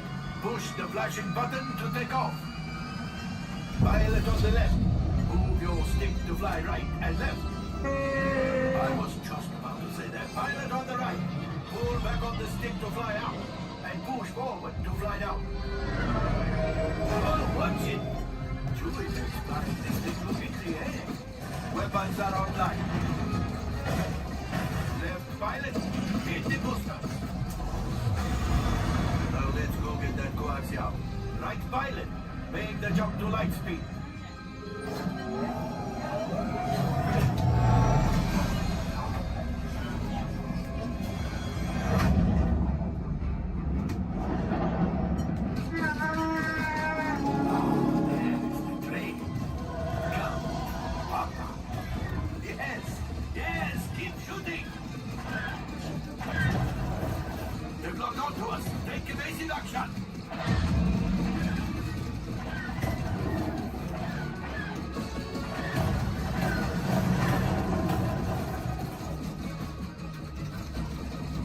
There it is! After that train!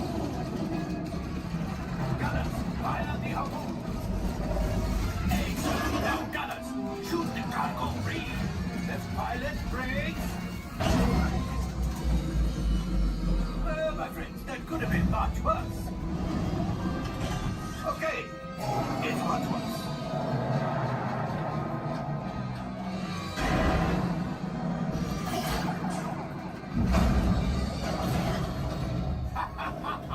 Yes, you got one. Excellent, my friends.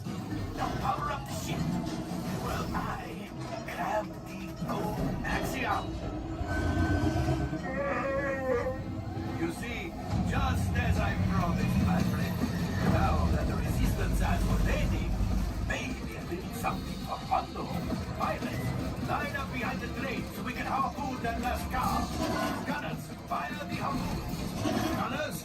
the train! The cargo is breaking free. Keep shooting! Good job, my friends! Yes, yes, yes! We got the coaxium! I will grab it! You keep up with the train!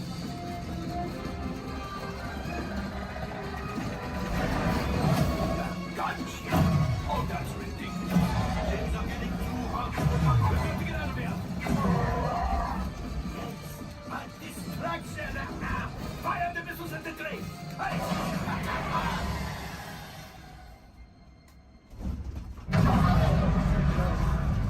Watch out!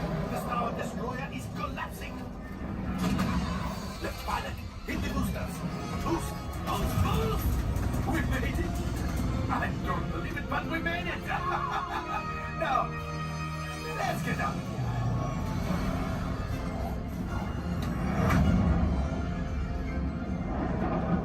Great job, my friends! You retrieved 2 containers of coaxium! This will greatly help the resistance. You have heard the First Order and made Chewie proud! Now, after my modest profit, your cut, minus what you owe me for damaging the Falcon, is... Hey, not bad.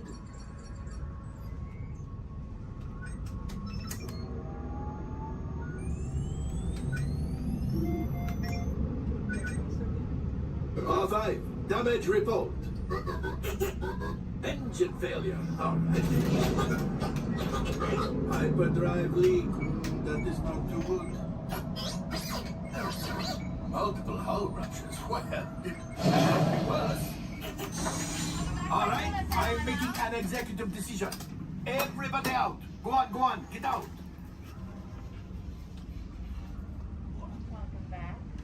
All available techs, we have a Corellian freighter that needs immediate transport back to the maintenance bay. This thing has seen better days. Better fix all that before the Wookiee sees it.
guide. It's going to help you spot some of the different species we may see on our safari. We won't see all of them, but we usually have pretty good luck. First up, Thank you, we have the off-clear twin deck. That means let's go. Job over. My name is Derek. I'll be your driver today through the Harambe Wildlife Reserve. Is everyone having a good day so far? Yes. Great, that's good to hear. Hopefully it gets even better from here. If you have any loose articles like phones or cameras, make sure you hold on to them. If you drop them, I can't stop and get them. Also, if you have a camera, I recommend keeping it out and ready. We can't stop for all the animals we see, and if we do stop for them, they don't always stop for us. It's the best way of getting a clear picture of them. During our entire journey, I do ask everyone, please remain seated at all times. Keep your arms and hands inside the vehicle. This includes children. They can sit on your lap, but they can't stand out or anywhere else, just for everyone's safety. Our first stop here today will be the Little Ituri Forest. It's home to some very shy animals. I like to use the vegetation around them as kind of a natural camouflage. When I see animals, I'll point them out and talk about them. If you see any, there's a spotting guide up above you. I'll help you identify what you're looking at. We won't see everything up there, but hopefully we can see most of them. We're going to start on strong out to the right-hand side. There's some animals up on the hill there with striped legs. They kind of look like zebra, but they're not related to zebra at all. Actually, the only living, no relative of giraffe. They're called okapi. They're extremely shy, recluse animals. They're so shy they weren't even discovered by Westerners until 1901. Just like giraffe, they have really long tongues to help them reach their food.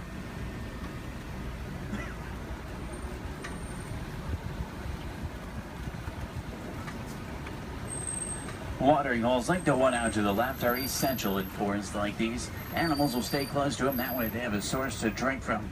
If you look straight across the water up on the ledge up there, you'll see a black rhino. Actually really rare to see. They weigh about 3,000 pounds, charge about 35 miles an hour. They're virtually indestructible animals except in the hands of humans. Due to poaching, there's less than 5,000 of them left. They're poached for their horns, which don't have typical bony cores. They're made of the same material as their hair and nails. That's all they're poached for. The bird out to the right is called a saddle-billed stork. They get their name from the saddle shape on their bill. They stand about 5 feet tall, have a wingspan of about 9 feet. They're very unique birds that travel in pairs of male and female together, pretty much just the two of them their entire life. Females have yellow eyes, males have brown.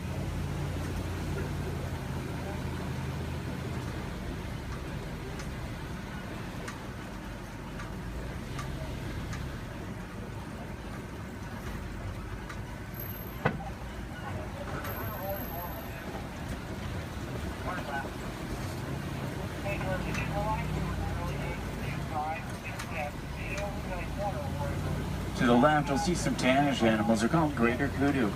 The second largest antelope in Africa. Males have horns, females don't. They're shy nocturnal animals.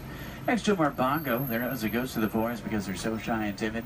Males and females have very uniquely shaped horns that help them run through the brush without getting tangled. There's even some babies back there. Along the edge of the Ituri forest runs the Safe River. Sometimes we'll spot hippos there. Do we have any hippo fans? Awesome. Let's see if we can find any. Hippopotamus means river horse, but they're actually closely related to whales. They weigh about 5,500 pounds, can run about 30 miles an hour. Hippos are nocturnal. At night, they leave the water searching for food. They'll walk up to 6 miles looking for it, and once they find it, they'll consume about 90 pounds of grass each every single night. They can hold their breath for about 8 minutes, and they walk along the ground under the water, which makes it challenging to spot them. You see a blob discoloration or bubbles in the water, it's probably a hippo. Keep in mind, you might not always see them on the surface, but that doesn't always mean they're not there.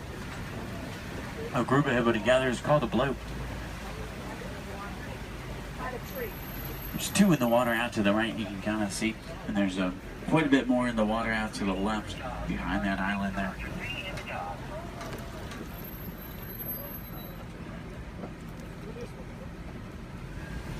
On that middle island are pink-backed pelican. They get their name because they turn a pinkish color during mating season. They nest up in trees. Hippos may seem cute, but they're actually one of the most dangerous animals we'll see all day. They're extremely territorial. If you get too close to a hippo or get in the water without realizing they're there, they become very, very aggressive. You don't want to mess with them.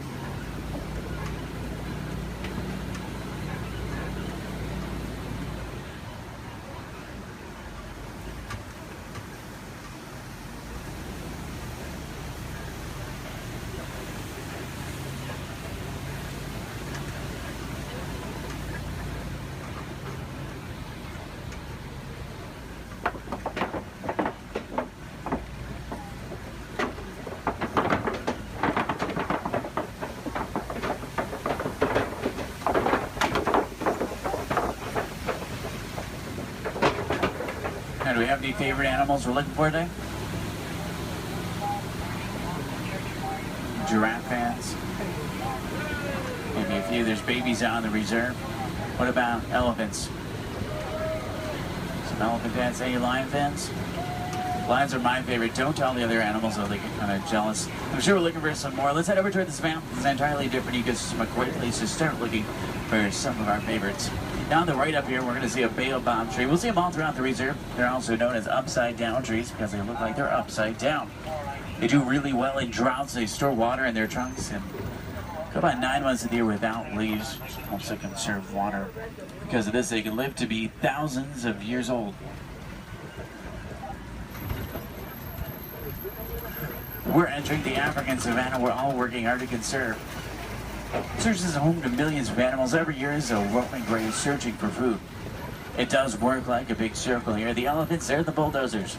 They push down the trees, which helps the grass grow and helps provide food. The giraffe will eat the leaves under the trees, which lets sunlight through to also help the grass grow. The zebra and the antelope will eat the grass, and then smaller animals like warthogs, they do the edge work. Helps create the image we're all looking at today. In a balanced ecosystem, there's food for everyone.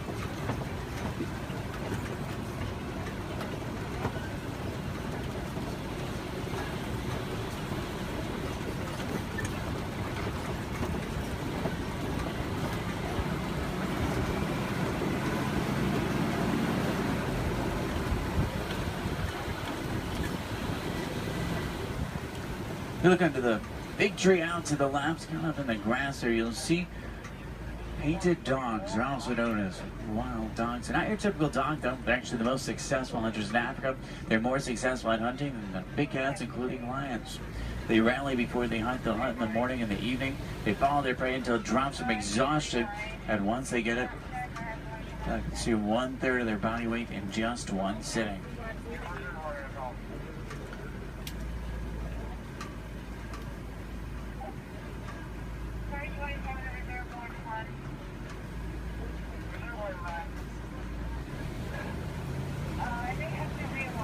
On the left, you'll see Patterson Zealand lying down by the trees back there. They're actually the largest antelope in Africa. They'll stand about 5 feet tall. Their shoulder height can weigh up to about 2,000 pounds. They can jump up to about 8 feet in the air. Both males and females have spiral-shaped horns on their head. The orangish mounds we're passing are called termite mounds. They're hard as concrete. Elephants use them as scratching posts. Once they wear them down a little, antelopes stand on top of them. That way they can see predators like lions approaching. Inside each mound are millions of termites. There's also a series of tunnels and canals that help them to move.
See some Maasai giraffe up ahead. We're going to see them out to the left. You see them about 20 feet tall. They're tallest. There are some babies on the reserve. They're born about 6 feet tall. In the human world, that's pretty big, but in giraffe world, it's really not. A giraffe will spend about 18 hours of their day eating, and they sleep very little, sometimes just about 30 minutes a day. When they do sleep, they typically will sleep standing up. They don't really like to lie down. They're too vulnerable to their predators. They have 7 vertebrae in their neck like humans. A giraffe can run about 30 miles an hour, and they have hearts that can reach lengths over 2 feet long. They're known for their irregular patterns. However, every giraffe's pattern is totally different and unique, like a fingerprint. A group of giraffe together is called a tower. This is a tower of giraffe. I can't stop for them. There's new animals in the area, so I have to kind of roll by them.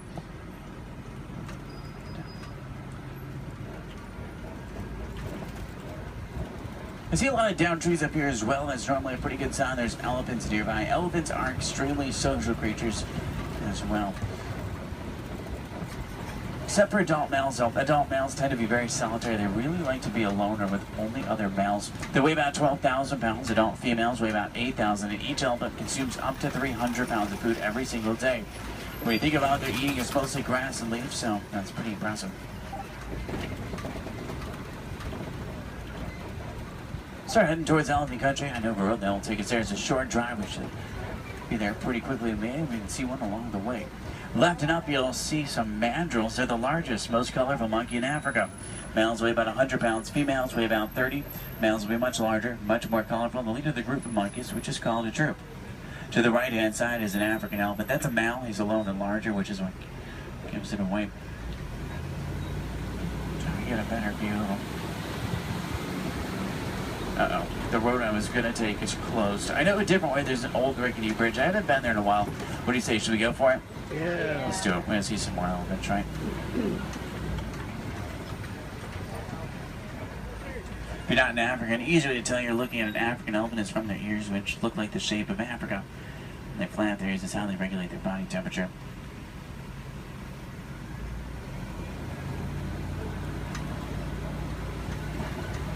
Trying to find some more. I just hope they worked on this bridge. Last time it was pretty bumpy. Almost. Everyone made it. It's a little worse than I remember. The good news is there's still a few parts of it connected. Is anyone on board Scared Heights? If you are, just close your eyes like me. So it's steady. Oh, they tried to fix it. I see a new patch of duct tape. That stuff really can't fix anything.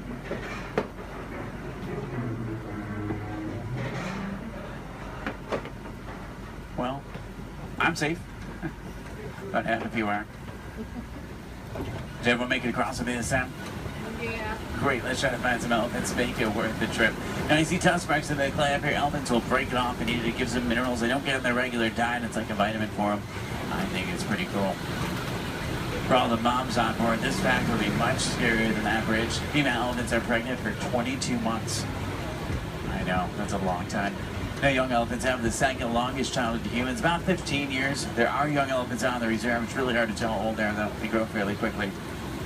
I'm trying to find the best place to see them up ahead. Hopefully we can find some down by the watering hole. I'm still in that area where the new animals are, so I have to keep rolling for the elephants, too. I can't come to a complete stop, but I can slow down quite a bit. So make sure every camera's out and ready so you can get a good picture if you want one.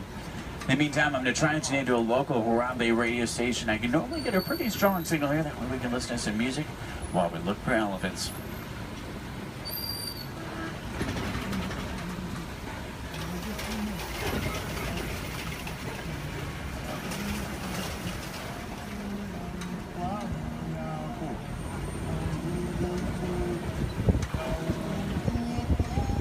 Looks like most of there it is down by the watering hole, which is great news for us. Normally that's a pretty cool view. If you see any elephants throwing dirt on their back or rolling in dirt, they can actually get sunburned, and they'll use dirt like a sunblock. Both male and female African elephants have ivory tusks, which I want their boats for.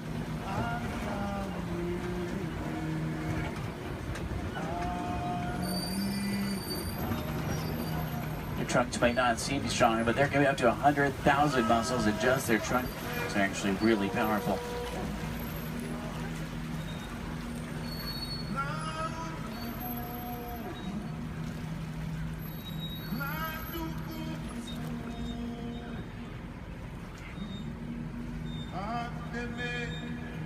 Out to the left are greater flamingo. They're born gray, but after about a year of eating brine shrimp and other seafood, they turn the pinkish color we see right now. The chemical in the shrimp that turns them pink is beta-carotene.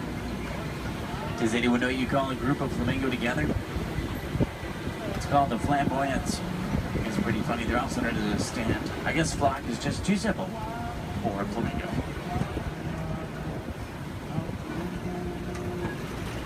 Now, I see white rhino markings up ahead here. White rhinos are bigger than black rhino. They weigh about 5,000 pounds compared to 3,000. They're not named after their color. Both white and black rhinos are both actually gray. They're named after the shape of their mouth and their size. Their mouths are wider. They their name after the African word bite, which means wide, but it's translated into white. Let's see if we can find it up ahead. Looks like they might be moving around a little bit. In the meantime, out to the left, we do see some zebra. A zebra's skin mirrors the pattern of their fur. Their hind leg is so strong that with one kick it could break a lion's jaw. Zebra are also blind runners, which means if they get scared or spooked and start running, they can't see. They'll run in any direction and hope there's nothing in front of them. The little brown animals out to the left are called bontebok. They're related to wildebeest. At one point, there was only about 17 total bontebok left. They were put on reserves and safe farms. Now they're doing much better. They're poached for their coat, which has a very unique coloring to it. They're extremely gentle animals.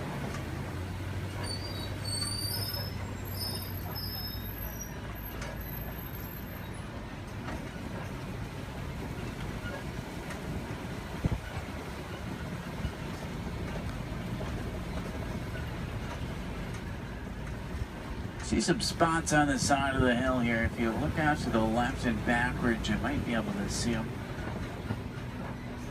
It's kind of a tough angle. There's some up ahead as well. These are a little bit easier to see. These are cheetah. Cheetah run an average speed of 60 miles an hour. Their daytime hunters have phenomenal vision. It takes them about 3 seconds to reach that 60-mile-an-hour mark. Once they hit it, they can only run it for a short distance. If you look out to the left, you'll see them lying down. It's really hard to see them. They blend in well with the sun and shade combination. Does anyone see them over there? They're kind of, if you look out to the left and then to the right a little bit, you'll see them into the bushes. They're in this direction, this way. Maybe if you see them. I know, they're really hard to see. They're camouflage. They're not powerful animals, they're speedy animals. If they come across an animal that is powerful, like a lion, they'll turn around and run the other way. Speaking of lions, I see a Kobe rock formation up ahead, which is a good place to look for them. Lions are inactive about 20 hours of the day. It doesn't necessarily mean they sleep all day, it just means they really like to lay around a lot. You can hear lions roar for up to 5 miles. Females, they're the hunters. Males typically stay back and protect the pride. At night, a lion's vision is 6 times stronger than a human and helps them hunt. They're rabid hunters, so they hunt what they see moving. If there's something standing still, they may not even notice it. In Swahili, lion is Simba. I know, what a coincidence. If there's any wilderness explorers on board, you're on the Simba 1. That's SIMBA1, page 13 of your handbook, Simba 1. There's a crash of rhinos out to the right. You can get a pretty cool view of them. There's even some babies. Babies stay pretty close to mom. Keep in mind, mom weighs 5,000 pounds, can run 35 miles an hour. So if you thought your mom was scary when she's mad, these are a little scarier. Left it up is a pride of lion. There's a male. Look higher, you'll see a female.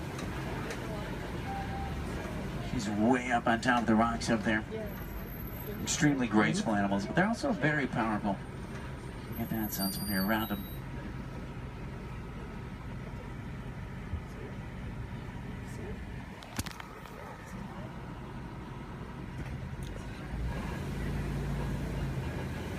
I see some burrows up ahead. Warthogs live in burrows that they typically take over from other animals and make their own.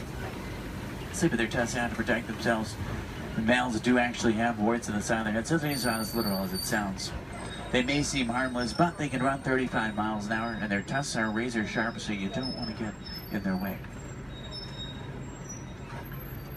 On the left and down again up here, we're going to see some ostrich eggs in the dirt. Ostrich eggs are the largest eggs in the world. Each one will weigh around 3 pounds. You can stand on one of them and it wouldn't even crack.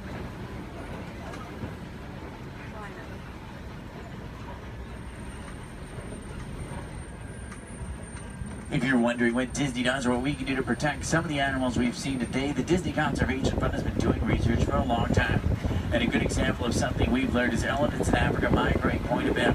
There's a problem though, they're migrating onto farms and taking crops from farmers, and the farmers did not have a non-violent way to stop it. Fences don't work, elephants plow right through them. So Disney went over to try to help their conservation partners find a solution, and they found out that elephants are terrified of bees. So they created beehive fences and installed them in Africa. This not only keeps elephants out of dangerous territory, it also benefits the farmers. They can make extra money from the honey. What we can do is recycle old technology like cell phones, cameras, and computers. We can also just learn more about these animals, because the more we know, the more we can help, just like elephants and bees. The animals to the left and right are called scimitar horned oryx. They get their name from the scimitar-shaped horns on their head. They're on the critically endangered list. I think the horns are pretty cool.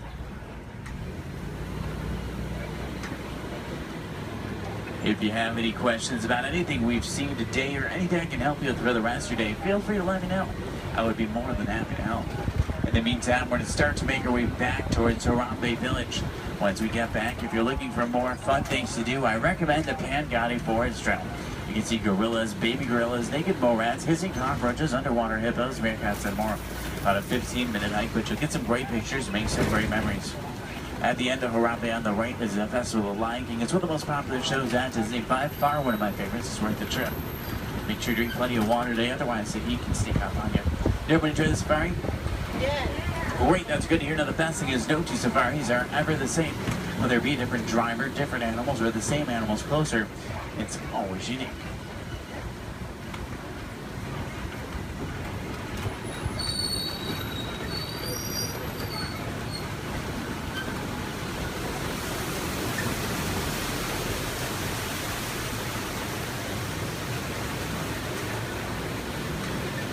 Here we say Sante Sana, say thank you so Sante Sana for joining me today. It's been a pleasure having you.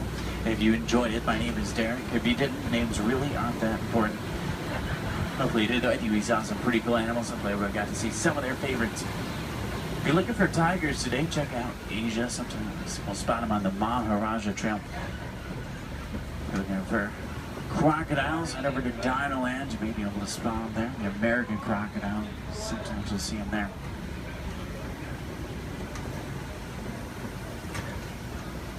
I'm going to take you right back to where I picked you up. It's a short drive back. We should be back in just a few minutes.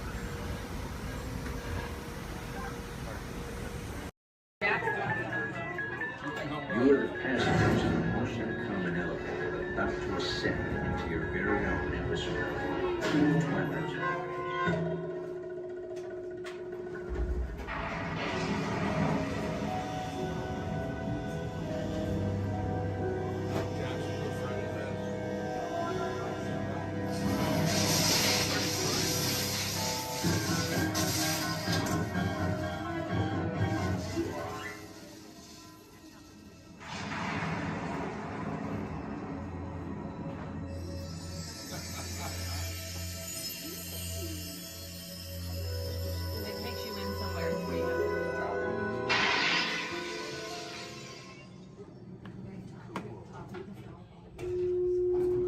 One stormy night long ago, 5 people stepped through the door of an elevator in a nightmare. That door is opening once again, this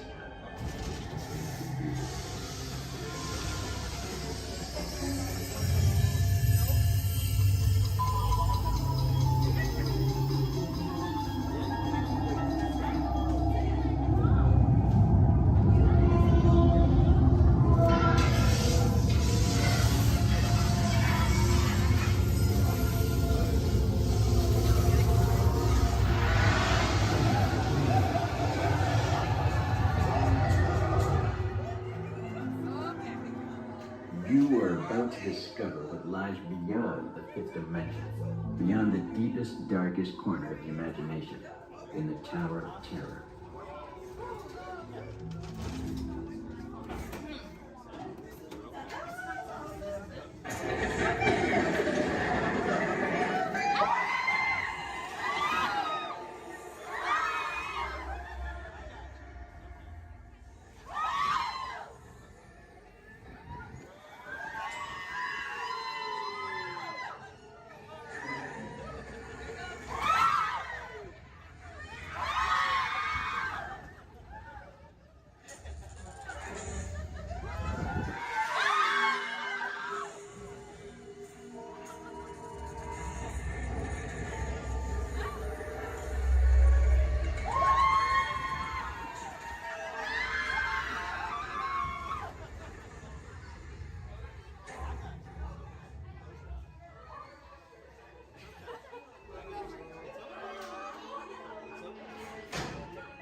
A warm welcome back for those of you who made it, and a friendly word of warning. Something you won't find in any guidebook. The next time you check into a deserted hotel on the dark side of Hollywood, make sure you know just what kind of vacancy you're filling, or you may find yourself a permanent resident of the Twilight Zone.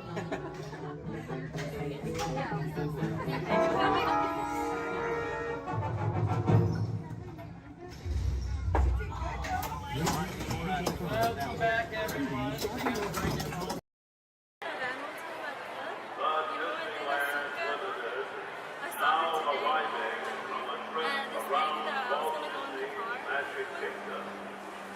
mom of some guy that I used to know. It's because you guys both had the same band. That's what the whole thing is. She has big glasses on.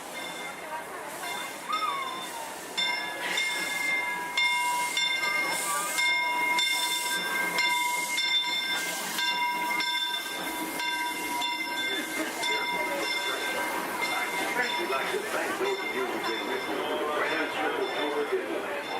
We sure hope you enjoyed your travels with us and see if you can see the train. I'd especially like to thank those of you who've been with me for the Grand Circle Tour of Disneyland. We sure hope you enjoyed your travels with us. Wait, just kidding. No, we have to stay here for a little longer. If you look up ahead, you're going to see a dock on your left. You're going to see another dock on your right there. We like to call those a ferry dock. I know, exciting. Now if you look a little further, you're going to see some skips up there in khaki. We like to call those a ferrador. I know, it's great stuff, guys. It's great stuff. So right now, you know what we...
Hello, sort of. My name is Patrick, and I'll be your chief flight attendant today. We'll be getting boarding in a few minutes, but first I'd like to acquaint you with some important safety information.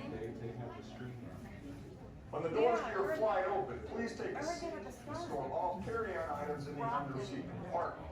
This includes cameras, purses, hats, and, of course, these little beauties. Next, fasten your seatbelts, inserting them into the buckle on your right. If smaller aviators don't measure up to the height indicator on the seat, just put the belt through the loop in the center strap before buckling it.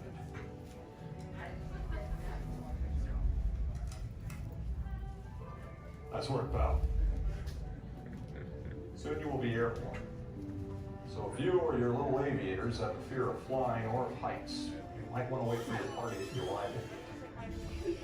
Okay, let's review. That is seatbelt, carry-on item, safety strap, fear of heights, keep your hands and arms inside at all times. Anything else? Yeah. Have a nice flight. Alright, my friends, we're going to load row 3, followed by 2, then 1. Row 3, please follow me. 2, you're going to follow 3. 1, you're going to follow 2.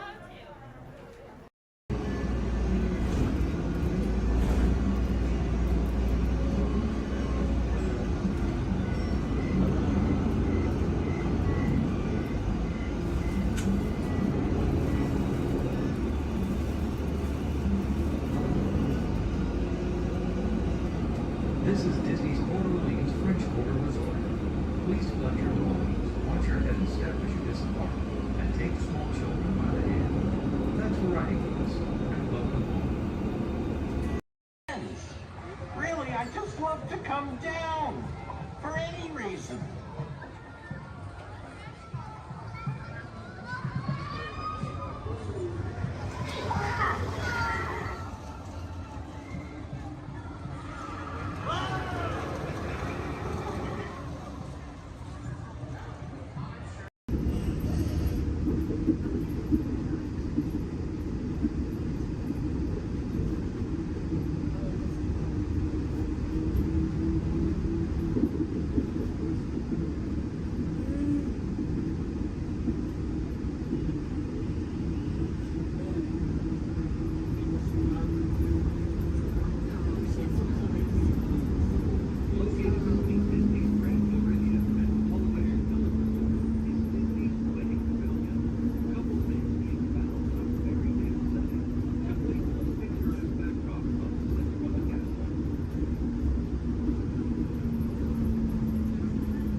Supervising you.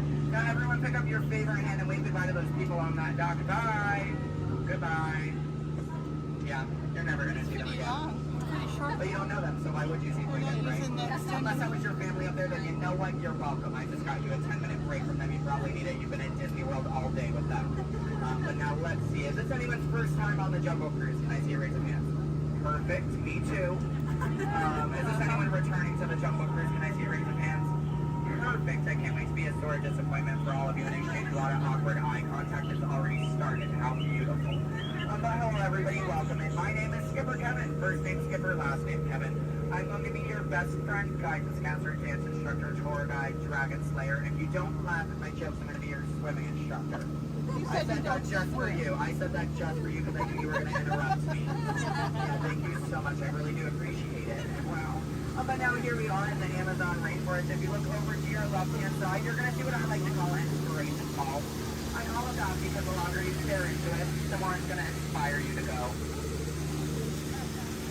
Oh, deeper into the jungle, of course. Yeah, I don't know about you guys, but that certainly does look like inspiration to me. So much that I now feel inspired to take you guys into the Congo River. So why don't we see how far this boat can go? Oh, but I'm glad of you if you did not like that. Don't worry, my jokes, they don't get any better yet. So buckle up, we're going to have an amazing time together. And if any of you have not seen the Jungle Book before, you'd like to see it again, don't worry, it's right over there in 3D and the box set edition. Yeah, it really was the bare necessities here in the jungle. Oh wow, this is awkward. I'm sorry guys, I was trying to throw you a surprise party, but it looks like no one's here. I can't see anyone. Canoe? Yeah, I cannot. It really is an either or situation if you get what I'm trying to say. I even brought out that giant python snake. I just would not recommend getting too close to him. He will develop quite a crush on you. It's what I like to call a constricting relationship. It never ends well. What in the jungle? Oh, sorry. I hope that did not alarm anyone. Those are just my roommates. Yeah, looks like they got into the explosives, but I'm sure they were just trying to find the bananas. They do find them very appealing. Yeah, they kind of go ape over them actually, but you know, I think we should make like a banana and split. So we're now going to head down the Nile River, which is the largest river in all of the jungle. It goes on for Niles. And Niles. And Niles, thank you. And if you don't believe me, you are in denial. Disbelief. I bet you believed you had that one. No. Yeah, you did. I heard you say it. But if you look right there, everybody pay attention. This is super cool, super rare. It's honestly an African bull elephant. You could even say it is a once-in-a-lifetime opportunity. You will never see one of those again in your entire life. A twice-in-a-lifetime opportunity. You will never see one of those again. How majestic that is, the common African elephant. Okay, but now here we are on our African belt, which has some of my favorite animals on it. If you look up behind those boulders, you're going to see those tall-neck cheetahs. Right here in the front, those are the ones that killed Mufasa. Over there, we have the scary-looking chickens. Look at all those chickens. And then we have that beautiful pride of lions protecting that sleeping zebra. Yeah, who am I kidding? I can't lie to you guys. That zebra's dead. Those lions are chowing down on some lunch right now. But kids, don't worry. I like to call it zebra plastics. There's lots of trust issues here in the jungle, I know. Wow. Okay, this is not something you see every day. Wow, alright. So, like that's what you normally see on a Saturday afternoon. That's concerning you guys. I'm a little nervous now. I don't know about you guys. I don't think I have ever seen that many rocks on the beach before. Yeah, there's like, what, 200 rocks up there? Maybe 300 rocks, but then again, I'm not a geologist, so what do I know? Yeah, but what I do know is we're not going to look above the rocks. That just sounds like a lot of paperwork, and I hate paperwork, so instead we'll ignore it and hope it goes away. Yeah. Oh my goodness, there they are. Those are my friends who are going to go to that surprise party. We have Old, Smiley, and Ginger. Just be careful, Ginger snaps. Yeah, she is one tough cookie, and I'm not sure why, but my jokes, they kind of get crummier from here. I guess it's just the way the cookie crumbles. I don't really understand. It's unfortunate. But hold straight ahead, we do have Schweitzer Falls, named after a famous and beloved founder of the Jungle Navigation Company, Dr. Albert. Wow. Yeah, don't worry if you didn't get that. We're going over it later. Yeah. So I really hope you know how to swim, and if you don't know how to swim, stop being dramatic. Stand up. The water's only 3 feet deep. And really, it's not that difficult. But if you guys are starting to wonder, Skipper Kevin, how on earth did you land your job here? I'd like to say it's plain to see. Yeah, I took a crash course, which was half off, and you know, I've been winging it ever since, but that's kind of the tail end of that story. There's not much to it. And now it does look like we are entering a hippo pool, and I need everyone to be very careful. These do look like some dangerous animals. In fact, you could even say they are some hungry hippos. So if you guys could do me a favor and hold on to your marble. I lost mine a long time ago, that's why that boat's halfway underwater. No, I'm just kidding. The legal team said I can't keep saying that. That's gonna get me fired. Yeah, the last time I took a boat out, I went to a volcano and everybody came back without eyebrows. But lucky for you guys, I took a wrong turn this time. But this is normally the point in the cruise where people start thinking my job is so easy, I'd let a monkey do it. But I promise you, that's not true. Those are chimpanzees. Yeah, there's a very clear difference between the two. Just don't ask me what it is. I have no idea, and I didn't think we'd actually see any, so that's kind of crazy. But lucky for you, I do have a very fun fact about monkeys. So apparently, humans eat more bananas than monkeys. But I don't know if I believe that, because I don't know the last time I ate a monkey, do you? Yeah, that's bananas. And don't worry, if you don't get that joke, I'll give you about 10 seconds. I get it. You're a late bloomer, you just need a moment to digest that one. You're welcome. Yeah, so please take your time. And it is now the moment that we have all been waiting for. It is the amazing, the colossal, it is the eighth wonder of the world. The backside of water! O2H! O2H! Alright, I got a few chemistry notes on board. That was the reaction I was hoping for. Everyone else, don't worry, I only tell those jokes periodically. It just gets me my element sometimes, you know. I did have a joke about oxygen and potassium. You could say it's okay. Yeah. I also had one about sodium, but no, you guys don't look interested. So instead, we're going to head down the Mekong River into the ancient Cambodian shrine. If you've never been in there before, be careful. There is a 10-foot drop. So make sure your seatbelts are buckled left to right and tug on that yellow strap. Yeah, if you're looking for your seatbelt, you can't find one, hold on tight. Let me know how that goes for you.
Here we are in an Indian elephant bathing pool, and I bet you guys even think that's water coming out of their trunks. But don't worry, it's not. Yeah, and as a double feature, if you look up ahead to your right, you're going to see those two baby elephants playing under a full moon. Yeah, I bet you don't see that very often, do you? No, I'm just kidding. Don't answer that. If you do see that often, I don't want to know why that's weird. Please keep that to yourself, okay? But you know, since we are here in the jungle and there are plants everywhere, I'd really like to take a moment and show you guys some of my favorite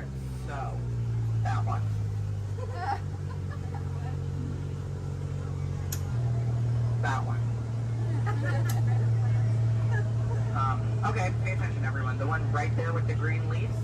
The one next to it, that one. Yeah, they're great, aren't they? Yeah, sorry if you wanted their names. I don't know any of them. I barely know how to do this thing forwards. Yeah, so I can only give you so much. But what I can tell you is I'm sorry to let you know we're coming up to the end of our cruise. And you know that's happening because look to your left, that's a gift shop. Everything at Disney ends with a gift shop. It's how we steal your money. Yeah. And it's our Lost Bound gift shop, which is sponsored by everything you've left behind over the last 5 or so years. So thank you so much for keeping us in business. I really do appreciate it. And if you're curious about who's in charge of this gift shop, I know it can be kind of confusing because there's a sign that says back in 15 minutes by Sam. That sign's been there for a few years. I have not seen Sam. I don't think he's coming back. It's also not those monkeys, because you know that'd be a monkey business, and we don't monkey around here in the jungle. That's completely unacceptable. It's actually that elephant, because did you guys know that elephants have the best memories in all of the jungle? I wish I had a memory like that. It really helped me with my job. Oh, fun fact about elephants. Did you guys know that elephants can grow up to 4 feet? Which is super impressive. We only grow up to 2, 1 on each leg.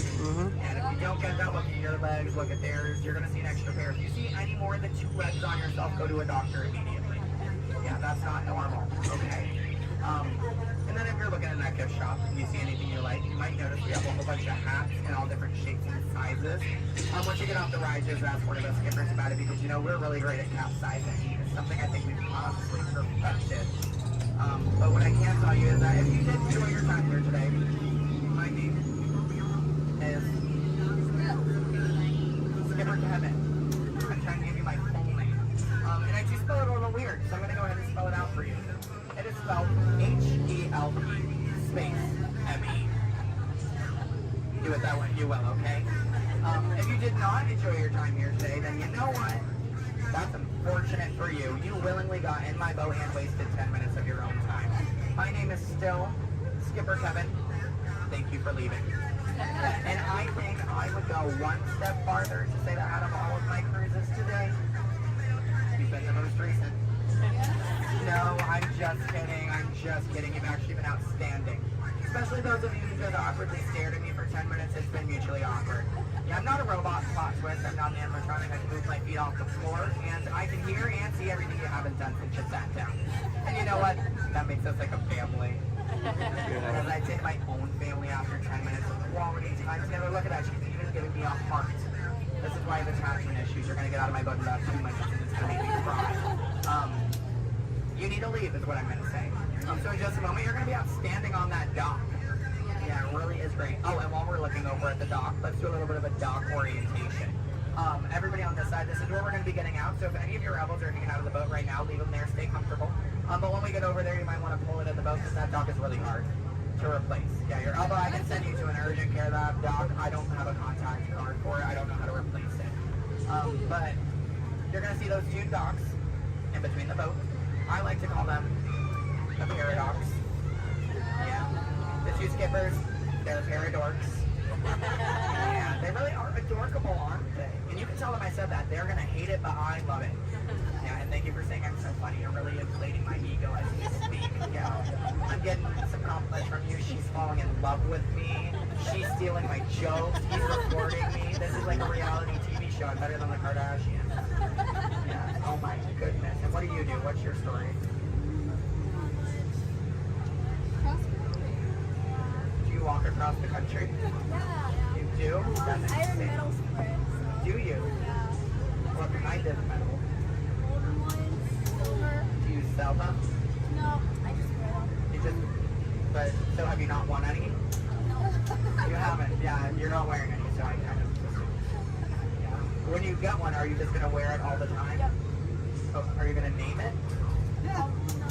Why not? If it's going to be that important to you, I think it deserves a name. Why do you think your mother named you? I'm just saying, okay, your story's boring me now. What is your story? Talk to me, Miss Epcot Center. She's wearing a shirt that says Epcot. Is that your story? Yeah. That's it? Yeah, and I'm sticking to it. That was a pretty short story. Yeah. It's been a long life. Short story for a long life. Something about that doesn't make sense. Oh, goodness gracious. My friend in the middle with the Leia shirt. Hello. Are you a Star Wars fan? Good to know. What's your story? Alabama? My friend's from Alabama. He's bald. He normally works here, but he's not. His name's similar to mine. It's Brevin. I'm Kevin. We also have a Devin and a Heaven. If you can, yeah. How do you think we feel? You hear us on the microphone, you just hear a name, all you hear is Evan. We all come flocking too. Yeah, it's great. Okay, my friends in the back, why are you so quiet? You're so quiet. Are you having fun back there? Just making sure you're not asleep. Your bucket has a little no. You're wearing sunglasses. You're wearing sunglasses. He's behind my engine. Can't see any of you. And then what about you two over there with the extra set of ears? How you doing? Thank you. Are the nicest one here. No one asked me how I'm doing. Thank you. You are all horrible people. Just know that. Just know that, please. Except, well, no, you can love me all you want, but that doesn't mean you ask me how I'm doing. You know what? I think I'm ready to cut our time a little short together. So, now this is a word for legal. Make sure your hands, arms, legs, and feet are inside the boat. Parents, supervise your children. I don't have any, I don't want yours. Children, supervise your parents. I don't trust them, neither should you. And that number 2 they're holding on means that we have to do this 2 more times because you guys just didn't make me feel good enough about myself. So hello everybody, welcome aboard the world famous Jungle Cruise. My name is Skipper Kevin and I would never do that again. That's treacherous. The only thing I'm going to do is make you 2 times farther from the exit for your inconvenience. You're welcome. And I really would like to tell you what my parents told me on my 18th birthday. They looked at me and they didn't say, Skipper Kevin, happy birthday. Why are you staring at me? That's all they said. Okay, well now that you guys are just doing weird things, get out. Goodbye. Yeah. Yay. Stop. Don't stop. I need it. Yeah, guys, give me a standing ovation. I am a middle child. I love validation. Yeah, thank you.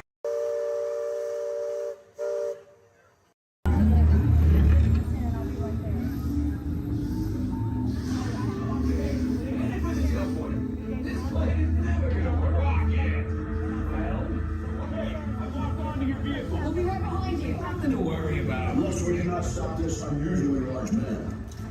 Then you're likely doomed. Good luck. You're gonna need it.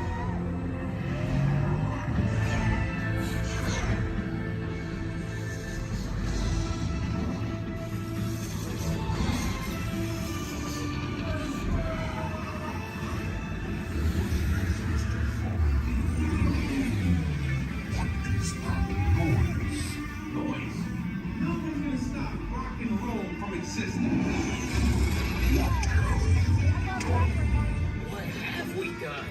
I think we're jumping back. All the way. Oh, God.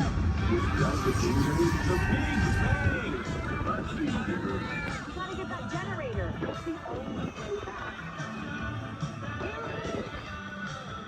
We got the generator. We're ready. I have no idea how to use it. Oh, yeah? See about that. Rocket down.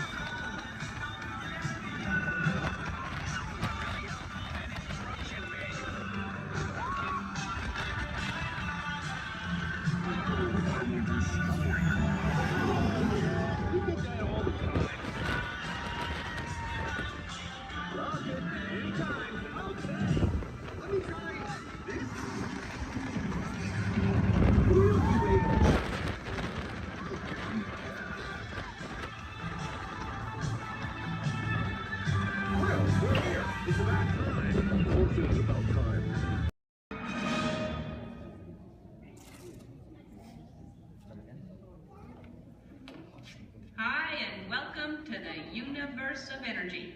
How are you? Fine. No need to answer. You know, you're probably surprised to see me here, aren't you? But then there's probably a lot of places you'd be surprised to see me when you think about it. If you were driving in your car, for instance, okay? Close your eyes, you're in your car, no, close your eyes, in the car, but right now think about it. You're in your car, you're driving, and then all of a sudden from the back seat, I just pop up and go, ah! You just whack me in the head, wouldn't you? That wouldn't be nice. But then it wouldn't be nice for me to do that to you. How'd I get in your car anyway? Did you lock the car? Maybe it was your fault. Maybe I'm just teaching you a lesson. But the point is, to see me here as a spokesperson for the universe of energy. I mean, that's crazy, you know. I mean, I'm an expert on a lot of things. You know that. I know that. But Not a lot of things, a few things. But energy, I mean, there was a time I could care less about it. And then suddenly everything changed. One day I was sitting in my apartment. I said I was sitting in my apartment when, there it is. I'd offer you some snacks, but I can't hear me. Hey, you! How about sharing some of those chips? No, you're on a diet. Me? How about you? Anywho, I'm watching TV and my favorite show's about to start. Yes!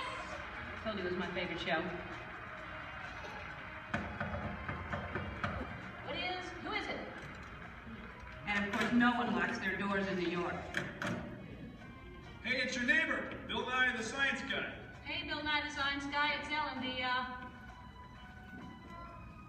Just Ellen, I guess. What can I do you for? I'd like to borrow some aluminum foil, a clothespin, and a candle. Another hot day, huh? Actually, I'm working on a new experiment.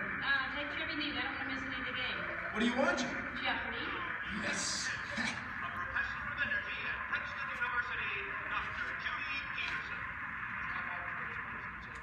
Oh my gosh. What?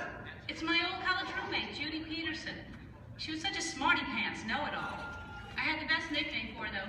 What was that? Stupid Judy. Ellen, that makes no sense. She has a PhD. I know, but it made me feel better. So now I guess she's some hotshot, energetic professor. She's a professor of energy. Whatever. Who cares about stupid Judy and her stupid energy? Ellen, energy's the most important thing in the universe. Oh yeah, sure. Take her side. I'm not taking her side. It's just that without energy, nothing would go. Nothing would happen. I mean, there'd be nothing. Well, then we'd really be in jeopardy now, wouldn't we? Yeah, well, what is, thanks for the supplies, and see you later. What is? Bye-bye. It's the Parliament of Israel. Right ahead. Go. Right again, Judy. U.S. Constitution. Stupid Judy, stupid energy. Maybe the universe needs energy, but I don't. I'll take a nap for 100. I know. Big piece of corn right there in the teeth. How could you not see? I'm gonna have to call you back. Now, as most of you know, when someone falls asleep watching TV, that person is going to have a what? Anyone? Sequence. Anyone? A crick in the neck? Bad hair day. A dream sequence. That's right, ma'am, a dream sequence. Right. Mine was more of a nightmare, actually. And actually, we should get some fog in here. Always nice to spice up a dream sequence with fog. No, not in here. Over there. The dream. Scary, huh? This is Jeopardy! Now here are today's contestants. Dr. Judy Peterson, Dr. Albert Einstein, and finally, just Ellen. And now here is the host of Jeopardy, Alex Trebek. Thank you, Johnny Gilbert. Hello, contestants. Welcome to our program, and good luck to you in the game. Here are the categories for the first round of play. Solar energy, wind power, energy from water, fossil fuels, fusion, and finally, gas. Ellen, since this is your dream, we'll let you make the first selection. All right, Alex. I will take fossil fuels for, let's go 100. Fine. The answer is, this was formed from microscopic plants and animals trapped in ocean floor sediments millions of years ago. Ellen. Yes, I know that one. That's, what is the stuff trapped? Microscopic fuels and plants and animals and Sorry, Ellen. We were looking for something more than just an embellishment of what I had already said. Anyone else? Judy. What is petroleum, Alex? What is bituminous? What is solar thermal conversion? What is hydroelectric? What is helium? And so, as we come to the end of the first round, ladies and gentlemen, Judy has the commanding lead. Ellen has her work cut out for her, and Dr. Einstein is nowhere, relatively speaking. Is this a nightmare or what? Oh, Ellen, your first correct response. Wait a minute. Dreams! This is my dream. I'm in control now. I can still win. I still have a chance to.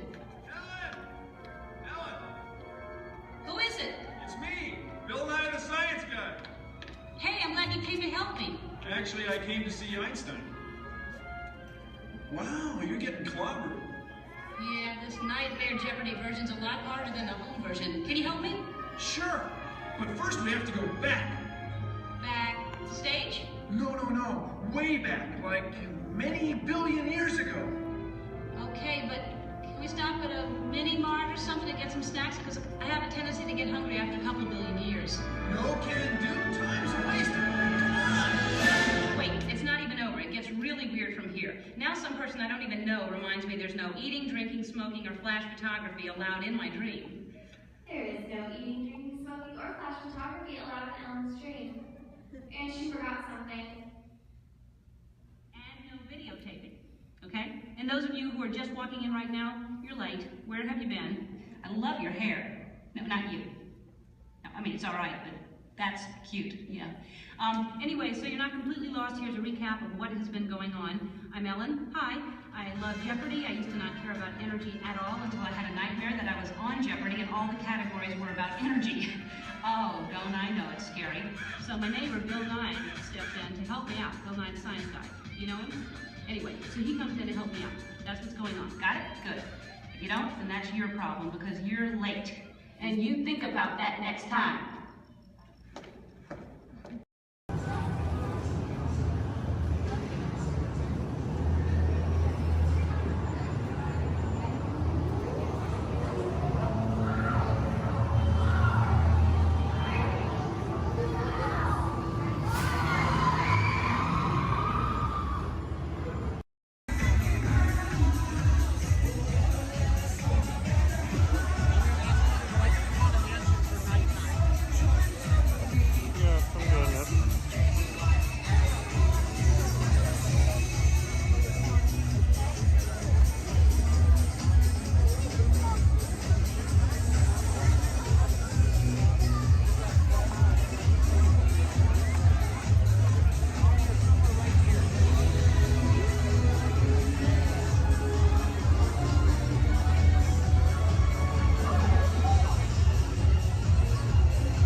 Prepárense para parar.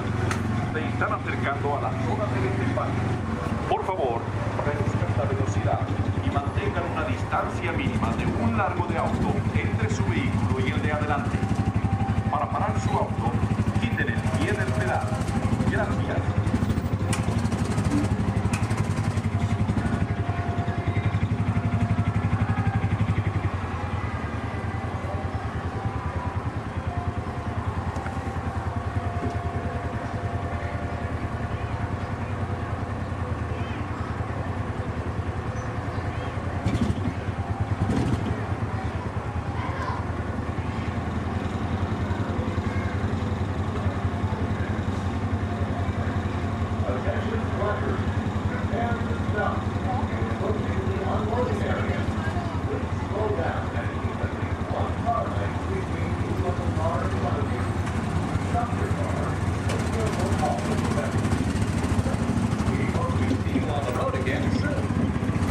Atención, prepárense para parar.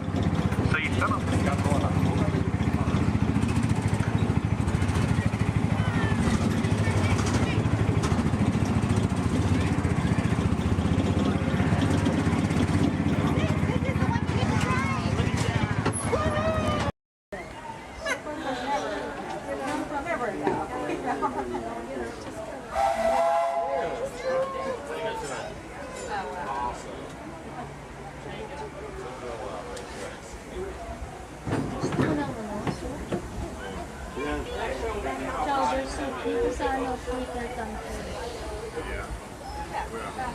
Burgers, chickens, and salad.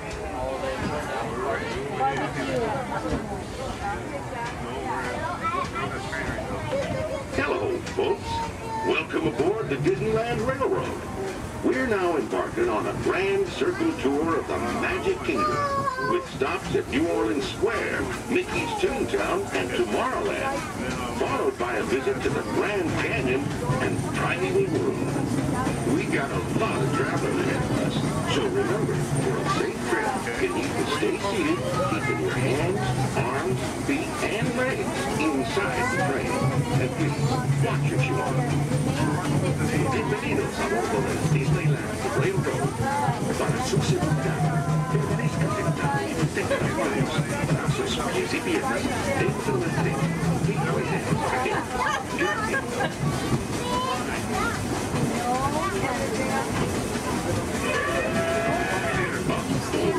Did you folks hear that? Sounds to me like we've reached the wilds of Adventureland. You just might run into a lot of savage critters out there, including lions and tigers and tiki birds. Everybody must be on the lookout. You never know just what could show up. We're approaching our first stop.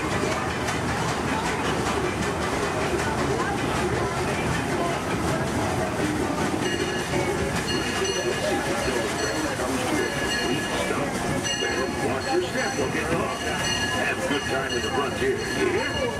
For those of you continuing on with us, we'll be resuming our trip in just a moment.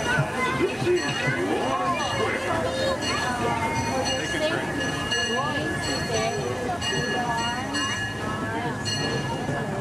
Your attention, please. The Disney.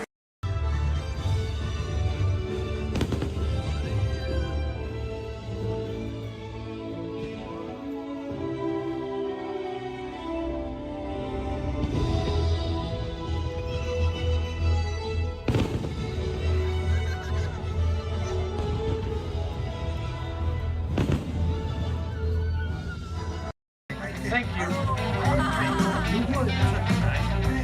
Oh, we got company. Hey, wow. Hey. All right. How do, people? All right. Hey, don't mind us. We'll be finished in just a minute. What's hey? How What are you you doing? guys still doing here? You're supposed to be at a show. I'm working. Now. I'd like to introduce our lovely manager. Yeah, she's usually not like this. Yes, usually worse. I heard that. Where is my limo? Good. Okay, come on, guys. Please, get in the car. Sorry, folks. We gotta go. Make sure Come on. Chris, can you grab my blacklist, Paul? Hey, wait a minute. We can't leave these people here like this. We can't? No. Come on, you know how we feel about our fans. Yeah, that's right. Well, guys, what do you expect me to do? Send them all with you? Wait a minute. I love that idea. How about some backstage passes? Yeah. Come on. Make it happen. Give me some. Okay, I'll make it happen. Now get out of here. I hate all of you. See ya. Have a nice ride. Hi, Sal, it's me. Listen, I'm gonna need a bigger car. Make it a stretch. In fact, make it a super stretch. Great. Excuse me. Okay, folks. Look, the show is all the way across town, but I got you a really fast car. Okay, I'll put it. What?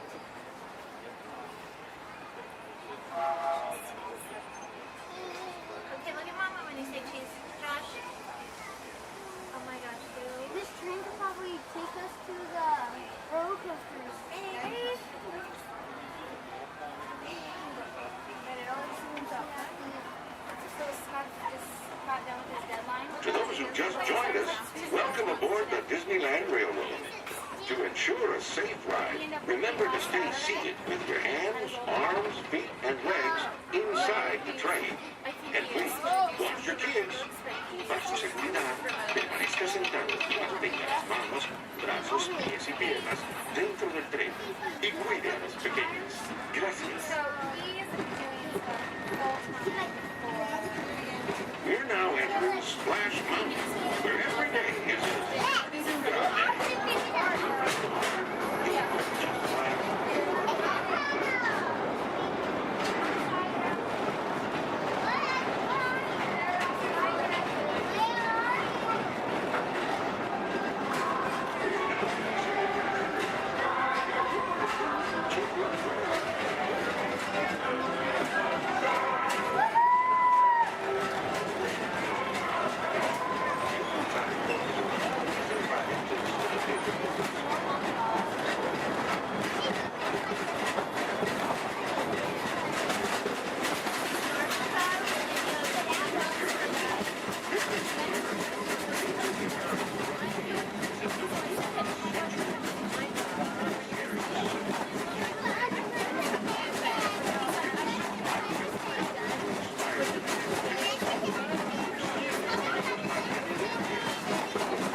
Prison transport launch in 12 Archelian weeks.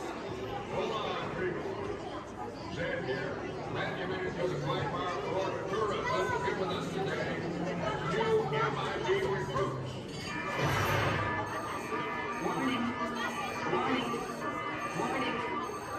10 seconds to planetary implosion. 8, 7, 6, 5. Planetary implosion averted. Have a nice day. That was all over around there, folks. Many of you may be wondering, are resident aliens really that common here on Earth? After all, how many tentative antennae does one see in a day? And that's precisely it. It's when they get here, they look like this. Then Please pay attention to the following safety information. When the automatic doors have opened, please proceed directly across the ramp into the cabin. Continue to move all the way across your aisle, filling in every available seat. Galactic regulations require that all carry-on items be safely stowed beneath your seats. To fasten your restraint, use the yellow strap to pull the belt out from the right side of the seat and snap the belt into the buckle on your left. For your safety, remain seated throughout your flight with your restraints securely fastened, and please watch your children. Para su seguridad, permanezcan sentados, con el cinturón de seguridad ajustado, y cuiden a los pequeñitos. Do not put on your flight glasses until instructed to do so by a crew member. One final reminder, smoking and photography are never permitted on any Star Tours flight. If you have any questions, don't hesitate to ask a Star Tours agent. You'll be boarding in just a few moments. Thank you.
Take a peek.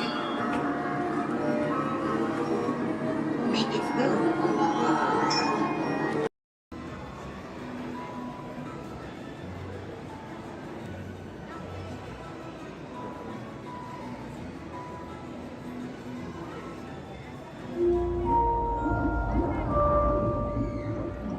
Hello, Aqua Adventurers. Here's a little fish food for thought. Sea turtles often confuse trash, like plastic bags, for food.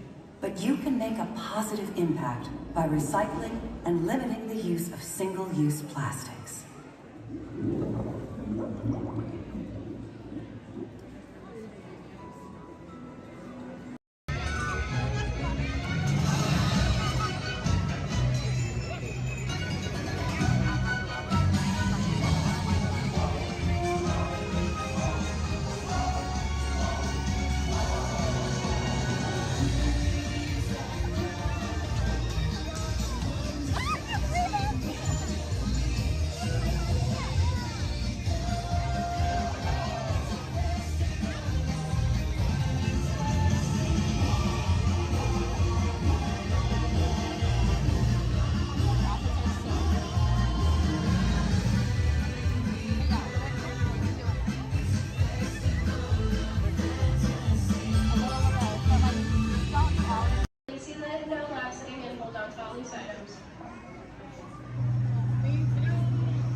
You're making a big mistake, Grandma. I said square meta. You gonna get what you... I can't just walk down the middle of a movie. Go on, bitch, I said. Here they come, Bus!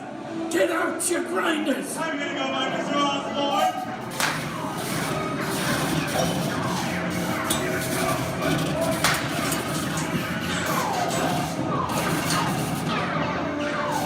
I'm hit! Hey, I'm hit! That's it! They got spin! Foxy! Foxy! Let's hit the man! Real man!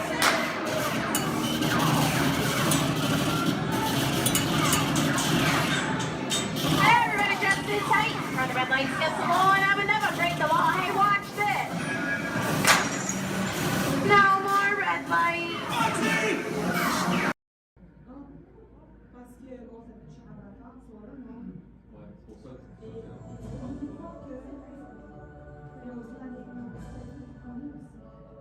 Hello.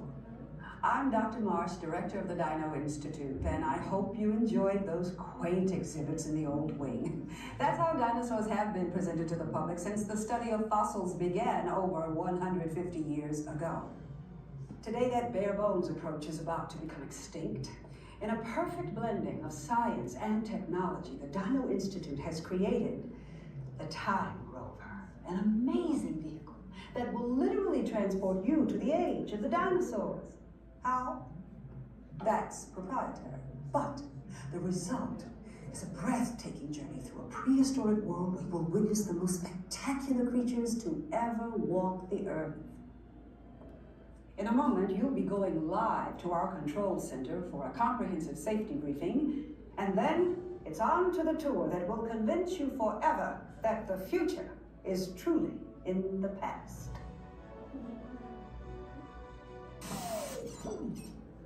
Hello there. Welcome to our little trans-dimensional joyride, folks. I'm Dr. Seeker, your friendly controller and a heck of a paleontologist, if I do say so myself. But let's not talk about me, let's talk about you, and how you can help me make history today with the Time Rover. It's like this. If I can bring you back from the Cretaceous period, it stands to reason that I can bring back a live dinosaur with you. And not just any dinosaur. Take a look at this guy. He's an iguanodon, and I'm certain that he is the key to understanding these magnificent creatures. I tagged him with a locator during an unauthorized field trip. Otherwise, I'd be traveling with you. Right now, our dino should be about here, at the very end of the Cretaceous period. That's where you're going today. I've arrived, it seems, just in time to correct a little misstatement. Dr. Marsh. That is impossibly close to the giant asteroid impact that destroyed most life forms on Earth. Our tours are designed to take you to the early Cretaceous period. And I can assure you that all Time Rovers have been securely locked on those coordinates. That's right. See? Securely locked. Access denied. Continue. Of course. We were just talking about seatbelts. Plug them in, use them. It can get kind of choppy out there, so keep your hands and arms inside the vehicle at all times. Flash photography? I wouldn't. It alters the homing signal, and that's not good. Oh, and one more thing. Those locked coordinates? We're in. Now, here's the drill. You follow the homing signal to the iguanodon, then I'll enlarge the transport field, and boom, you're back with one additional passenger extra large. And don't worry about that asteroid. You'll be in and out of there before it even breaks the atmosphere. Trust me, what could go wrong? Hey, it's me again. Remember, only you guys are going on this special mission, so don't tell anyone, okay?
Please keep all hands, arms, feet, legs inside the boat and watch your children, or the crocodiles will.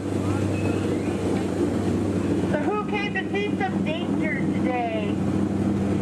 All right, we got some takers.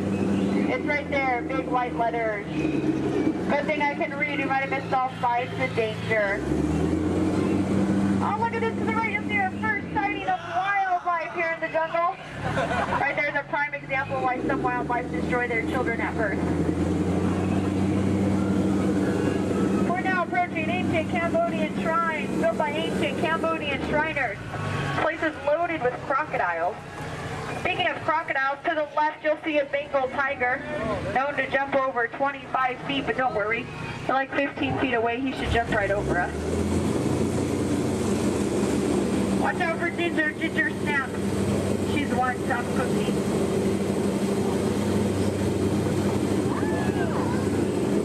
We are now entering the sacred bathing pool of the Indian elephant. Oh, looks like they all came out to play. You know they say an elephant never forgets. I'd have to agree. Somehow they never forget to be here when my boat comes by. Feel free to take pictures. Looks like they all have their trunks on. Oh, there's Bertha. She's been in that shower so long you can tell by all her wrinkles. Oh, look at Squirt. Hi, Squirt. Uh-oh. That's why we call him Squirt. Here we go. Oh, no, get down, get down. I'm not kidding, I'm not kidding, I'm not kidding. I'm just kidding. Little dry humor. Oh, that looks dangerous. Let's get closer.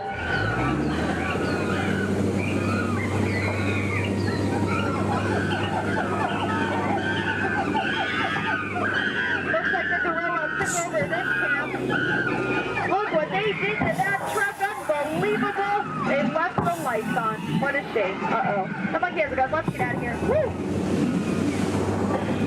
Now if you look over here to the left, real hard through the trees, through the bushes, you'll see absolutely nothing. Just ahead is beautiful Schweitzer Falls, named after the African explorer, Dr. Albert Falls. We'll be going over that later. Uh-oh. Everybody lean, lean, lean, lean, lean, lean, lean, lean, lean, lean, lean, lean. Woohoo! We are now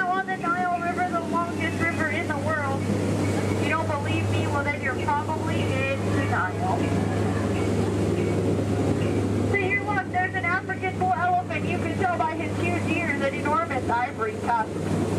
Now, for those of you with a short memory, to your right, that's an African bull elephant. You can tell by his huge ears and enormous ivory tusks.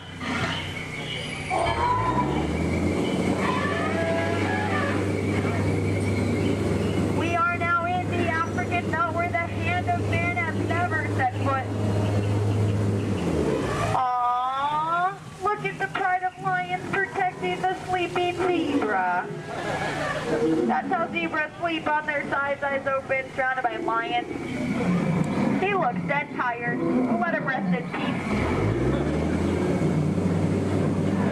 Oh no, there's that lost safari they were looking for. I told them not to mess with the rhinos. They always get their point across. In the end. Needs to be the low man on that totem pole. And now we're off to the infamous pool of the hippopotami. These creatures could easily upset our boat. Just last week they knocked over 6 boats, but I don't think you have anything to worry about. Only 5 of those boats were mine.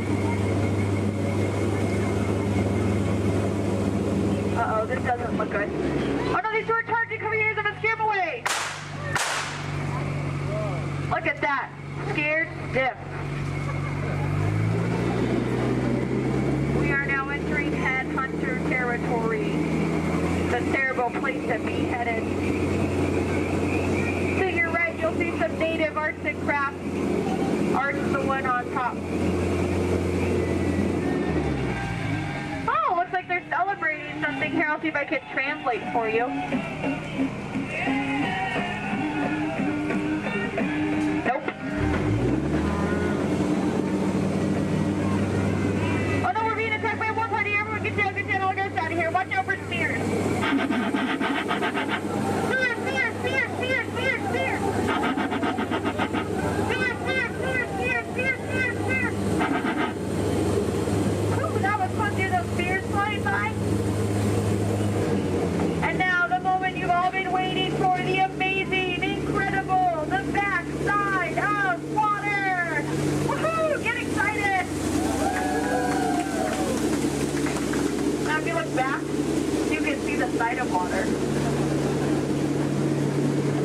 We're now in the Amazon. I heard it's a killer place to fish. Just stop, drop a line, and the fish are always biting. I think this looks like a pretty good spot right here. Uh-oh. Wait a minute, what are these bubbles? This isn't good, not the Amazon. What is going on? Woohoo! Piranhas! Man-eating piranhas! Ladies, children, you're safe. These are man-eating piranhas. Now these fish are on a strict diet.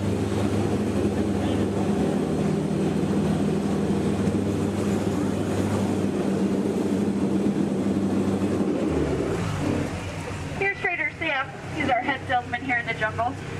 Business has been shrinking, but it looks like he's having a special today. 2 of his heads for just 1 of yours. Any way you slice it, you'll come out ahead. Trader Sam's actually... Whoa. Oh, there's Ellie! I thought she was coming with us today. Looks like she's already unpacked her trunk. You might think that's water, but it's not. And now, for the most dangerous part of our journey, the return to civilization. I don't know how, but you just survived the jungle cruise. Woohoo! Please keep all hands, arms, elbows, fingers inside the boat. Don't want you to get caught between the boat and the dock. That could really, really hurt my boat. Well, here we have Matt and Matt. They're going to professional elbow grabbers to help you out today. All right.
often changed drastically by the wind.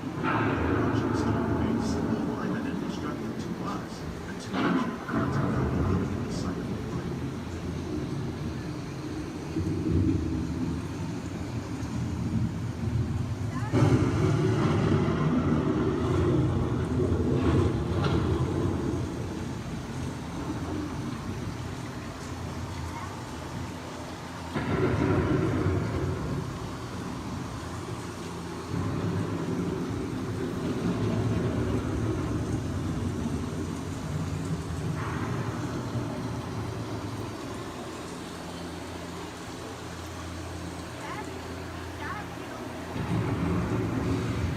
The surface of the lake moves trap water from the flowing mud, extracting precious nutrients and minerals.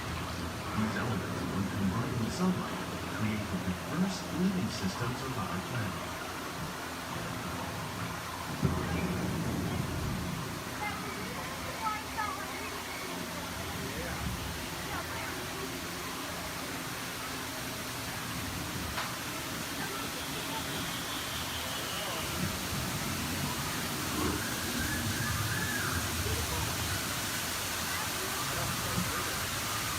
One of those living systems is the rainforest, home to the most amazing concentration of life on our planet.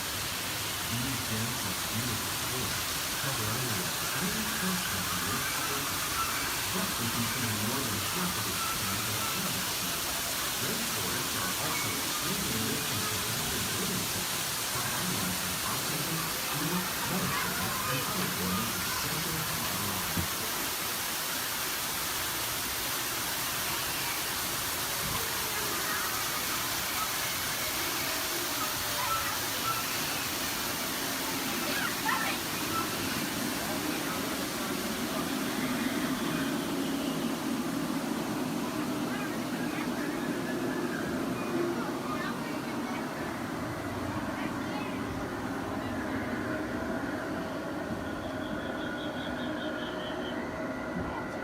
In the desert, nature has created a very different, known as beautiful living system. And while this arid landscape may seem lifeless, it is very much alive. The plants and animals that have learned to survive in these harsh conditions make use of what little water they can find and avoid the scorching rays of the relentless sun.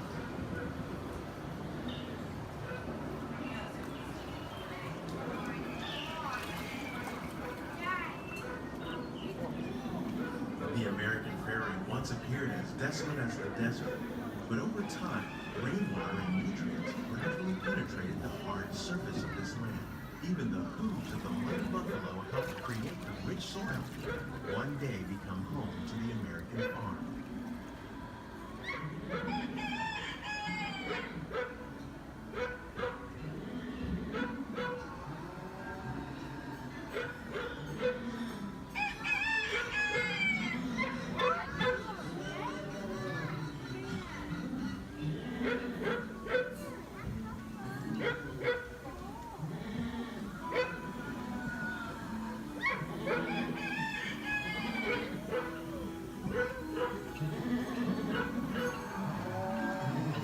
Forces at work on the land, humans have had one of the most profound effects.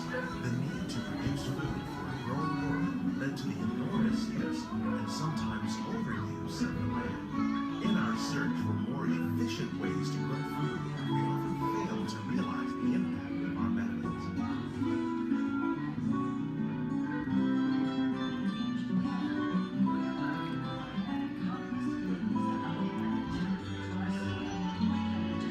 Today, we're learning to live with the land, discovering better ways to grow food that will assure both human and environmental well-being. Fertilizers, we can enrich the soil without the use of chemicals. In Saudi Arabia and Mexico, we're learning to produce food on desert seacoasts by developing and planting crops that thrive on saltwater. Here at Epcot, we're learning to reduce the need for pesticides by using natural predators like ladybugs and wasps to control pests.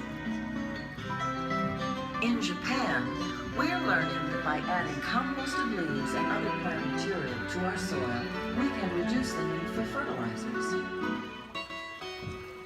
In farmlands across America, we're learning that by plowing under vegetation containing natural fertilizers, we can enrich the soil without the use of chemicals.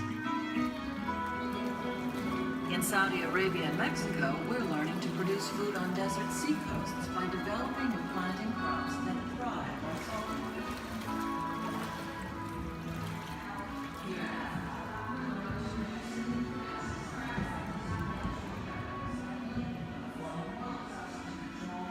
How will we meet tomorrow's growing needs for food production, yet still respect the needs of the land?